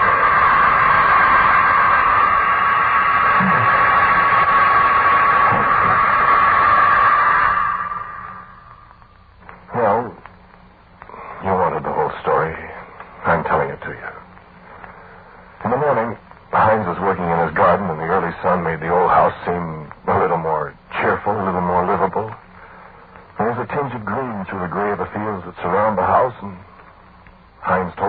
Robin. I stood and watched him a long time, and I don't think he noticed how my eyes wandered to the windows of the old house, searching for a flash of color that might be a child's hair ribbon, or how I listened for the sound of a young voice singing a little song the children who danced so long ago on the bridges of Avignon. I didn't even notice that I was humming a song under my breath. Clarissa's song, eh? What? Oh. Well, that's Clarissa's song. That kid used to sing it when I was young. Yeah, my wife is French. She taught the song to Clarissa. Oh? Yeah, it is an old song. How old is your daughter, Heinz? Eh? How old? Oh, she's young. Is she pretty? Oh, yeah. Your breakfast? Coffee. I found it on the stove. Clarissa made it. Oh, did she? You'd better go to work now, huh? Yes, I suppose so. You don't need to keep the little girl out of sight on my account, Heinz. I like children. Oh, she bothers you. Oh, no, I've got a little sister back home. Oh, yeah? Miriam. She's 11. Clarissa is older. Oh? Miriam's got bright yellow hair. Clarissa has dark hair. Yeah, I got a picture of her here. Oh, so? She's very pretty. I have no picture of Clarissa. No, that's too bad. Well, I'll see you tonight, huh? Yes? Yes, sure, Heinz.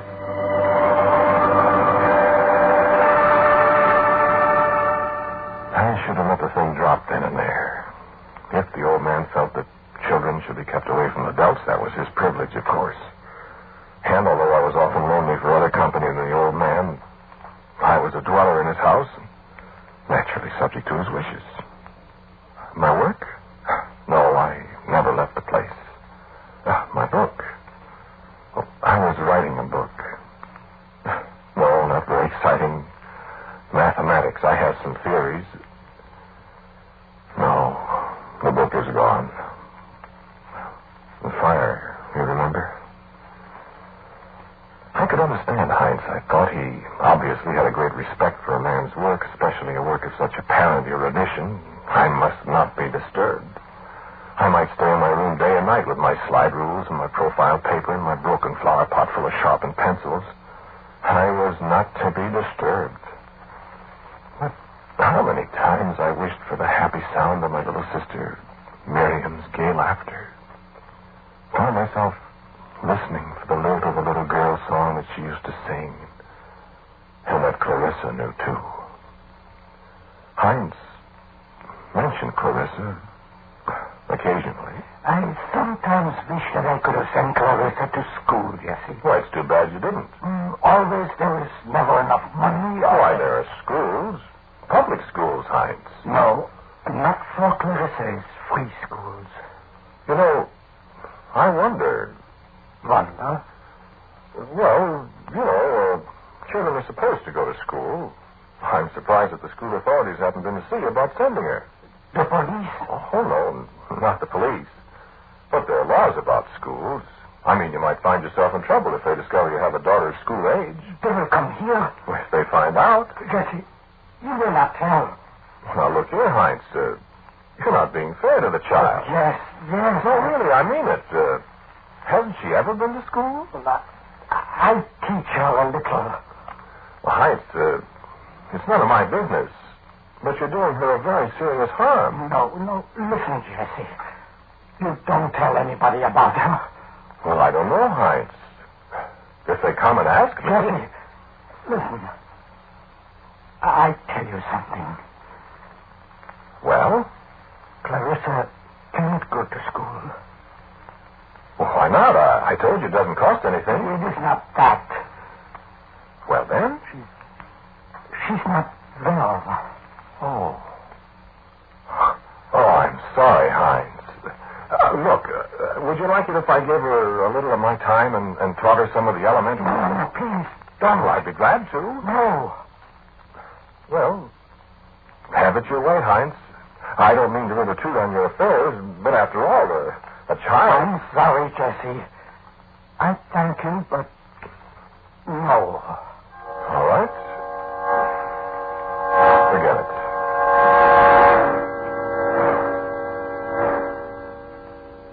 But I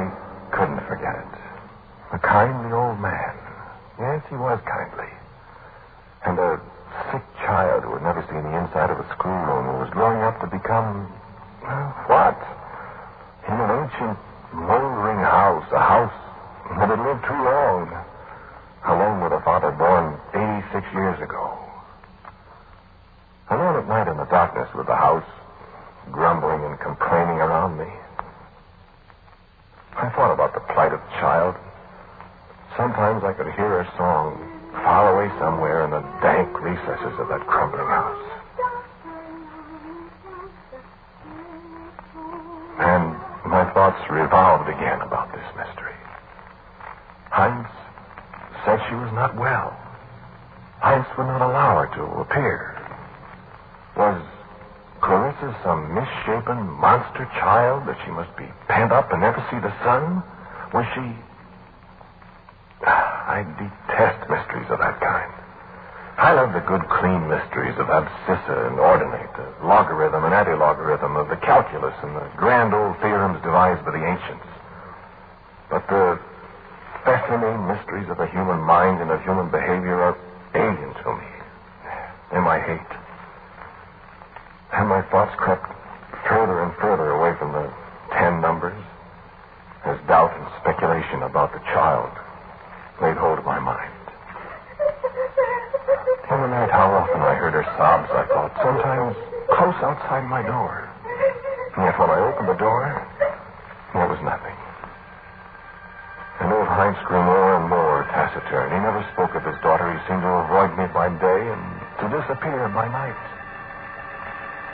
But the summer came then, and the fall, and winter. My look was going badly, and my thoughts wandered. I must leave this place, I thought, or find out this mystery.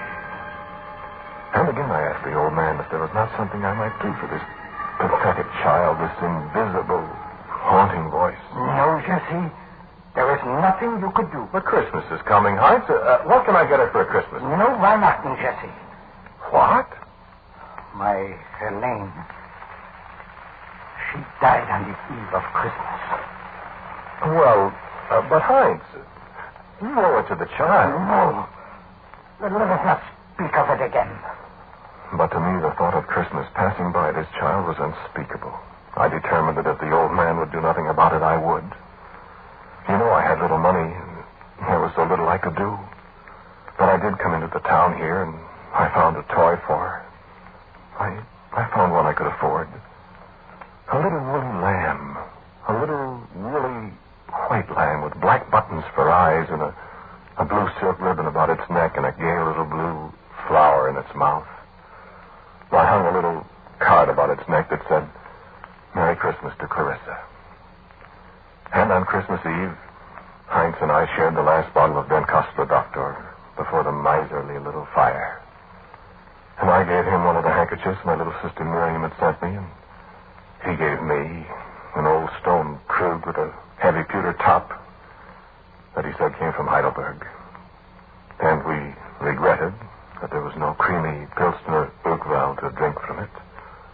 Wished each other a happy Christmas. And then, in the night,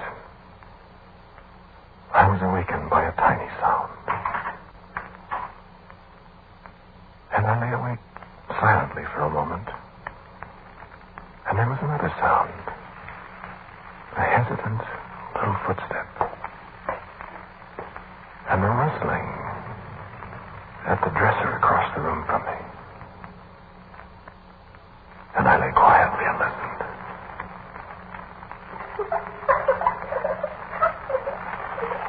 Is that you, Clarissa? Is that you, Clarissa? Do you like it? Good. Happy Christmas. I'm sorry, that's all I could get you. But I hope you like it. And I felt the touch of a tiny hand on my shoulder, and lips brushed my cheek, and the door closed. And the sound of her voice in the little song was happier now than I'd ever heard it.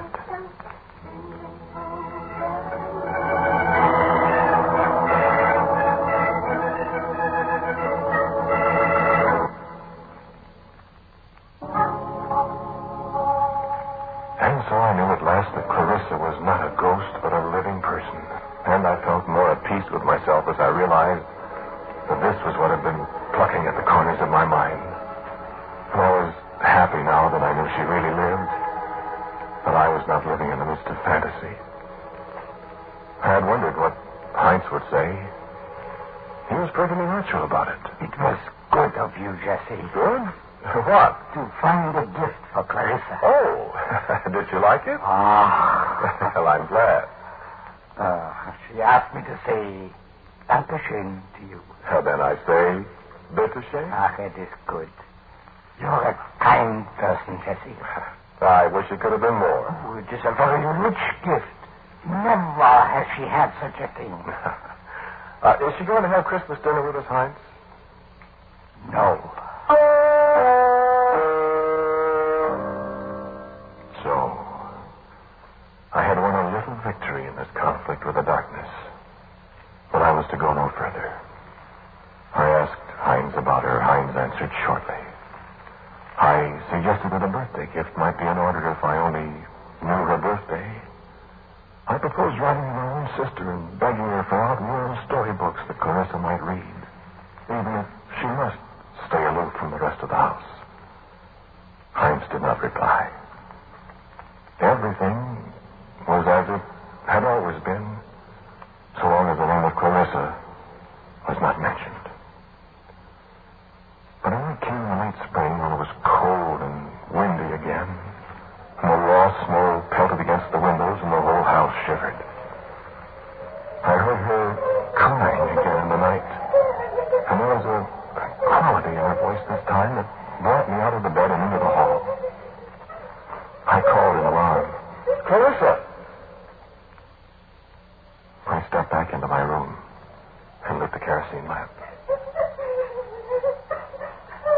And as I stepped out again toward the hallway, Heinz confronted me. What's my answer, Jesse? Why, can't you hear her, Heinz? Something's wrong. She's sick. No, go back by your room, Jesse. Oh, but Heinz... Don't beat this, Jesse. Go back. Now, Heinz, listen to me. Something's awfully wrong with that child, and I will take care of her, Jesse. Please, Heinz. In your room. Now, see, here, I take care of my own men, huh? And...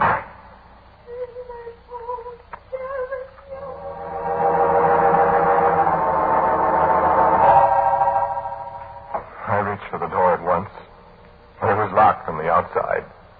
And I beat on it and stormed at it in the cold. But for once it held. I screamed at the father, threatening every kind of vengeance on him, till at last I suddenly realized that I was being hysterically silly. In the silence, I could hear nothing but the moan of the wind around the rusty cornices of the house and the hiss of snowflakes against the window. I sat down, shaken, bitter at myself for giving way to such an outburst over a child's crying in the night. And at last I lay down again, and in the frosty silence of the early dawn, I fell asleep. And when I awoke, hours later, and found my door unlocked again, Heinz was not to be found. Not that day, nor the next. I tramped through the house, opening doors, calling him, calling Clarissa. There was not a sound to answer me. I found a little wood and made a miserable fire. I suppose I ate. I don't remember any too well. And at night I went to bed, till I, shivering for hours, straining my ears for a sound. The sound of a child's song. The sound of a father's footstep in the cold darkness. And it was morning, nearly morning. Gray fingers of morning plucking at the frost-rimed windows. And I awoke to see Heinz standing beside my bed.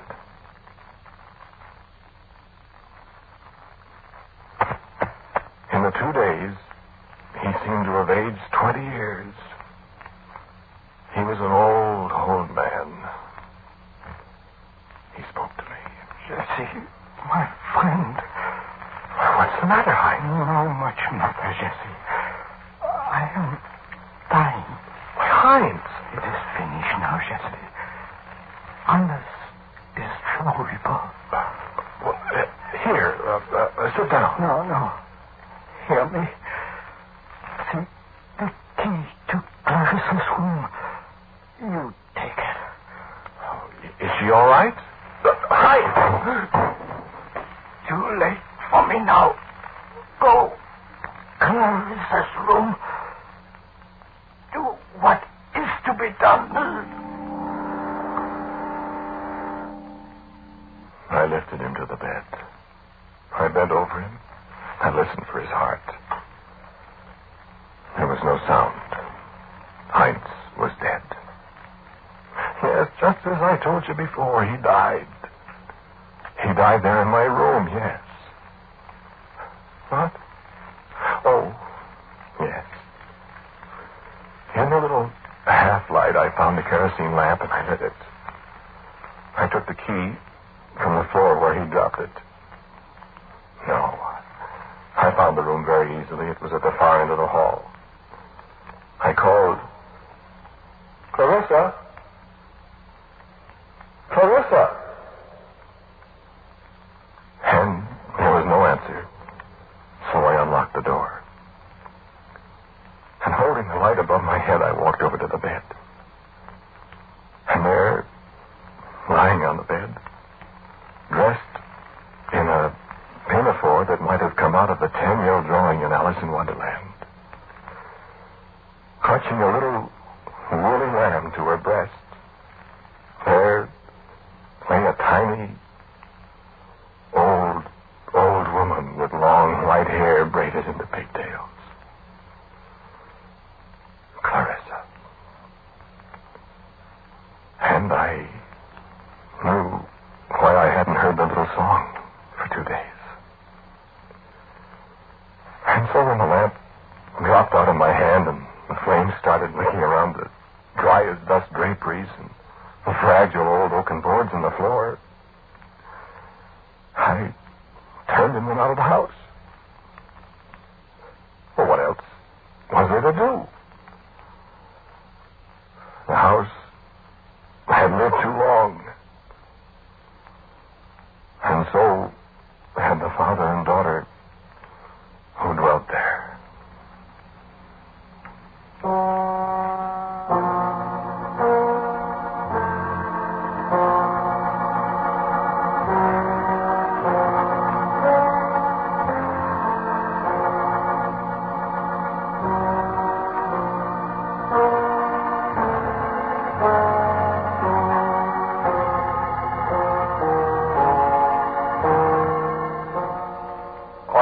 For tonight was called Clarissa. The man who spoke to you was Ernest Chappell. And Heinz was played by Bruno Vick. Clarissa by Peggy Stanley. As usual, music for Quiet Please is by Albert Berman. Now a word from our writer-director, Wyllis Cooper. The characters in tonight's Quiet Please are neither living nor dead. They enjoy neither of these interesting conditions because they're solely the invention of my own imagination, intended to represent nobody at all. Quiet Please for next week is called 13 and 8.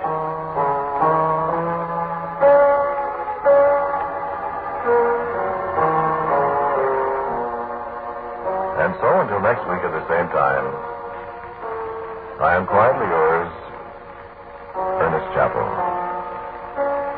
Quiet Please comes to you from New York. This is the world's largest network serving more than 450 radio stations, the Mutual Broadcasting System. Quiet, please.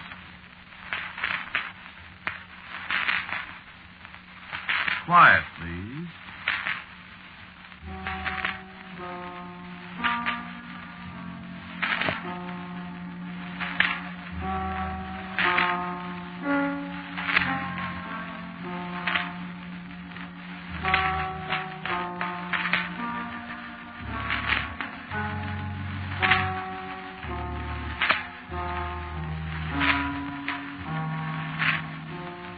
The Mutual Broadcasting System presents Quiet, Please, which is written and directed by Wyllis Cooper and which features Ernest Chappell.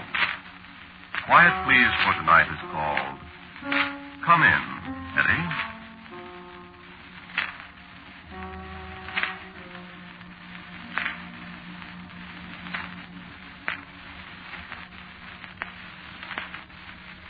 You believe in ghosts? Haunted houses? I got a story for you. We were sitting in the living room alongside the fireplace. Jim Paxton and me. Just sitting there and talking a little. Having an occasional nip out of a bottle.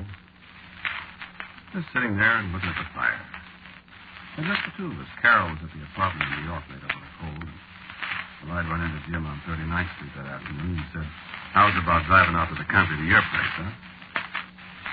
That's what we were talking about this night when it was raining. It was 12:30. We were all alone in the house. How long you been here, Arnold? Where? Here? In Eddie's house? This is my house. It is now. Well, don't forget it. No. You feel funny living here? No. I would. Yeah, I suppose you would. Eddie ever come around? Are you kidding? No. Does he? Well, how could he? Well, he liked the house pretty well. Yeah, if he came around now, he wouldn't recognize us. I couldn't see what you'd done with it. It was so dark when we come in. I'll show you in the morning. Good.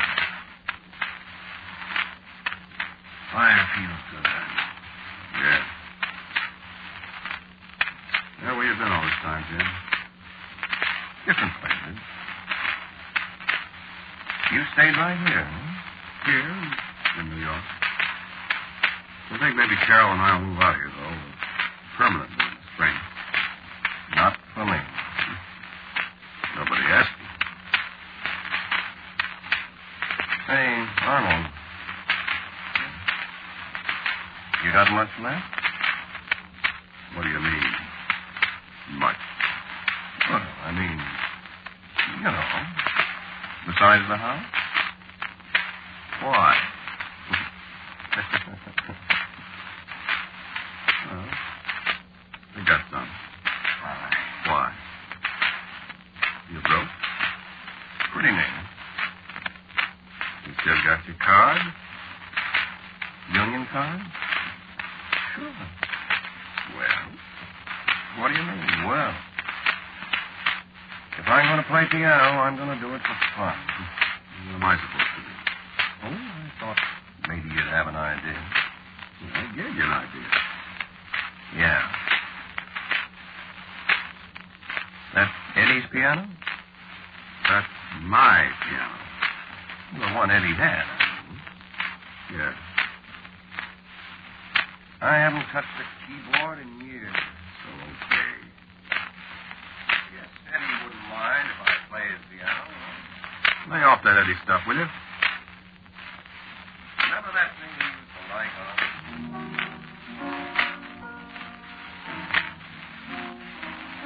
That Cesar Pop D minor symphony thing?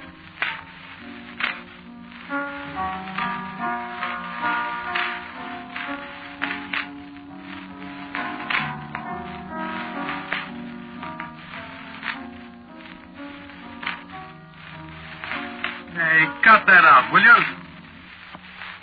What? Yeah, leave the piano alone. Okay. We just talk, huh? Why don't you just shut up a while? Oh, I kind of feel like talking, I guess. Well, I don't. Well, I'll talk. You just listen. Oh,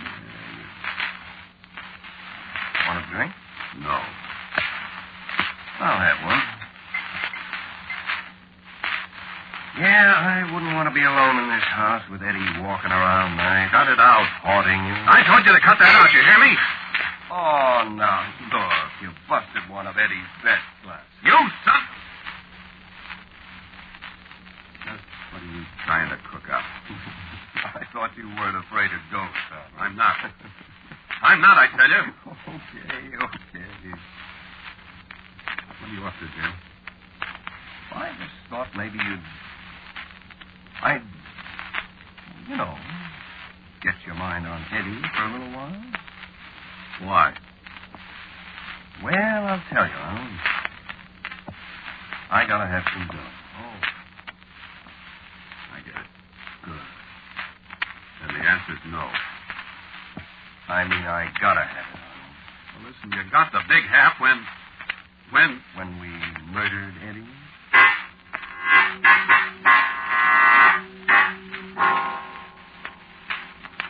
No, don't think it's so big, Arnold. There's nobody here but you and me. What was that? The ashtray fell off the piano onto the keys. What's the matter?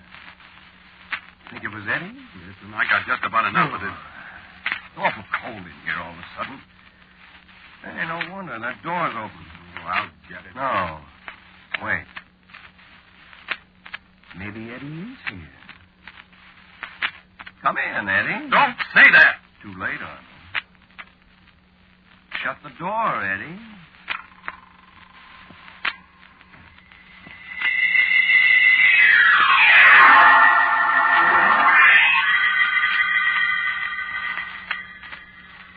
It was the wind, I told myself. It must have been the wind. The wind does funny things in an old house like this one. Sure, the wind can open a door, and then the draft through the doorway will close the door sometimes. Won't it? It couldn't be Eddie. Well, Eddie's dead. Eddie died 6 years ago, right here in this house. Right here in this room. I couldn't help it. I liked Eddie. Well, Eddie was my cousin, wasn't he? I couldn't help it. He had more money than he knew what to do with. I couldn't help wanting his money. Well, everybody wants money, don't they? Eddie shouldn't have let me know he'd made that will and I was to get everything. The house and everything. I'm not going to be crazy. Eddie can't be. Well, if he was going to haunt me, he'd have been here before this.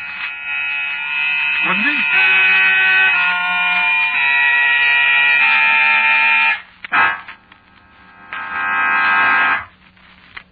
Well, there isn't any way out of it, Arnold, you see? I gotta have dough. Now. And I won't give it to you. Now, look, Arnold, let's be reasonable. You let me have this dough, and I'll go away, and I won't come back.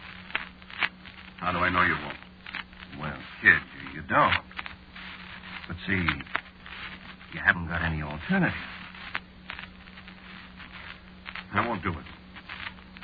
What do they do to him in this state? Who? Murder him. Stop talking that way. Hang him or burn him? Well, you'll find out, too, if you try to squeal on me. You had just as much to do with it as I did. Yeah, that's right. So I did. No, don't try anything. Oh, Arnold, don't be so dumb. That's the trouble with you. You're always so dumb. What? Listen. Who thought of knocking off Eddie in the prison? You did. Right. And who figured out a way to do it so nobody'd ever even suspicion he was murdered? You did? Well, then, jerk, you don't think I haven't got an out on this thing? How? I should tell you. Look, take my word for it, Arnold. I'm in the clear. And, brother, you ain't. So you might as well lay it on the line and be happy. I don't believe it. Okay, so don't then.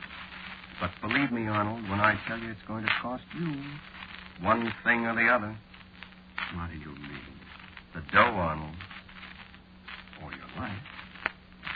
You see? I won't do it.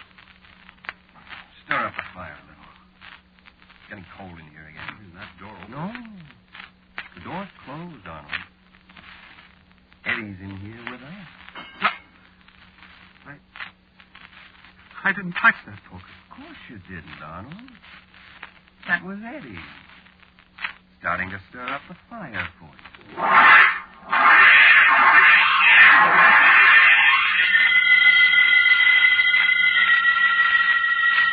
There's no such thing as a ghost. Well, when people are dead, they're dead. They don't come back to haunt other people.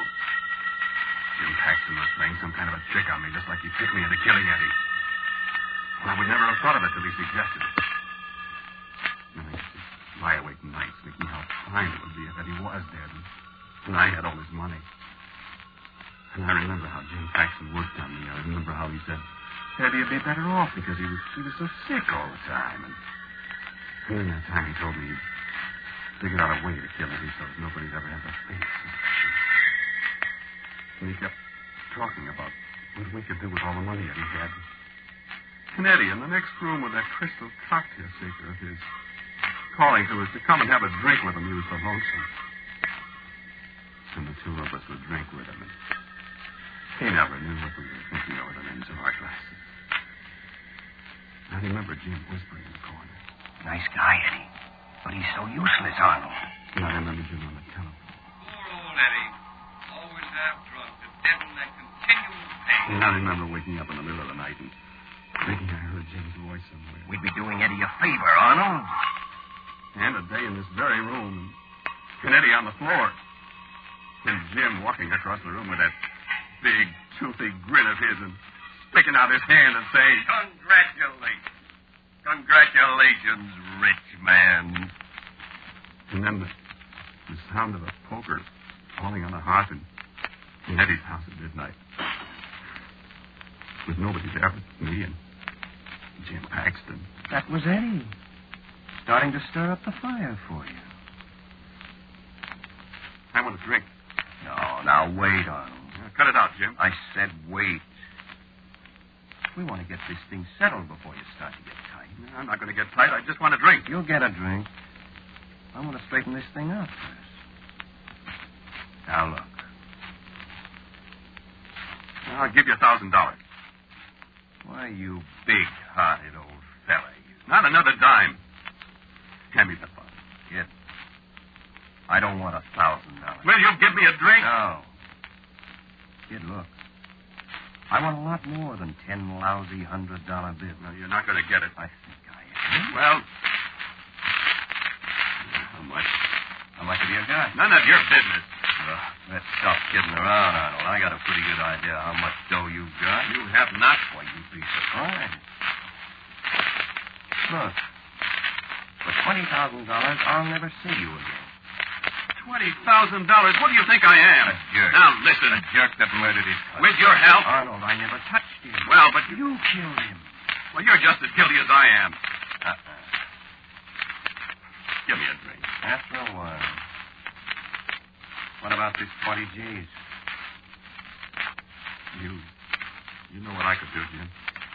What could you do, Arnold? Well, you said I killed Eddie. You did? It ever occurred to you that I might kill you? Sure. I'm bigger than you, Jim. Yeah? Well, You could choke me. Or you could hit me with a poker. Or maybe you got guns here. You could shoot me. I think I will kill you. Do, huh? Yes, I do. Wait a minute, Arnold. Why should I? Well, I'll tell you. Arnold. Go on. See, the trouble with you is you're so dumb. Dumb enough to kill you. Yeah, that sure would be dumb, boy. Yeah? Look, kid. I told you I got an out if I have to turn you in. I was smart enough to figure that out so nobody could touch me. What's that got to do with me killing you? Well, Arnold, boy, if I was smart enough to figure out a foolproof way of knocking off your cousin, and if I was smart enough to dope out a way to keep my nose clean if they hang you, well, wouldn't I be smart enough to have an angle that'd keep you from bumping me? What do you mean? You know, one of the reasons I like you, Arnold, is you're so simple-minded. Look, don't you ever go to the movies or listen to the radio or read a book? What are you talking about? Okay. Look, here's a little note written to a certain guy that spills all the works about how Eddie got knocked off. And this little note, Arnold, is in the hands of a certain other guy. If I don't call him up or come see him for 24 hours, he mails the note. You see how simple? I don't believe it. Okay.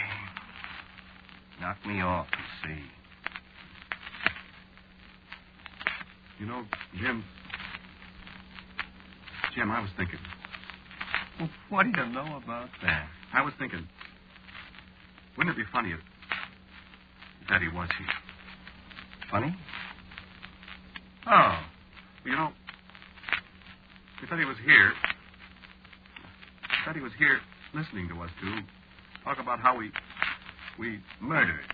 The word, Arnold. All right, murdered. How we murdered him. You know, I don't think he knew who did it. I never thought of that. I don't think he did. He was standing there, right over there. I remember. And he had his back turned to both of us. Let's not go into the details, Arnold. I remember it well Well, enough. I was just thinking if he was here, finding out that we murdered him. Now we're talking about getting rid of each other. Yeah. He'd get a great kick out of it. Eddie had a terrific sense of humor. Yeah. He also had a terrific sense of getting even with people, Jim. Yeah, I know. Well, if he was here, listening to all this, you know what he'd be thinking about. Getting even. Yeah. Well, so okay, he's not here. You sure? Look, that was the wind blew the door open. Yeah. And I knocked the poker over. How could you? I kicked the base of the stand. Scared you, huh? No kidding. No kidding, did you? I did. Then you don't think Eddie is here? Are you nuts? Well, sure. How could I mean, there aren't any ghosts. Are there? Well, not to change the subject, boy, but what about my money? I got to think about it. You ought to have your thinking all done by now, boy. I've laid it on the line for you. It's open and shut. Well, give me a drink. Go ahead. Wait. What's the matter? Listen. What is that? I know what it sounds like. Eddie's cocktail shaker. Yeah. Who else is in the house? Nobody. Don't kid me. I'm not. Listen. Jim. Quiet. Listen, Jim. Listen, this is the way Eddie used to shake up those daiquiris. You remember? Listen. Cheek, cheek, cheek, cheek, cheek, cheek. Remember?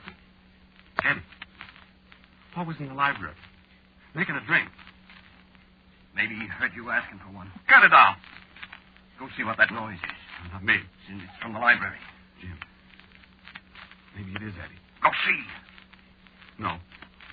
Listen, if you're pulling a gag on me... Jim, I'm not. I'm telling you. Where is that cocktail shaker of his? In the library. I put it in there just the other day. Why don't you go see what that noise is? No. Well, let's both go. Jim, I'm afraid. You know what we were talking about? About Eddie getting even. Now, you're such a jerk. Probably rats or something. Here, give me that poker. I'll go see. No. Let go of me. Hey, Eddie! See? Hey, Eddie! Bring us a drink. No, Jim. Cut it out. Look out. Cut it out. Bring us a drink. Hey, Eddie! Come in, Eddie! Now, what's it? Hey, the light! I don't turn the light! The light! I'll get him. I stumbled against the furniture, so I tried to find a wall switch, but I couldn't find it. And I felt someone bump against me, and I heard Jim yelling. And I stumbled again. And that cocktail shaker kept clinking away the way I used to shake it, the way I always remembered. And I heard a kind of struggle going on in the dark, and Jim grunting as if somebody had him in the throat. And then I fell over something and hit my head. The last thing I remembered was the sound of a crashing glass. And I passed out cold on the floor. And then slowly, I drifted back. The lights were still out, and I could smell the familiar smell of spilled liquor. The daiquiri cocktails from a crystal shaker. Nobody in that house had had a daiquiri since the day Eddie died. And I heard something. I heard the piano. And the music was that old favorite of Eddie's, the one he used to play, the one Jim had started to play from the Cesar Frank D minor. And I called, Jim! Hey, Jim! But the music went right on, and Jim didn't answer. And then the doorbell started to ring, and the music stopped, and the lights went out. And a big fella in some kind of uniform stepped in the door. seem to be anybody. Oh, there you are. Who are you? State police, mister. Oh, I'm glad that... Well, what do you want? Who was that playing the piano when I rang the bell? I don't know. Well, get up off the floor. Where's the... What? Where's Jim? Jim? Is this Jim here, mister? Where? Here. And I looked. Jim was beside the fireplace. And he was dead. And beside him was the shattered remains of the crystal cocktail shaker that had been Eddie's. You do this, mister? Where did you come from? You do this? Who sent you here? Well, I'll tell you.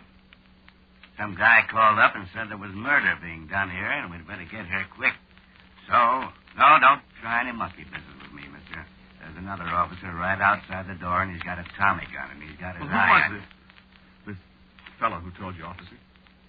That I'm going to find out. Stick out your hand, will you? That's it. I don't know who he was. He just said, "This is Eddie speaking." I said, "Eddie who?" And he laughed and said, "Just Eddie." So, that's all I know.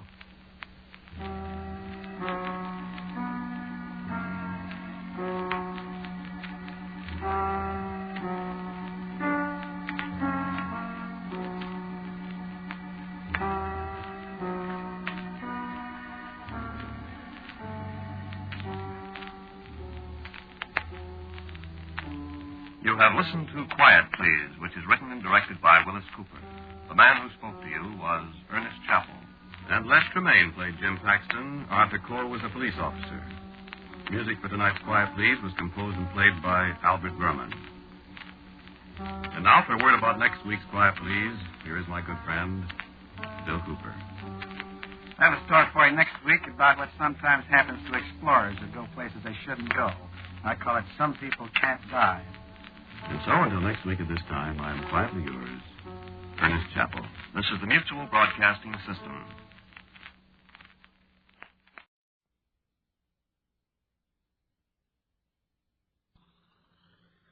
Quiet, please.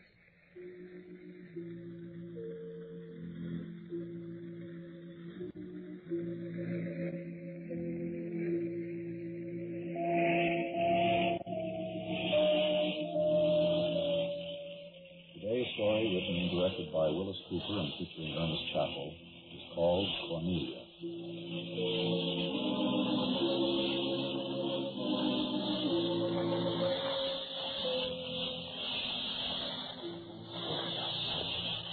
I'll tell you everything from the very start.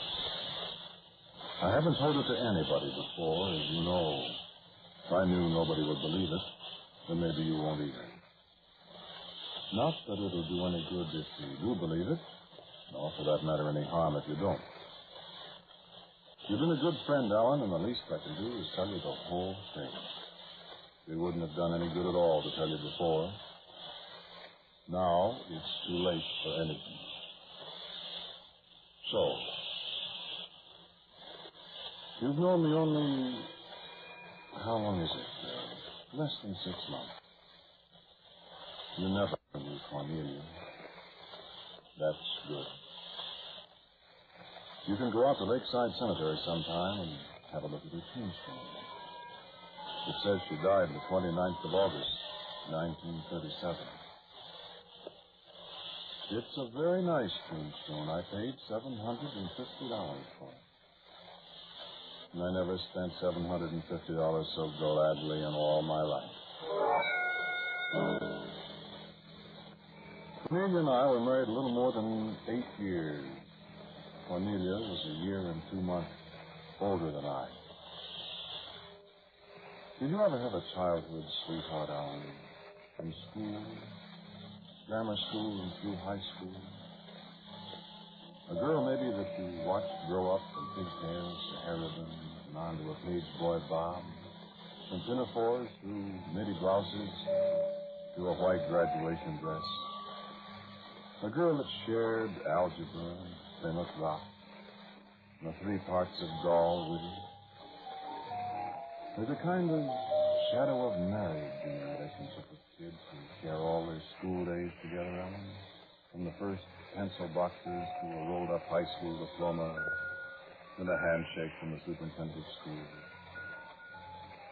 6 hours a day together, 9 months a year for 12 years. Thinking the same thoughts, facing the same problems. It is a little like some ancient fundamental marriage. You know what I mean, Alan? And I feel sorry for people who haven't had that experience, if there are any. I'm glad I had it. You didn't know Barbara, of course. Barbara is just a name. Like Cornelia is just a name. I don't know when it was that Barbara and I first knew we were in love with each other. When we talked about it, it seemed we'd always been in love. And yet there was no beginning that we could remember. And there's no end either.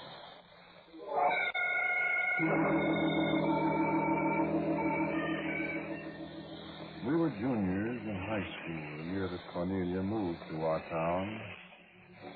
Barbara and I were a kind of standing joke among our schoolmates. We were the heavy romance, the dependables. We were the old faithfuls of all the couples in school. Do you remember from your own school days, Alan? There's always one couple like that. Everyone expects them to graduate, get married, then live happily ever after. Sometimes they do. In our case, you know all about that. At least you know we didn't live happily ever after. Cornelia was a beautiful girl. No, I won't describe it to you, because anything I'd say would merely be the description of a beautiful woman. So you imagine her any way you want her. You never saw her. You'll never see her. She died 10 years ago.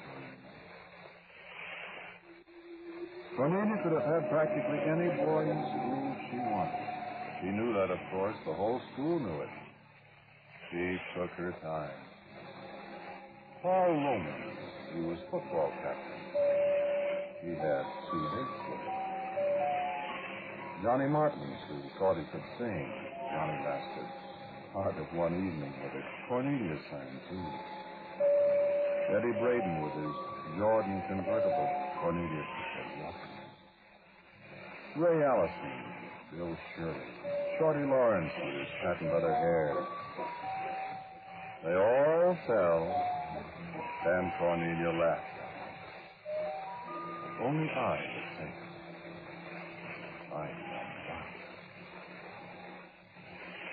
I guess it was that afternoon in Chris Barrett's ice cream car. I always thought Cornelia didn't know Barbara and I were in the next booth. I always thought that till 4 years later one night. She told me she knew we were there. Maybe that was why she talked so loud. Because I made up my mind. I've known all along. She must have felt the silence that got all over the place as a dozen couples strained to hear Cornelia's choice. Even then, Alan, she possessed some strange power over people. Somebody dropped an ice cream spoon on the other side of the room. And that was the only sound that Cornelia. Gordon's my boy. I smiled at Barbara. But Barbara wasn't smiling back. She was listening. And I had never seen that look on her face before. Why, I'll take him away from her. Does she think she can keep him when I want him? I reached for Barbara's hand. But Barbara's hand wasn't there. I looked into Barbara's eyes, but Barbara was staring somewhere into the future. And what I saw in her eyes... Yes, it was Ellen. Kids 17 years old. But she loved me. And she was afraid. And I was afraid. I was afraid of that voice. Does she think she can keep him when I want him?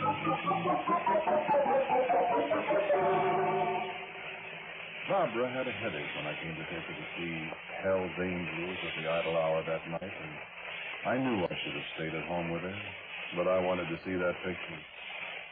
Remember it, Alan? It was a great picture in those days. Barbara never did see it. Cornelia did, though. It made a good subject for conversation between us a couple of days later after school. And before I knew it, I was walking home with Cornelia. Then Cornelia was singing. Remember that thing from Blossom Time? You are my song of love, melody immortal, echo of paradise. How many times I've heard that song. Sticky, sugary, sassy, sentimental. Stolen from that beautiful theme in the unfinished. But that first time, it was the love song of a beautiful girl. The love song to me. Barbara and I had never talked of love. I found it very intriguing to be with a girl who talked constantly of love. It is intriguing. And flattering when you're 17. Oh, I saw Barbara. I saw her often. But I saw Cornelia, too. Cornelia saw her. Often and often. On the way home nights from Barbara's house, I'd hear her voice.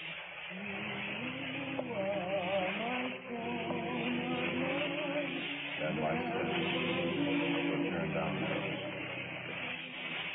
And sometimes I'd start for Barbara's house. And I'd stop. Wanting to go away, but held by something that I didn't recognize. Though I know all about it now. And gradually, Cornelia drew me away from Barbara. I don't believe she loved me now. There were times when she laughed at me cruelly for my clumsiness, for my youthful embarrassment. But always she was weaving some sort of spell about me, putting new barriers between me and Barbara. Barbara didn't fight back, Ellen. Barbara loved. I know how Barbara felt. If Barbara thought I loved someone else more than I did her, you've heard of that before. Sometimes it works. Or perhaps Barbara was willing to wait to let me have a fling, to be waiting for me when it ended. Barbara loved me. And through it all, Alan, I loved her. No, I know what you're thinking. I was a fool. Haven't you ever been a fool? Haven't you ever got yourself involved in something you knew wasn't right and kept on with it, having your conscience with the thought that it won't last forever?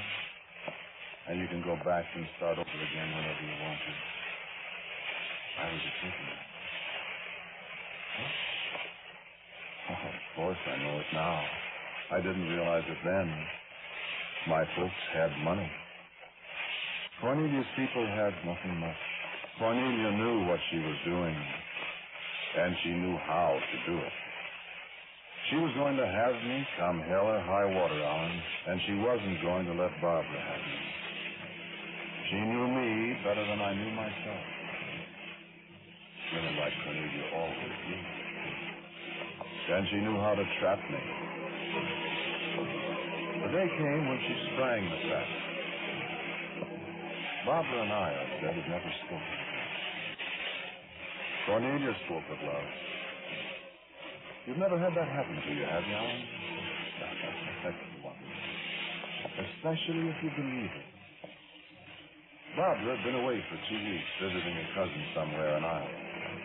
Cornelia waited till the day before Barbara came back. Gordon, what are we going to do? What to do? What do you mean? Barbara's coming back tomorrow. Yes, I know. What are we going to do about it? Well, I don't know, Cornelia. She's not going to take you away from me. Why, I'm not. She's not going to have you, I tell you. What's the matter with you? Gordon, listen to me. You love me. Gordon. I know it's wrong for me to say it, Gordon, but I won't let her come between us. I know why you've never asked me to marry you, Gordon. It's because you think you'll be hurting her pride. But, Gordon, don't you see how unimportant that is? Why, I never thought... We can't let her feelings stand between us and our happiness, Gordon. I love you, Gordon, and you love me. And, Gordon... What? You love me. Don't you, Gordon? Why, Cornelia... You want to marry me, don't you? We can't go on this way forever, never saying anything, never allowing ourselves to be happy. No, Cornelia, Gordon, darling, let's stop fooling each other. Let's not let somebody else break up our happiness. Gordon, it's your sweet.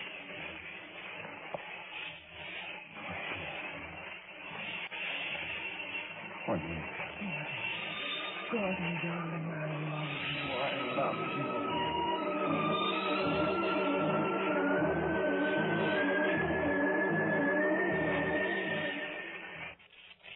It was that simple, that easy.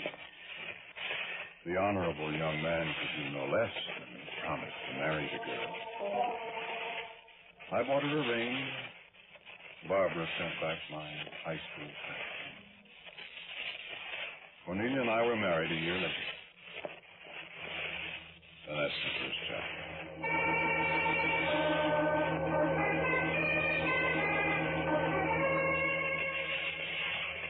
Now, take a look at us after we were married. Take a look at Cornelia and me after 6 months of marriage. In our new home out on Prospect Heights with a new car in the garage and the new furniture in the house and the happily married couple at home.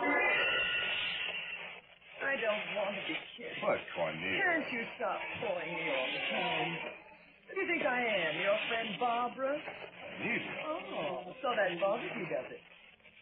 What were you doing talking to her this afternoon? Cornelia was strictly a matter of business. Business, huh? That's a fine story. Cornelia, I can tell you every word she said. Father would have brought the bonds in himself, Gordon. But you know, he sprained his ankle last week and he's still in bed. He said you had to have them today, so I thought I'd drop them by. My hand touched hers as she handed me the paper. I'll have to be running along now. You'll give my best to Cornelia. I don't believe a word you say. And if I ever catch you running around with her, I'll make life so miserable for you both.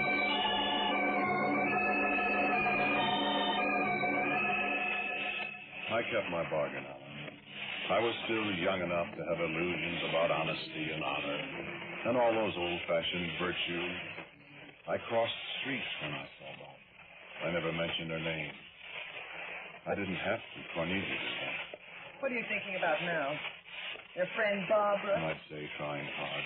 You look nice tonight, Cornelia, darling. At least I look better than that dish-faced Barbara you used to run around with. When at last I had to say something with honesty, I said, Cornelia, listen. I married you because we said we loved each other. I've been faithful to you. I intend to be faithful to you as long as we're married. But I've got to say, if you keep throwing Barbara's name at me... Look, Cornelia, you know perfectly well that there's nothing between Barbara and me. But if you were trying to force me to see her, there's no better way than for you to keep reminding me of her. Why do you hate her so, Cornelia? All right. You want to know, good. You ask me, and I'll tell you. I've got good reason to hate her.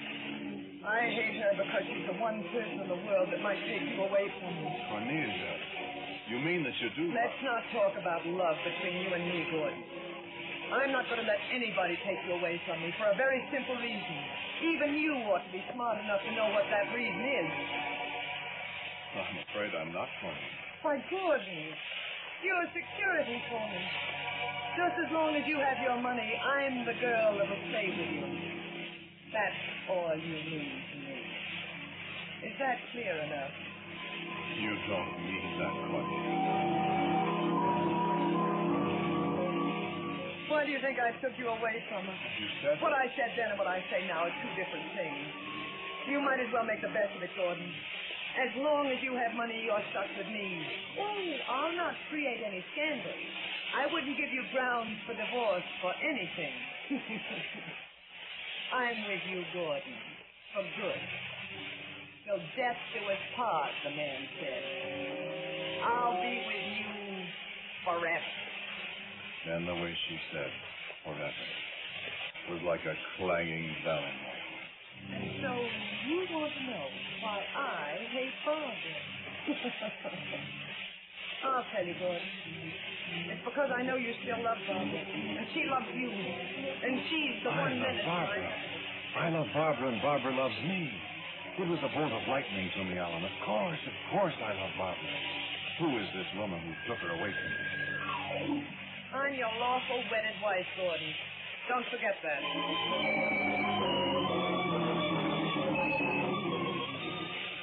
How could I forget? And how could I forget the love I had? For I knew in a flash that Barbara still did love me, and that I would always love her. And I was married to a woman who would be with me as long as I had my money. Now, let's speak of Ireland. Remember October 1929? I came home that Friday night. Cornelia was waiting for me at the door. What about it, Gordon? Is the market any better? Are we going to be all right? Gordon, answer me. Answer me. We're not going to be all right, Cornelia. What? Gordon. There's not a cent left. I don't believe you. It's time to leave, Cornelia. The money's all gone. No.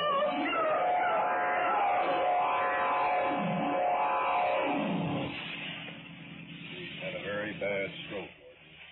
Will she? She'll be a helpless invalid all the rest of her life.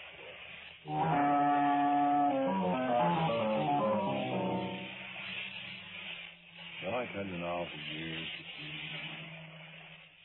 Can I tell you of a nagging, unforgiving woman whose every waking hour is devoted to hating? I'll never forgive you for what you've done to me, Gordon. Striking at me with every means at her disposal? I don't care what you're doing. You come home this instant. I don't care if you lose your job or not. Maligning me to the few friends we have left. Running around with that Barbara. And he thinks I don't know it. Striking through at her like a vicious, wounded beast. I tell you, you better leave my husband alone. You're not going to take him away from me. Never. A bitter, disappointed invalid with long hours alone to think of new ways to hate me for what had happened.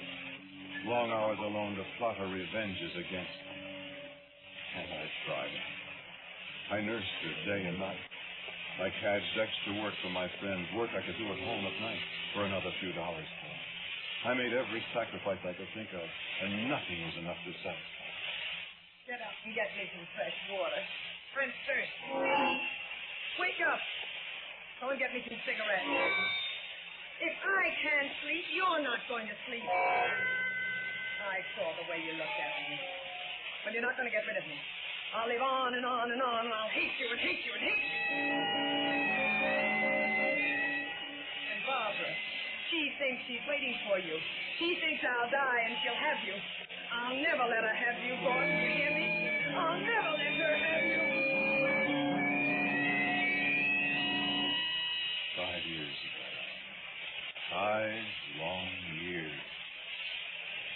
What could I do? I could wait, Ellen. I could wait and hope. I could listen to Cornelia. I hate you. And I could wait. You want me to die. I can wait for you to die, Cornelia. I'll never die, Gordon. I'll always be with you. No, you won't, Cornelia. Everybody has to die. Everybody has to die. Don't they, Alan? Cornelia and Barbara and you and me. Do you think people stay dead, Alan? I'll never forget the night when you died. It was like a scene from a play, one of those plays I used to do years ago, the death scene in the old castle. There was something about the house that night that reminded me of the old play. Even before I knew that was Cornelia's last night. There was almost always a storm outside the windows in the old place. And that night, one of those sudden, wild summer storms gathered and struck. And there was always a grandfather's clock. And hours on the staircase rang 7 as I ran upstairs to close the windows against the wind and driving rain. And there was always the sound of a shrill telephone bell off stage in the old place. And hours began to ring right on cue. And the last touch of the tragedy was very few. The lights went out. We had everything. Even the mad woman raving away in the darkness as I groped my way to her room. Her voice lashing at me like the storm that beat at the windows of the darkened house.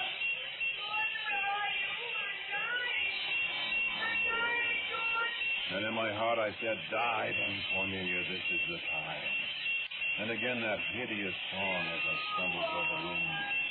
And again I said, "Die, Cornelia, die and never come back." And the song stopped me. And I was alone.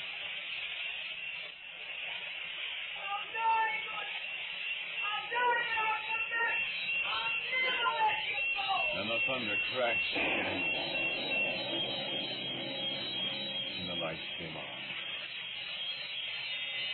And Cornelia. And then the last touch of the melodrama.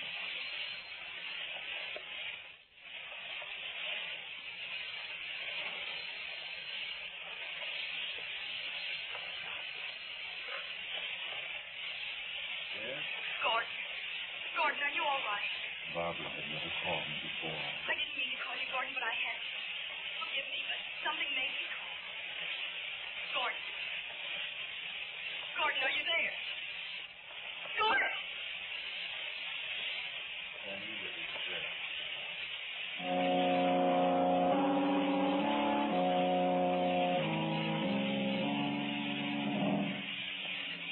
We were unashamed about it, Alan. Barbara and I were married 2 months later. We had so many years, so many days, so many hours to make up for it. Yes, of course, we have got those years out of our memories. Cornelia was more than dead. She had vanished, and there wasn't a trace of her in our music. I love you so, Gordon. I love you so much. I'm afraid. I shouldn't say that. It's silly, isn't it? But it's so perfect that... Gordon, nothing can happen here. Of course not, sweetheart. We're going to live happily ever after. Happily ever after. I wonder.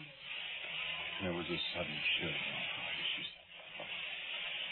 There was a different look for a moment in her eyes as she said that. I remembered it a long time after.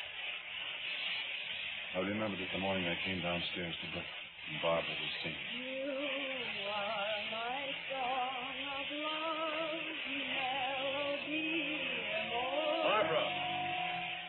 Why, what's the matter, Gordon? What were you singing? I didn't notice, dear. So what's the matter with you? Barbara, never sing that song again. You hear me? I don't know what you mean, darling. Don't you like the song? That wasn't Barbara's voice. Barbara spoke, and it wasn't her voice. Why, Gordon, you look as if you're afraid of me, darling. And it was Cornelia's eyes that looked at me out of Barbara. And I didn't believe, but I knew. It couldn't happen, but it did. And there was a time to reflect. What could I tell Barbara? Could I tell her that the soul of another woman was taking possession of her? How could I tell her? Was this Barbara, or was it...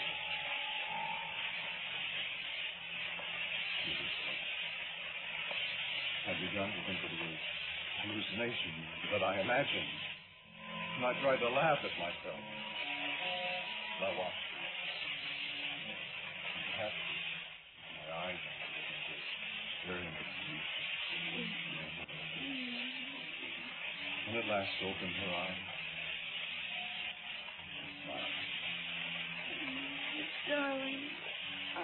still awake. Why don't you go to sleep?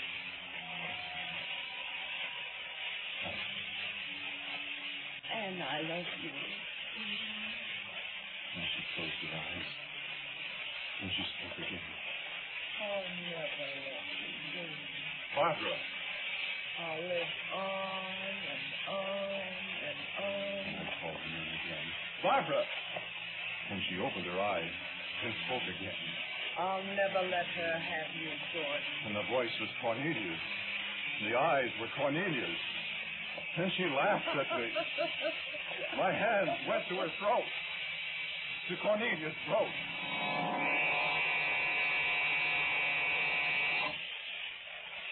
And when the blackness lifted, Barbara lay there.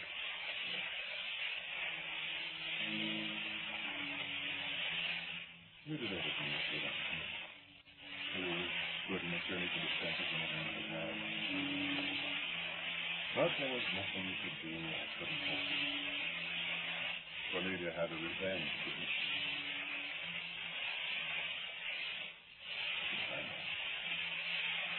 I did it.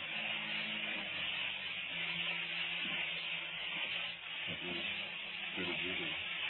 I'm sure no one's half hour on this business.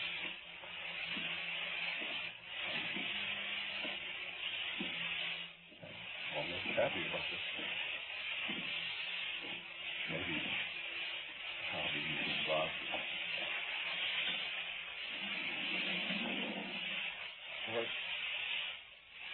maybe it will be Cornelia.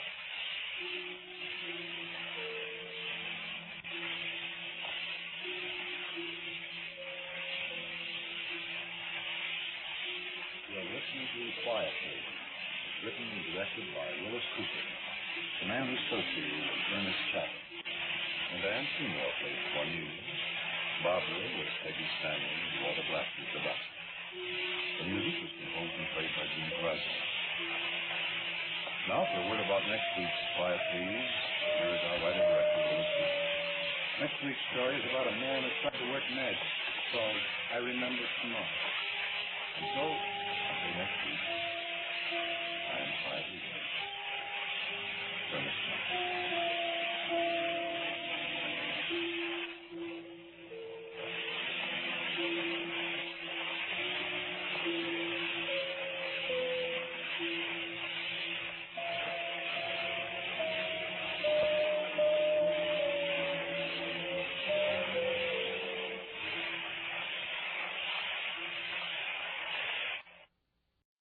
Quiet, please.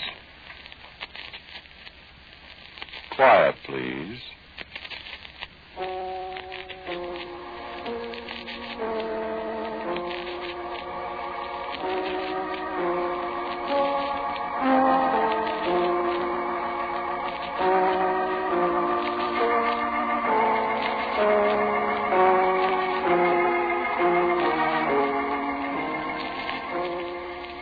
The American Broadcasting Company presents Quiet, Please, which is written and directed by Wyllis Cooper, and which features Ernest Chappell. Quiet, Please, for today is called Dark Gray Magic.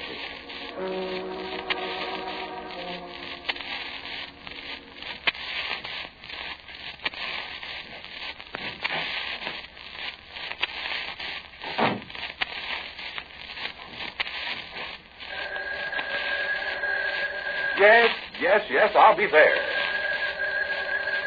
Yes, I said. I'm here. Yes, hello. Yes, this is Mr. Barleycorn. Whom did you think it was? Well, this is my room. I'm not in the habit of having people in my room when I'm not here. No, there's nobody in my room. What? Yes, I'm in my room. But there's nobody in my room except me. All right. Were there any calls for me? No calls. Well, all right. Hang up and let me sit down. All right. Oh, my heavens. I'm exhausted. Oh, I want to call Lumen. Get me Gramercy 91044. Yes. Hello, Mr. Lumen Crittenden, please. Oh, Lumen, it's you. Didn't recognize your voice, Lumen. How are you? I'm just exhausted. I've just had the most extraordinary experience. Well, I was waiting for a Madison Avenue bus there on 4th Avenue. Well, I guess I have to place more properly. You know, right across from Wanamaker's where the subway station's in the middle of the street, kind of. You know. Well, I was waiting there for a Madison Avenue bus, and you know all those second-hand bookstores along 4th Avenue? They have tables outside, carry away these classics 6 for 50 cents. Wait a minute, Lumen. There's somebody at the door. Oh, somebody interrupts my telephone. Well, now, who did that? How is that? I'll bet it's those kids again.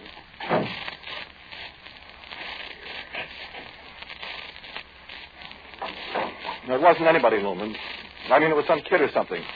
Hello, Lumen. Lumen, are you there? Hello, Lumen. Oh, wouldn't that freeze you? Somebody cut us off. Hello. Hello, office. Hello, you cut us off. You did, too. Give me Gramercy Nyan 1044 again. Wait a minute. I thought there was somebody at the door again. Gramercy Nyan 1044. Make it snappy, too. That kid's at the door again. Hello? Oh, hello, Lumen. We were cut off, weren't we? Well, I went to the door and... Yes, I know. Well, I was waiting for the bus. Oh, yes, I did say that, didn't I? And about the second-hand books. Well, I bought a book. Yes, I did. 45 cents. You guess. No. No. No, you give up? Magic. No, not card tricks. Magic, real magic. Black magic, just like real. Sure. I nearly broke my neck on my way home. Oh, walking along reading it after I got off the Madison Avenue bus, I fell over a cat. Cat, C-A-T, cat. Black as the ace of spades. Wouldn't that freeze you? Oh, but that isn't anything. Somebody followed me. Wait a minute. I wonder if that could be him that was at the door. Do you suppose... No, it's that little Yussel Silverman that lives down the hall. He always wants to sell me cigars. Cigars? I haven't the faintest idea where he gets them. I think he filches them from somewhere, the little dickens. Oh, no, wait, Lumen. I want to read to you from the magic book. But it's fabulous, Lumen. You want to know how to give people warts? No, I suppose not. Wait. How to ride a broom. Oh, that's for girls. Oh, wait. How to make ye dready spirits appear from beyondy ye beyondy. Oh, boy. Listen to this. Gin thou wouldst raise up a naughty spirit to teach thee all the secrets of evilldom, thou must needs... Wait a minute, Lumen. I've got a cramp in my leg. Wait till I sit down. Must needs... Oh, for goodness sake, listen to this. Thou must needs first stumble unawares over a catty. It's spelled C-A-T-T-E, Lumen. A catty of the blackest hue. Imagine, Lumen. Well, I did trip over a black catty. Wait. Listen to this. Over a black catty, cat, whilst thou dost read the 40th page of this bookie. Wait, let's look at page 40. Oh, let your dinner sit. It won't run away. 37, 38, 39... 40. Well, I'll be jiggered. I'll be absolutely, comprehensively, teetotally jiggered if that isn't a coincidence, Lumen. That's the very page I was... Lumen, do you smell anything? Oh, that's right. How could you smell on the telephone? I smell something, though. Like something burning. Goodness, you suppose it's brimstone? Are you listening? Well, wait till I find my place again. Here. Then must thou place thy left thumb on thy right ear, and close thy left eye and say, honorific, goodness, what a word, honorificabilly, for the love of Kate's cats, did you ever hear a word like that? Honorificabilly tuning the kettle.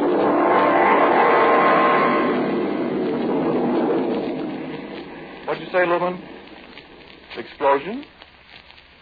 Well, I didn't hear anything. No, I must be blasting in the street or something. Oh, there is somebody at the door. Wait a minute, Lumen. Darn little Jessel Silverman again. I'll bet a cookie. I'm right here. Well... Hello. Well, hello yourself. What do you want? You Mr. Meredith Barleycorn? I certainly am. Who are you? You're not Jessel Silverman. No, sir. May I come in, please? Well, come in. Thanks. Well? All right, little boy. What's so funny? I'm no little boy, Mr. Barleycorn. What? Meredith? You ain't? Fine? I am not. You get out of here, you little devil. That's better. How? Oh, stop being such a silly fool, Meredith. You just called me, didn't you? Called you? Idiot, you tripped over a cat, a black cat, and you were reading the book, and then you said the word. Go finish your phone conversation with Lumen Crittenden, Meredith. Then you and I'll talk. But I... Huh? Yes, sir. Hello, Lumen. Yeah, there was somebody at the door. Scared? No, I'm not scared, Lumen. I just... Meredith. Wait a minute, Lumen. Yes? Who's this a picture of? On the desk? Well, that's Lumen. Oh, is it? Lumen, hey? Here. What's that? A pin. A pin? Just a second, Lumen. Stick the pin in Lumen's picture, Meredith. What for? Just for fun. Here. Right here in his fat stomach. There. Well? Sorry, Lumen. This little fellow is... What did you say, Lumen? Hello, Lumen. Hello... Lumen? Lumen! Lumen, where are you?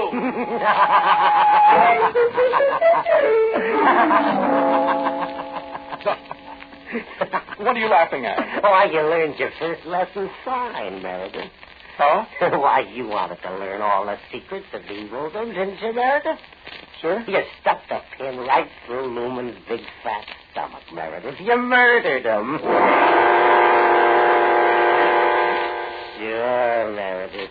You did everything the book said. You called me to teach evil, boy. You got a fine start. Murder. Oh, what do we try next? You decide. I killed Lumen? With the pin through his stomach. Haven't you ever heard of that? Voodoo, they call it sometimes. Works fine, doesn't it, Meredith? I killed him? Sure. Oh, my. Why, you dreadful, murderous, horrible, evil little devil. Thank you, Meredith. Excuse me. Hello? Hello? What? Lumen. Huh? Lumen, I thought you were dead. You what?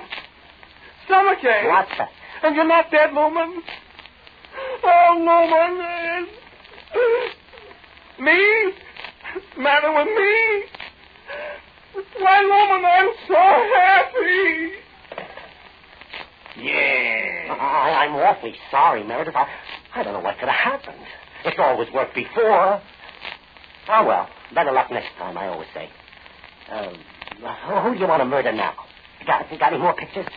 I want to know who you are. Excuse me. My name is Bodge. I'm a demon. Well, you just get right out of here, you demon. I won't do it. You better. Won't do it. You call me, and here I am. Come on, what do you want to learn? I don't want to learn a thing. What can you learn me? Teach me. All the evil magic in the universe, Meredith. Really? There are 64 ways of murdering people by magic, Meredith. 64, Ma? Show you how to produce an earthquake, fires, floods, sicknesses, start wars, rob people. No, I guess not, thank you. Turn people into fishworms? I don't think so. Bust radios? No, thanks. Well... Make people jump out of windows? Very interesting, Bodge.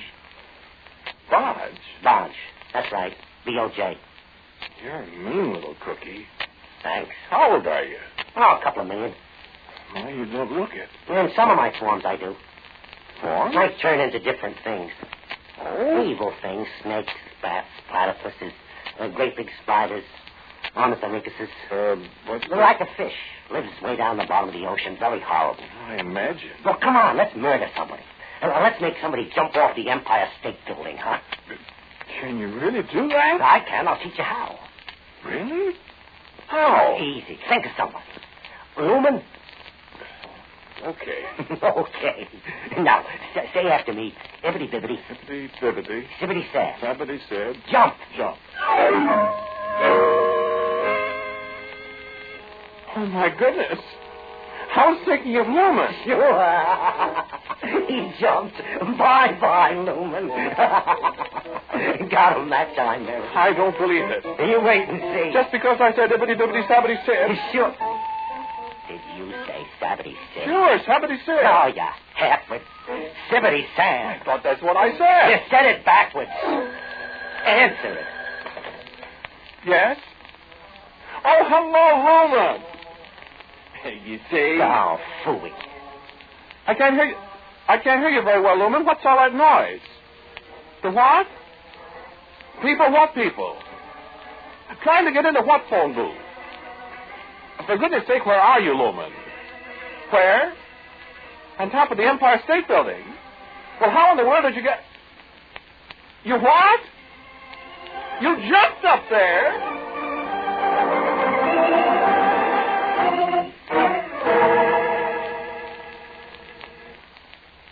You, Meredith, you're the dumbest man I ever saw. You and your sabbity sib. You know what? That's the first good thing I've done in 2,708,202 years, 5 months, and 9 days. And I could cut your heart out for it. With a butter knife.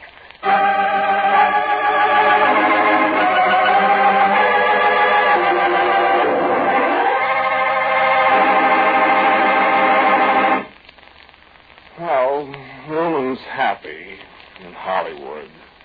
My gracious, he's getting $1,000 a week in that new picture, The Man Who Jumped Over the Empire State. He didn't jump over it. Well, you know Hollywood. Come on, time to learn how to poison dogs. I don't think I want to know how to poison dogs starts. I wonder how Lumen's doing. We could poison him. It's easy. Look, I hope he's happy. He's happy, all right, the jerk.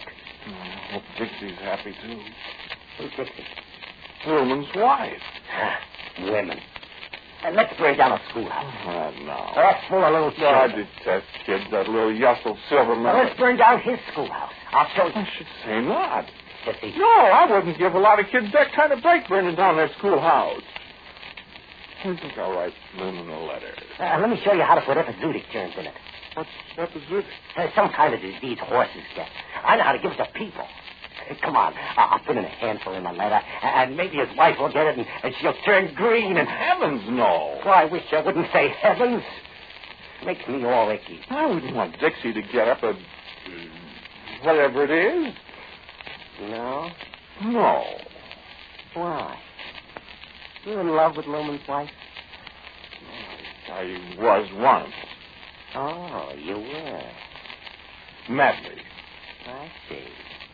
But she married Lumen. I was heartbroken. I still am. I see.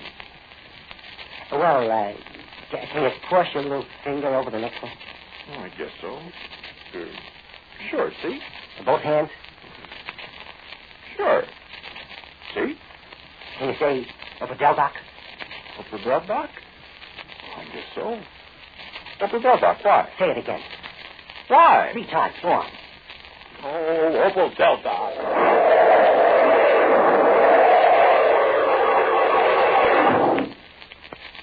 Who's that? Spell. Spell what? Spell to bring back a lost love, Meredith. That's all. That's all! You were in love with Lumen's wife. Dixie? Now, fix that Lumen. Well, what are you talking about? Somebody at the door, Meredith. Who's that? Meredith. Oh, Meredith, darling. That's Dixie's voice. Sure. What have you done to me? I didn't do anything, Meredith. You said Opadel-doc. Meredith, are you in there? Come in, Dixie. Oh, Meredith, darling. Hello, Dixie. Oh, kiss me, Meredith. Now, Dixie. Now, Dixie. Oh, I love you so much, Meredith. Now, wait a minute. I mean, Lumen. Oh, Lumen. I changed my mind, Meredith. It's you I love. Oh, my goodness, I sure do love you, Meredith. See, Meredith?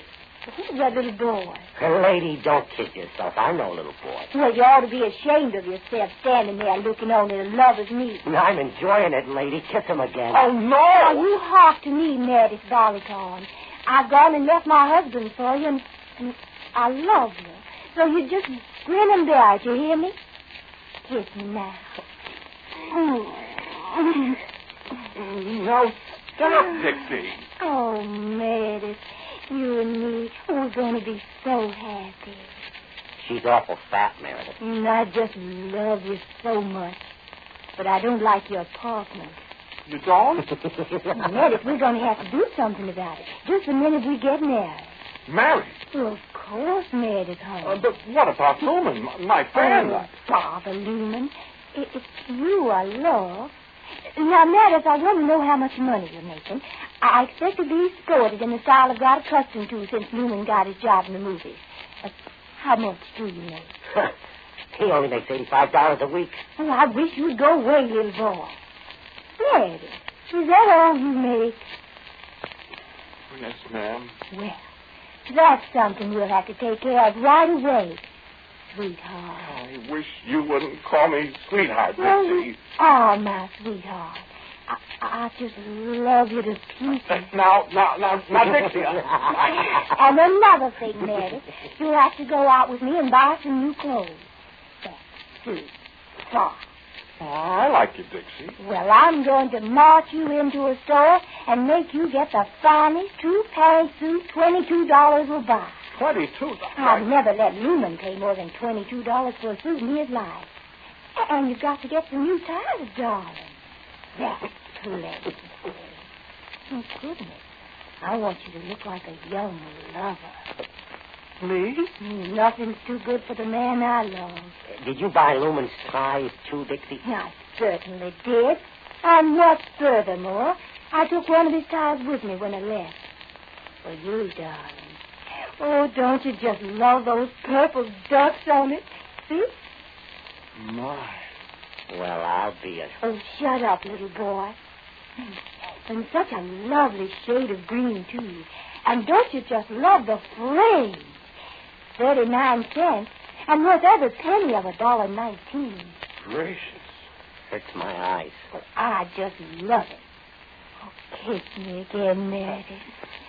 I sure do love you, sugar. But what about Lumen, Dixie? Oh, leave Lumen out of it. He can have his $1,000 a week out there in Hollywood, lolling around on beaches in the sun and eating every day at the Laurie's Drive-In and throwing his money away in the shooting gallery. Gosh. And that's just what I say, honey bun. Now, you and me, you'll work your fingers to the bone for your little Dixie. Little. And Dixie will just make our little penthouse a real love nest for her, Mary. And every night when you come home, I'll cook liver and onions for you. And rhubarb pie twice a week. Dixie, I don't like liver and onions. Oh, you'll learn to like it, Mary. I just adore it. And I detest rhubarb pie. Oh, I love it. With chocolate ice cream. Where are you going, Podge? I'm sick, Meredith. And we'll sit home and play hearts every night and look at the television. No. Oh, yes, Meredith. Don't you want to please Dixie? Dixie, I do not. Why, Meredith. Dixie loves you so much. Kiss Dixie. No. Meredith?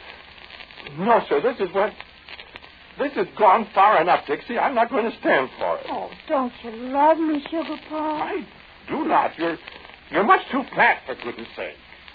And besides, you're Lumen's wife. But I love you, Meredith. Well, I don't care. You go back to Lumen. I won't. Well, you just better. Now, Meredith. Oh. What's the matter? Oh, it's a bird. A great big green and yellow bird. Where? Oh, it's on my nose. Do something, Meredith. Stand still, Dixie. Stand still. Oh! Meredith Barleycorn, you struck me. I was trying to kill a bug. Nevertheless, you struck me. You're no joke. Oh, I tell you, I just... I'll thank you to shut up. Hey? I thought I loved you, but now I know. I'll not have anything to do with the gentleman who strikes ladies on their noses. Oh, wait, Dixie, where are you going? I'm going home to Lumen. He loves me. Oh, Dixie, wait. Don't you speak to me, you brute, you... Oh, my goodness me. Doesn't that freeze you? Now, Dixie... If you give me back Lumen's necktie, you monster...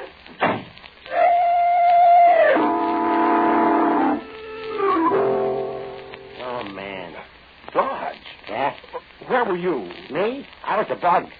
The what? The green and yellow bug you were slapping at. Oh.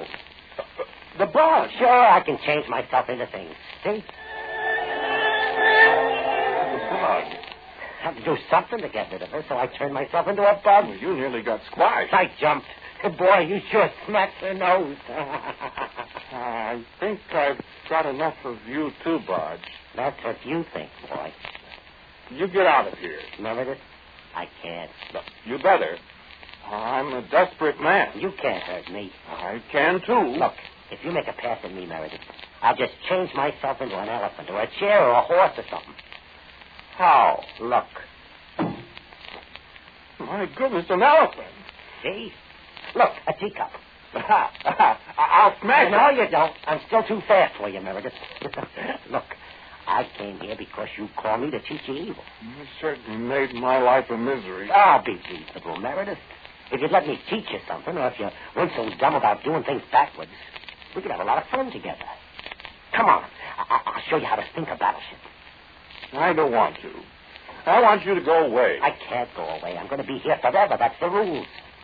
I don't want you. You called me. Well, I didn't mean to. But you did. Come on. Let's practice disappearing. I don't want to disappear. Assassinate the mayor of Brooklyn?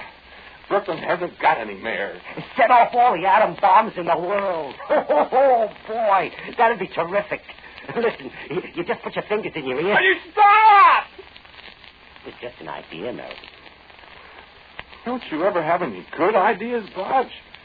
Well, I should say not. Say. Sir? Don't you ever have any bad ideas? Getting rid of you. No. That's a good thought, Meredith. Besides, it can't be done, I told you. Please go away. Let's change people into different things. Sure, Meredith. We could turn Lumen into a billiard table. Lumen's got troubles tonight. You're telling me. Well, let's change Dixie into a pencil sharpener. Or a necktie. With orange cactus plants on it. And a light yellow background with cerise dots. And rhinestones. Come on. How do you do it? You just stand on one foot and point and say what you want it to be. Is that all? Sure, it's easy. Maybe she could change herself back. No, once they change, they're stuck for good. Good. Huh? Can I change you into something, Bodge? Me? Uh-uh. No, of course not. You can't change me, can you? Can you, Bodge? I know all you can do is teach me how to do things, evil things. You wouldn't change me into something, would you, pal? You taught me how. No, Meredith. It sucked you in, didn't I? I'll run away. You can't. You told me you couldn't. Please, Meredith. For my own good, Bodge. Don't say good, Meredith. Let me see. A butterfly. No. Yesterday's newspaper? No, Meredith. A box of cigars. A cloud. I'll rain on you. I got you at last, Bodge. A little dog. I'll bite you and give you hydrophobia. A fountain pen. I'll write poison 10 letters about you. I've got it. What, Meredith? Oh, no, please, Meredith, please. Oh, yes. No, Get ready, Bodge. No, Meredith, please. Bodge, I command you to... No. Stand still.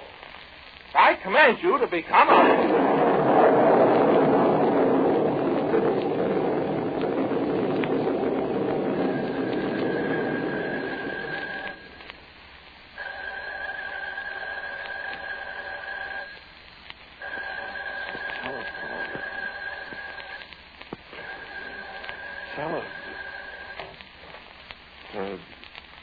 Hello? Who? Hello, Lumen. What? Who? Oh, Bodge. Oh, yes, Bodge. Why, I turned him into something. Yes, I know. No, I don't know, Lumen. Sure, Lumen. Goodbye.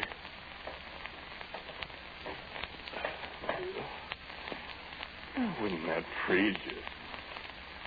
I forgot what I turned him into, and he's still loose.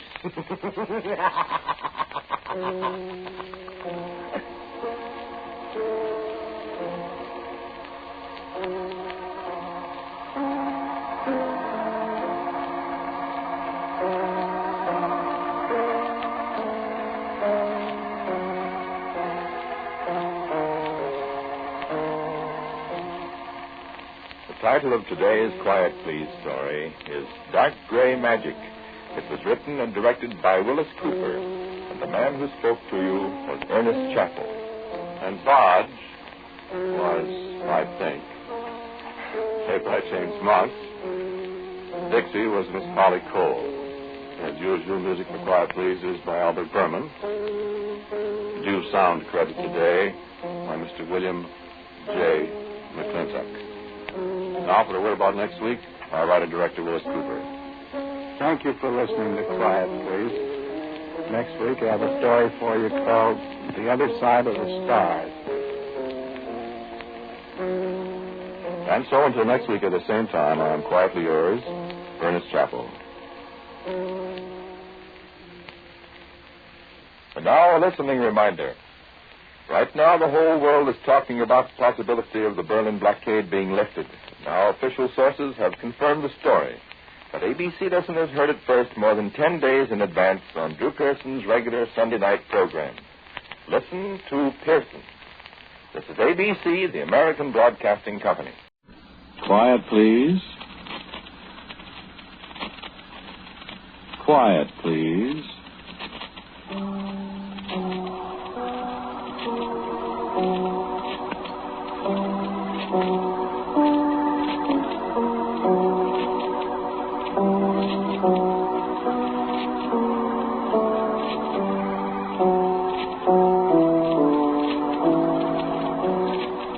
The American Broadcasting Company presents Quiet, Please, which is written and directed by Wyllis Cooper, and which features Ernest Chappell. Quiet, Please for today is called Dark Rosaleen.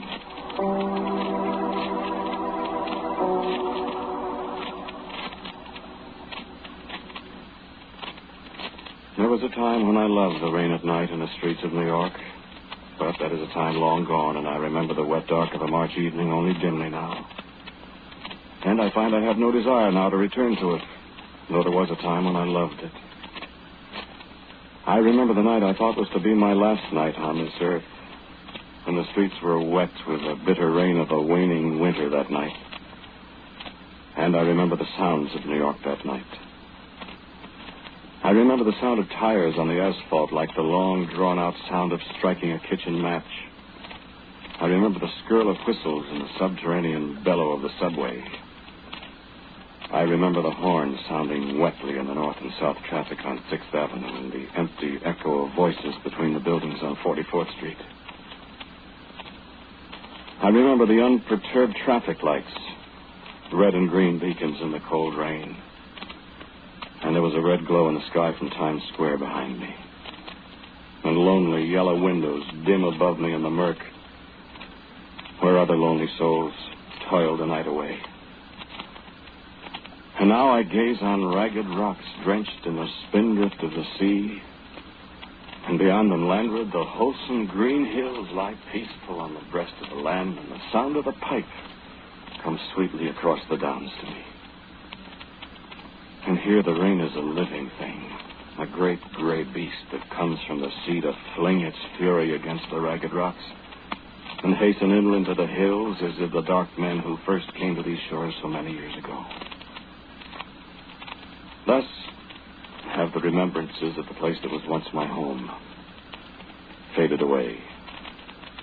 And it is only when the Ides of March return that I sit here on the shore above the furious waters and remember the spires of the cathedral, closed about with the towering buildings of the city. And hear again the clamor of the carry pipes above the searching wings of the avenue.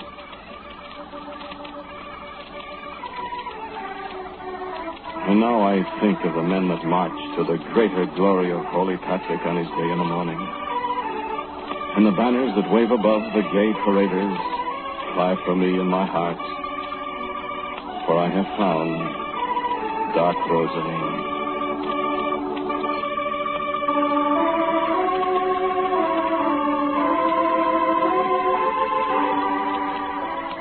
It was such a weary time ago that I sat in that room in New York and heard those fatal words that sullen night of Friday the 13th.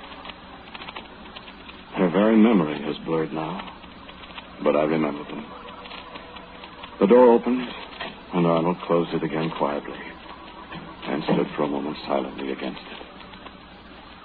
I remember how he did not look at me, how he stood there a moment in the thick, sick-room silence. I remember I could not rise from my chair even when his voice trod on the silence of that ghastly place. Wayne, you must be brave. It's a And I knew what he was saying, but his voice seemed to come from a long way off, and his face was unclear in the dim light. Could, Wayne. And the pulse began to beat in my temples, and it was a dreadful truth that beat upon my head. I would not believe what he was saying. Elizabeth is I would not acknowledge it. Elizabeth Still, is the dead. pulse hammered in my temples, and I said to myself, he is not Elizabeth saying is it. dead. And I said, Elizabeth I will is not dead. believe it. Dead. And there was silence again. And in the silence, I heard a little small sound. And at last, I knew it was my own voice. And the keening of the women in the farther room rose above my own voice. And many hours after, I was alone. And there was no light. There is small comfort in speaking to you of the hereafter at this time, Wayne. Let me alone. There is some comfort, perhaps, to remember that her last hours were peaceful. There was no pain, and she died in her sleep, unknowing. Next Saturday was to be our wedding day. I am sorry for you, Wayne. I am beyond sorry. It will pass. Time is a great healer, Wayne. Time will not heal these wounds, time nor anything. This is the end of my life. You mustn't talk that way. This is the end. I was a fool to think it was the beginning. I know how you feel, Wayne. You know how I feel. How can you know? You didn't love Elizabeth. You knew her, and she was another woman, another patient to stand over and to give medicine to. And to let die as you let her die. Wayne! I didn't mean that, Arnold. You did all you could. But she died. Elizabeth died. Oh, no. No, no, no. Wayne, you mustn't. Shall I tell you about Elizabeth? Shall I tell you of the dark hair of her flung wild in the wind of a summer's afternoon when we stood on a hill together?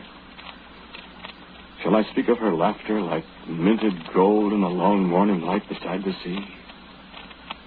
Did you know her blue eyes in the candle flame at midnight in the old high house where the road turns? I have held her hands in mine and marveled at her voice in the gloaming.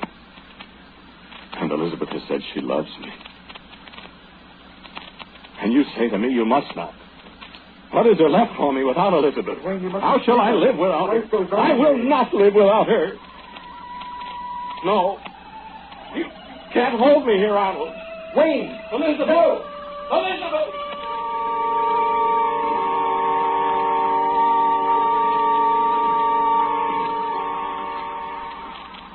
And the streets were wet, and the streets were dark, and the sounds of New York I still remember. For what man is there could not remember his last day on earth? I heard the muted roar of the town, and the dark, hurrying figures of people were in my consciousness, too.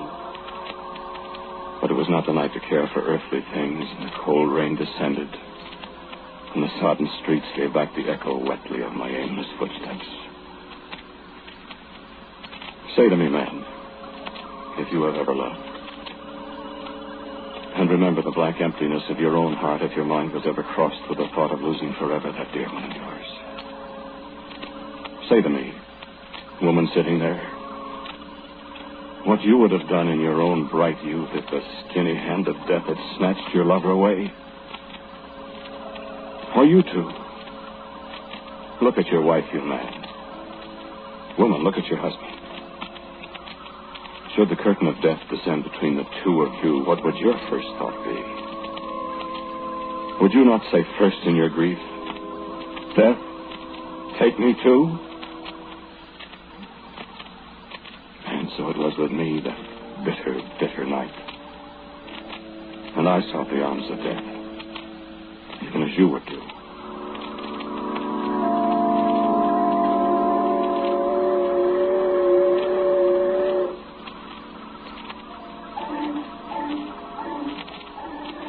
Do the oily ripples of the ebbing tide still finger the timbers of the ancient piers along the river? Does the mournful sound of the foghorn haunt your dreams of a rainy night in March, when the rain and the fog conspire to teach us what blackness there was once on all the earth? And do all the sad boats still ply across the bay in the night, and all the people on them huddle into the lighted places and think uneasily of what lies deep in the waters below? I stood there at the side of the water. And there I made my peace with the city that lay behind the swirling fog and the rain. The tall backdrop against which I played my final scene. And presently, as I stood composing myself, thinking sad last thoughts, all but forgetting lost Elizabeth in the grandeur of my own final gesture, presently a figure came away from the shadows and walked slowly toward me. And I, like an actor who has lost his cue, paused irresolutely on the rain-soaked edge of the dock. And when he came closer, I turned impatiently, and my footing was insecure in the wet and the dark, and I all but fell into the swirl below. Have a care, man. Let me be. You'd have fallen into the water. Let go of me. The tide being at the ebb, you'd have struggled in vain, and there'd be no one about to hear you choking and screaming in the dark. You'd be drowned, do you see? Will you let me alone? Come away from the water's edge, man. It's not safe. Get away from me. Drowning yourself in the river will not bring Elizabeth back. What did you... Who are you? Don't pull so. You'll fall. What do you want? I want you to come with me. Well, I haven't done anything. You were going to drown yourself. Is it any of your business? Come with me, Wayne. Come on with me. How do you know my name? I know your name, Wayne. And I knew Elizabeth. Come with me. You're a policeman? No, I'm not a policeman.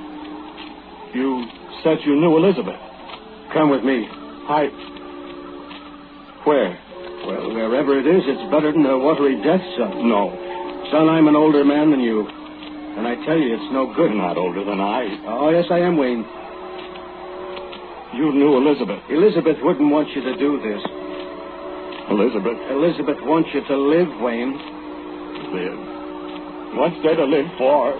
Why, will you come with me then, and maybe I'll show you.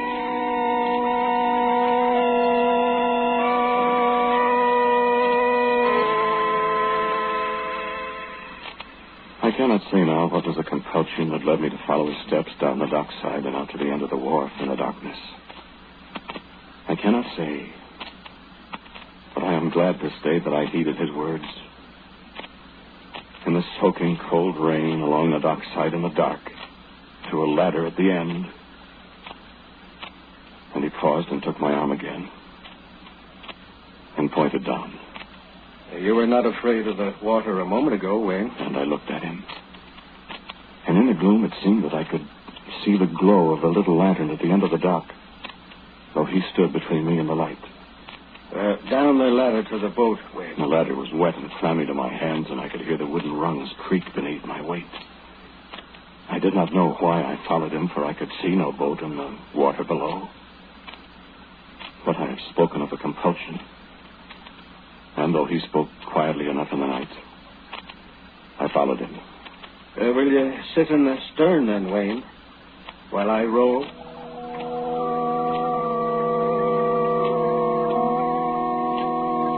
Now, was there ever such a scene?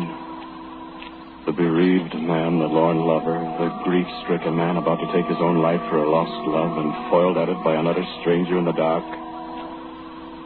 And setting off in a cockle shell of a coracle in the windy waters of a March night with the same total stranger. I said to him, "Where are we going?" And I could feel that he was smiling, although he didn't answer. I said again to him, "Do you know where you're going?" For a young man that was about to take his own life a few minutes ago, you show overmuch concern. We'll be run down by a boat. We will not. But if we do, you will drown and die, and is that not what you want? Well, You want to choose your own way of dying, is that it? Where are we going? You're forgetting Elizabeth in your concern for yourself, Wayne. I've not forgotten Elizabeth. Do not forget her, Wayne. For if you forget her... What? Do not forget her. Where are we? What do you care? Well, Be silent. And think of Elizabeth.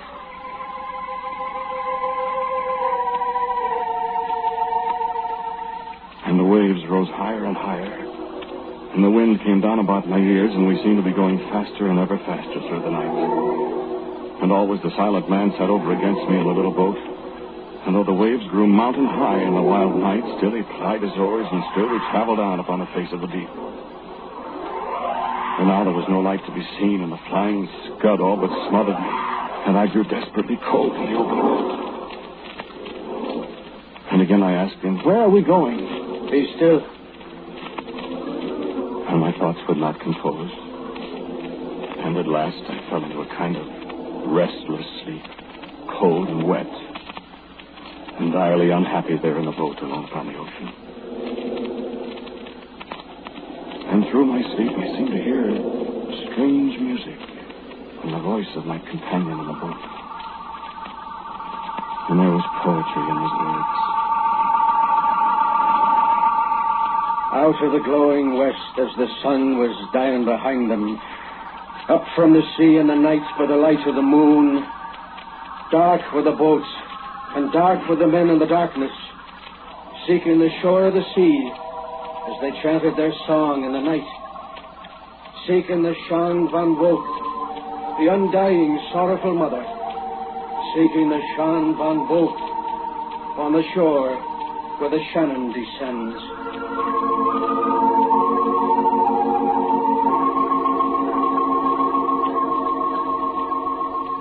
Stretch out your arms, O Shan van Vogt. Stand on the headlands and show us the way. Weep for your sons, O sorrowful mother. The black boats are sailing. Bring us the day.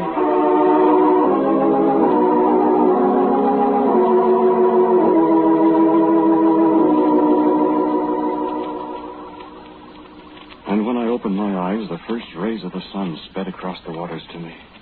And the broad land lay before us, and there was a great lazy river that came down out of the hills. And a fresh wind was blowing at our backs, and we rushed along on the calm breast of the sea. And I rubbed my eyes, and I asked my companion in amazement, "Where are we?"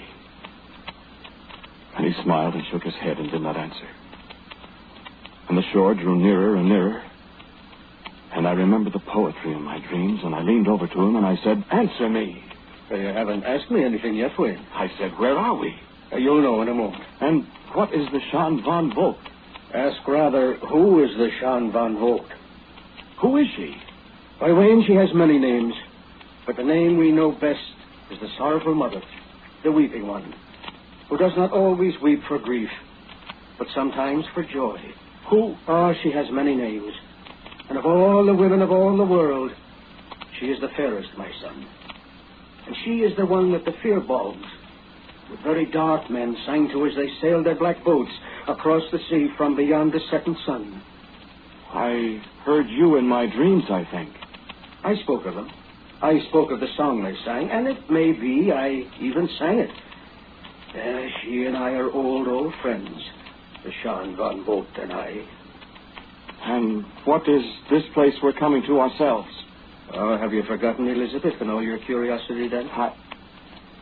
I've not forgotten Elizabeth. Where are you taking me? Why, to a certain place, Wayne. Wayne, Seamus, Colin, O'Phelan. I don't understand. You will. And he shook his head and laid on the oars again. And the little black boat headed toward the mouth of the great gentle river. And there grew higher land on either side, and the green hills stretched away beyond. And I saw a woman standing on the beach at the estuary as we drew closer. And for a moment my heart leaped in me, for her hair was dark like Elizabeth's, and she had the figure that I remembered so well. And then I knew sharp despair again, for Elizabeth was dead.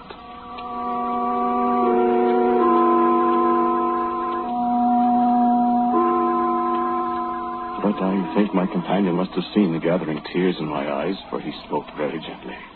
You remember Elizabeth again? I have not forgotten Elizabeth. I will not forget Elizabeth. That is well, my son. But tell me, what is this place? Look about you. And we were in the very mouth of the river. And the blue of the sea had turned now to a kind of golden green from the silt that the river brings down from the hills far beyond. And I looked, and the low hills stretched away as far as I could see. And the sun shone on a scene of peace. And I fancied I could hear birds singing. You'd know where you are then, Wayne Abu. Where? Look, on your left hand, that is Clare. And on your right is the land of Kenmare. This is not a beautiful sight then in the morning. It is that. I've always loved it. And we drew nearer to the shore. And I looked on the shore, and the woman was standing there by the waterside. And she was dressed in a green flowing gown, and her hair was dark, like I've heard is the wing of a raven.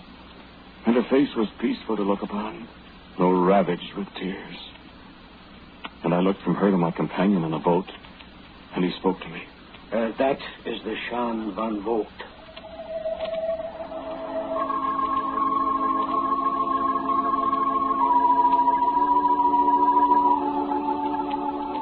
And the keel of the little boat grated to the shore, and I stood up, and the woman spoke to me. And her voice was like my mother's voice as I remembered it, although the words she spoke were in a strange tongue.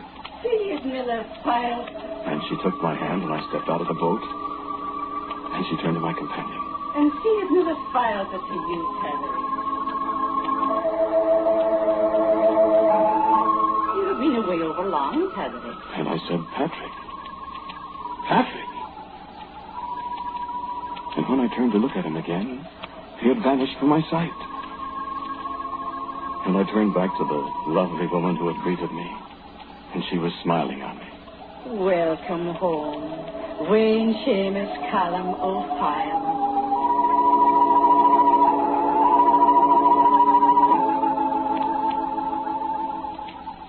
Now I thought perhaps that I had come to those isles of the blessed that are spoken of in the old books. And I thought perhaps this place was heaven, for it was very fair. And I thought in my heart for a moment, perhaps I shall find Elizabeth here. For I was not sure of what this place was, and it seemed that the heaven I had heard of could not possibly be fairer. And I may say to this day that as yet I have had no foretaste, no view of heaven yet vouchsafed to me. Yet if heaven shall be fairer than this land set down in the shining sea, then it will be heaven indeed. And in the long days, which were the days of spring, I wandered by myself along the shore, and the sun was good, and the sea was endless. And when the night came, there were the stars, and the night breeze was sweet. And then the thoughts of Elizabeth came back again to haunt me. And always my wonder grew. Had I indeed taken my life, and was this the Elysian field? Was this the limbo for unjudged souls? Was I dead myself, and wandering till the judgment day? It is a true land, Wayne. Feel the grass beneath your feet. Hearken to the sound of the waves, and be sure it is all real. I'm lost. You weep for your lost Elizabeth. I shall never cease to weep for her. Shan van Vogt. A day'll come, Wayne. No day for me. A day comes when grief is forgotten. No. When you know dark Rosaleen. No. Who is dark Rosaleen? Who are you? Who is Patrick? We would none of us live save for Patrick. Patrick brought the word to us. Patrick came from the lands far beyond yonder sea. And Patrick brought the cross to us all here. He is a young man. Patrick led us all from the dark mysteries of the pagan hills. And it was Patrick's hand that has kept us safe for all these years of our life. I have not always been fair, Wayne. This place has not always been fair. Great dragons breathing fire and dire serpents were in the hills till Patrick vanished. And I have found much to weep for. Wherefore they call me the sorrowful mother, the Shan Van Vogt. But as Patrick says, in these latter days, I do not always weep for you. Tell me, Shan Van Vogt. I was about to die for the love of a lost one. I know. Is she here? Is Elizabeth here? Dark Rosaleen is here.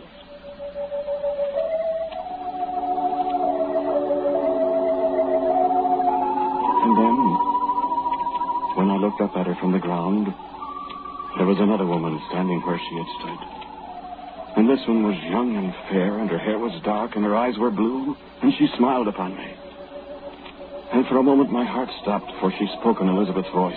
Fiat Milesias of my love. And I sprung to my feet, and my voice shook as I took her hand in mine, for the hand was the hand of my lost love, Elizabeth. I am Rosaleen, dark Rosaleen. Elizabeth.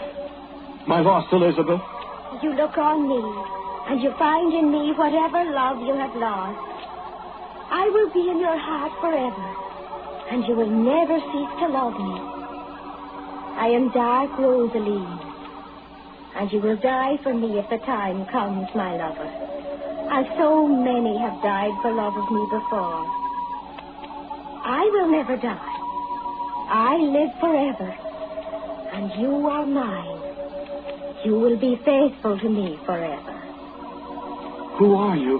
I am called Dark Rosaleen.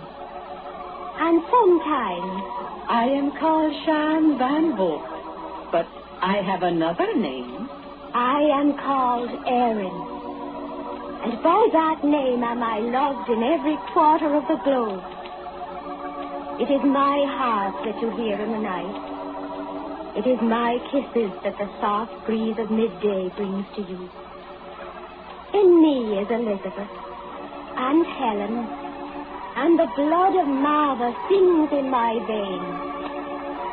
And I am every woman, every man of Erin has ever loved. You are my lost love. You are... I am Dark Rosaleen. And Holy Patrick, hear my vow. When the sun rises up on the day that is yours, whether I walk the sands of the desert or whether I shall sail the seven seas, whether I prosper or whether I beg in the streets, whether I be living or though I die, I swear I will remember Dark Rosaleen to her eternal honor.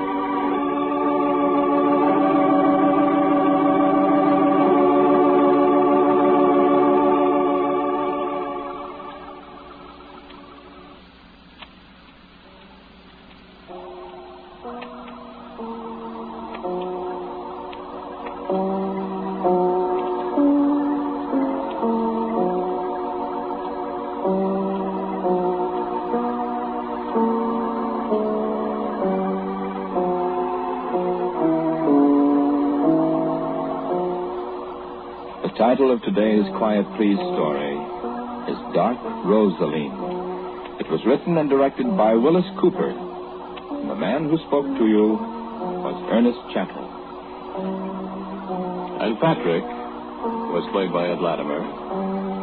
Leora Thatcher was the Shan Van Vogt. Dark Rosaleen was played by Charita Bauer. And Mark Forbes played Arnold.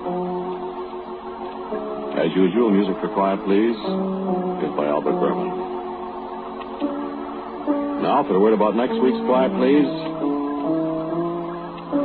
is my very good friend and our writer-director, Wyllis Cooper. Bill? Thank you for listening to Quiet, Please. Next week, my story is called The Smell of High Wines. And so, until next week at the same time, I am quietly yours, Ernest Chappell. And now, a listening reminder.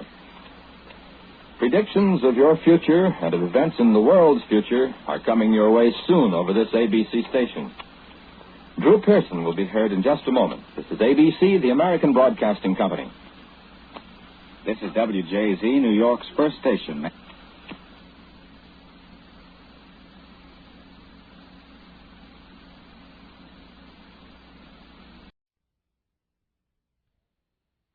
Quiet, please. Quiet, please.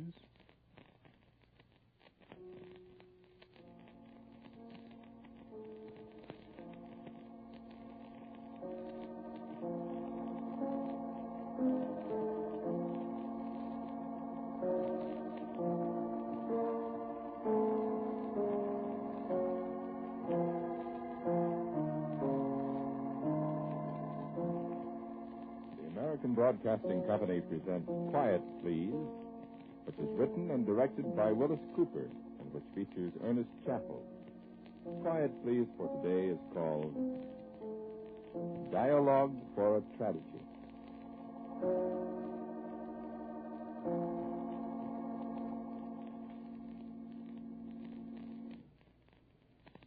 Yes? Yes, I know the pistol's loaded. Yes, it's perfectly easy to see that it's pointed at my head. Let me congratulate you on a very steady hand. You've held it without moving for almost a minute now. I've been glancing at the clock. Certainly I know what you propose to do. You propose to squeeze the trigger of the pistol just a tiny little hair's breadth at a time. Squeeze it softly, gently, just as you were taught to do out at Fort Riley all those years ago when you were a fat little buck private in the cavalry. Squeeze, squeeze, squeeze, the way Ike Martin used to teach you. Squeeze the trigger until you squeeze the bullet right out of the muzzle. Right out of the muzzle, right up my head. And the reason you squeeze the trigger so gently is so as you won't know the exact moment the hammer falls on the firing pin. The firing pin snicks against the cap of the cartridge and the gas begins to expand. And then I look at you like the young subaltern in Kipling's Grave of the 100 Head, remember? With a big blue mark on his forehead and the back blown out of his head. Yes, I remember the Grave of the 100 Head. I like Kipling. Remember a Snyder squid in the jungle? Somebody laughed and fled.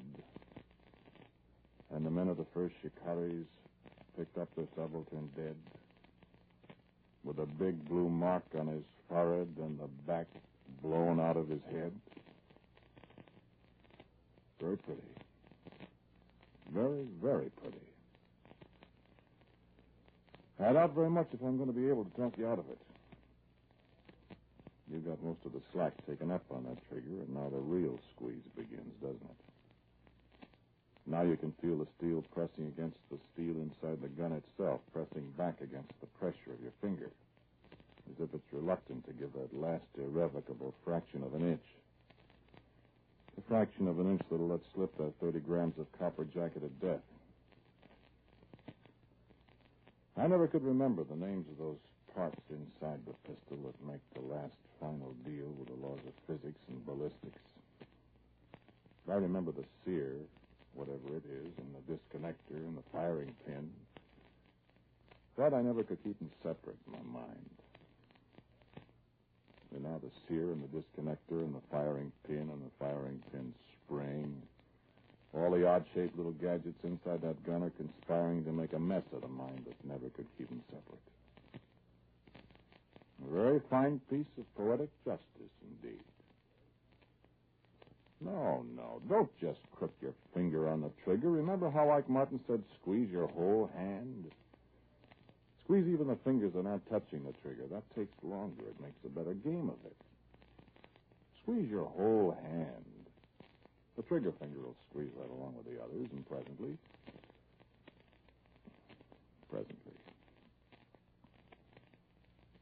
you won't be talked out of it, will you? Well, then, perhaps I have time to tell you a few things about yourself before the hammer falls and puts a permanent period to my simple declarative English sentences. If you don't know the exact second the hammer will fall, I don't know it either. It'll be an interesting interlude. All right, I'll begin. A whited sepulchre. A noisome charnel house of a man, spotless and clean to the eye, but within a stifling miasma of horror. It's you I'm talking about. You with the pistol pointed at my head. You with your finger closing on the trigger. You're a thief.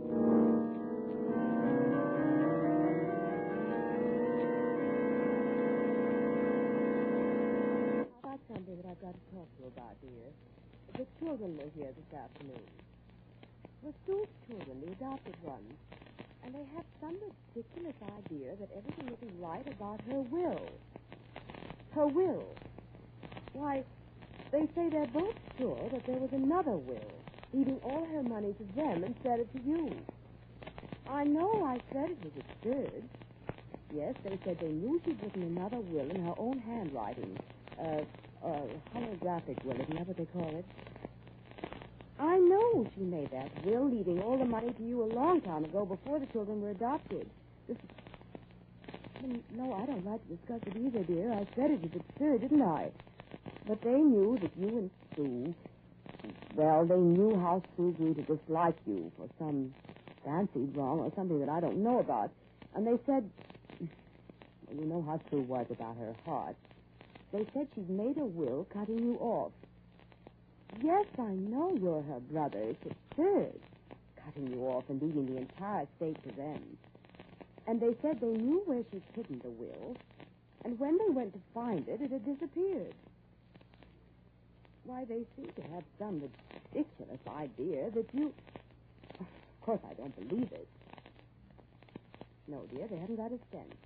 And it really gave me a guilty feeling with you being the sole heir to all her money.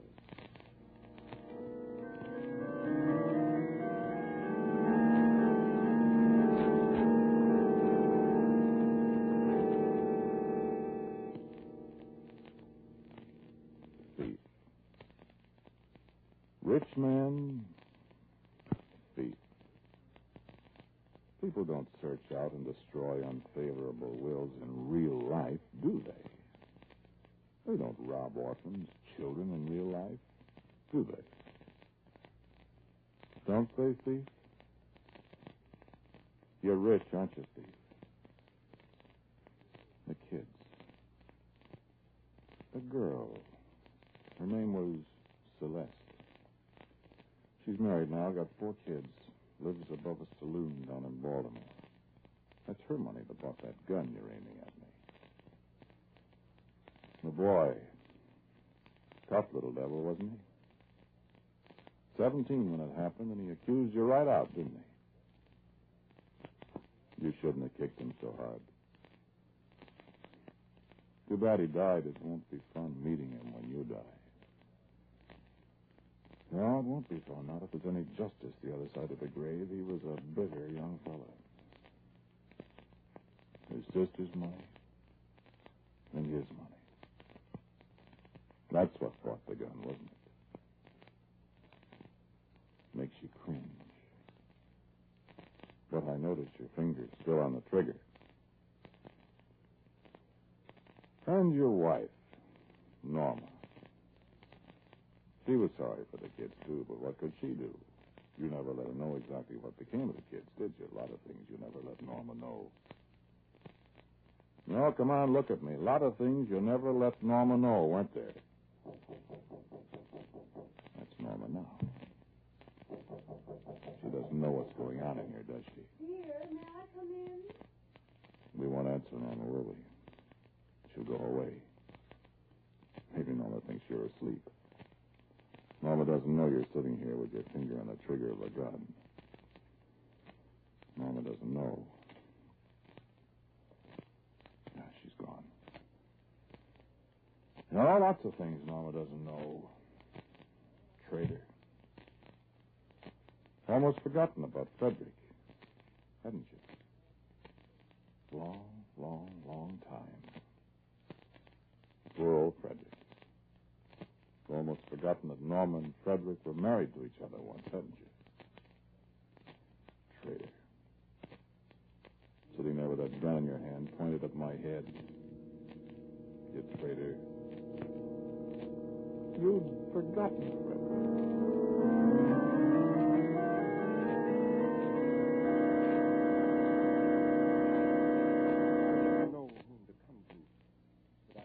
You're the best friend I've got. Oh, you are. I'd do anything for you. Anything you'd ask. Yes, of course. Yes, of course I'm in a fix. And if Norma finds out, Norma will leave me. She'll leave me, that's all. And I couldn't stand to have Norma leave me. I can't help it.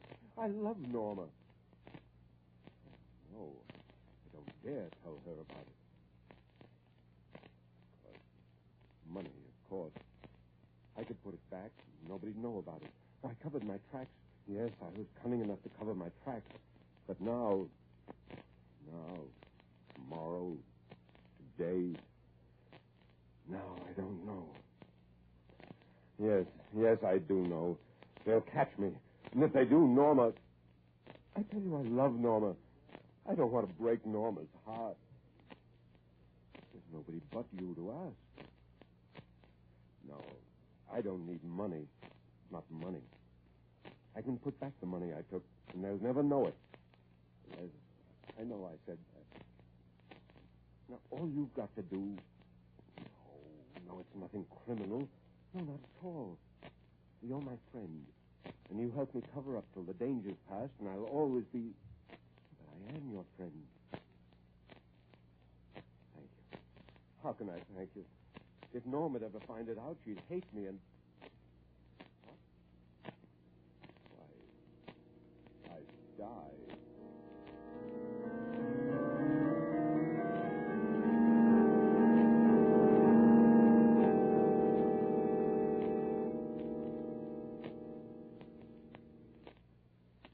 So long ago.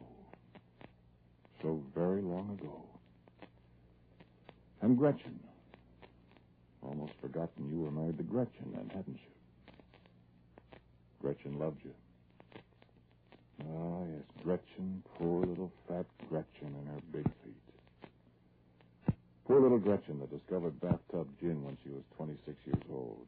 Remember that horrible concoction she used to make with Jack Burke's awful gin and a quart of orange sherbet? Orange ice, she always called it.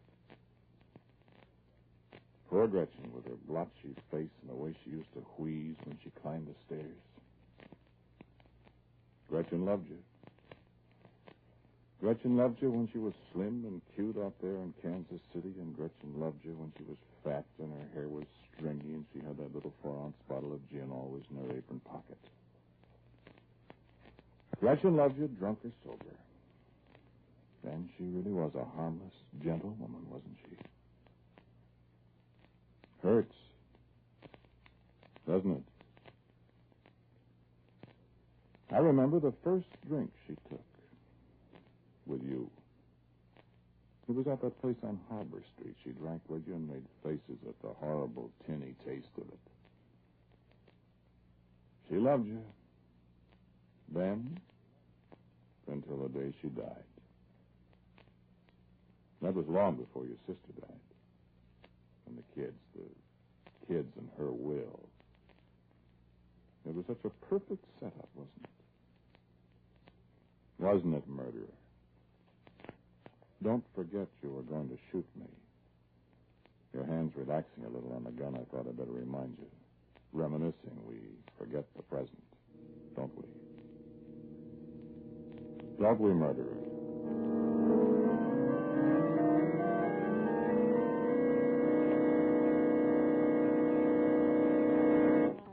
Of you to come and call on me so soon. Yes. Frederick's death was a great shock to me. I'd rather not talk about it if you don't mind. Yes, but you were his best friend. It's all right to talk about it with you. How could you possibly not know what he was doing? You were not only his best friend, you were his superior, too, his closest superior. How he could conceal his feeling from you. But I suppose he was cleverer than any of us thought. Yes, it was a shock, of course. If only he hadn't done it that way. I was always taught that suicide is a coward's way out. But yes, I was in love with him once. But now, I think I'd rather forget him. Like a bad dream, I want to forget it. He's been so good to me. No. Oh, stop. Please don't listen. Why, it's like treading on Frederick's grave. And besides, what would Preston say?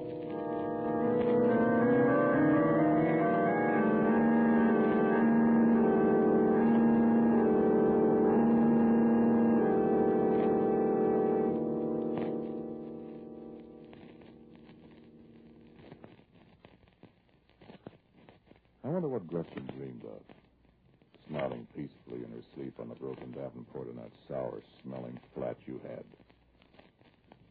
A fat, untidy child with one shoe off, bubbling her way through glamorous pink dreams. The sickening smell of raw gin lying thick against the grimy curtains. But it was Gretchen. And once she loved you. Didn't she? And you'd kissed Norma. Hadn't you? Murderer.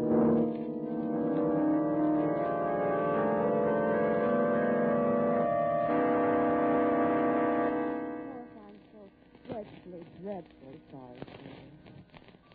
Poor Gretchen. You and I have both had our tragedies, haven't we? Poor Frederick, and now poor Gretchen. Yes, grief does bring people together, I suppose. You were very good to me when Frederick... Yes, I tried to be, of course. Was it really... I mean... Oh, no, I'm sorry. Yes, I was sorry about poor Gretchen's weakness. Did she really...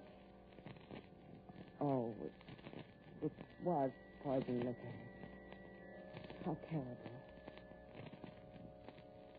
Yes. Yes, of course, you poor dear. I know how lonely I was when poor Frederick. Poor Gretchen.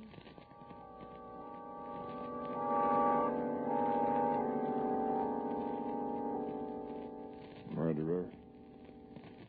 Of course you could get a death certificate while people were dying like flies from poison liquor that year.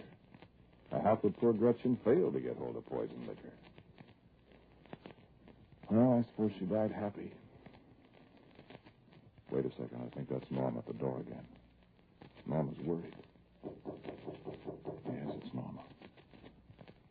Let's be quiet. Norma mustn't know what we're talking about in here. Norma isn't even sure there's anybody in this room. Of course, you locked the door, didn't you? Dear, are you in there? Don't say a word. Dear, are you asleep?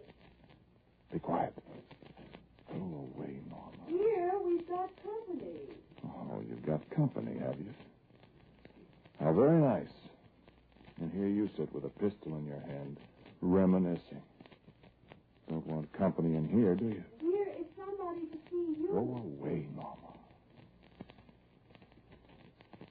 Oh, she's gone again. Company, huh? Company, whited sepulchre.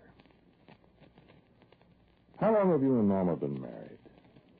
Let me see. Frederick died in 1928 in April. That was when Frederick stepped out of the window of his office 11 floors above Webster Place. It was that fall that Gretchen died, November 1928. And you and Norma were married just before Christmas the same year. The year before your sister adopted those two kids. The kids you stole the money from not very long ago, the money that went to buy the gun and the bullets that are going to kill me. 1928. December. When did you meet Evelyn? When did you meet Evelyn, murderer? Thief? Are there any other names I can give you? Liar? Wouldn't it be strange if that's Evelyn? Wouldn't it be something if Evelyn is company in your house? Sitting out there in your living room and asking Norma, where's your husband? Where's your husband? I really thought he was here. I'm so sorry. I don't seem to be able to find him. I'm awfully sorry, too. Did you want to see him on a business matter, or... Why, I suppose you could call it business. And again, perhaps you wouldn't. You tried to reach him in his office, I suppose. I know I didn't. Is there something I could do for you? I could try, you know, and... How long have you been married to him? 21 years. You're a very attractive woman. Oh, why, thank you. You're much older than I, of course. Well, I'm sure I don't know. I'm 40. Oh, really? Of course, I've never been married. Then no. That's why I look so much younger. I see. I'm glad. I always think that the love of a husband compensates for the loss of one's youth.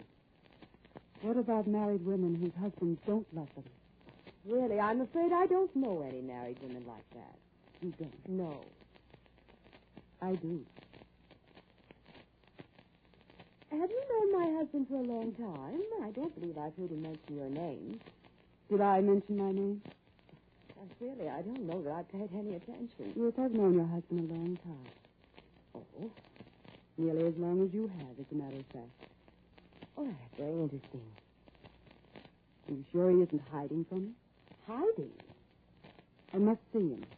Oh, I don't know where he could be. You said you thought he's in his room. Well, I thought so, but evidently I made a mistake. I'd like to go with you and see him. Why, really? Where is his room? I'm afraid I can't take you around the house. In there? My dear young woman. Is it this door? Really, now, this is too much. In here. I'm sure I don't know what... I hear someone talking. I didn't know we had a visitor. It's a man. You can hear a man's voice. Well, I don't hear anything. As long as it's a man. Well, you tell him I was here then, please. Just tell him that Evelyn was here. And Evelyn is very anxious to talk to him. Evelyn? Evelyn who? Just Evelyn. That'll be enough for him. Just Evelyn. He'll remember.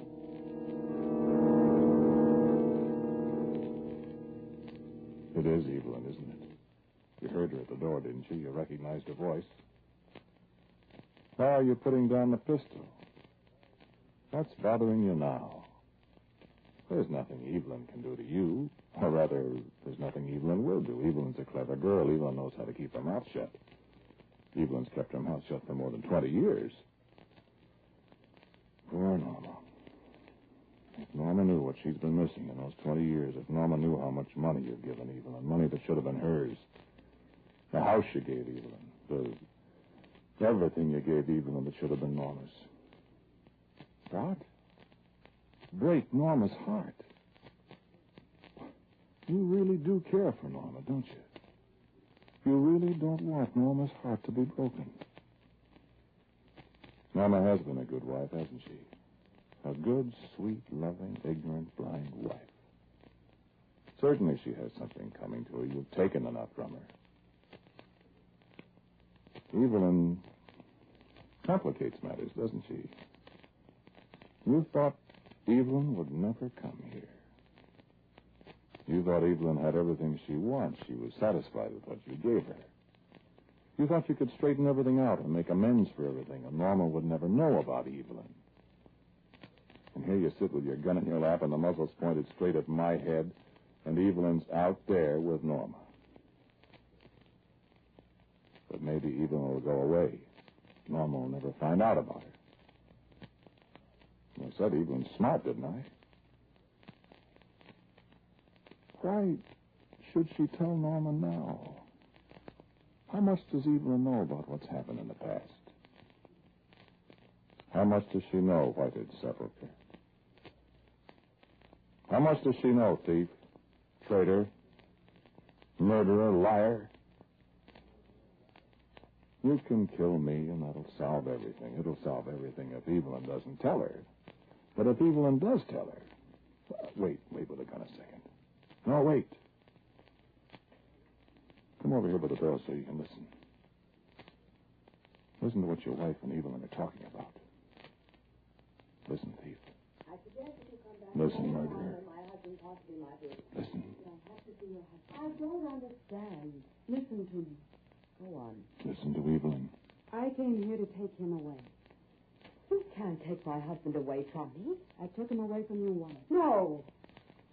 You love him? You? Yes, of course I love him. You love him no matter what he's done? Listen, thief. He's done nothing. Listen, traitor. But if he has, you love my husband. Murderer. Yes, I love him. Tell me something. Well, would you love him no matter what he's done? I do love him.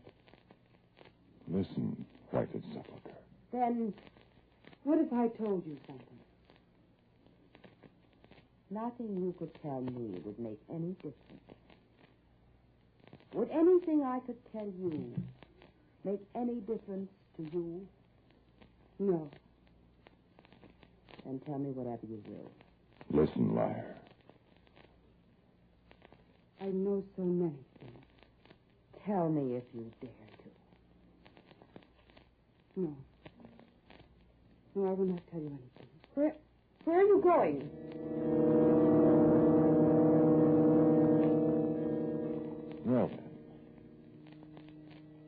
Well then, Norma will never know.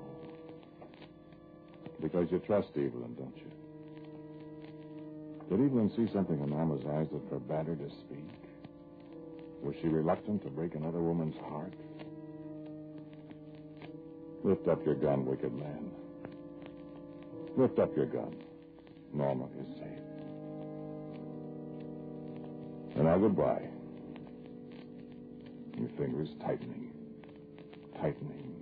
on the trigger. A Snyder squibbed in the jungle. Somebody laughed and fled. And the men of the first Shikaris pick up their subaltern dead. With a big blue mark on his forehead. And a...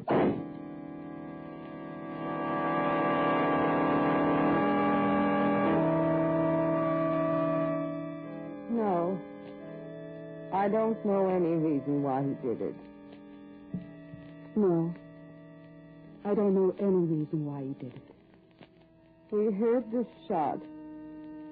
We found the key and unlocked the door. No.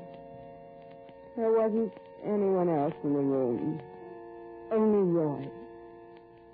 Sitting in front of the mirror with a big blue mark on his forehead.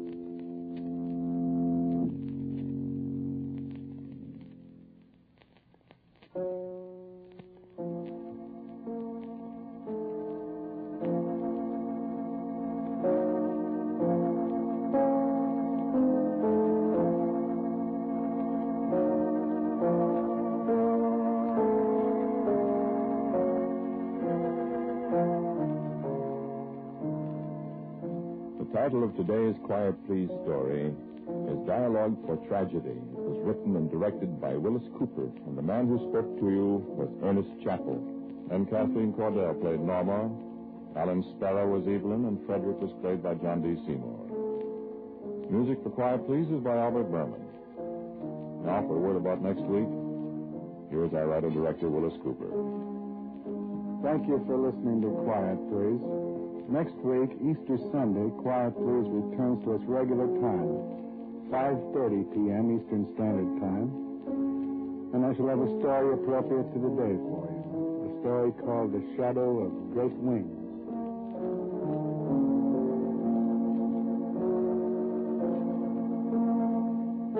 And so until next week, at 5:30 p.m. Eastern Standard Time. I'm quietly yours, Ernest Chappell.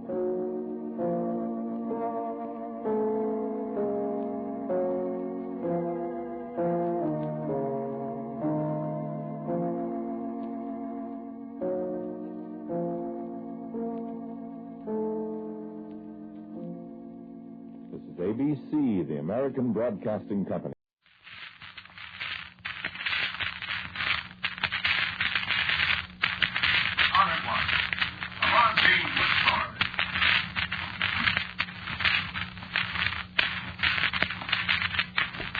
Quiet, please.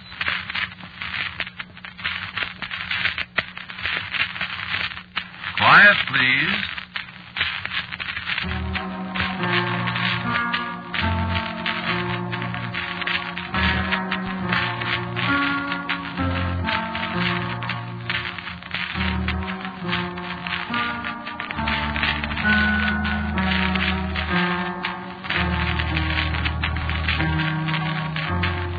Mutual Broadcasting System presents Quiet, Please. It is written and directed by Wyllis Cooper and features Ernest Chappell. Quiet, Please for tonight is called Don't Tell Me About Halloween.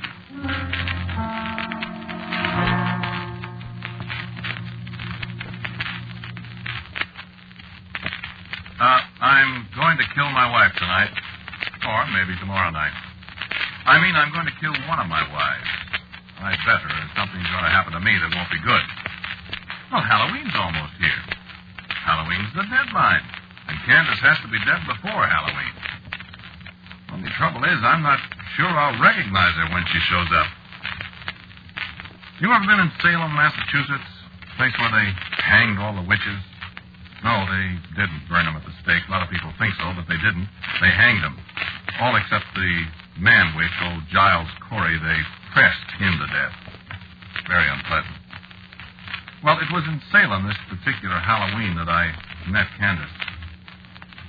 It was dark up there on the hill where the gallows used to stand. Dark and cold with a damp wind coming in off the sea. A few little lights you could see in the dusk, only made it darker and lonelier and creepier up there. I remember how I shivered as I started down the hill to town. And I remember how I jumped when something that looked like a black cat jumped out of the shadows at my feet. Without thinking, I yelled, "Who's that?" My heart almost stopped beating because... Well, good evening.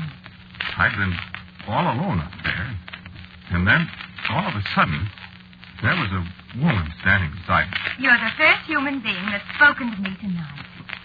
Who are you? I'm Candace. I don't know any Candace. You didn't, but you do now. You nearly scared me to death. Oh, I wouldn't do that to you. What's your name? Craig. You like me, Craig? What? Well, I don't know what you look like. I like you very much. Well, but I... Kiss me, Craig. No. Kiss me, I say. You know, you're going to be a very nice husband for me, Craig. What do you mean? I'm not going to... Oh, yes, you are. When I say something's going to happen, it happens, Craig. But I'm not... Wouldn't you like to be rich, Craig, and have a beautiful wife? I am beautiful. You'll see. Wouldn't you like to be rich and wise and happy and live forever? Wouldn't you, Craig? Who the devil are you? Why, that's a very apt way of putting it, Craig. Who are you? I'm Candace. That doesn't mean anything to me. I'm the witch they didn't hang, Craig.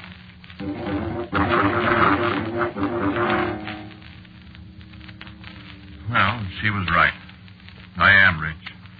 Whenever I need money, which hasn't been for a long time now, I ask Candace when she comes to see me at Halloween time. I am reasonably wise, I suppose. I'm quite an authority on American history, quite well considered at the university here. And while I can't say I've lived forever, I have lived 253 years. Now, that's right. You see, I met Candace on the hill above Salem in the year 1694, 2 years after Cotton Mather stopped hanging witches.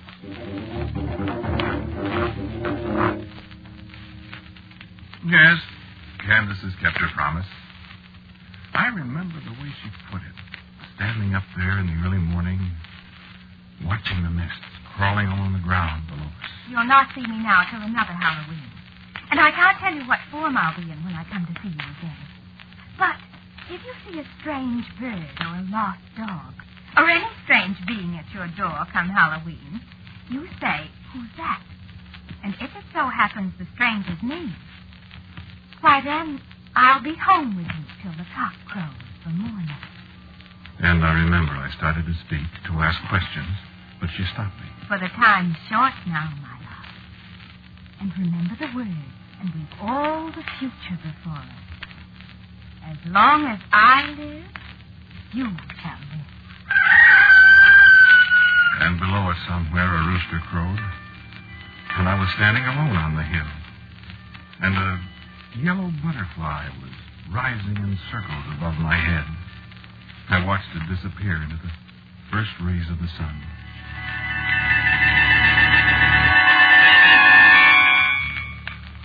No, I didn't believe it either. And yet, we were only 2 years away from the witchcraft trials, and whatever may be said today, the belief in witches didn't die as quick a death as modern historians would have you believe. I was there. I know. Besides, I had married a witch.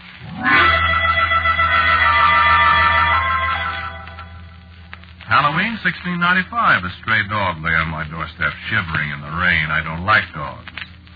I was about to boot the animal into the street when I caught a look in its eyes.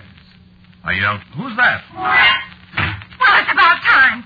I've been lying there on that doorstep, freezing and nearly drowned without a stitch on, and you stand there and look at me like some great fool. Get me something to put around me and stir up the fire before I take my death of cold. And I do believe you were going to kick me, too. What did I ever say in you? Candace, dear, how was I to know? Give me that quilt. Oh, she was all contriteness and apologies in a moment. But I can feel that slap alongside my chops from 2.5 centuries ago. And our first anniversary was a very pleasant one. I was rather glad I'd married a witch. It had its drawbacks, though. Despite wealth and growing wisdom, people around me in Salem grew old, and I seemed to stay the same age.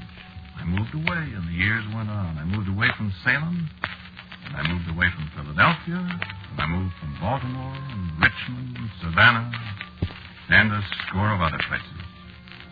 I spoke to George Washington, and I watched Robert Fulton's steamboat chug up the Hudson when I was more than 100 years old, and looked 35. And every Halloween I welcomed Candace home for a night. One year in a farmhouse on an Illinois prairie, a red fox whined at my door. And it was Candace. One year a blue jay flew down from a tree in Missouri. And another year, she came as a skittering little gray field mouse. And the year I came back to Wisconsin after the Civil War, a porcupine gnawed its way into my cabin on Halloween night, and one of its quills spiked me before I thought to say, "Who's that?" And when Candace smiled at me, there was only a strand of yellow hair through the thick of my thumb. I remember she pulled it out. And it hurt. Years and years and years. Now, she's been a wonderful wife, but I never forget what she is. Once a year is getting to be enough. It was just 67 years ago tonight, before Halloween, you see. That was the first time she appeared before Halloween, 1880. Rutherford B. Hayes was still president then. Yeah, seems like yesterday. I heard something bumping against the front door, and before I thought, I called out, "Who's that?" I thought you were never going to call me. Darling, I didn't know it was you. Well? Huh? Don't people kiss their wives anymore? Darling, you surprised me. Suppose you surprise me. Well. How come you're so early, dear? Oh, I just thought it would be nice to surprise you. You certainly did surprise me. Did I? You certainly did. What happened since last year? Why, nothing much. That's so. What have you been doing?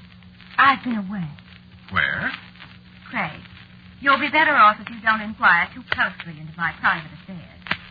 Being married to a witch ought to be enough for you. I'm just interested, Candace. Like I'm interested in what you do when I'm away. What? I am interested, you know. I don't know what you're talking about, dear. You don't? No. Don't you ever get lonely while I'm away? What? Why, certainly. Mm-hmm. What are you talking about? You know what I'm talking about, Craig. I don't either. You forgetting that I'm a witch, dear? What? You can't keep anything from me, Craig. Don't you know that? Oh, I won't punish you, Craig. But you mustn't run around with red-haired girls. Well, I don't know what you... Oh, yes, you do. So I just decided to take that temptation away from you. Candace, what did you... Look over there at the window, darling. And I looked. And peering in the window out of the darkness was a frightened, tiny red squirrel, its teeth chattering with terror and cold. She's still got her red hair, dear. Candace, did you do that to her? Of course, dear. No, don't try to rescue her, Craig. I've got other plans for your little girlfriend. What are you going to do? Listen. Now come here and kiss me. Good.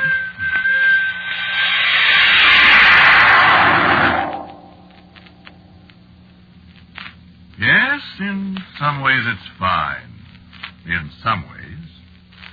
You know, in the last 50, 60 years, I've gotten so I'm afraid to say who's that anytime. Wait a second. Did you hear anything? No, I guess she's not here. I wouldn't want her to surprise me again. I want to surprise her.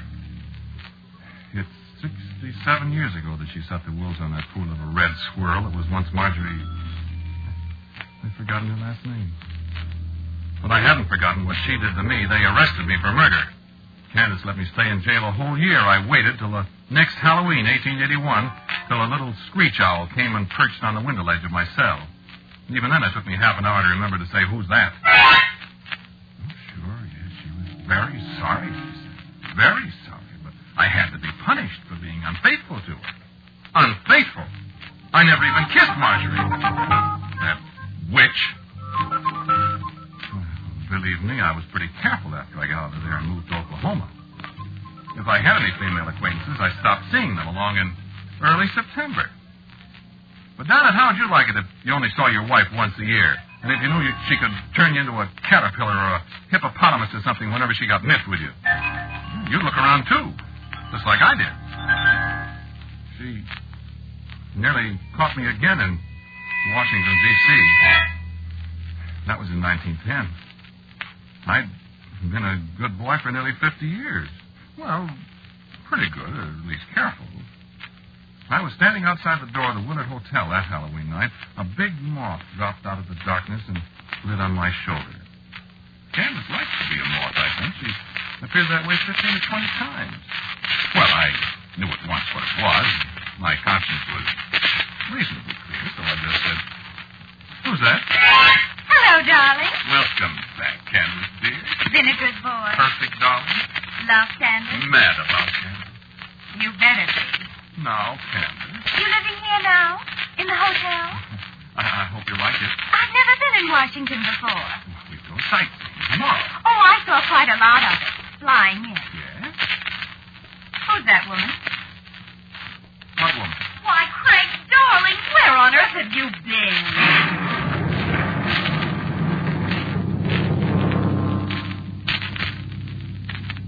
Yes, I thought Gertrude was in Chicago where I'd left her. Wasn't that just my luck? I don't know what Candace did to her. She just disappeared. But you know what that witch did to me? She turned me into a fire alarm box. Don't laugh. It isn't funny. From October 31st, 1910 till October 31st, 1911, I stood there in front of the Willard Hotel, rain and shine, snow and boiling hot weather. And nobody even turned in an alarm on me. Of course, they did paint me in the spring. Then at 11:30 on Halloween, a little black dog came by. I tried to say, "Who's that?" And I made it all right because I could hear gears clicking and wheels turning. And there we were, Candace in a black fur coat and me in a blue serge suit all plastered with red paint. You look perfectly awful, Craig. Well, how do you think I feel? Oh, my feet. Well, now maybe you won't be chasing other women, my dear. Candace, I promise I'll never do it again. You'd better not, sweetheart. I'm a very jealous woman. So I noticed. And if you think that was bad, how would you like to... No, Candace, please. No. Don't tell me. You may kiss me now. Oh. And don't get paint all over my coat.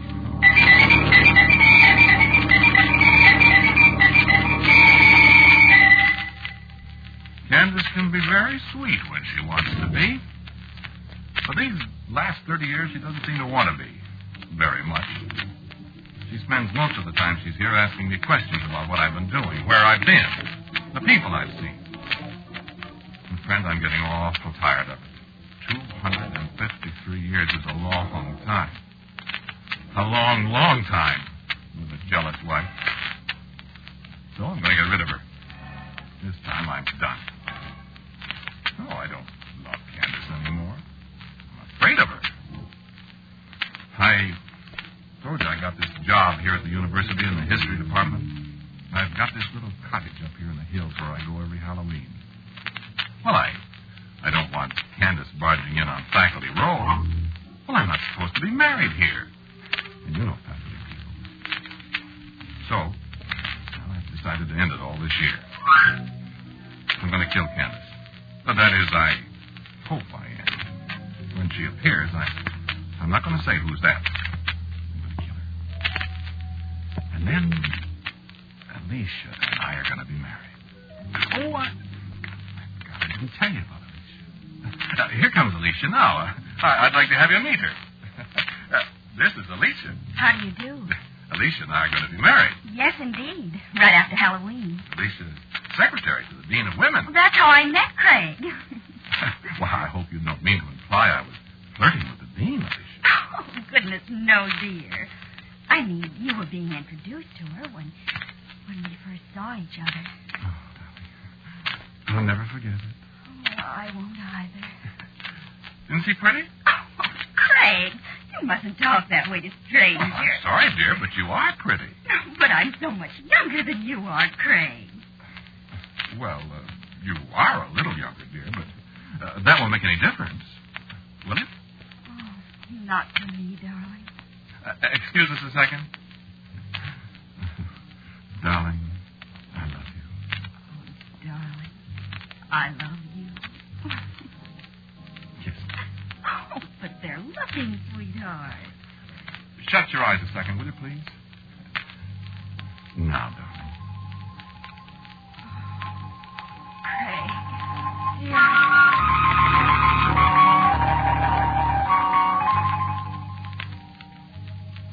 You like her?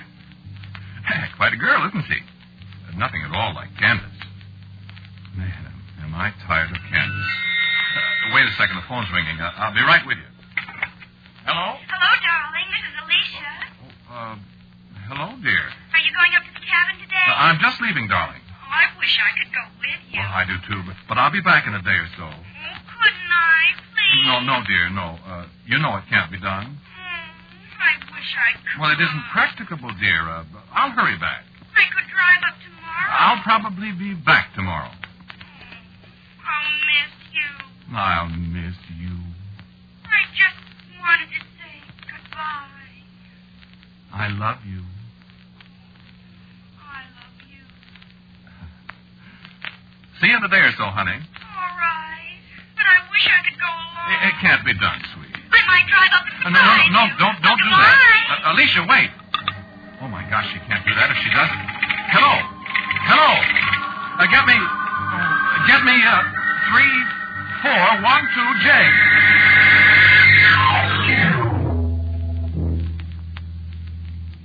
Well, so here I am.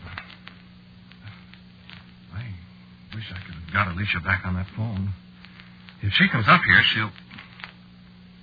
Oh, well, she won't. She's got better sense. Yeah, let's see, what time is it? Mm-hmm. Well, let's see. Revolver, silver bullet.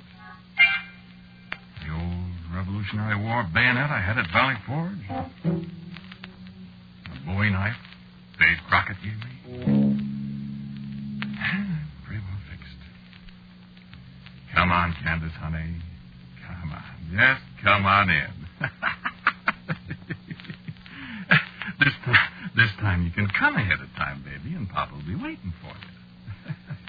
And then... Alicia. Gee, she's an owl or something this time. Wait a minute. Oh, if she's an owl, I'd better get that shotgun out.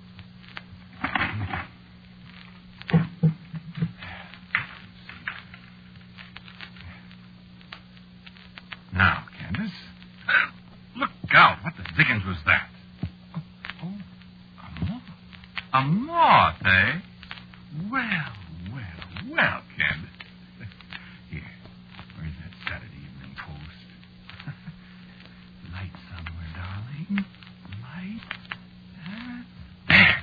Oh, mister, you're not going to get away this time, sweetheart. Get away from that lamp. Get away, I say. I got you. Oh, you're not dead yet.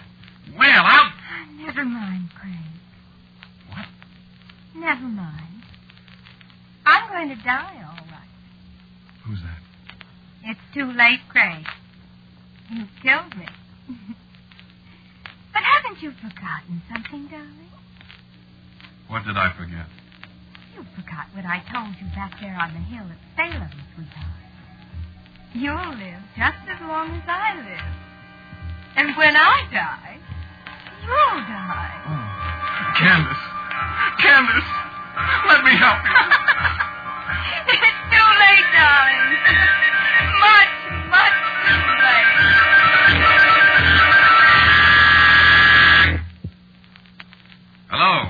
Hello, this is Purest Ranger Station. Oh, hello, Brad. This is Joe Thomas. Listen, Brad, you better call the county cops or somebody. Well, I don't know. Well, I'm at the little cabin halfway up Latigo Canyon. You know, the one with the red shutters? Yeah, well, I was on my way up to the station, see, and I meet this girl. Please be quiet, will you, lady? This girl and her car's busted down. Well, I picked her up, and she wants to come up here. What's your name, lady? Alicia Dean. Alicia Dean. So she's going to meet this fella here, she says, and I left her out, and I was just starting away, and I hear her scream. Scream, you know, holler. So I stopped and run inside, and she yelled her head off. Lady, please. Yeah. I don't know, Brad. It sure looked awful strange. No, there wasn't no guy here. No. Nothing but a squashed moth. One of them big death's head moths, you know. And a skeleton. Yeah, a skeleton. All dried up and dusty. Like it was maybe 250 years old. And that's all. Just him and the moth. Funny, ain't it?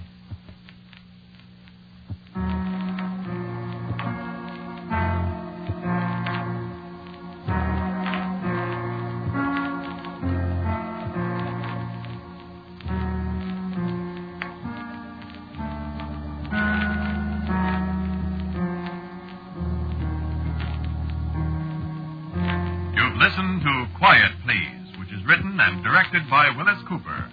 The man who talked to you was Ernest Chappell. And Jarita Bauer played Candace, Alicia was Peggy Stanley, and the forest ranger was Jim Bowles. The music for Quiet, Please is composed and played by Gene Perazzo, except, of course, for our theme, which, in answer to many queries, is based on the second movement of the Symphony in D minor by Cesar Franck. Now, for word about next week's Quiet Please, here is our writer-director, Wyllis Cooper. Take Me Out to the Graveyard. That's the title I've got for next week's story. Come along for the ride, won't you? So, until next week at this time, I am quietly yours, Ernest Chappell. Quiet Please comes to you from New York. This is the Mutual Broadcasting System.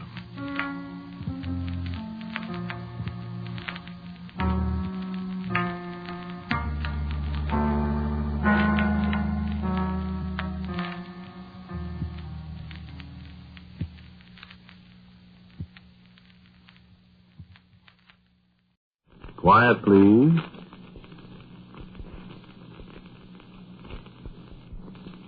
Quiet, please.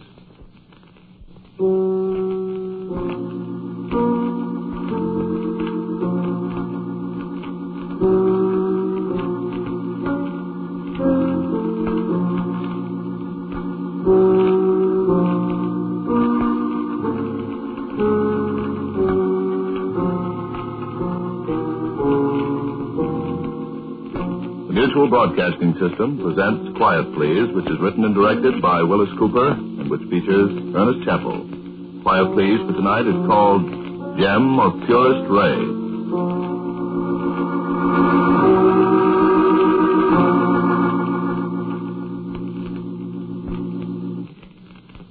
Eleftherios Moraitis. M-O-R-A-I. I know how to spell it. I'm Greek, too. Are you? I didn't get your name. Pappas. Nick Pappas, Detective Sergeant, first grade. We got your address, 47 North 51st Street. Well, thank you, sir, Dr. Moraitis. I'm sorry I don't speak modern Greek. I assume that to mean, how do you do, though? That's right. Well, Kala. Well, you Kala, huh? After killing this guy. I have no regrets at all, Mr. Pappas, is it? That's right. Well, go ahead. There's nothing more to say. You know that what you're saying will be used in evidence against you, don't you? Yes, of course. Mm-hmm. I'm getting pretty tired of it, Pappas. Of what, Dr. Moraitis? Killing these people. Oh? Do you suppose they'll... Electrocute you? They sure will, Moraitis. Electrocute. What a word. Quite an experience, too. They tell me. I wasn't thinking about the experience. It's the barbarism of the word that sets my teeth on edge. Words like electrocute, locate, reside. What's the matter with them? They get me down. Well, not to change the subject, but what about these other people you mentioned? Oh. I was just thinking, as long as they're going to send me to the electric chair... Oh, you're on the way, okay, Moraitis. Well, in that case, I might as well tell you about the others. Sure. Go right ahead. And I could warn you at the same time. Warn me? Yes. Warn me of what? These people that have to be killed. Oh? Who are they, Moraitis? I'm of perfectly sound mind, Sergeant Pappas. You bet. Now, let's get this conversation over with first, huh? Then we'll get on to the warning, huh? Okay. Well... So far as I can remember, there are 32 of them. All together? That I've murdered. Killed. This one makes 33. No, he's the 32nd. Well, nice going. You have their names, I suppose? No, not all of them. As a matter of fact, I have the names of only a few of them. I could give you the details of the murders, you see, and perhaps you could work back from that. Yeah, I suppose we could, couldn't we? But there are so many more of them. So? You find them everywhere. Good. And they've all got to be destroyed. Who's going to destroy them? Well, I've destroyed 32 of them. And now you're going to hang me. Objection, Doctor. We're going to fry you. For trying to save the world. For knocking off Mr. Oliver Meredith, 38, of 202 South Winter Street, to which you have confessed. And for which you will be fried like a fish. I am not a fish. Not yet. He's a fish. Who's a fish? This Meredith that I killed. Hey, you may get out yet on a loony plea. Sergeant Pappas, did you see Meredith's body? Sure. Did you look at it carefully? Careful enough to see he was dead. Dead? There's a fish. Did you notice his neck? No. What? There are 2 scars on his neck. On each side. Just below his ears. That's the coroner's business, Doctor. It's your business. It's everybody's business. Why? Because that's the way you can identify them. Identify who, for God's sake? The people that are trying to destroy the world. Who? The people from the bottom of the ocean. Those scars on their necks are gills. Gills like a fish.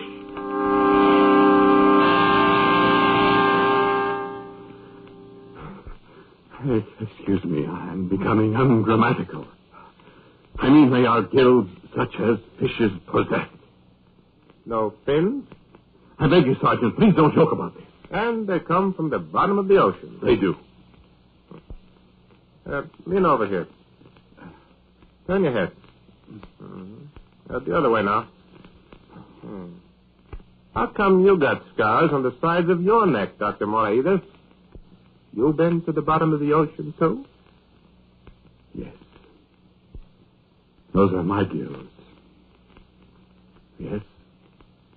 I've been to the bottom of the ocean, too.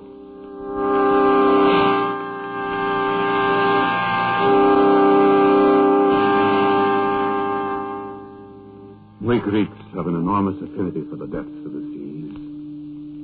Our first heroes were men of the sea, Jason, and Odysseus and the others. We were a sea-going, a sea-loving nation. And the very words we use to describe the sea today came from the Greek, Pelagian, of the sea. From the Greek, pelagos. Plankton, the microscopic animal forms that lie at various levels in the ocean depths. That's a Greek word, too. Longus, a wanderer. And Atlantis was one of our colonies. Atlantis, whose people so loved the sea that the gods of ancient Greece sunk the whole continent into its depths. You believe that kind of junk? And you'd better believe it, too. Sergeant Thomas of the police? Yeah? Because Atlantis exists today. And its people live. And the ambassadors of Atlantis come from the sea to live beside us. And sow seeds of discontent and hatred among us. Wherever we live.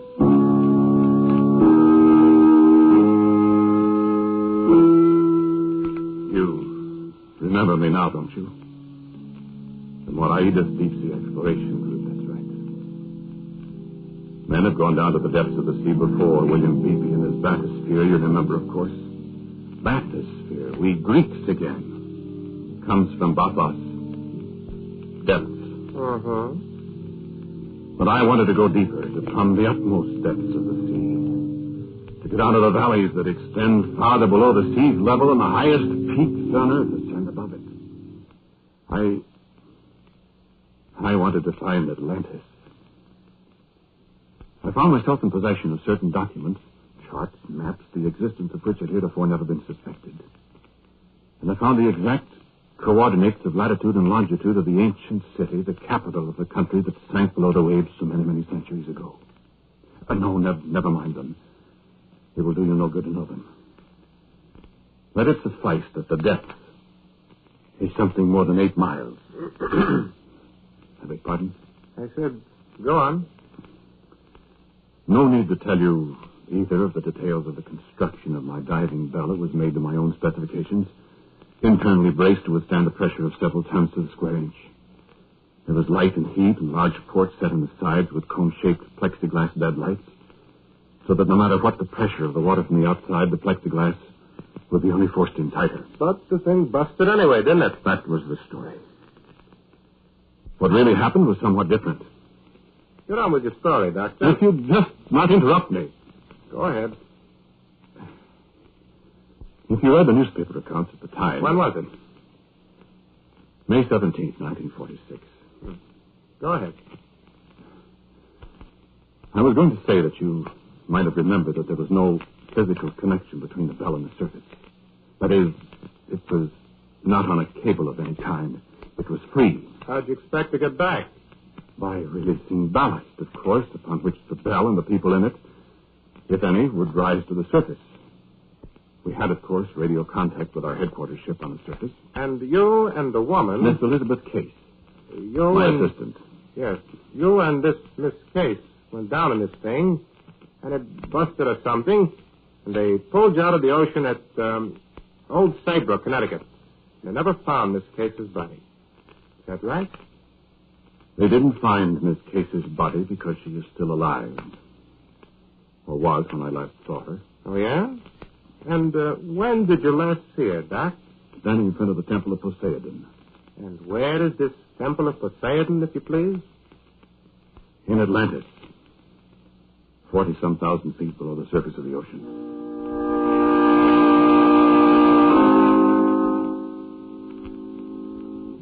And what was she doing, Doc? She was talking to the high priest. Talking? 40,000 feet underwater, and she talks. Well, Doc, you're really bucking for a Section 8, aren't you? I am telling you the truth, Sergeant Tucker. Okay, go ahead. As long as you don't get violent.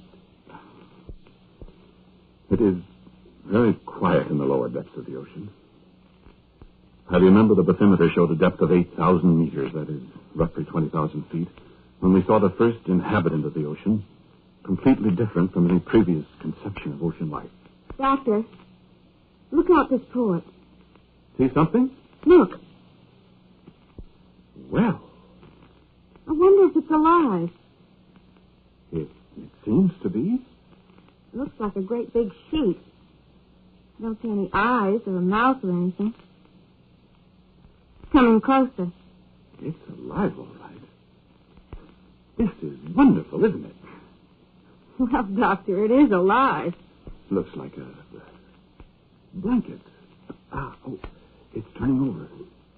Now maybe we'll see what... What did she scream about?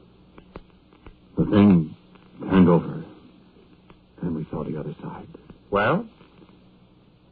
The thing was a huge face. A human face. A woman's face. Paper-thin, flesh-colored, and alive. 30 feet across like a huge mask. And the thing looked at us, and it smiled, and then it darted toward us, and then he screamed again as the thing wrapped itself around the diving bell. And I could see the plexiglass ports start inward with the increased pressure. And then I looked closer at the port, and across its surface outside there in the water, 1,000,000 tiny hands, women's hands, crawled across the glass, clutching, reaching, trying to come inside. And what did you do then, Doc? I am afraid I fainted. Uh-huh. What about Miss Case? She fainted, too. I sort of expected that. Well, why shouldn't she? The face that she looked at out there in the depths of the sea was her own. Better and better, Dr. Moraitis. Then what? It was black outside when I came to. Black and immeasurably cold. The thing was gone. There was nothing but blackness. I gave her some brandy. Always brandy in these stories. And I took a little myself. Oh. The bathymeter indicated 9,200 meters. And you saw a red, white, and blue turkey with a straw hat. I saw far below me the lights of the city.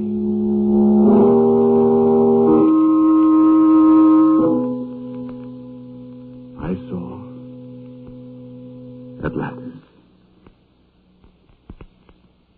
Well? Go on, Doc. I show you this jewel. Yeah? What is it? I found it on the floor of my diving bell. A moment after I saw the lights of Atlantis below me. How did it get there? I don't know. Well, what is it?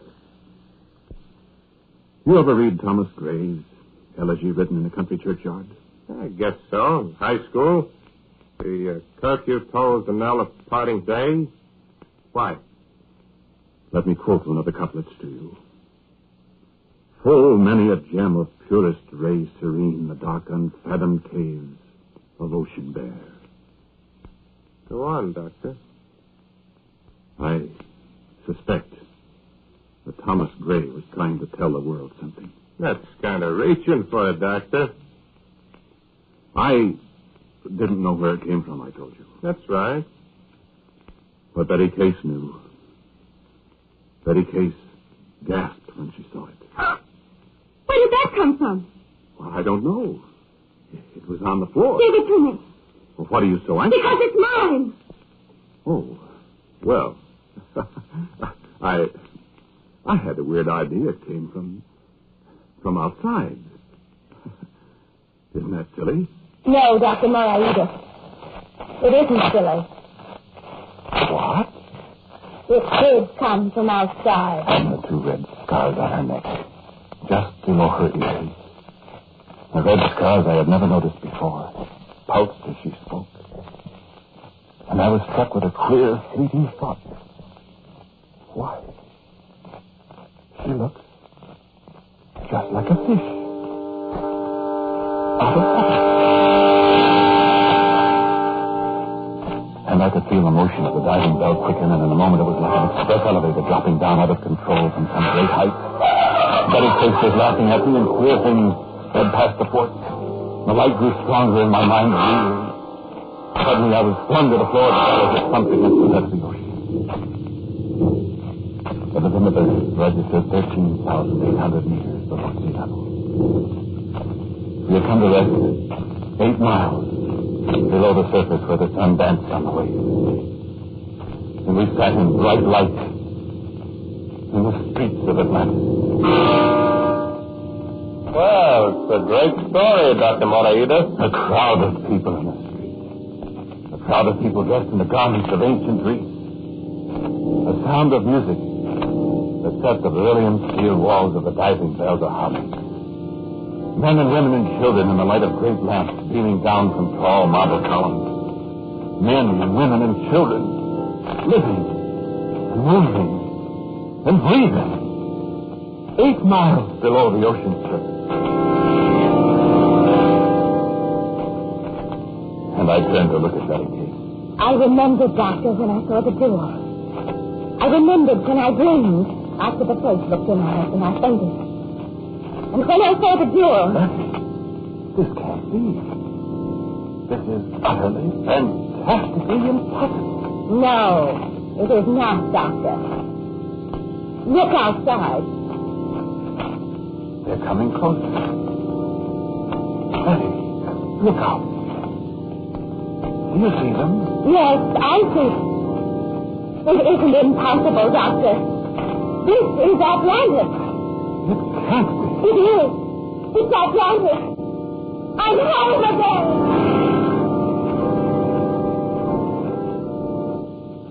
And she started for the door of the diving bell. Started reaching out for the mechanism that would unlock it, that would open and let the sea in to crush his boat. And I leaped in front of it to prevent it. But she raised the jewel and held it in front of my eyes, and I felt my strength leave suddenly. And all I could see was the coruscating brightness of the jewel burning into my eyes.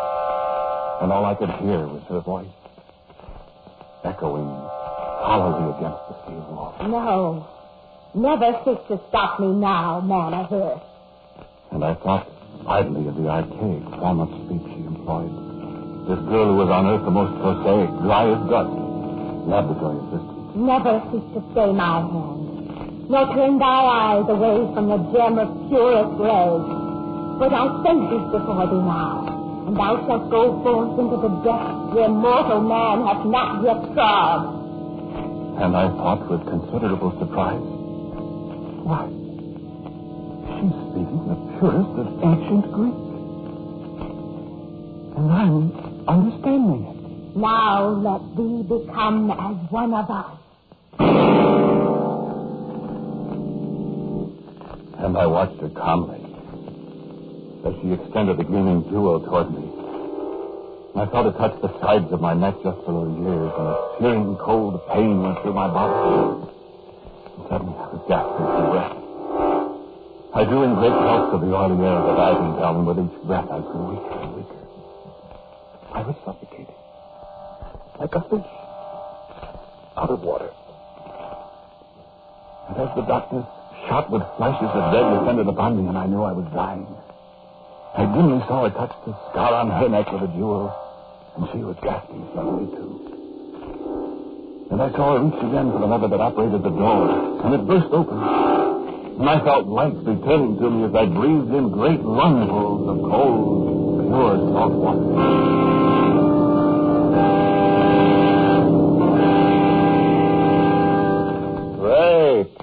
Great. And old Kosan gave me my own jewel. The jewel that lies on your desk there. Kosan, the elder, with his white beard and the look of antiquity in his eyes, he has lived since Atlantis first disappeared beneath the ocean. Kosan spoke to me many times. Never lose the jewel, Eleftherios. When you go back to the land, you'll need it to change you back from a water breather to an air breather, you see. I'm going back then? Yes, of course. There are a great many messages that I want to send to our people on the land. Messages that cannot be trusted to our ordinary radio, you see. Because the time is almost here. The time? I forgot that you didn't know. Is Betty going back with me? No, she stays here. She'll be here when you come back. Well, must I come back? You don't want to die, do you? What do you mean? There isn't going to be any place for you to live up there, you know. What? Sit down, son. You're happy, aren't you? I'm pretty confused, sir. No doubt. May I ask you some questions? You can ask them, yes. Well, how is it done? Our living here? Time enough for that. We live. Isn't that enough? No. Next question. Well, Betty, she's from the land, isn't she? Originally, yes.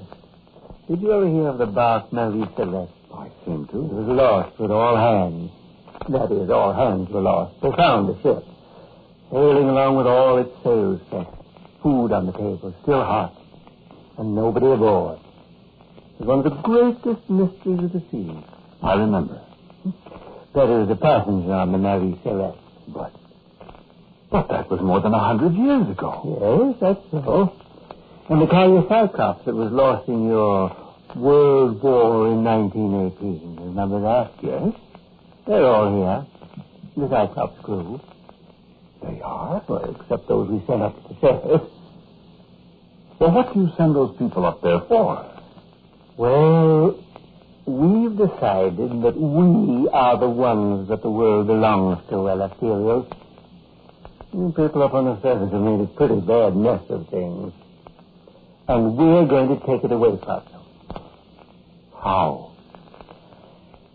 Well, we wanted the world that's covered with water everywhere. Land is useless to us. But what? The people up there. My people. Are you proud of your people, Eleftherios? Well, of course. Look, son, we're essentially kind-hearted people down here. And we're a great many. There are more of us than there are people on the land. Well, yes, but Don't interrupt. You think your people are so clever. Where do you think they get their knowledge? What, for instance? Of ways to make war, for instance. Of ways to make deadlier and deadlier war. They didn't think of those things themselves. You know where they got their ideas. You're not going to tell me. Oh, but I am. Look, son, there are right now 65,211 Atlanteans on the surface of the earth. In every country that's known. And some that aren't very well known. They speak every language. They look like Earth people, except for the two little scars on their necks. And they're doing a great job. I don't believe it. Well, you'd better believe it, son, because one of these fine days your little friends upstairs are going to blast all the continents right off the face of the earth. You know what happens then? Yes, that's right. There won't be anything but water on this little old planet. So you can make your choice. You can use your jewel like the other Atlanteans up there will, and come on back down here. Or, blub, son. Blub. Strictly blub. Even if that thing doesn't kill you when it goes off. So, what do you say? What do you want me to do? Go on back for a while and help us in our little whispering campaign to destroy the continent. I won't do it. Well, then, down here on the bottom, we've solved the problem of combating pressure. If you decide not to come along with us, we'll just take that control off you. Tap you with the business end of the little jewel here, and you know what'll happen? I have an idea. Oh, no. No, you haven't. You haven't any idea. But, son, it will be awful. Come on, make up your mind.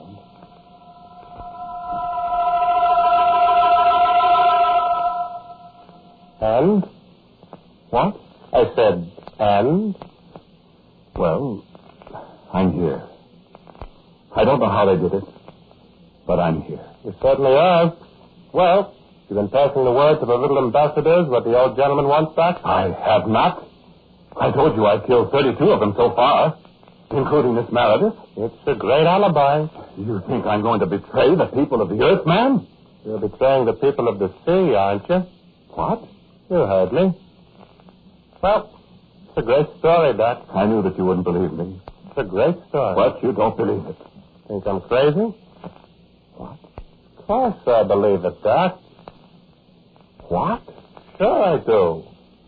Well, then. Come here, Doc. What do you want? I want you to look at the sides of my neck, Doc. Just below the ears. You. Sure, Doc. See? What are you I'm going not to do? going to electrocute you, Doc. Nah, Doc. The old gentleman downstairs has got better tricks than that for people to try to cross him up. Come on, Doc. Pick up your crystal. You and I have got a date in Atlantis. And, oh, brother.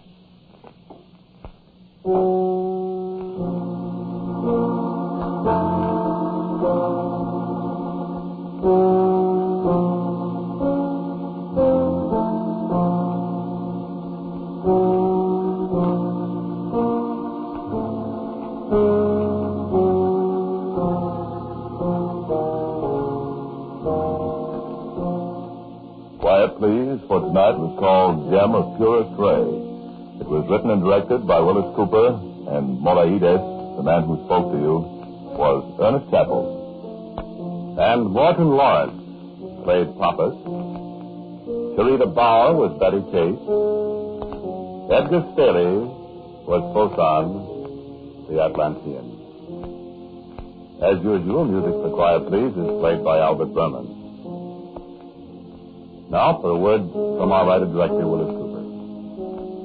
Never having been to the bottom of the sea, I'm uncertain whether the various Atlanteans really exist outside my own imagination. I can assure you, however, that none of the characters in tonight's story are based on any living person, or any dead one, for that matter.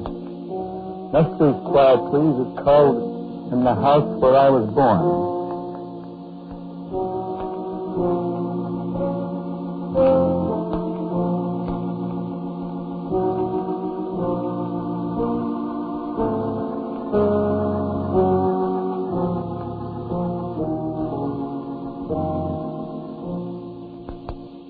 And so, until next week at this same time,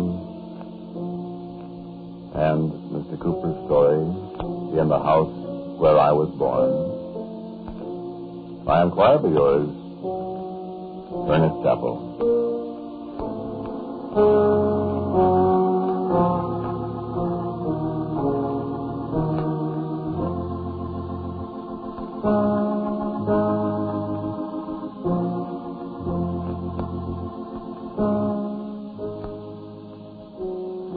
Quiet Please has come to you from Mutual Studios in New York City. This is the world's largest network, the Mutual Broadcasting System.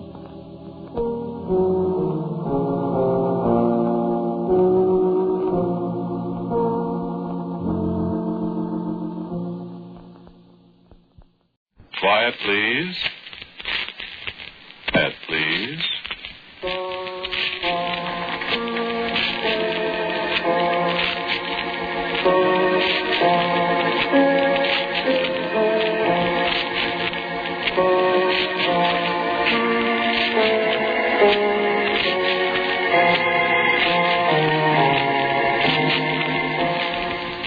American Broadcasting Company presents Quiet, Please, which is written and directed by Wyllis Cooper and which features Ernest Chappell. Quiet, Please for today is called Good Ghost.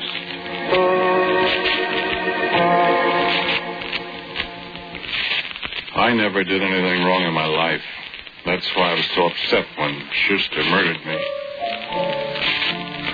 I'm just standing there minding my own business, and Schuster, he pulls out this cannon, and he points it at me, and it goes boom, and I say ouch, and I'm lying there. And he walks away down Lake Street towards Michigan Avenue. Yeah, right there on the corner of Lake and Wabash at 1:15 in the morning. Ouch, I said, and I just laid there. After a while, I got up, and I walked away. I was all mixed up. I guess I didn't realize I was dead, because I walked over to Randolph Street. I started up the elevated steps, but something stopped me, something like a rope or something across the bottom of the stair steps, and I couldn't get up. So I looked around to see what it was, and there was nothing. There was a voice speaking kind of in my ear. You can't go up there, Gus. That's what the voice said. And there wasn't anybody there. I looked. Well, all right, I says to myself, there's more than one way to skin a cat, so I walked over to State Street, and I started down the subway stairs. You know what? I couldn't go down there either. There was this same voice whispering in my ear. You can't go down there, Gus. Well, I said, where am I going to go? But I didn't hear any answer to that. So I put one foot in front of the other, and you know what I did? I walked. And for the first time in my life, for the first time, my feet didn't hurt. Sure, that's one consolation, I said, being a ghost, your feet don't hurt. Well, I was bewildered, see. I walk, and I walk, and I walk, and pretty soon, it's about 5 o'clock in the morning, I'm out in Logan Square. And I said to myself, why, Schuster lives around here someplace, don't he? And I am in Schuster's house. See, I was a pretty new, inexperienced ghost then. Gosh, if I'd have known, I wouldn't have had to walk all the way out to Logan Square. I could have flew or whatever it is I do. But I've learned now. I'll tell you about it.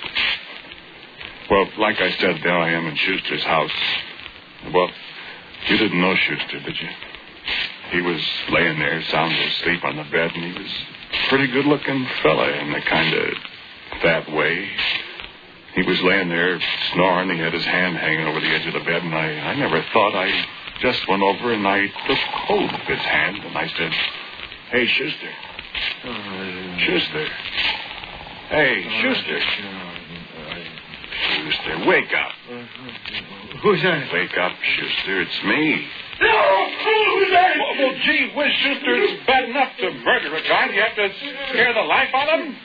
Somebody had hold of my hand. It was me. A cold hand. It was me, I told you.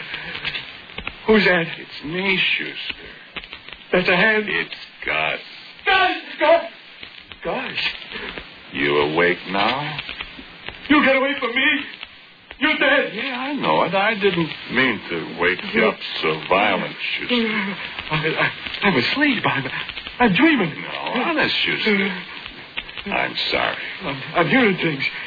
Oh, why did I knock him off? Hey. Huh? Why did you knock me off? Is that really you guys? Sure. Did you come to haunt me? No, not especially. I was just wondering, why did you shoot me? I'm going to turn on the light. There ain't nobody here. I had a nightmare. There. You see, you chump? There ain't nobody here. I'm here. It was a nightmare. Guys, I hear you. Sure. What do you want? I told you. Why did you kill me? Will you go away if I tell you? Well... It was on account of Ada. Ada? Yeah, Ada. Will you go away now and leave me? Schuster. Huh? Schuster, is your intentions towards Ada honorable? Oh, why, sure, Gus. Will you go away now? Move over, Schuster. I want to do a little thinking. Well, Schuster, he put his head underneath the covers and he shriveled all up in a knot, and I thought and thought, and he kept shivering and shaking the bed, and so pretty soon I went to sleep. And when I awoke, Schuster was gone. So I got to thinking about Ada. Gee whiz, Ada was cute. I sure did like Ada. Ada always wore hair and a pompadour, and her hair was so black, and her eyebrows were so cute. And she always smelled so nice. Gee, Ada. I always thought Ada liked me pretty much, too. Whenever I had a couple of bucks, I used to take Ada out to the Trianon and dance. She was about 3-4 inches taller than me, but we danced all right together. That's where Schuster run into us at the Trianon. Gee whiz, I never thought Ada'd fall for Schuster. Funny, Ada, that you're always the last one to find out. I thought she'd like me. I never even had a chance to be jealous of Schuster. I sure did like Ada. I was thinking about the time Schuster drove us out to the forest preserve, Ada and me, and the three of us had a picnic, weenies, and she made potato salad, and we had a swell time. And then I remember, I didn't notice it then, she kept sitting next to Schuster all the time. Man, I thought, laying there on Schuster's bed, I'm too late. And if Ada likes Schuster, well, all I can do is try to help him out. Schuster, well, I could do without him, but Ada, I want her to be happy. And thinking about it, all of a sudden, I'm in Ada's apartment, and Schuster's there with her, and Ada's crying a little bit. It sure is too bad, Ada. He was a nice little fella. I can't hardly believe he's dead, Schuster. Well, he is. I'll say it again. What did you say? I didn't say nothing. I thought you did. Oh, poor little fella. To go so sudden. Too bad. Gee whiz, Schuster, you done it. I was so fond of him. I know you was, Ada. And now I'm all alone in the world. Oh, no, you ain't, Ada. I'm here. Sure, Ada, he's here. Oh, Schuster. I'm so lonesome. Put your head on my shoulder, Ada, honey, and leave us weep together. Oh, Schuster. And so she put her head on the Schuster's shoulder, but gee whiz, they didn't weep. He kissed her. And so I come away. After all, how much can you take, huh? Well, so it looks like it's on the up and up, and besides, what could I do? I am dead. So I sat down on a bench in Lincoln Park, and I think, funny, them concrete benches used to feel cold when I sat on them, but now they don't feel cold anymore. I guess because I'm a ghost. Well, I figure I have to talk to Schuster again. What? Well, I figure I have to help him out, help Ada out, I mean. I don't want Ada to go around being unhappy, and so if her and Schuster is going to get married, well, then the least I can do is give him a hand. I know Schuster ain't got a quarter, and there's ways a guy in my position can help, see? No, I don't know how I know that, but it's true. A ghost can do pretty nearly anything if he works it right. So I wait till night, and I start to walk out to Logan Square. And then I remember I don't have to walk. And zing, I am in Schuster's room. Schuster is sitting there thinking, and I say, Schuster. Hey, Schuster. He don't give me a tumble, but I can see his eyes moving, looking around the room. Hey, Schuster, I say again. I want to talk to you. And you know what he done? He jumped out the window. Well, I'm so surprised I can't even follow him out the window. You know what? That Schuster, he was the hardest guy to haunt I ever seen. And look, I didn't want to do nothing. All I wanted to do was help Ada. Sure, what if he does shoot me? That's over. I gotta help Ada. Heck, I loved Ada, see? A couple of nights later, I seen him get in his car. I got in alongside him, and I figured, this is fine. We're all alone in the car. And then I began to worry. If I say something while we're driving, he'll probably wreck the car. So I wait till we're stopped by the light at Diversity in Lincoln Park. We're standing still. What can happen? So I put my hand on top of his on the gear shift, and I say, "Hey, Schuster." Bam, crash, jingle, bounce. He takes his foot off in the clutch, and we're through a high iron fence, and the car is upside down, and Schuster has got a sprained ankle. Gee whiz, I said, I'm a heck of a ghost. But he's laying there, and I think this is a good time to talk to him before the ambulance comes. He can't move. But he crosses me up. He faints.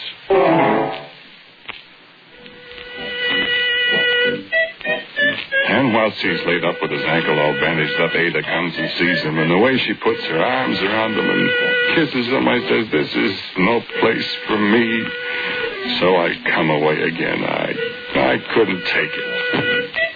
But that only made it worse. I should talk to him and see what I can do for Ada and him.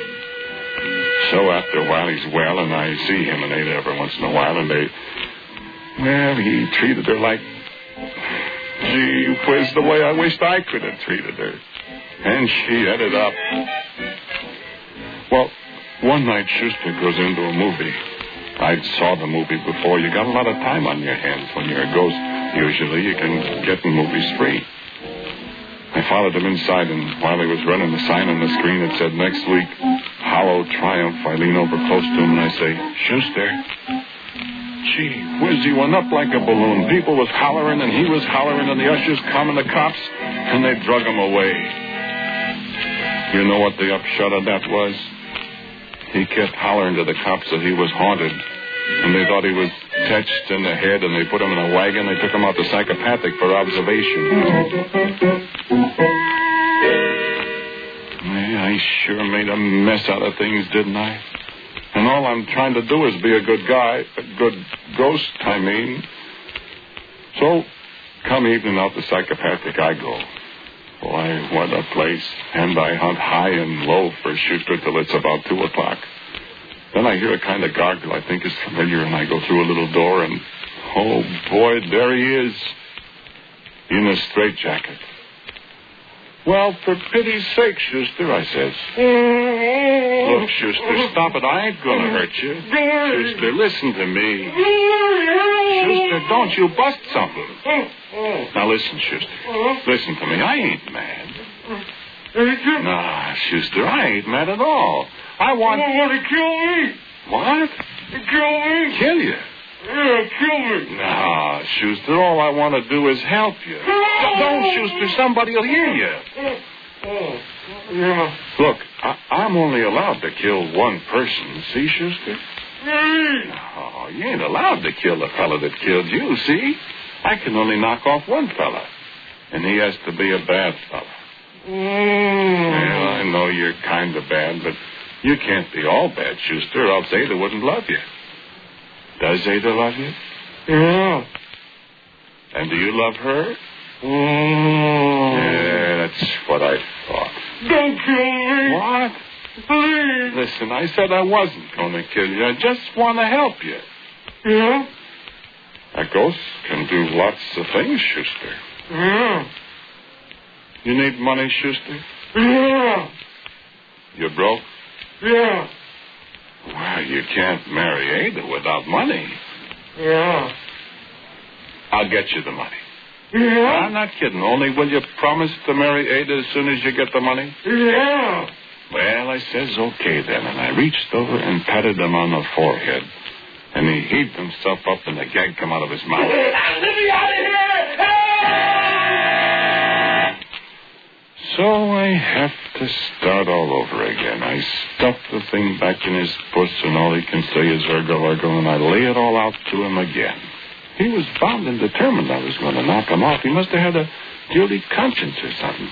But it was daylight when I finally sold him a bill of goods. Look, I kept saying, it's Ada I'm thinking of. I want Ada to be happy. I have to help you if I'm going to help Ada, can't you see?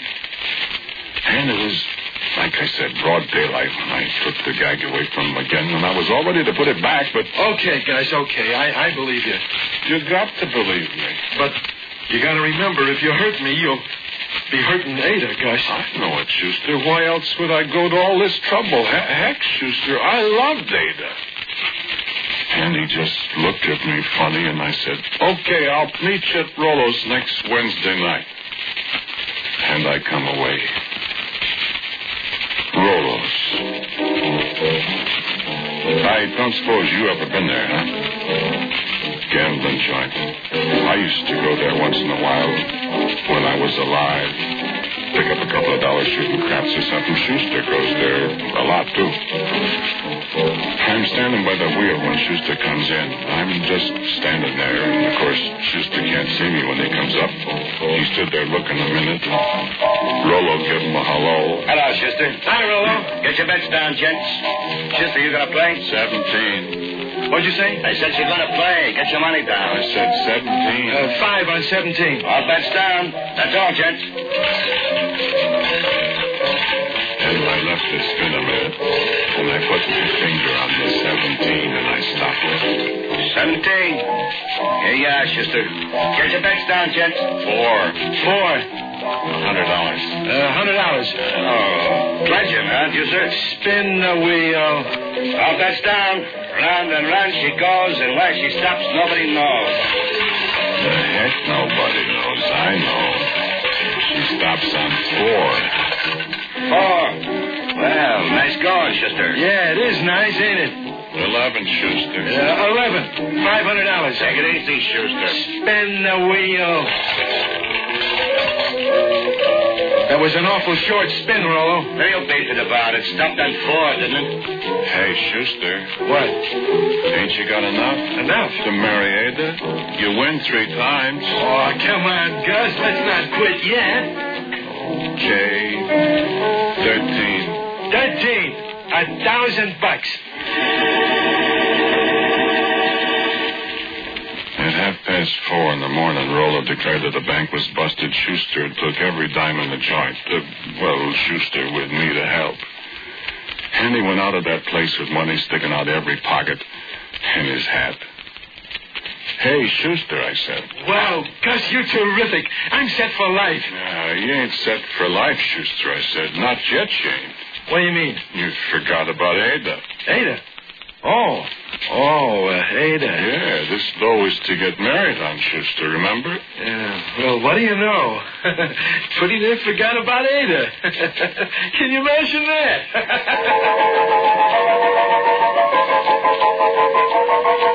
And so 2 days afterwards, Schuster and Ada drive over the Crown Point to a little justice of the peace, and they get married. Gee whiz, it was a happy day. Ada sure looked pretty with her pompadour and a new dress from Carson Peary's and her eyes shining, and she was nervous and cute. And even Schuster looked pretty good in a double-breasted green suit. And I got sentimental, and I kind of bawled, standing there watching. Only, of course, nobody knowed I was there, and I thought, gee, that might have been me, maybe. Only it's too late. I do. And the least I can do is to see that she has everything she wants. I can do that on account I'm a ghost, and I can do practically anything. And there is Ada looking all pink and about to bust. She's so happy, and Schuster holding his arms around her and grinning, and the old J.P. grinning too and looking at the $100 bill. And I couldn't help it. I stepped right up close. What's the matter, honey? Oh, I felt something cold on my cheek all of a sudden. And it was only me kissing the bride. I love you, Ada. Oh, sure, they was as happy as bumblebees. Heck, no, I wouldn't never intrude into their privacy. I never went to their house. But I used to meet Schuster once in a while, and I'd say, Schuster, how they going? Oh, fine, Gus, fine. Swell, Gus. Ada's very happy. And I'd always feel glad and happy about it. And then one day I meet Schuster and I ask him the same question. He kind of stutters and stammers for a minute. Well, look, Gus, Ada wants a mink coat. Why'd you get her one? Well, I'm not holding, Gus. I made a couple of bad investments. So Schuster and me, we busted the bank at Rollo's again. Rollo, he wasn't very happy about it, but what could the man do? It was his business, wasn't it? And Ada was happy, I figured. Schuster hit me again when the Arlington race season started. Say, Gus, can you do anything about horses? Like what? You know. What's the matter? You broke again? No, but I kind of like to get a new car for Ada. A goat by the name of Lollipopsy come in at 134 to 1, and I nearly wore myself out flagging down the other horses. Schuster had $200 on Lollipopsy's nose. Gee whiz, I said Ada ought to get 2 cars. Both of them coronium plated. Schuster said to me, "Hey, Gus, you see, I was always around someplace. There wasn't no place for me to go. I kept trying the subway and the elevator, but no soap. I was stuck. So I stayed within calling distance. Ada was awful nice. Gee whiz." Schuster said to me, "Say, Gus." Say, Gus. What? You know the sweepstakes? Yeah. Well? What? I got a ticket. Gee whiz, Schuster. Well, Ada wants a house in Lake Forest. That costs $. Oh, wow. Well, Ireland is a nice place, but sorting through all of them ticket stubs to find BB 46, 37, 28, 29 was quite a job of work. What? $110,000? You can buy quite a joint in Lake Forest for that kind of moolah. Oh, boy, I thought Ada's doing all right. And I'm glad, even if Schuster is getting to be kind of a pain in the neck. Ever think about the stock market, guys? No. Oh, that's where a guy could really clean up. Or lose his shirt. Oh, not with my little mascot, my little palsy-walsy. Who's that? You. Me? Sure. Well, I don't know. Oh, I guess you can do anything. Well, Ada wants to go to Mexico for the summer. Wow. Oh, boy, $1 million. Gus, let's get another $1 million. And another $1 million? What for pity's sake? Why, for Ada, Gus. Her birthday's tomorrow. Well, you know what? I forgot that. I used to buy her a box of the Mets candy, or when I had the money, Fannie Mae's. And now I forgot her birthday. Gee whiz. Well, first I went over to LaSalle Street, and I went up to the stock exchange, and I sent Consolidated something up 81 points. And then I said to myself, I just gotta see Ada on her birthday and see how happy she is. Gee, a mink coat and a new automobile. I bet it's a Rolls Royce. The house in Lake Forest. No, she's in Mexico, I thought. But I'll say happy birthday in Mexican, even if she won't hear it. And so, she wasn't in Mexico. I looked all over Lake Forest, and there wasn't any Schuster living there. And then I just thought, Ada. I want to see Ada.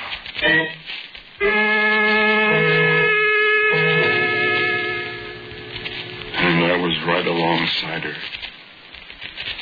Ada didn't have any mink coat. She didn't have any automobiles. She was living in a flat on Taylor Street, and there wasn't any heat in the house. There wasn't anything to eat either. She was laying on a cot, and I hardly even recognized her. The pompadour was all stringy and kind of dirty gray, and her eyes, she had a black eye. She was sick. She was hungry. She was lonesome.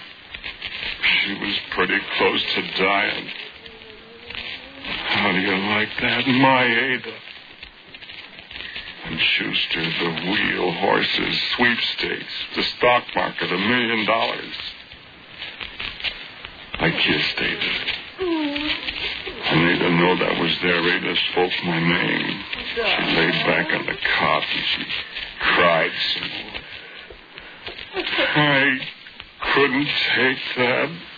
Gee whiz, I come away. Schuster was in Rolo's. Did I tell you Rolo had some very tough customers around? Yeah, he did. I went up to Schuster and I said, Schuster, I said, Rolo wants to see you in his office. I'm busy, guys. Better go on in, Schuster. There's something for you in there. Is there? No? Go see. So Schuster went on in and I after him. Hey, Rolo, what do you want? Rolo!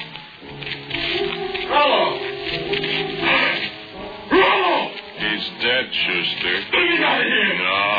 Listen, guys. Look at that knife in his back, Schuster. That's my knife. Got your name on it. I didn't do it.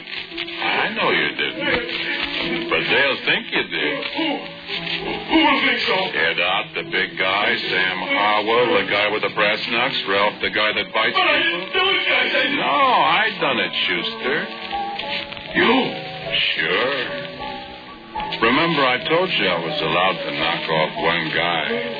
One bad guy. You can't. Rolo was an awful bad guy, Schuster. So are you, for that matter. Them guys liked Rolo an awful lot, Schuster. What they'll do to a guy they think killed him. The door's locked from the outside, Schuster. The door's locked. The tough boys are coming. Can you pray, Schuster? Not to me, Schuster.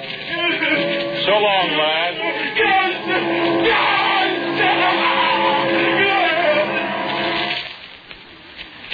And I walked out just as the tough guys, the bodyguard of the dead man, started hammering on the door. I could still hear Schuster crying and moaning in there. And you know what? Out there in the big room, there was a set of stairs I never seen before. I started up the stair steps, and there wasn't anybody to stop me. And I climbed up and up and up, and the stairway went right on up ahead of me. And there was somebody at the top. Black pompadour, shining eyes. What? I'm not such a bad ghost after all, am I?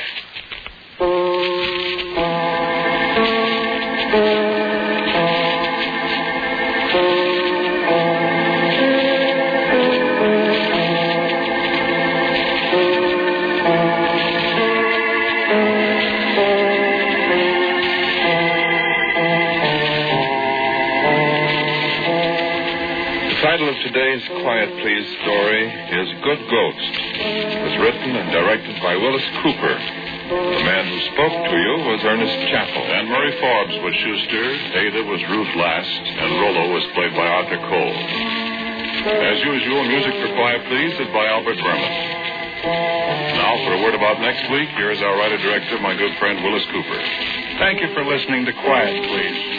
For next week, I have a story for you. It's called Calling All Souls.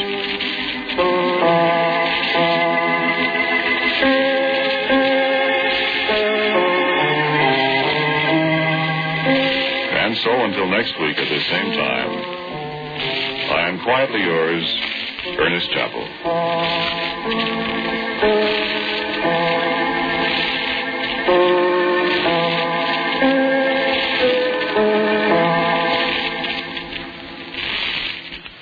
And now, a listening reminder. The war against organized racket makes for exciting and dramatic entertainment.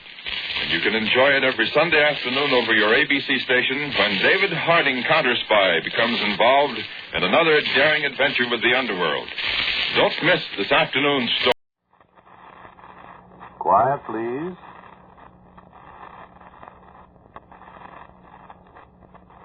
Quiet, please.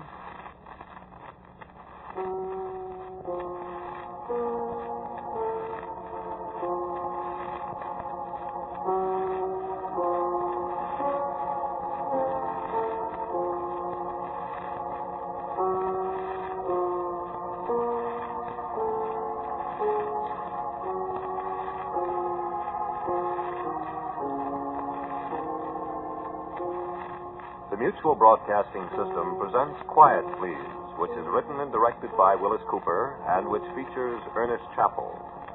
Quiet, Please for tonight is called Green Light.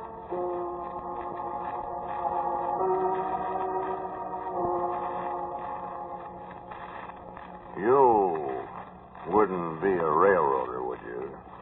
No. I was pretty sure you wasn't. Well, I can usually tell a rail a mile away, but, well, you look kind of as if you might have been one time or something. Oh, it's a compliment. Got to be a mighty good man to be a railroader. Not as good as you used to have to be, of course, but it's still a man-sized job. Me? Sure, once I was. Yeah, in my time, you could pretty near always tell a railroader. Know how? Well, sir, if he had a thumb or a couple of fingers missing, you could tell he was a brakeman. One of them old-time coupling pins, you know. More three-fingered brakeman. And if you seen a fellow with one leg, you was pretty certain he's a railroader. Yeah, 'cause there wasn't so many wars and automobiles and things like that to cut a fellow's leg off then. Pretty near always, he left it on a railroad track summers. Sure, that's how I lost mine. Yeah. Lost it a long time ago. Long time ago, that was, see? Phil Connor's my name. Pleased to meet you. I'm getting on the chief at 12:01. First time I ever been on one of them streamliners. First time I ever rode behind a diesel engine, too. We're going to California. Yeah, meet my girl. I ain't seen her in 42 years. She married another party, and then he passed away last May, and she got to writing to me. So I'm going to go see her. Got rid of a lot of my pride in 42 years. Yeah, sure have. Pride? Oh. Well, I wasn't going to let her marry a fella with one leg, see? She bawled and boo-hooed about it, but I was a young fool, and I went away and left her. Look at all them years wasted. Now, I got some good years left, don't you fool yourself, even if I have got only one leg.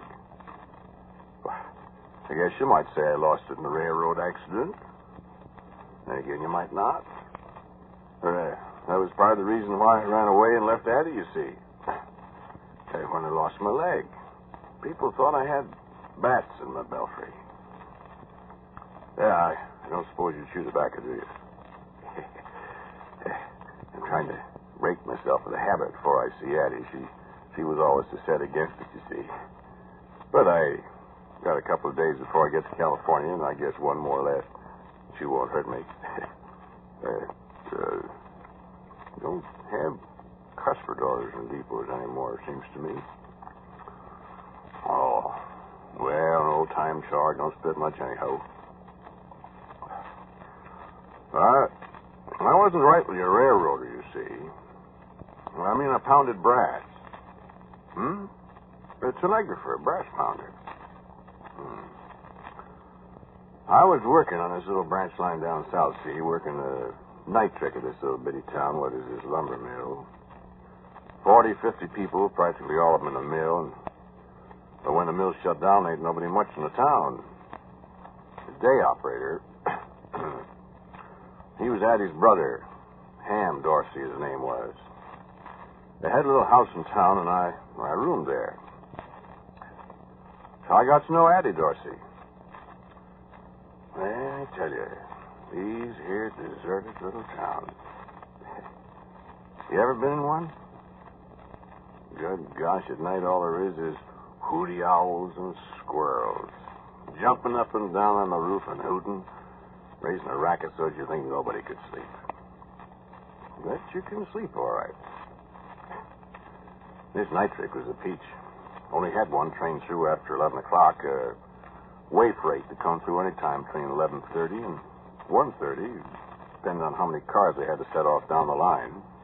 Had to do their own switching on this here line. Only had 5 locomotives, old-fashioned 240s, looked like to come out of the ark. Well, After I got used to the hooty owls and the other animals, I found I could get me quite a bit of shut-eye after this way freight come through. Never was much traffic on the wire. Sometimes I'd sit and talk with some of the other operators a while. We never had much to talk about, so I'd sit and read a while and drowse off to sleep. Put my head right down alongside the sounder. The minute I'd hear him call, I'd be wide awake. Yeah, a lot of old brass pounders can do that. You can set off a giant firecracker alongside their ear, and they won't turn a hair. But leave their own call come through, and they're on the ball like that. Well, then after I'd been on a job a couple of months, Addie Dorsey, she got into the habit of coming past and bringing me a bucket of coffee along about 9 o'clock. And we'd sit and talk. Oh, there is a cuspidor. Me and Addie, we was sitting there this one night in the summertime. It was kind of hot and sultry. The hooty owls and the squirrels had got discouraged and gone to bed or something and couldn't hear a sound anyplace. We were just sitting there at the edge of the light that come from the drop light over the table, talking kind of quiet. Feels like a storm coming up. We could stand some rain, I guess. That's so. Oh, excuse me, Addie. Hope it isn't the company. Oh, didn't get much sleep today. Catch me a little after the way freight pulls through. Hope he's halfway on time tonight. He never is. He sure ain't. Don't you ever get tired of this kind of job, Phil? I sure do. I should think you would. It's awful monotonous. It isn't good for you. What I'd like to do is get me a job with one of the telegraph companies. I know a fellow down in Orleans. Frank Gibbons, his name is. His sign is J.B. He's only been working for Postal 8 months, and he gets $96 a month. Goodness. Wears a stiff collar every day, lives on the fat of the land. 2 years ago, he was just a common brass pounder like me. I think it'd make you ashamed of yourself. Oh, I got plenty of time. Nobody's got plenty of time. Huh? Wait a minute. Oh, that's just Jim Nolan down the Grove side and talking to the dispatcher. What was you saying about time? Said nobody's got plenty of time. How's that? Well, you can't ever tell what's going to happen. You know, the best laid plans are mice and men. Yeah, I suppose so. I suppose so. Hate to see you wasting your time in a place like this. Do? Certainly do. Bad enough my brother Ham, but he's 44 years old, and he's always going to be an old batch. But you... I'm not going to be any old batch. Well, you're not going to find many girls that'll marry you, unless you're making a decent salary. Would you marry me if I was making money, Abby? Why, of course. You would? If you was making $96 a month, I'd marry you in a minute, Phil Connors. If you're to ask me. Well, I'd be darned. Well, you see. You know, I might do just that, Addie. Would you like living in New Orleans or Peoria or someplace like that? I've seen pictures of New Orleans. I know a fella in Peoria, dispatcher for the Big Four. That's a nice town. I'd like to go out west. Well, maybe I could find a job out there. They say it's a coming country. Don't know how it is for raising a family, though. My heavens. Is that thunder? I thought I seen lightning. Oh, I gotta get home before the storm. Oh, it ain't here yet. Well, I better go. Oh, no, wait a little. Why? Why, keep the company, talk. Oh, I don't want to get caught in a storm. Oh, maybe it'll blow over. Well, I'll wait a few minutes. Sure, sit down. Have another cup of coffee. No, thanks. My, did you see that lightning? Pretty, wasn't it? Oh, it scares me. Well, set so you can't see out the window. Over here. I better go. No, stay. Oh, real comfortable here, ain't it? Turn your chair around, Danny. Like that, you see? Now you can't see the lightning. You bet. Oh, it's fine. Phil, I gotta go before the storm hits. Sure. Addie, you were saying something about raising a family. Now, we're not married yet. I know. Like as not, we won't be.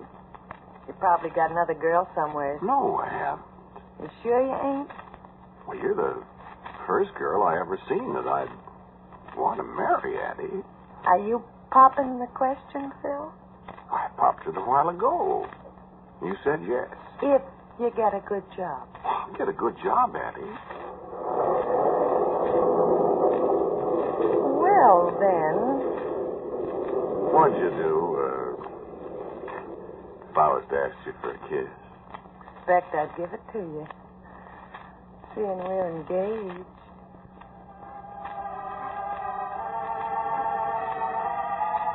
Oh, Phil, we'll be so happy. We sure will, honey. Oh, Phil, you devil, you. What's the matter? It's raining. Why, sure. It's been raining for 5 minutes. Oh, you did that on purpose. Well, I didn't make it rain. Yeah, but you made me turn away from the window so as I couldn't see it rain. Well, I want you to stay here a while. I got a notion to go right home in the rain anyhow. Oh, no. Oh, my gracious. It's just pouring. Well, you'll have to stay here a while now. Oh, I could kill you. Oh, come on. It ain't so unpleasant as all that, is it? Well, could be worse, I suppose.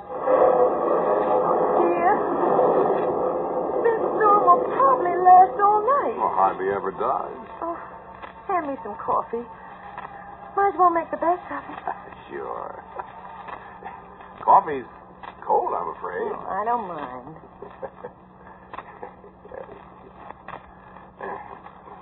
I'll put sugar in it.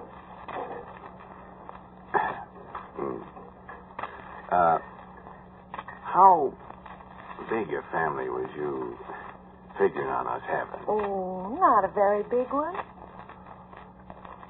Big families are awful expensive to raise. 2 boys, maybe, and 3 girls? I wouldn't mind that. What was that? Whistle? Oh, it's only 10 o'clock. Can't be the way freight, can it? Oh, I never heard of them being that early. Wait, I'll go look. You got a green light for him? Sure, practically always got a green light. You see him? It was raining awful hard. Yeah, there's his headlight. Well, if it's that freight and they're going to stop here, I'm going to run it. I want that crew to... It ain't him. And he ain't going to stop, whoever he is. Why, he's really highballing. It's an extra. I can see his green markers. Well, who could it be? Well, I don't know, but I'm going to find out. Let's go outside. Well, hurry up. Hey, look at that engine. Well, that's a 6/8-wheeler. What about it? Well, he ain't got any of them on this line. You suppose you could have got lost or something? I don't know, but he sure got the Johnson bar over in the corner hole.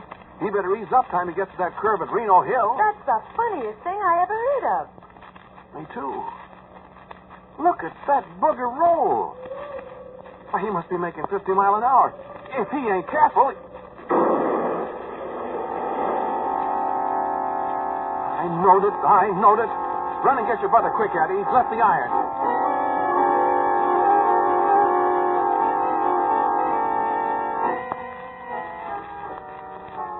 So, I quick run inside and got the dispatcher and told him about this here train and the way he piled up, and all he said was, "What train?" Appears he didn't know no more about it than I did, so I ran outside and set the board red against the way freight so as he wouldn't pile up on top of this here wild train. I got me a lantern and I run down the track like a bat out of the bat place, and Addie, she was waking up her brother and the rest of the people in town. The rain was coming down fit to kill. Well, sir, you know what? I run pretty near a mile down the track. That train wasn't 500 feet away from the depot when he left the iron. But I looked high and low, and there wasn't a sign of nothing. Not hiding their hair, that train.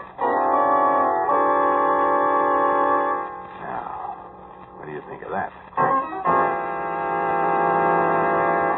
Well, Addie and her brother sure roused up the town, and a couple of fellas got out a handcar, and they pumped it all the way down to the next flag stop. They couldn't find hide in her hair of it neither. And the wires was jumping. Everybody from the master mechanic down to the section bosses was asking questions. And if you think I didn't have a great time answering them, man. Well, you see, I couldn't call in Addie for a witness.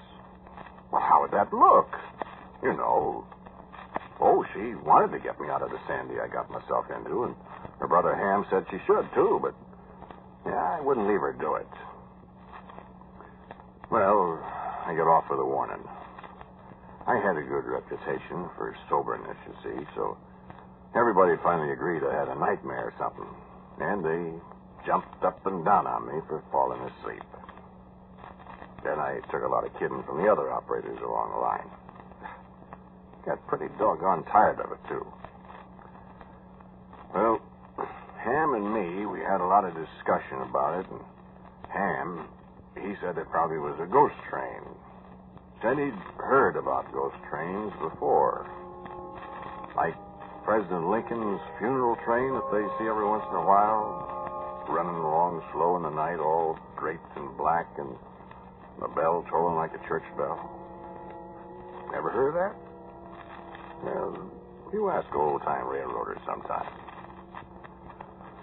Well, one thing was, Addie never come around to the depot nights anymore. But we talked a lot. Don't you see, Phil? This is the best time for you to get out of here now and go somewhere else and get a job.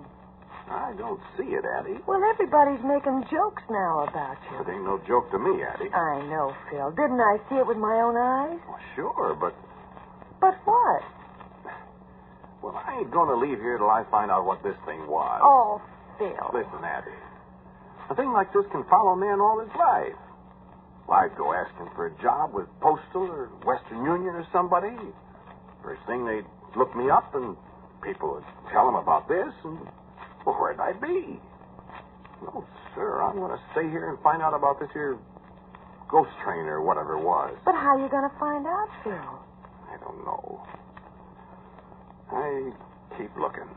Phil, don't you love me? Huh? Sure. Well, then won't you please? Honey, I gotta figure this out my own way. I'll never have a good enough job to marry you if I have this ghost train thing hanging over me all my life. Well, what are you going to do? Well, I got it kind of doped out. I figure this here was some kind of unlawful thing. What, I don't know, but there's something queer about it. You don't believe it was a ghost? Ain't no such thing. Well, we heard a crash. Did we? Huh? Mightn't that have been a extra loud thunder crash? My goodness, Phil, I never thought of that. You see? Phil, I bet you... You see? But what? Well, I got it in my mind that somebody's in cahoots with somebody else on this streak of rust here. And whoever it is would be glad to see me get out of here. Goodness, Phil. So I'm not going to go, see? They'll pull this trick again. And I'm going to be ready for them. How? I'm going to set a red board against them. Ain't no hoghead in the world, crook or no crook, could run through a red signal. And then what? Then I got me a .38 revolver, and I'm going to see what's going on. Then maybe I'll get me a reward.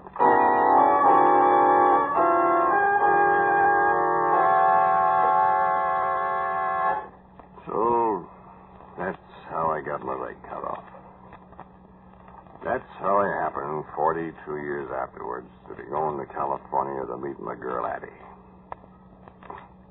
About a week later, I was drowsing in the depot about 10:30. And I hear the whistle. Well, I never waited a second. I reached out to the lever and I swung it around. I could see the reflection outside change from green to red. Man, I could hear them brakes going on from right there. So I turned out the light over my table and I reached in the drawer and I took out the .38. And I went outside. And that big 6'8" wheeler eased right up alongside of me. And the only light there was from his headlight up ahead, and the little green marker lights on the engine, and the red from the semaphore. So I just stood there, waiting. And nothing happened. Nobody said nothing for the longest time. a great big fellow was standing right there by my side. He surprised me so I dropped the revolver. He just laughed. Well, you stopped us, boy. I sure did. Well, that's fine. Who are you? Listen, boy, we gotta get going. I was kicking around the cinders for my revolver, but I couldn't find it. He said again. Listen, boy, we gotta get going. What do you mean, we? You and me. Oh, no, you don't, mister. Sure, boy. I gotta get me a fireman. What are you talking about? Give me a green light, boy, and climb aboard. I won't do it. Oh, sure you will. And sure enough, I did. I don't know how or why I've done it, but I turned around, I set the board clear, the light was green again. Then I felt myself taking hold of the grab irons, and I climbed up into the cab. I hit the deck. The engineer, he says, "Grab a shovel, boy. Get to work. We're gonna roll." And I felt something like a kind of song going through my head. And he leans over and he says, "What's your name, boy?" And I told him, "Phil Connors." And I said, "What's yours, mister?" And he laughed and he said, "Why, my name's Jones, boy. Casey Jones." He said to the fireman, "Boy, you better jump, 'cause there's two big locomotives that are gonna to bump." "Sure." They bumped all right. I didn't jump in time. And Addie found me there on the right of way with my leg cut off. There wasn't hide nor hair or any train wreck or anything. Just nothing. Hand me my crutches, would you?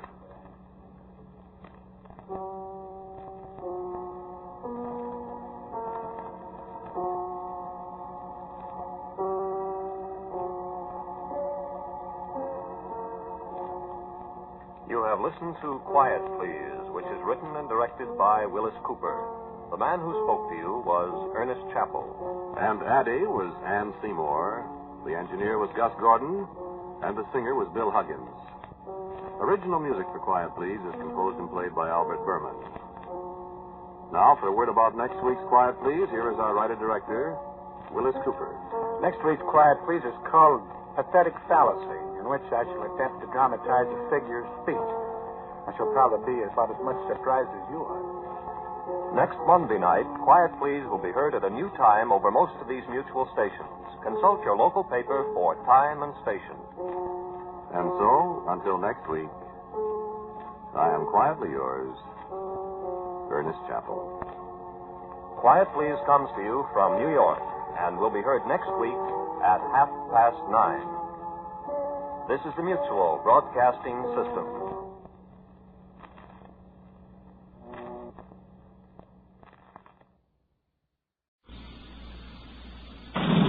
Quiet, please.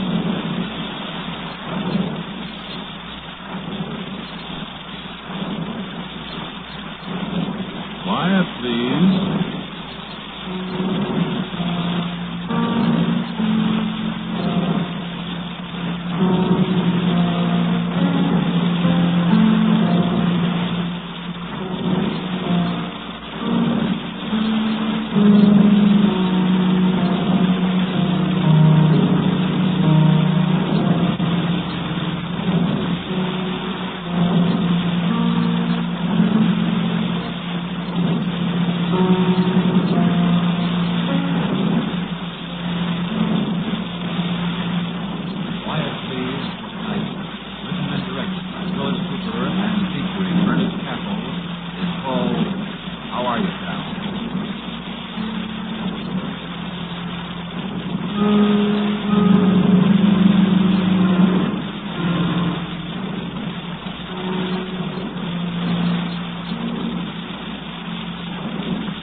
Write them down and keep them alongside you. Write down first, yes. Next, write down yours. Now, write down mine. Yes, yours, mine. That's all. Now relax and listen.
Don't go picking on my pal just because you're bigger than he is.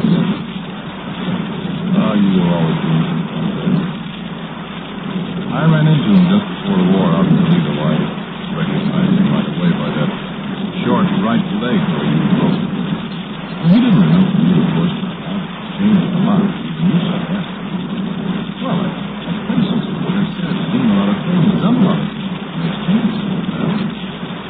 Even you look different when I saw you. Oh, wait. Just for fun, I asked him what was the matter with his leg. It was funny hearing his side of the story when I knew the other side. He sure hated you, pal. I never heard a man cursed out so in all my life. Huh? Oh, no, he's an old man. He was an old man when he and you had to fight, don't you remember? I remember something else, too.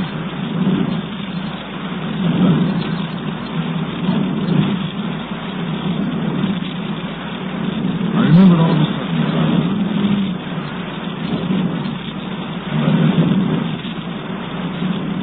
I bet you even know what I'm doing.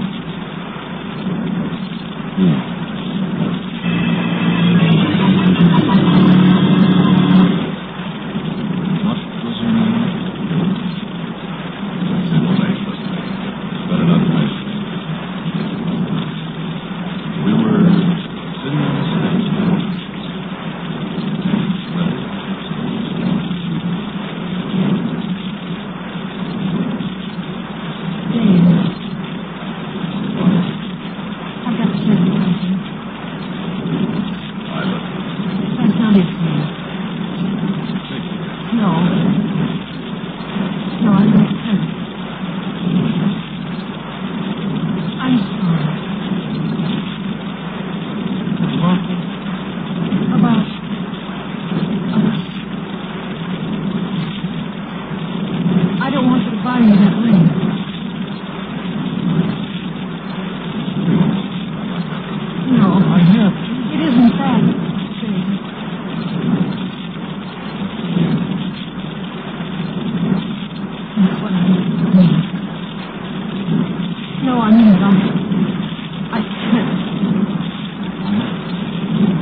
going skating days out on the park lake. I told her she shouldn't. That ice isn't thick enough. But she was bound and determined to go. She'll be home any minute. Why don't you walk over toward the park and see if she's on the way home? So I did. And all the way to the park, I kept listening. I used to always listen to kids in the dark. She'd recognize it. And I met that old clock policeman. Sparrow cop who used to call me, remember? She said he'd seen him and she was talking to some fellow. He didn't see who it was. Anyway, he was cold. I walked over to the lake. Big black hole in the ice. Something tilted.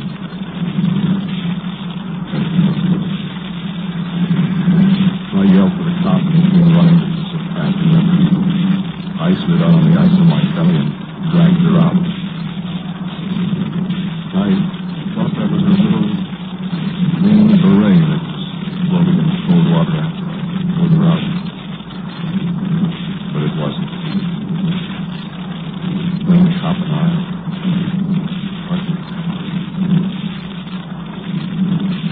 carried her over to the streetcar line.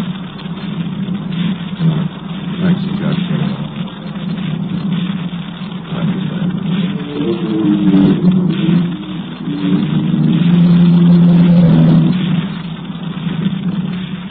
So she's gone. That's a long time. Oh, and say, talking about gag presents we used to give each other. Remember the pair of green Norwegian nipples I gave you one Christmas? Maybe you lost one of them. I found where the match was an old stuff I was going to the next day. I mailed it to you. I guess you've got it.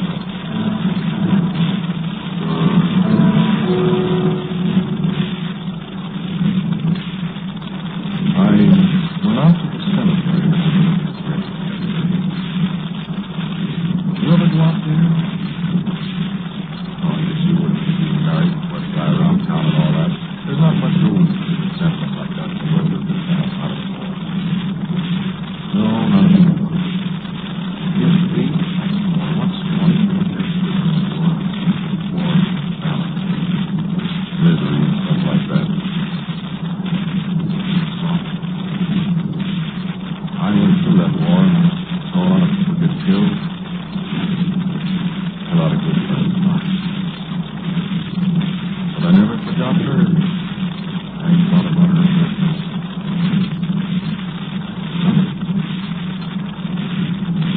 So I went out to look at her grave. What was her name? Funny the way your memory slips from things you can remember for years and years, just as clear as if it's been left. That's the way I told you about them.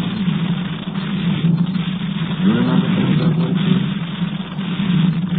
You're remembering everything now. Well, what are you fidgeting for then? Sit still, you make me nervous. I make you.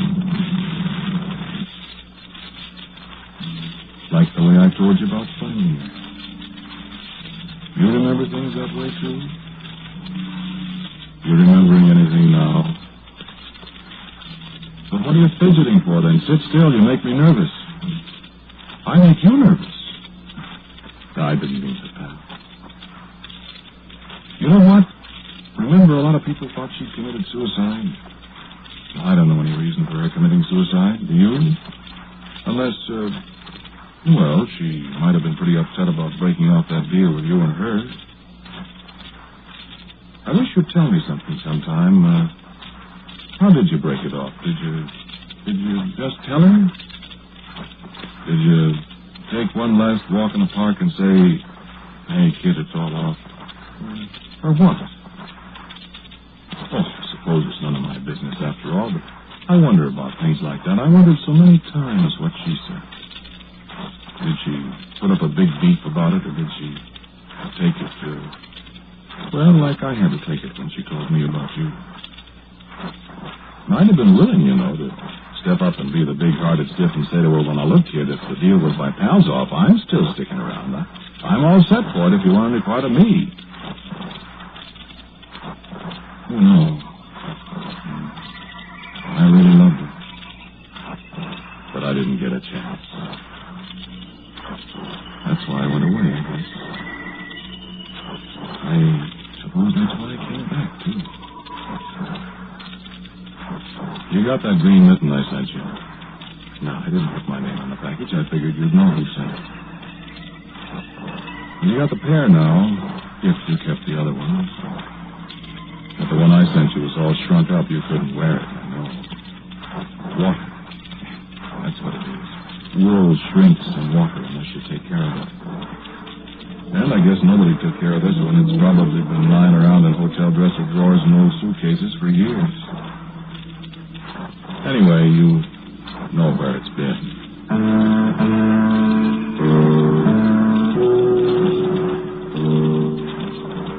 Say, there's something you might tell me about, too, sometime. There's a certain friend of ours. Well, I don't know how much of a friend he is, but maybe you'll know. I won't tell you his name because, as I said, I don't think it's a good idea to mention names in public like this. Say, are you going to sleep? Well, sit up and listen. We got a lot to talk about yet. Turn the radio up a little. I don't want you to miss anything. That's better. About this friend, I got a telephone call the other day, last Saturday. What are you fidgeting about? Well, light a cigarette. I got this phone call, and when I answered, the guy said... Hello, Dane? Hi.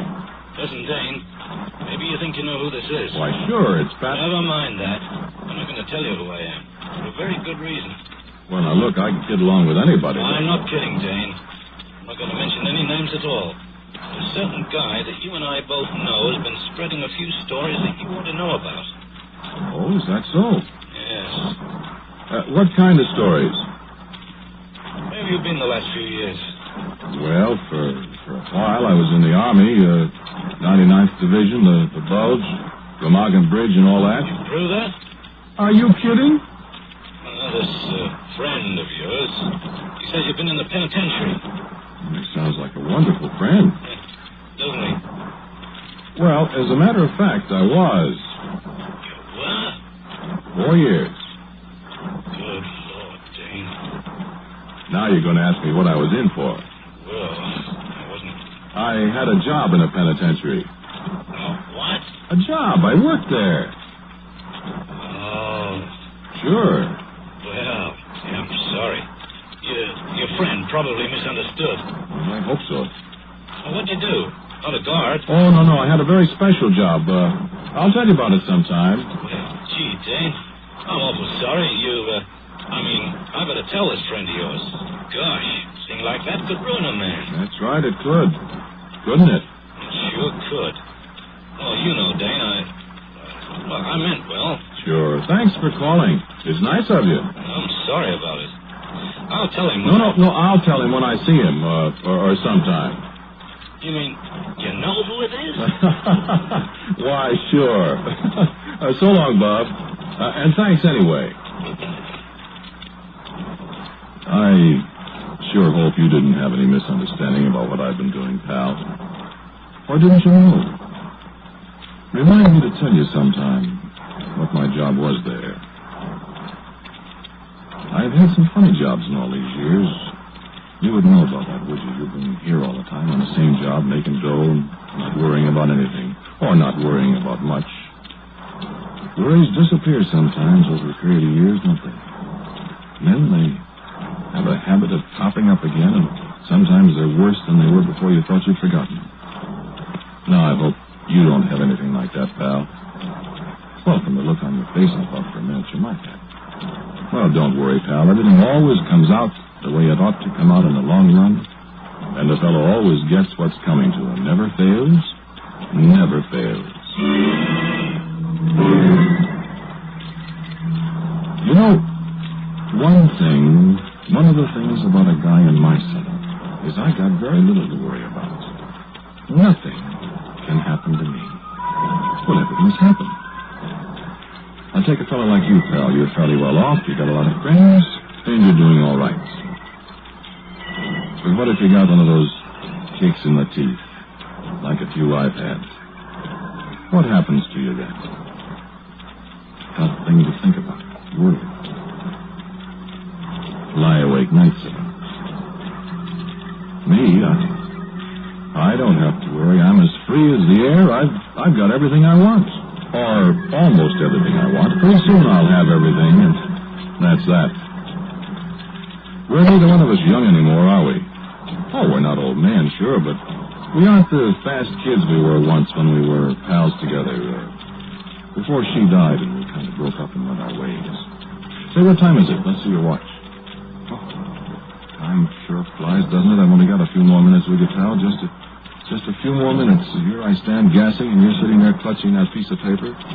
Look, be a pal and hang on to it for a little while yet. Just 6 or 7 minutes, as a matter of fact, and then I'll stop and you take it from there. I wanted to tell you about last Saturday, though, first. I had a couple of fellows from my old outfit to see. Well, you know us veterans. And I sat around with one of them all afternoon, knocking over bottles of beer and hashing over the bulge and some of the things they put me up to after the war. I don't usually take more than 2 beers in an afternoon, but, well, you know how it is. Or do you? No, I guess you don't. You weren't in the service, were you? I remember now. Oh, well, we can't all be heroes, I always say. The reason we sat around so long was this pal of mine out of the 99th still something about a special job I had to do after the war up in Germany. I wasn't very anxious to have everybody in the world know about it, so I kidded about it a lot with this feather merchant we were talking to, and, well, pretty soon it was 7 o'clock, and the civilian was still asking questions with his eyes bulging out.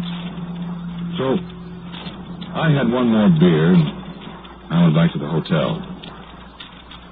And you know what? Somebody had been in my room. I tried to figure out how anybody could have got in there without the hotel people putting up a big squawk, and they said they didn't know anything about it. And then, all of a sudden, I remembered.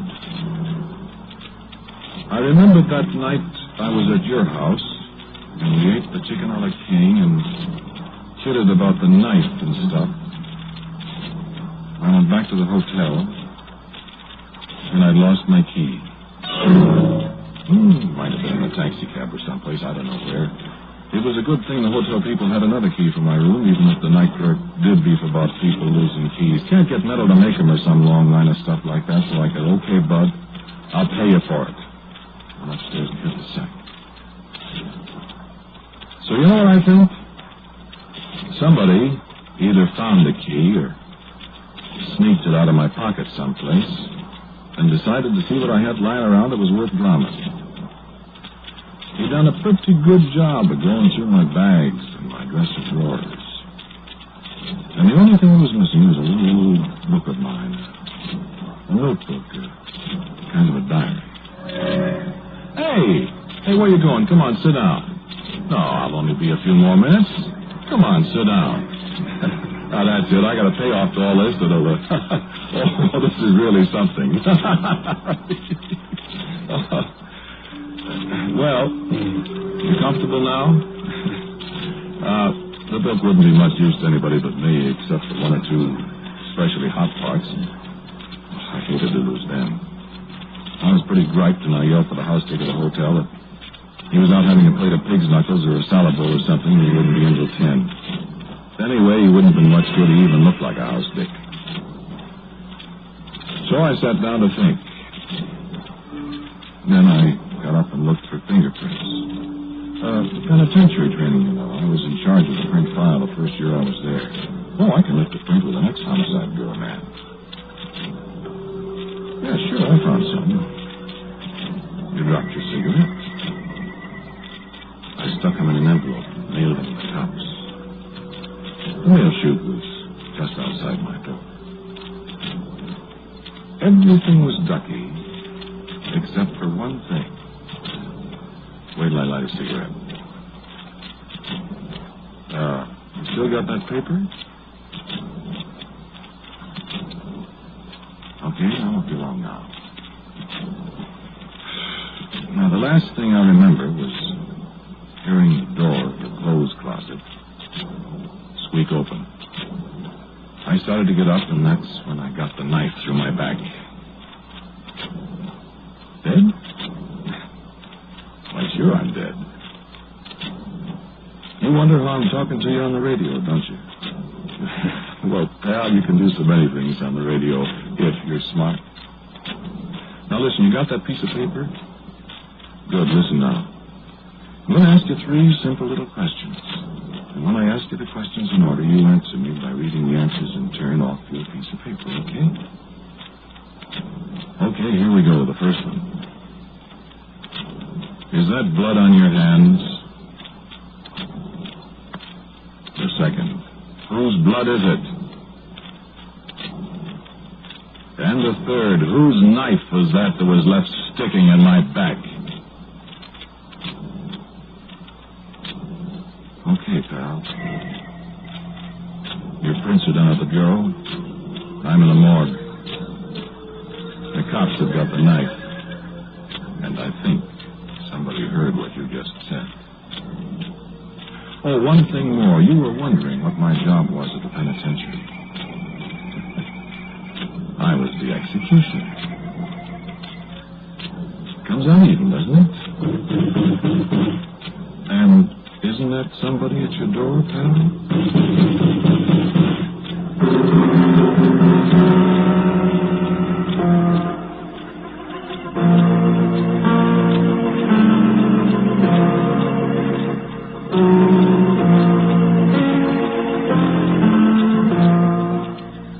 Listening to Quiet, Please, which is written and directed by Wyllis Cooper. The man who spoke to you was Ernest Chappell. And Pat O'Malley was the man on the telephone. The girl was Vicky Vola. And Mother was Charmaine Allen. Music, as usual, for Quiet, Please, is composed and played by Gene Perazzo. And now for a word about next week's Quiet, Please, here is our writer-director, Wyllis Cooper. Next week's story is called The Big Box. It's a story of what happened one night to a truck driver on a coast-to-coast haul that he didn't want to make.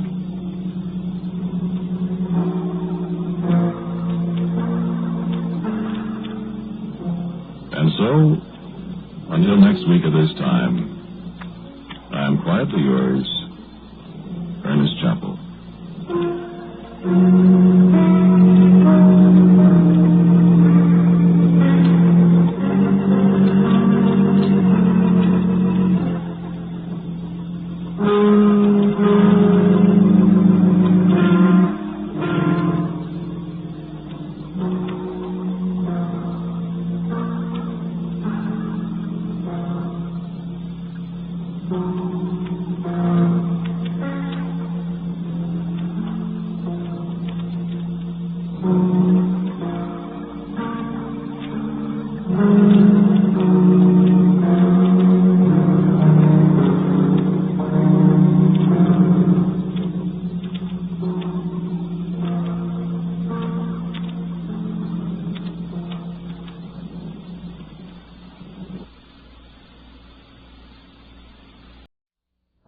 Quiet, please.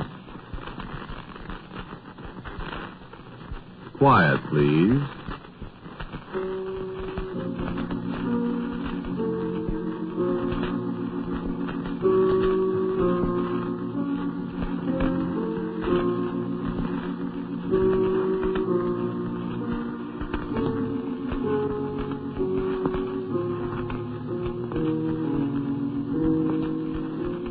Mutual Broadcasting System presents Quiet, Please, which is written and directed by Wyllis Cooper and which features Ernest Chappell. Quiet, Please for tonight is called How Beautiful Upon the Mountain.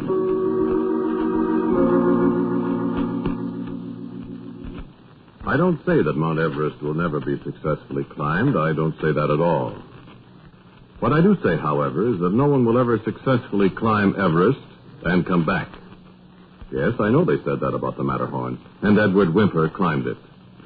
Whymper was the man who first stated what many mountain climbers insist is the creed of their arduous calling. You don't know that?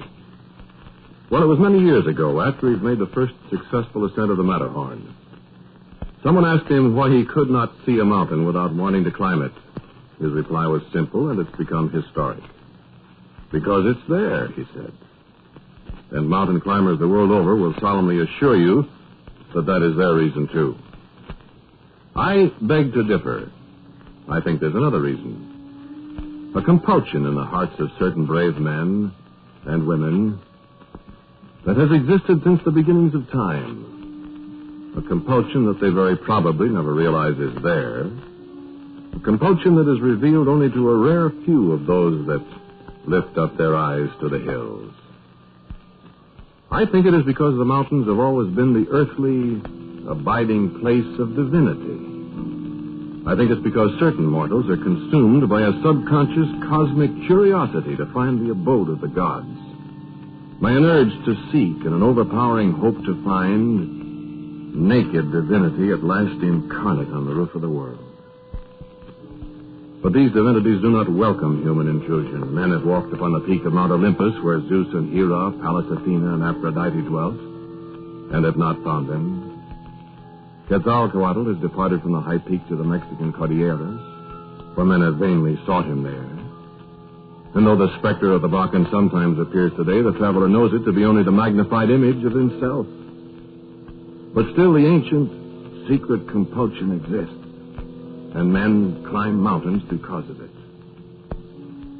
In all the recorded history of the world, no known man has ever conquered Everest. The reason? Well, they speak of unclimbable walls, of the lethargy that comes from lack of oxygen. They speak of insufferable cold, of howling winds and sudden storms, of impassable crevasses and monstrous avalanches. And these things are true. I've experienced them myself. But there are avalanches and crevasses and winds and snow and cold on other mountains, and men have climbed them. Could it be that the gods have tired of retreating and have set a barrier on this, their last refuge, against the men of the plains? No man has ever looked upon the summit of Everest, more than 5 miles above the level of the distant sea.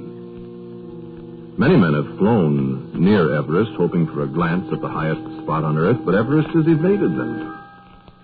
In a motion picture that the Marquis of Clydesdale made more than 15 years ago, when he became the first man to fly over the mountain, the eternal veil, the plume of Everest, reached out and covered the peak. You haven't heard of that? Well, if you ever have an opportunity to see those pictures, go. Perhaps what you see will help convert you to my way of thinking.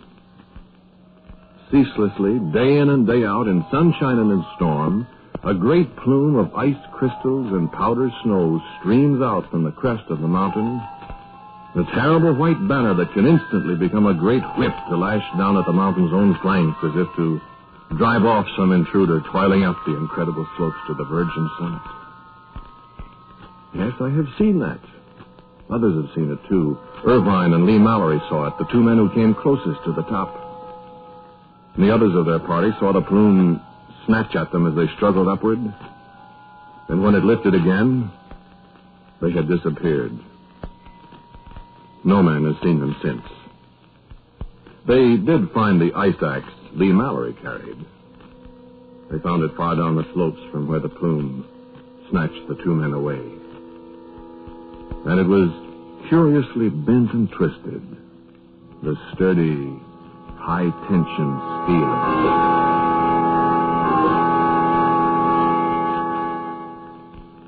I met John Chandos when I was a Rhodes Scholar at Oxford. We became great friends through our mutual interest in mountain climbing. I wish you could have seen John Chandos standing before the mantel in my rooms at Oxford on a bleak, rainy day in early autumn. I'm fed to the teeth, Hugh, with this place. Let's chuck it and go somewhere. Climb a mountain nobody else has climbed. Yeah, what mountain, old boy? Well, Everest by choice. You got 50,000 pounds? I could get it. All right, let's go. I mean it. I could get it. Where? Never mind where. Now, look, would you come? Are you serious? I'm serious. Oh, I wish you were. I tell you I am. Yeah, of course, you know it'd probably be the end of us. Rather have it that way than drying up bit by bit in Oxford, wouldn't you? I would, yes. Well, then, I haven't a cent. A shilling, I mean. You won't need it. I've got plenty. Well, why Everest? Look, Brent, old boy. Ever since I was a child, I've had only one ambition. You got a cigarette? Oh, to see the top of Everest. And I'm going to. Come along, do. Now, what are you laughing at? Well, just the casual way you put it. Let's go see the top of Everest, you and I. Half the world away, 5 miles straight up. Dozens of men had died and disappeared trying it. Let's go see the top of Everest. Someone's going to do it one day, you know. Yes, that's true. Well, shall we be the ones?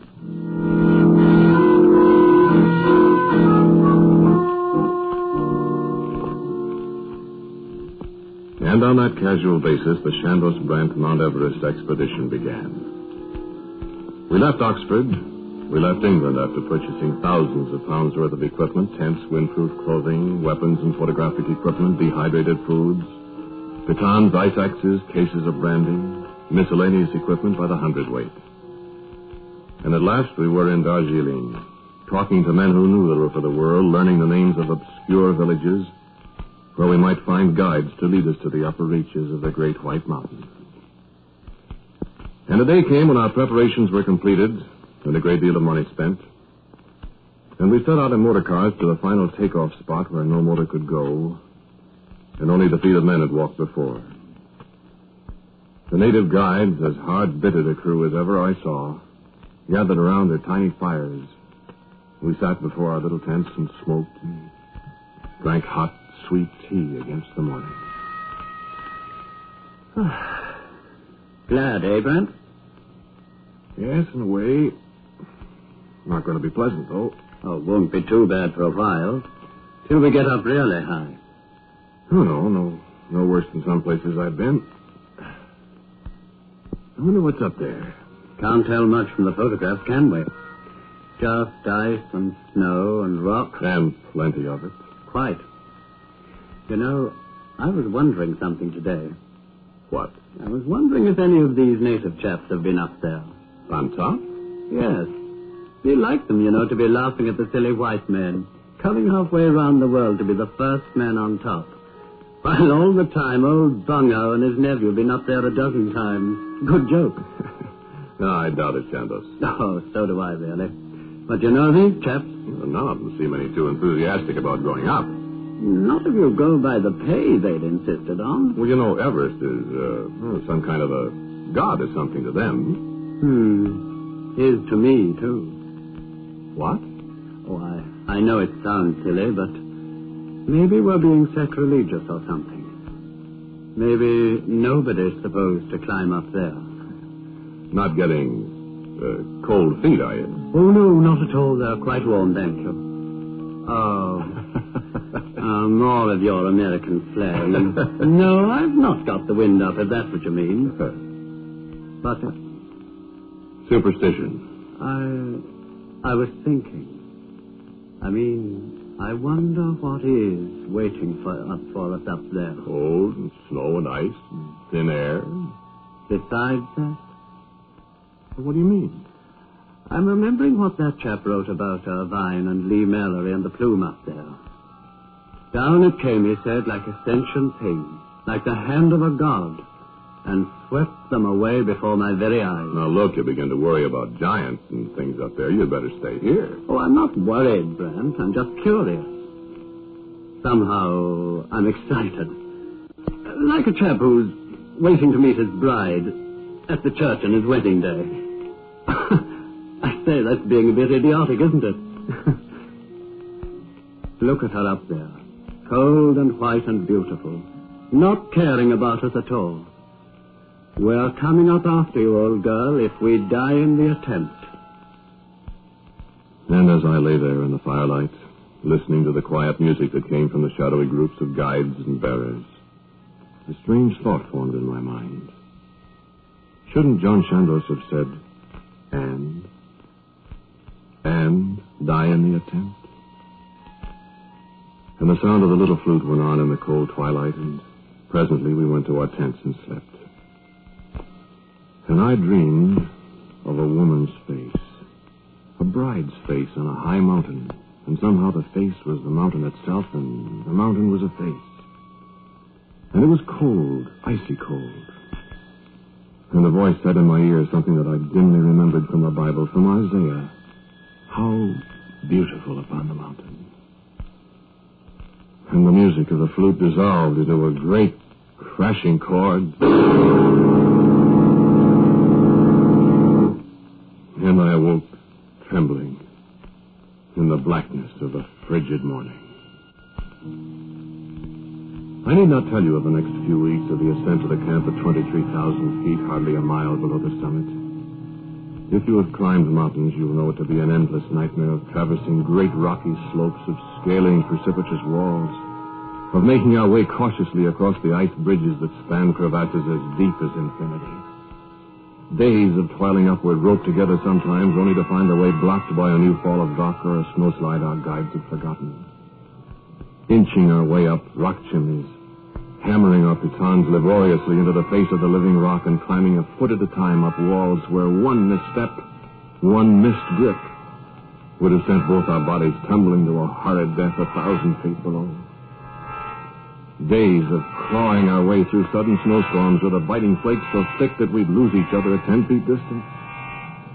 In the midday halts to gulp scalding tea, wolf down a bar of chocolate, and then rise and go on again. And behind us, the diminishing string of porters carrying our supplies, dropping off at regular intervals to set up camp against our return. If we should return. And then the agony of the last few thousand feet.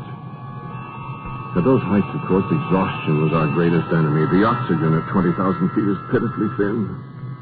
Each upward step is a lifetime. And the brain reels up there in the rarefied atmosphere that man is not meant to breathe. We made the 26,000-foot camp, and we climbed another 1,000 feet. I'm not sure whether the way grows more difficult as one goes higher. Perhaps the rock formations are no more forbidding at that elevation than they are at the lower levels. But here the strain on mind and muscle and heart is so magnified that the slightest setback is enough to cause a strong man to fall down and weep loud, freezing tears of frustration.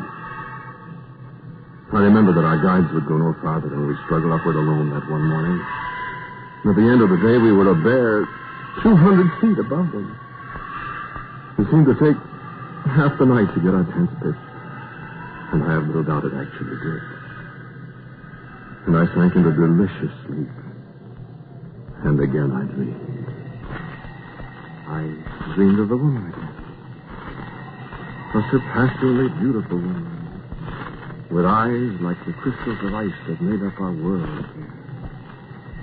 And about her hair she wore a great white scarf, a kind of plume that moved as if it were a living thing, billowing out over her shoulders, never still, seeming not to be blown by the wind, but to control the wind itself. And I knew something about the plume. Although my tired mind could not remember what it was, I knew. And I tried to look into her eyes, but she was looking beyond me. And in my dream, I turned. And I knew she was looking at John Shandler. And on his face was a look of ineffable adoration. And when I turned to gaze at her again, the same look of love was in her eyes. And the veil, and the plume whipped around, and I felt it brush my face like an icy lash. And it reached out and encircled John Chandler, and I awoke. And when John Chandler awoke, he spoke of a dream he had had. The most amazing dream, old boy. Dreamed of the most beautiful woman I've ever seen. Posed, like a bride. Had a great white veil, blowing in the wind. Smiled at me. Most real dream I ever had. She was barefooted in all this cold. And the veil wrapped it around me. Must be going, mustn't we? And he crawled out of the tent into the clear, cold dawn of the high altitudes. And in a moment I heard him calling. Brant, old boy. Brent, I say, come out. What's up? Come out. I found something. I crawled out with great effort to find him on his knees at the side of the tent, staring at something in the hard-packed snow. What is it? I asked. He pointed. Look, there. And I looked. There in the snow were a woman's footprints. A woman's bare footprints in the age-old snow where no human being had ever been before.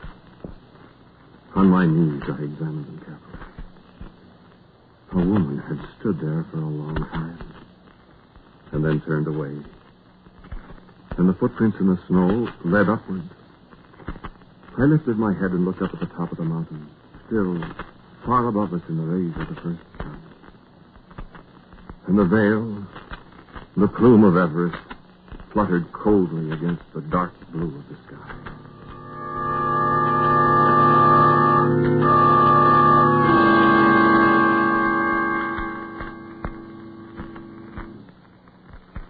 You said superstition when I talked about what was up here, Brent. You know it wasn't superstition. You saw the footprints. You saw how easy it was to follow them this morning. You know we've climbed 3 times as far today as we've ever climbed before. She's leading us. She wants us to come on up to her. Do you remember the night we started? When I spoke about going to meet my bride? Do you remember, Brent? Yes. I remember. I've not taken leave of my senses, have I, Brent? Not unless I have to. My name is John Candle. My family's coat of arms is Argent a Pile Guild. The days of the week are Monday, Tuesday, Wednesday, Thursday, Friday, Saturday, Sunday. That's right. That's right. And we did see the footprints. Yes. We saw them. Are you afraid, Hugh? Afraid? Yes. No. I'm not afraid. Not for me. What then? I had the dream, too. Why did you say you're not afraid for yourself? Because in the dream, she chose you. Yes. I know that. You're not afraid? Why should I be afraid of my bride?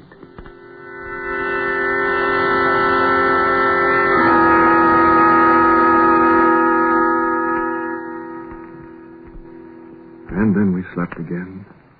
And in the morning we went higher. The way was more difficult for me, but Chandler seemed to find it almost easy. We were on the very ledge from which Lee Mallory and Irvine disappeared in the folds of the plume. I recognized it dimly from the photographs and motion pictures that Captain Noel had made years before, as the 2 men slowly made their way along the rock wall not 2,000 feet from the summit. That scene will never leave my mind. And I knew we were almost in the exact spot where they had been snatched away. At any second, I thought, the cold caress of the veil, the plume, would fall on us. And then the silences returned.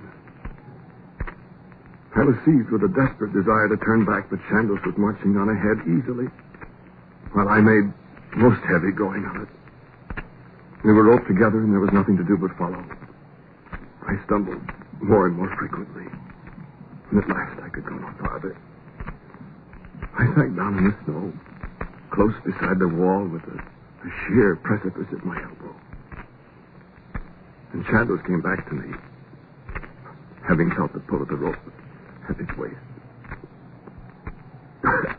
Much further, Hugh. I can't make it. Well, higher than any man has ever been before. Look up. I looked up. It was scarcely 500 feet to go. My tired eyes told me. Scarcely 500 feet. I can't. Go on without me. No, I won't. I can't go any farther. Tomorrow, then? No. Well, what'll we do? I'm going back. You can't do that, Hugh. Yes. Well, I'll go back down with you. But let me go on ahead for just a moment. We're so close now. Let me see if I can go on up to the top by myself. And if I can, I will. Then I'll come back and we'll both go back down. Will you let me do that? If you like. If it's easy, you can go on up too. It's a pity to be this far. Then turn back. Do what you like. You stay right here. I'll stay here. I'll hurry, old boy. Eat a bit of chocolate. Why do you have to go and leave me? I've got to see if somebody's there, old boy. I was already falling into a half stupor as he turned and went up the ledge. And for a little while I slept, I think. Alone on a 16-inch ledge 5 miles above the ground. And I remembered confused dreams of a beautiful bride with a veil of sparkling ice crystals. And there was strange music in my ears. And presently, the sound of John Chandler's voice in disappointment. Come on, old chap. We're going back down. Down? There's no way to the top. What do you mean? There's an absolutely unclimbable wall. Just around that corner. No way? No way, old boy. No way at all. The rock face leans outward. I looked at it from every angle. There's just no way. So, come on.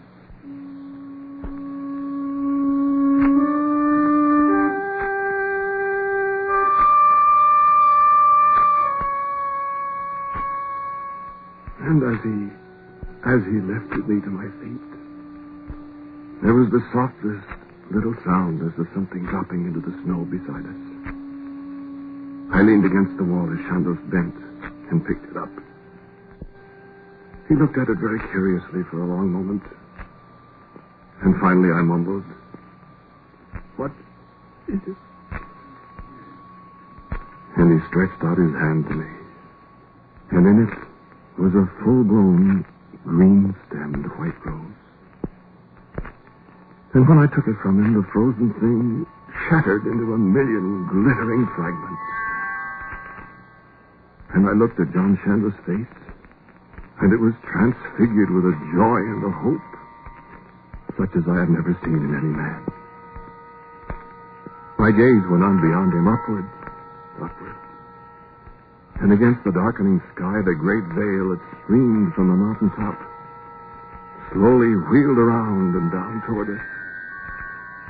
And it seemed not like a whip to lash us to an icy death, but like the compassionate arms of a beloved woman stretched out to her lover.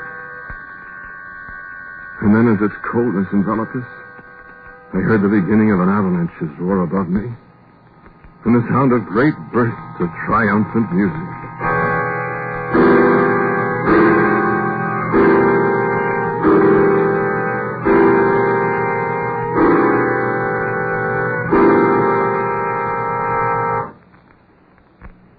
I opened my eyes, and it was morning. I lay on the snow 100 feet above our last camp, and by turning my head I could see a tiny thread of smoke rising from the tent. And I rose slowly and looked upward. The plume of Everest was still blowing wide and free from the summit. And with an effort I found my binoculars and focused them on the topmost peak. Snow and ice and barrenness. Snow and ice and barrenness, and a man and a woman. A man in mountain climber's dress. A woman in a bride's flowing white gown and a veil floating from her hair. A veil that dissolved into the great streaming banner of ice crystals flung across the sky above the roof of the world.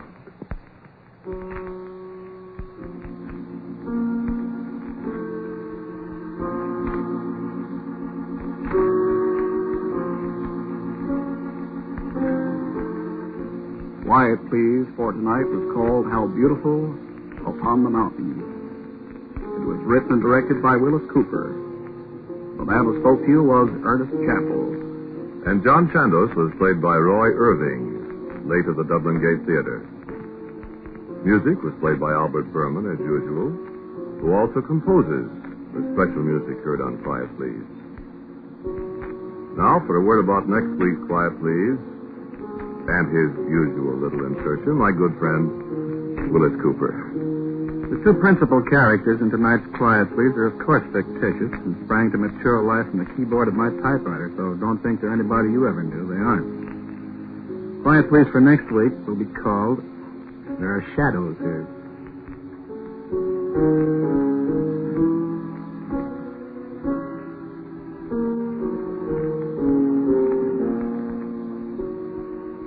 And so, until next week at the same time, and There Are Shadows Here, I am quietly yours, Ernest Chappell.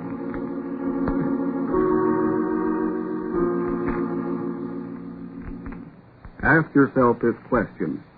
Do I practice prejudice in any way? You know, your answer is very important. Because, after all, you simply can't hold a grudge against any of your fellow Americans and be a good American yourself. In this country today, the forces of bigotry and intolerance are definitely at work, undermining the principles of our freedom and equality upon which this nation was founded. If you help these forces of group hatred, you enlist yourself on their side and against America itself. You also do help these forces every time you speak out against your neighbor, because he attends a different church or if he had ancestors of a different religion. Remember, your personal behavior can encourage respect for other races, tolerance for other religions, so don't betray this country by spreading a doctrine of hate and prejudice against fellow Americans. Do your part to make freedom a living reality.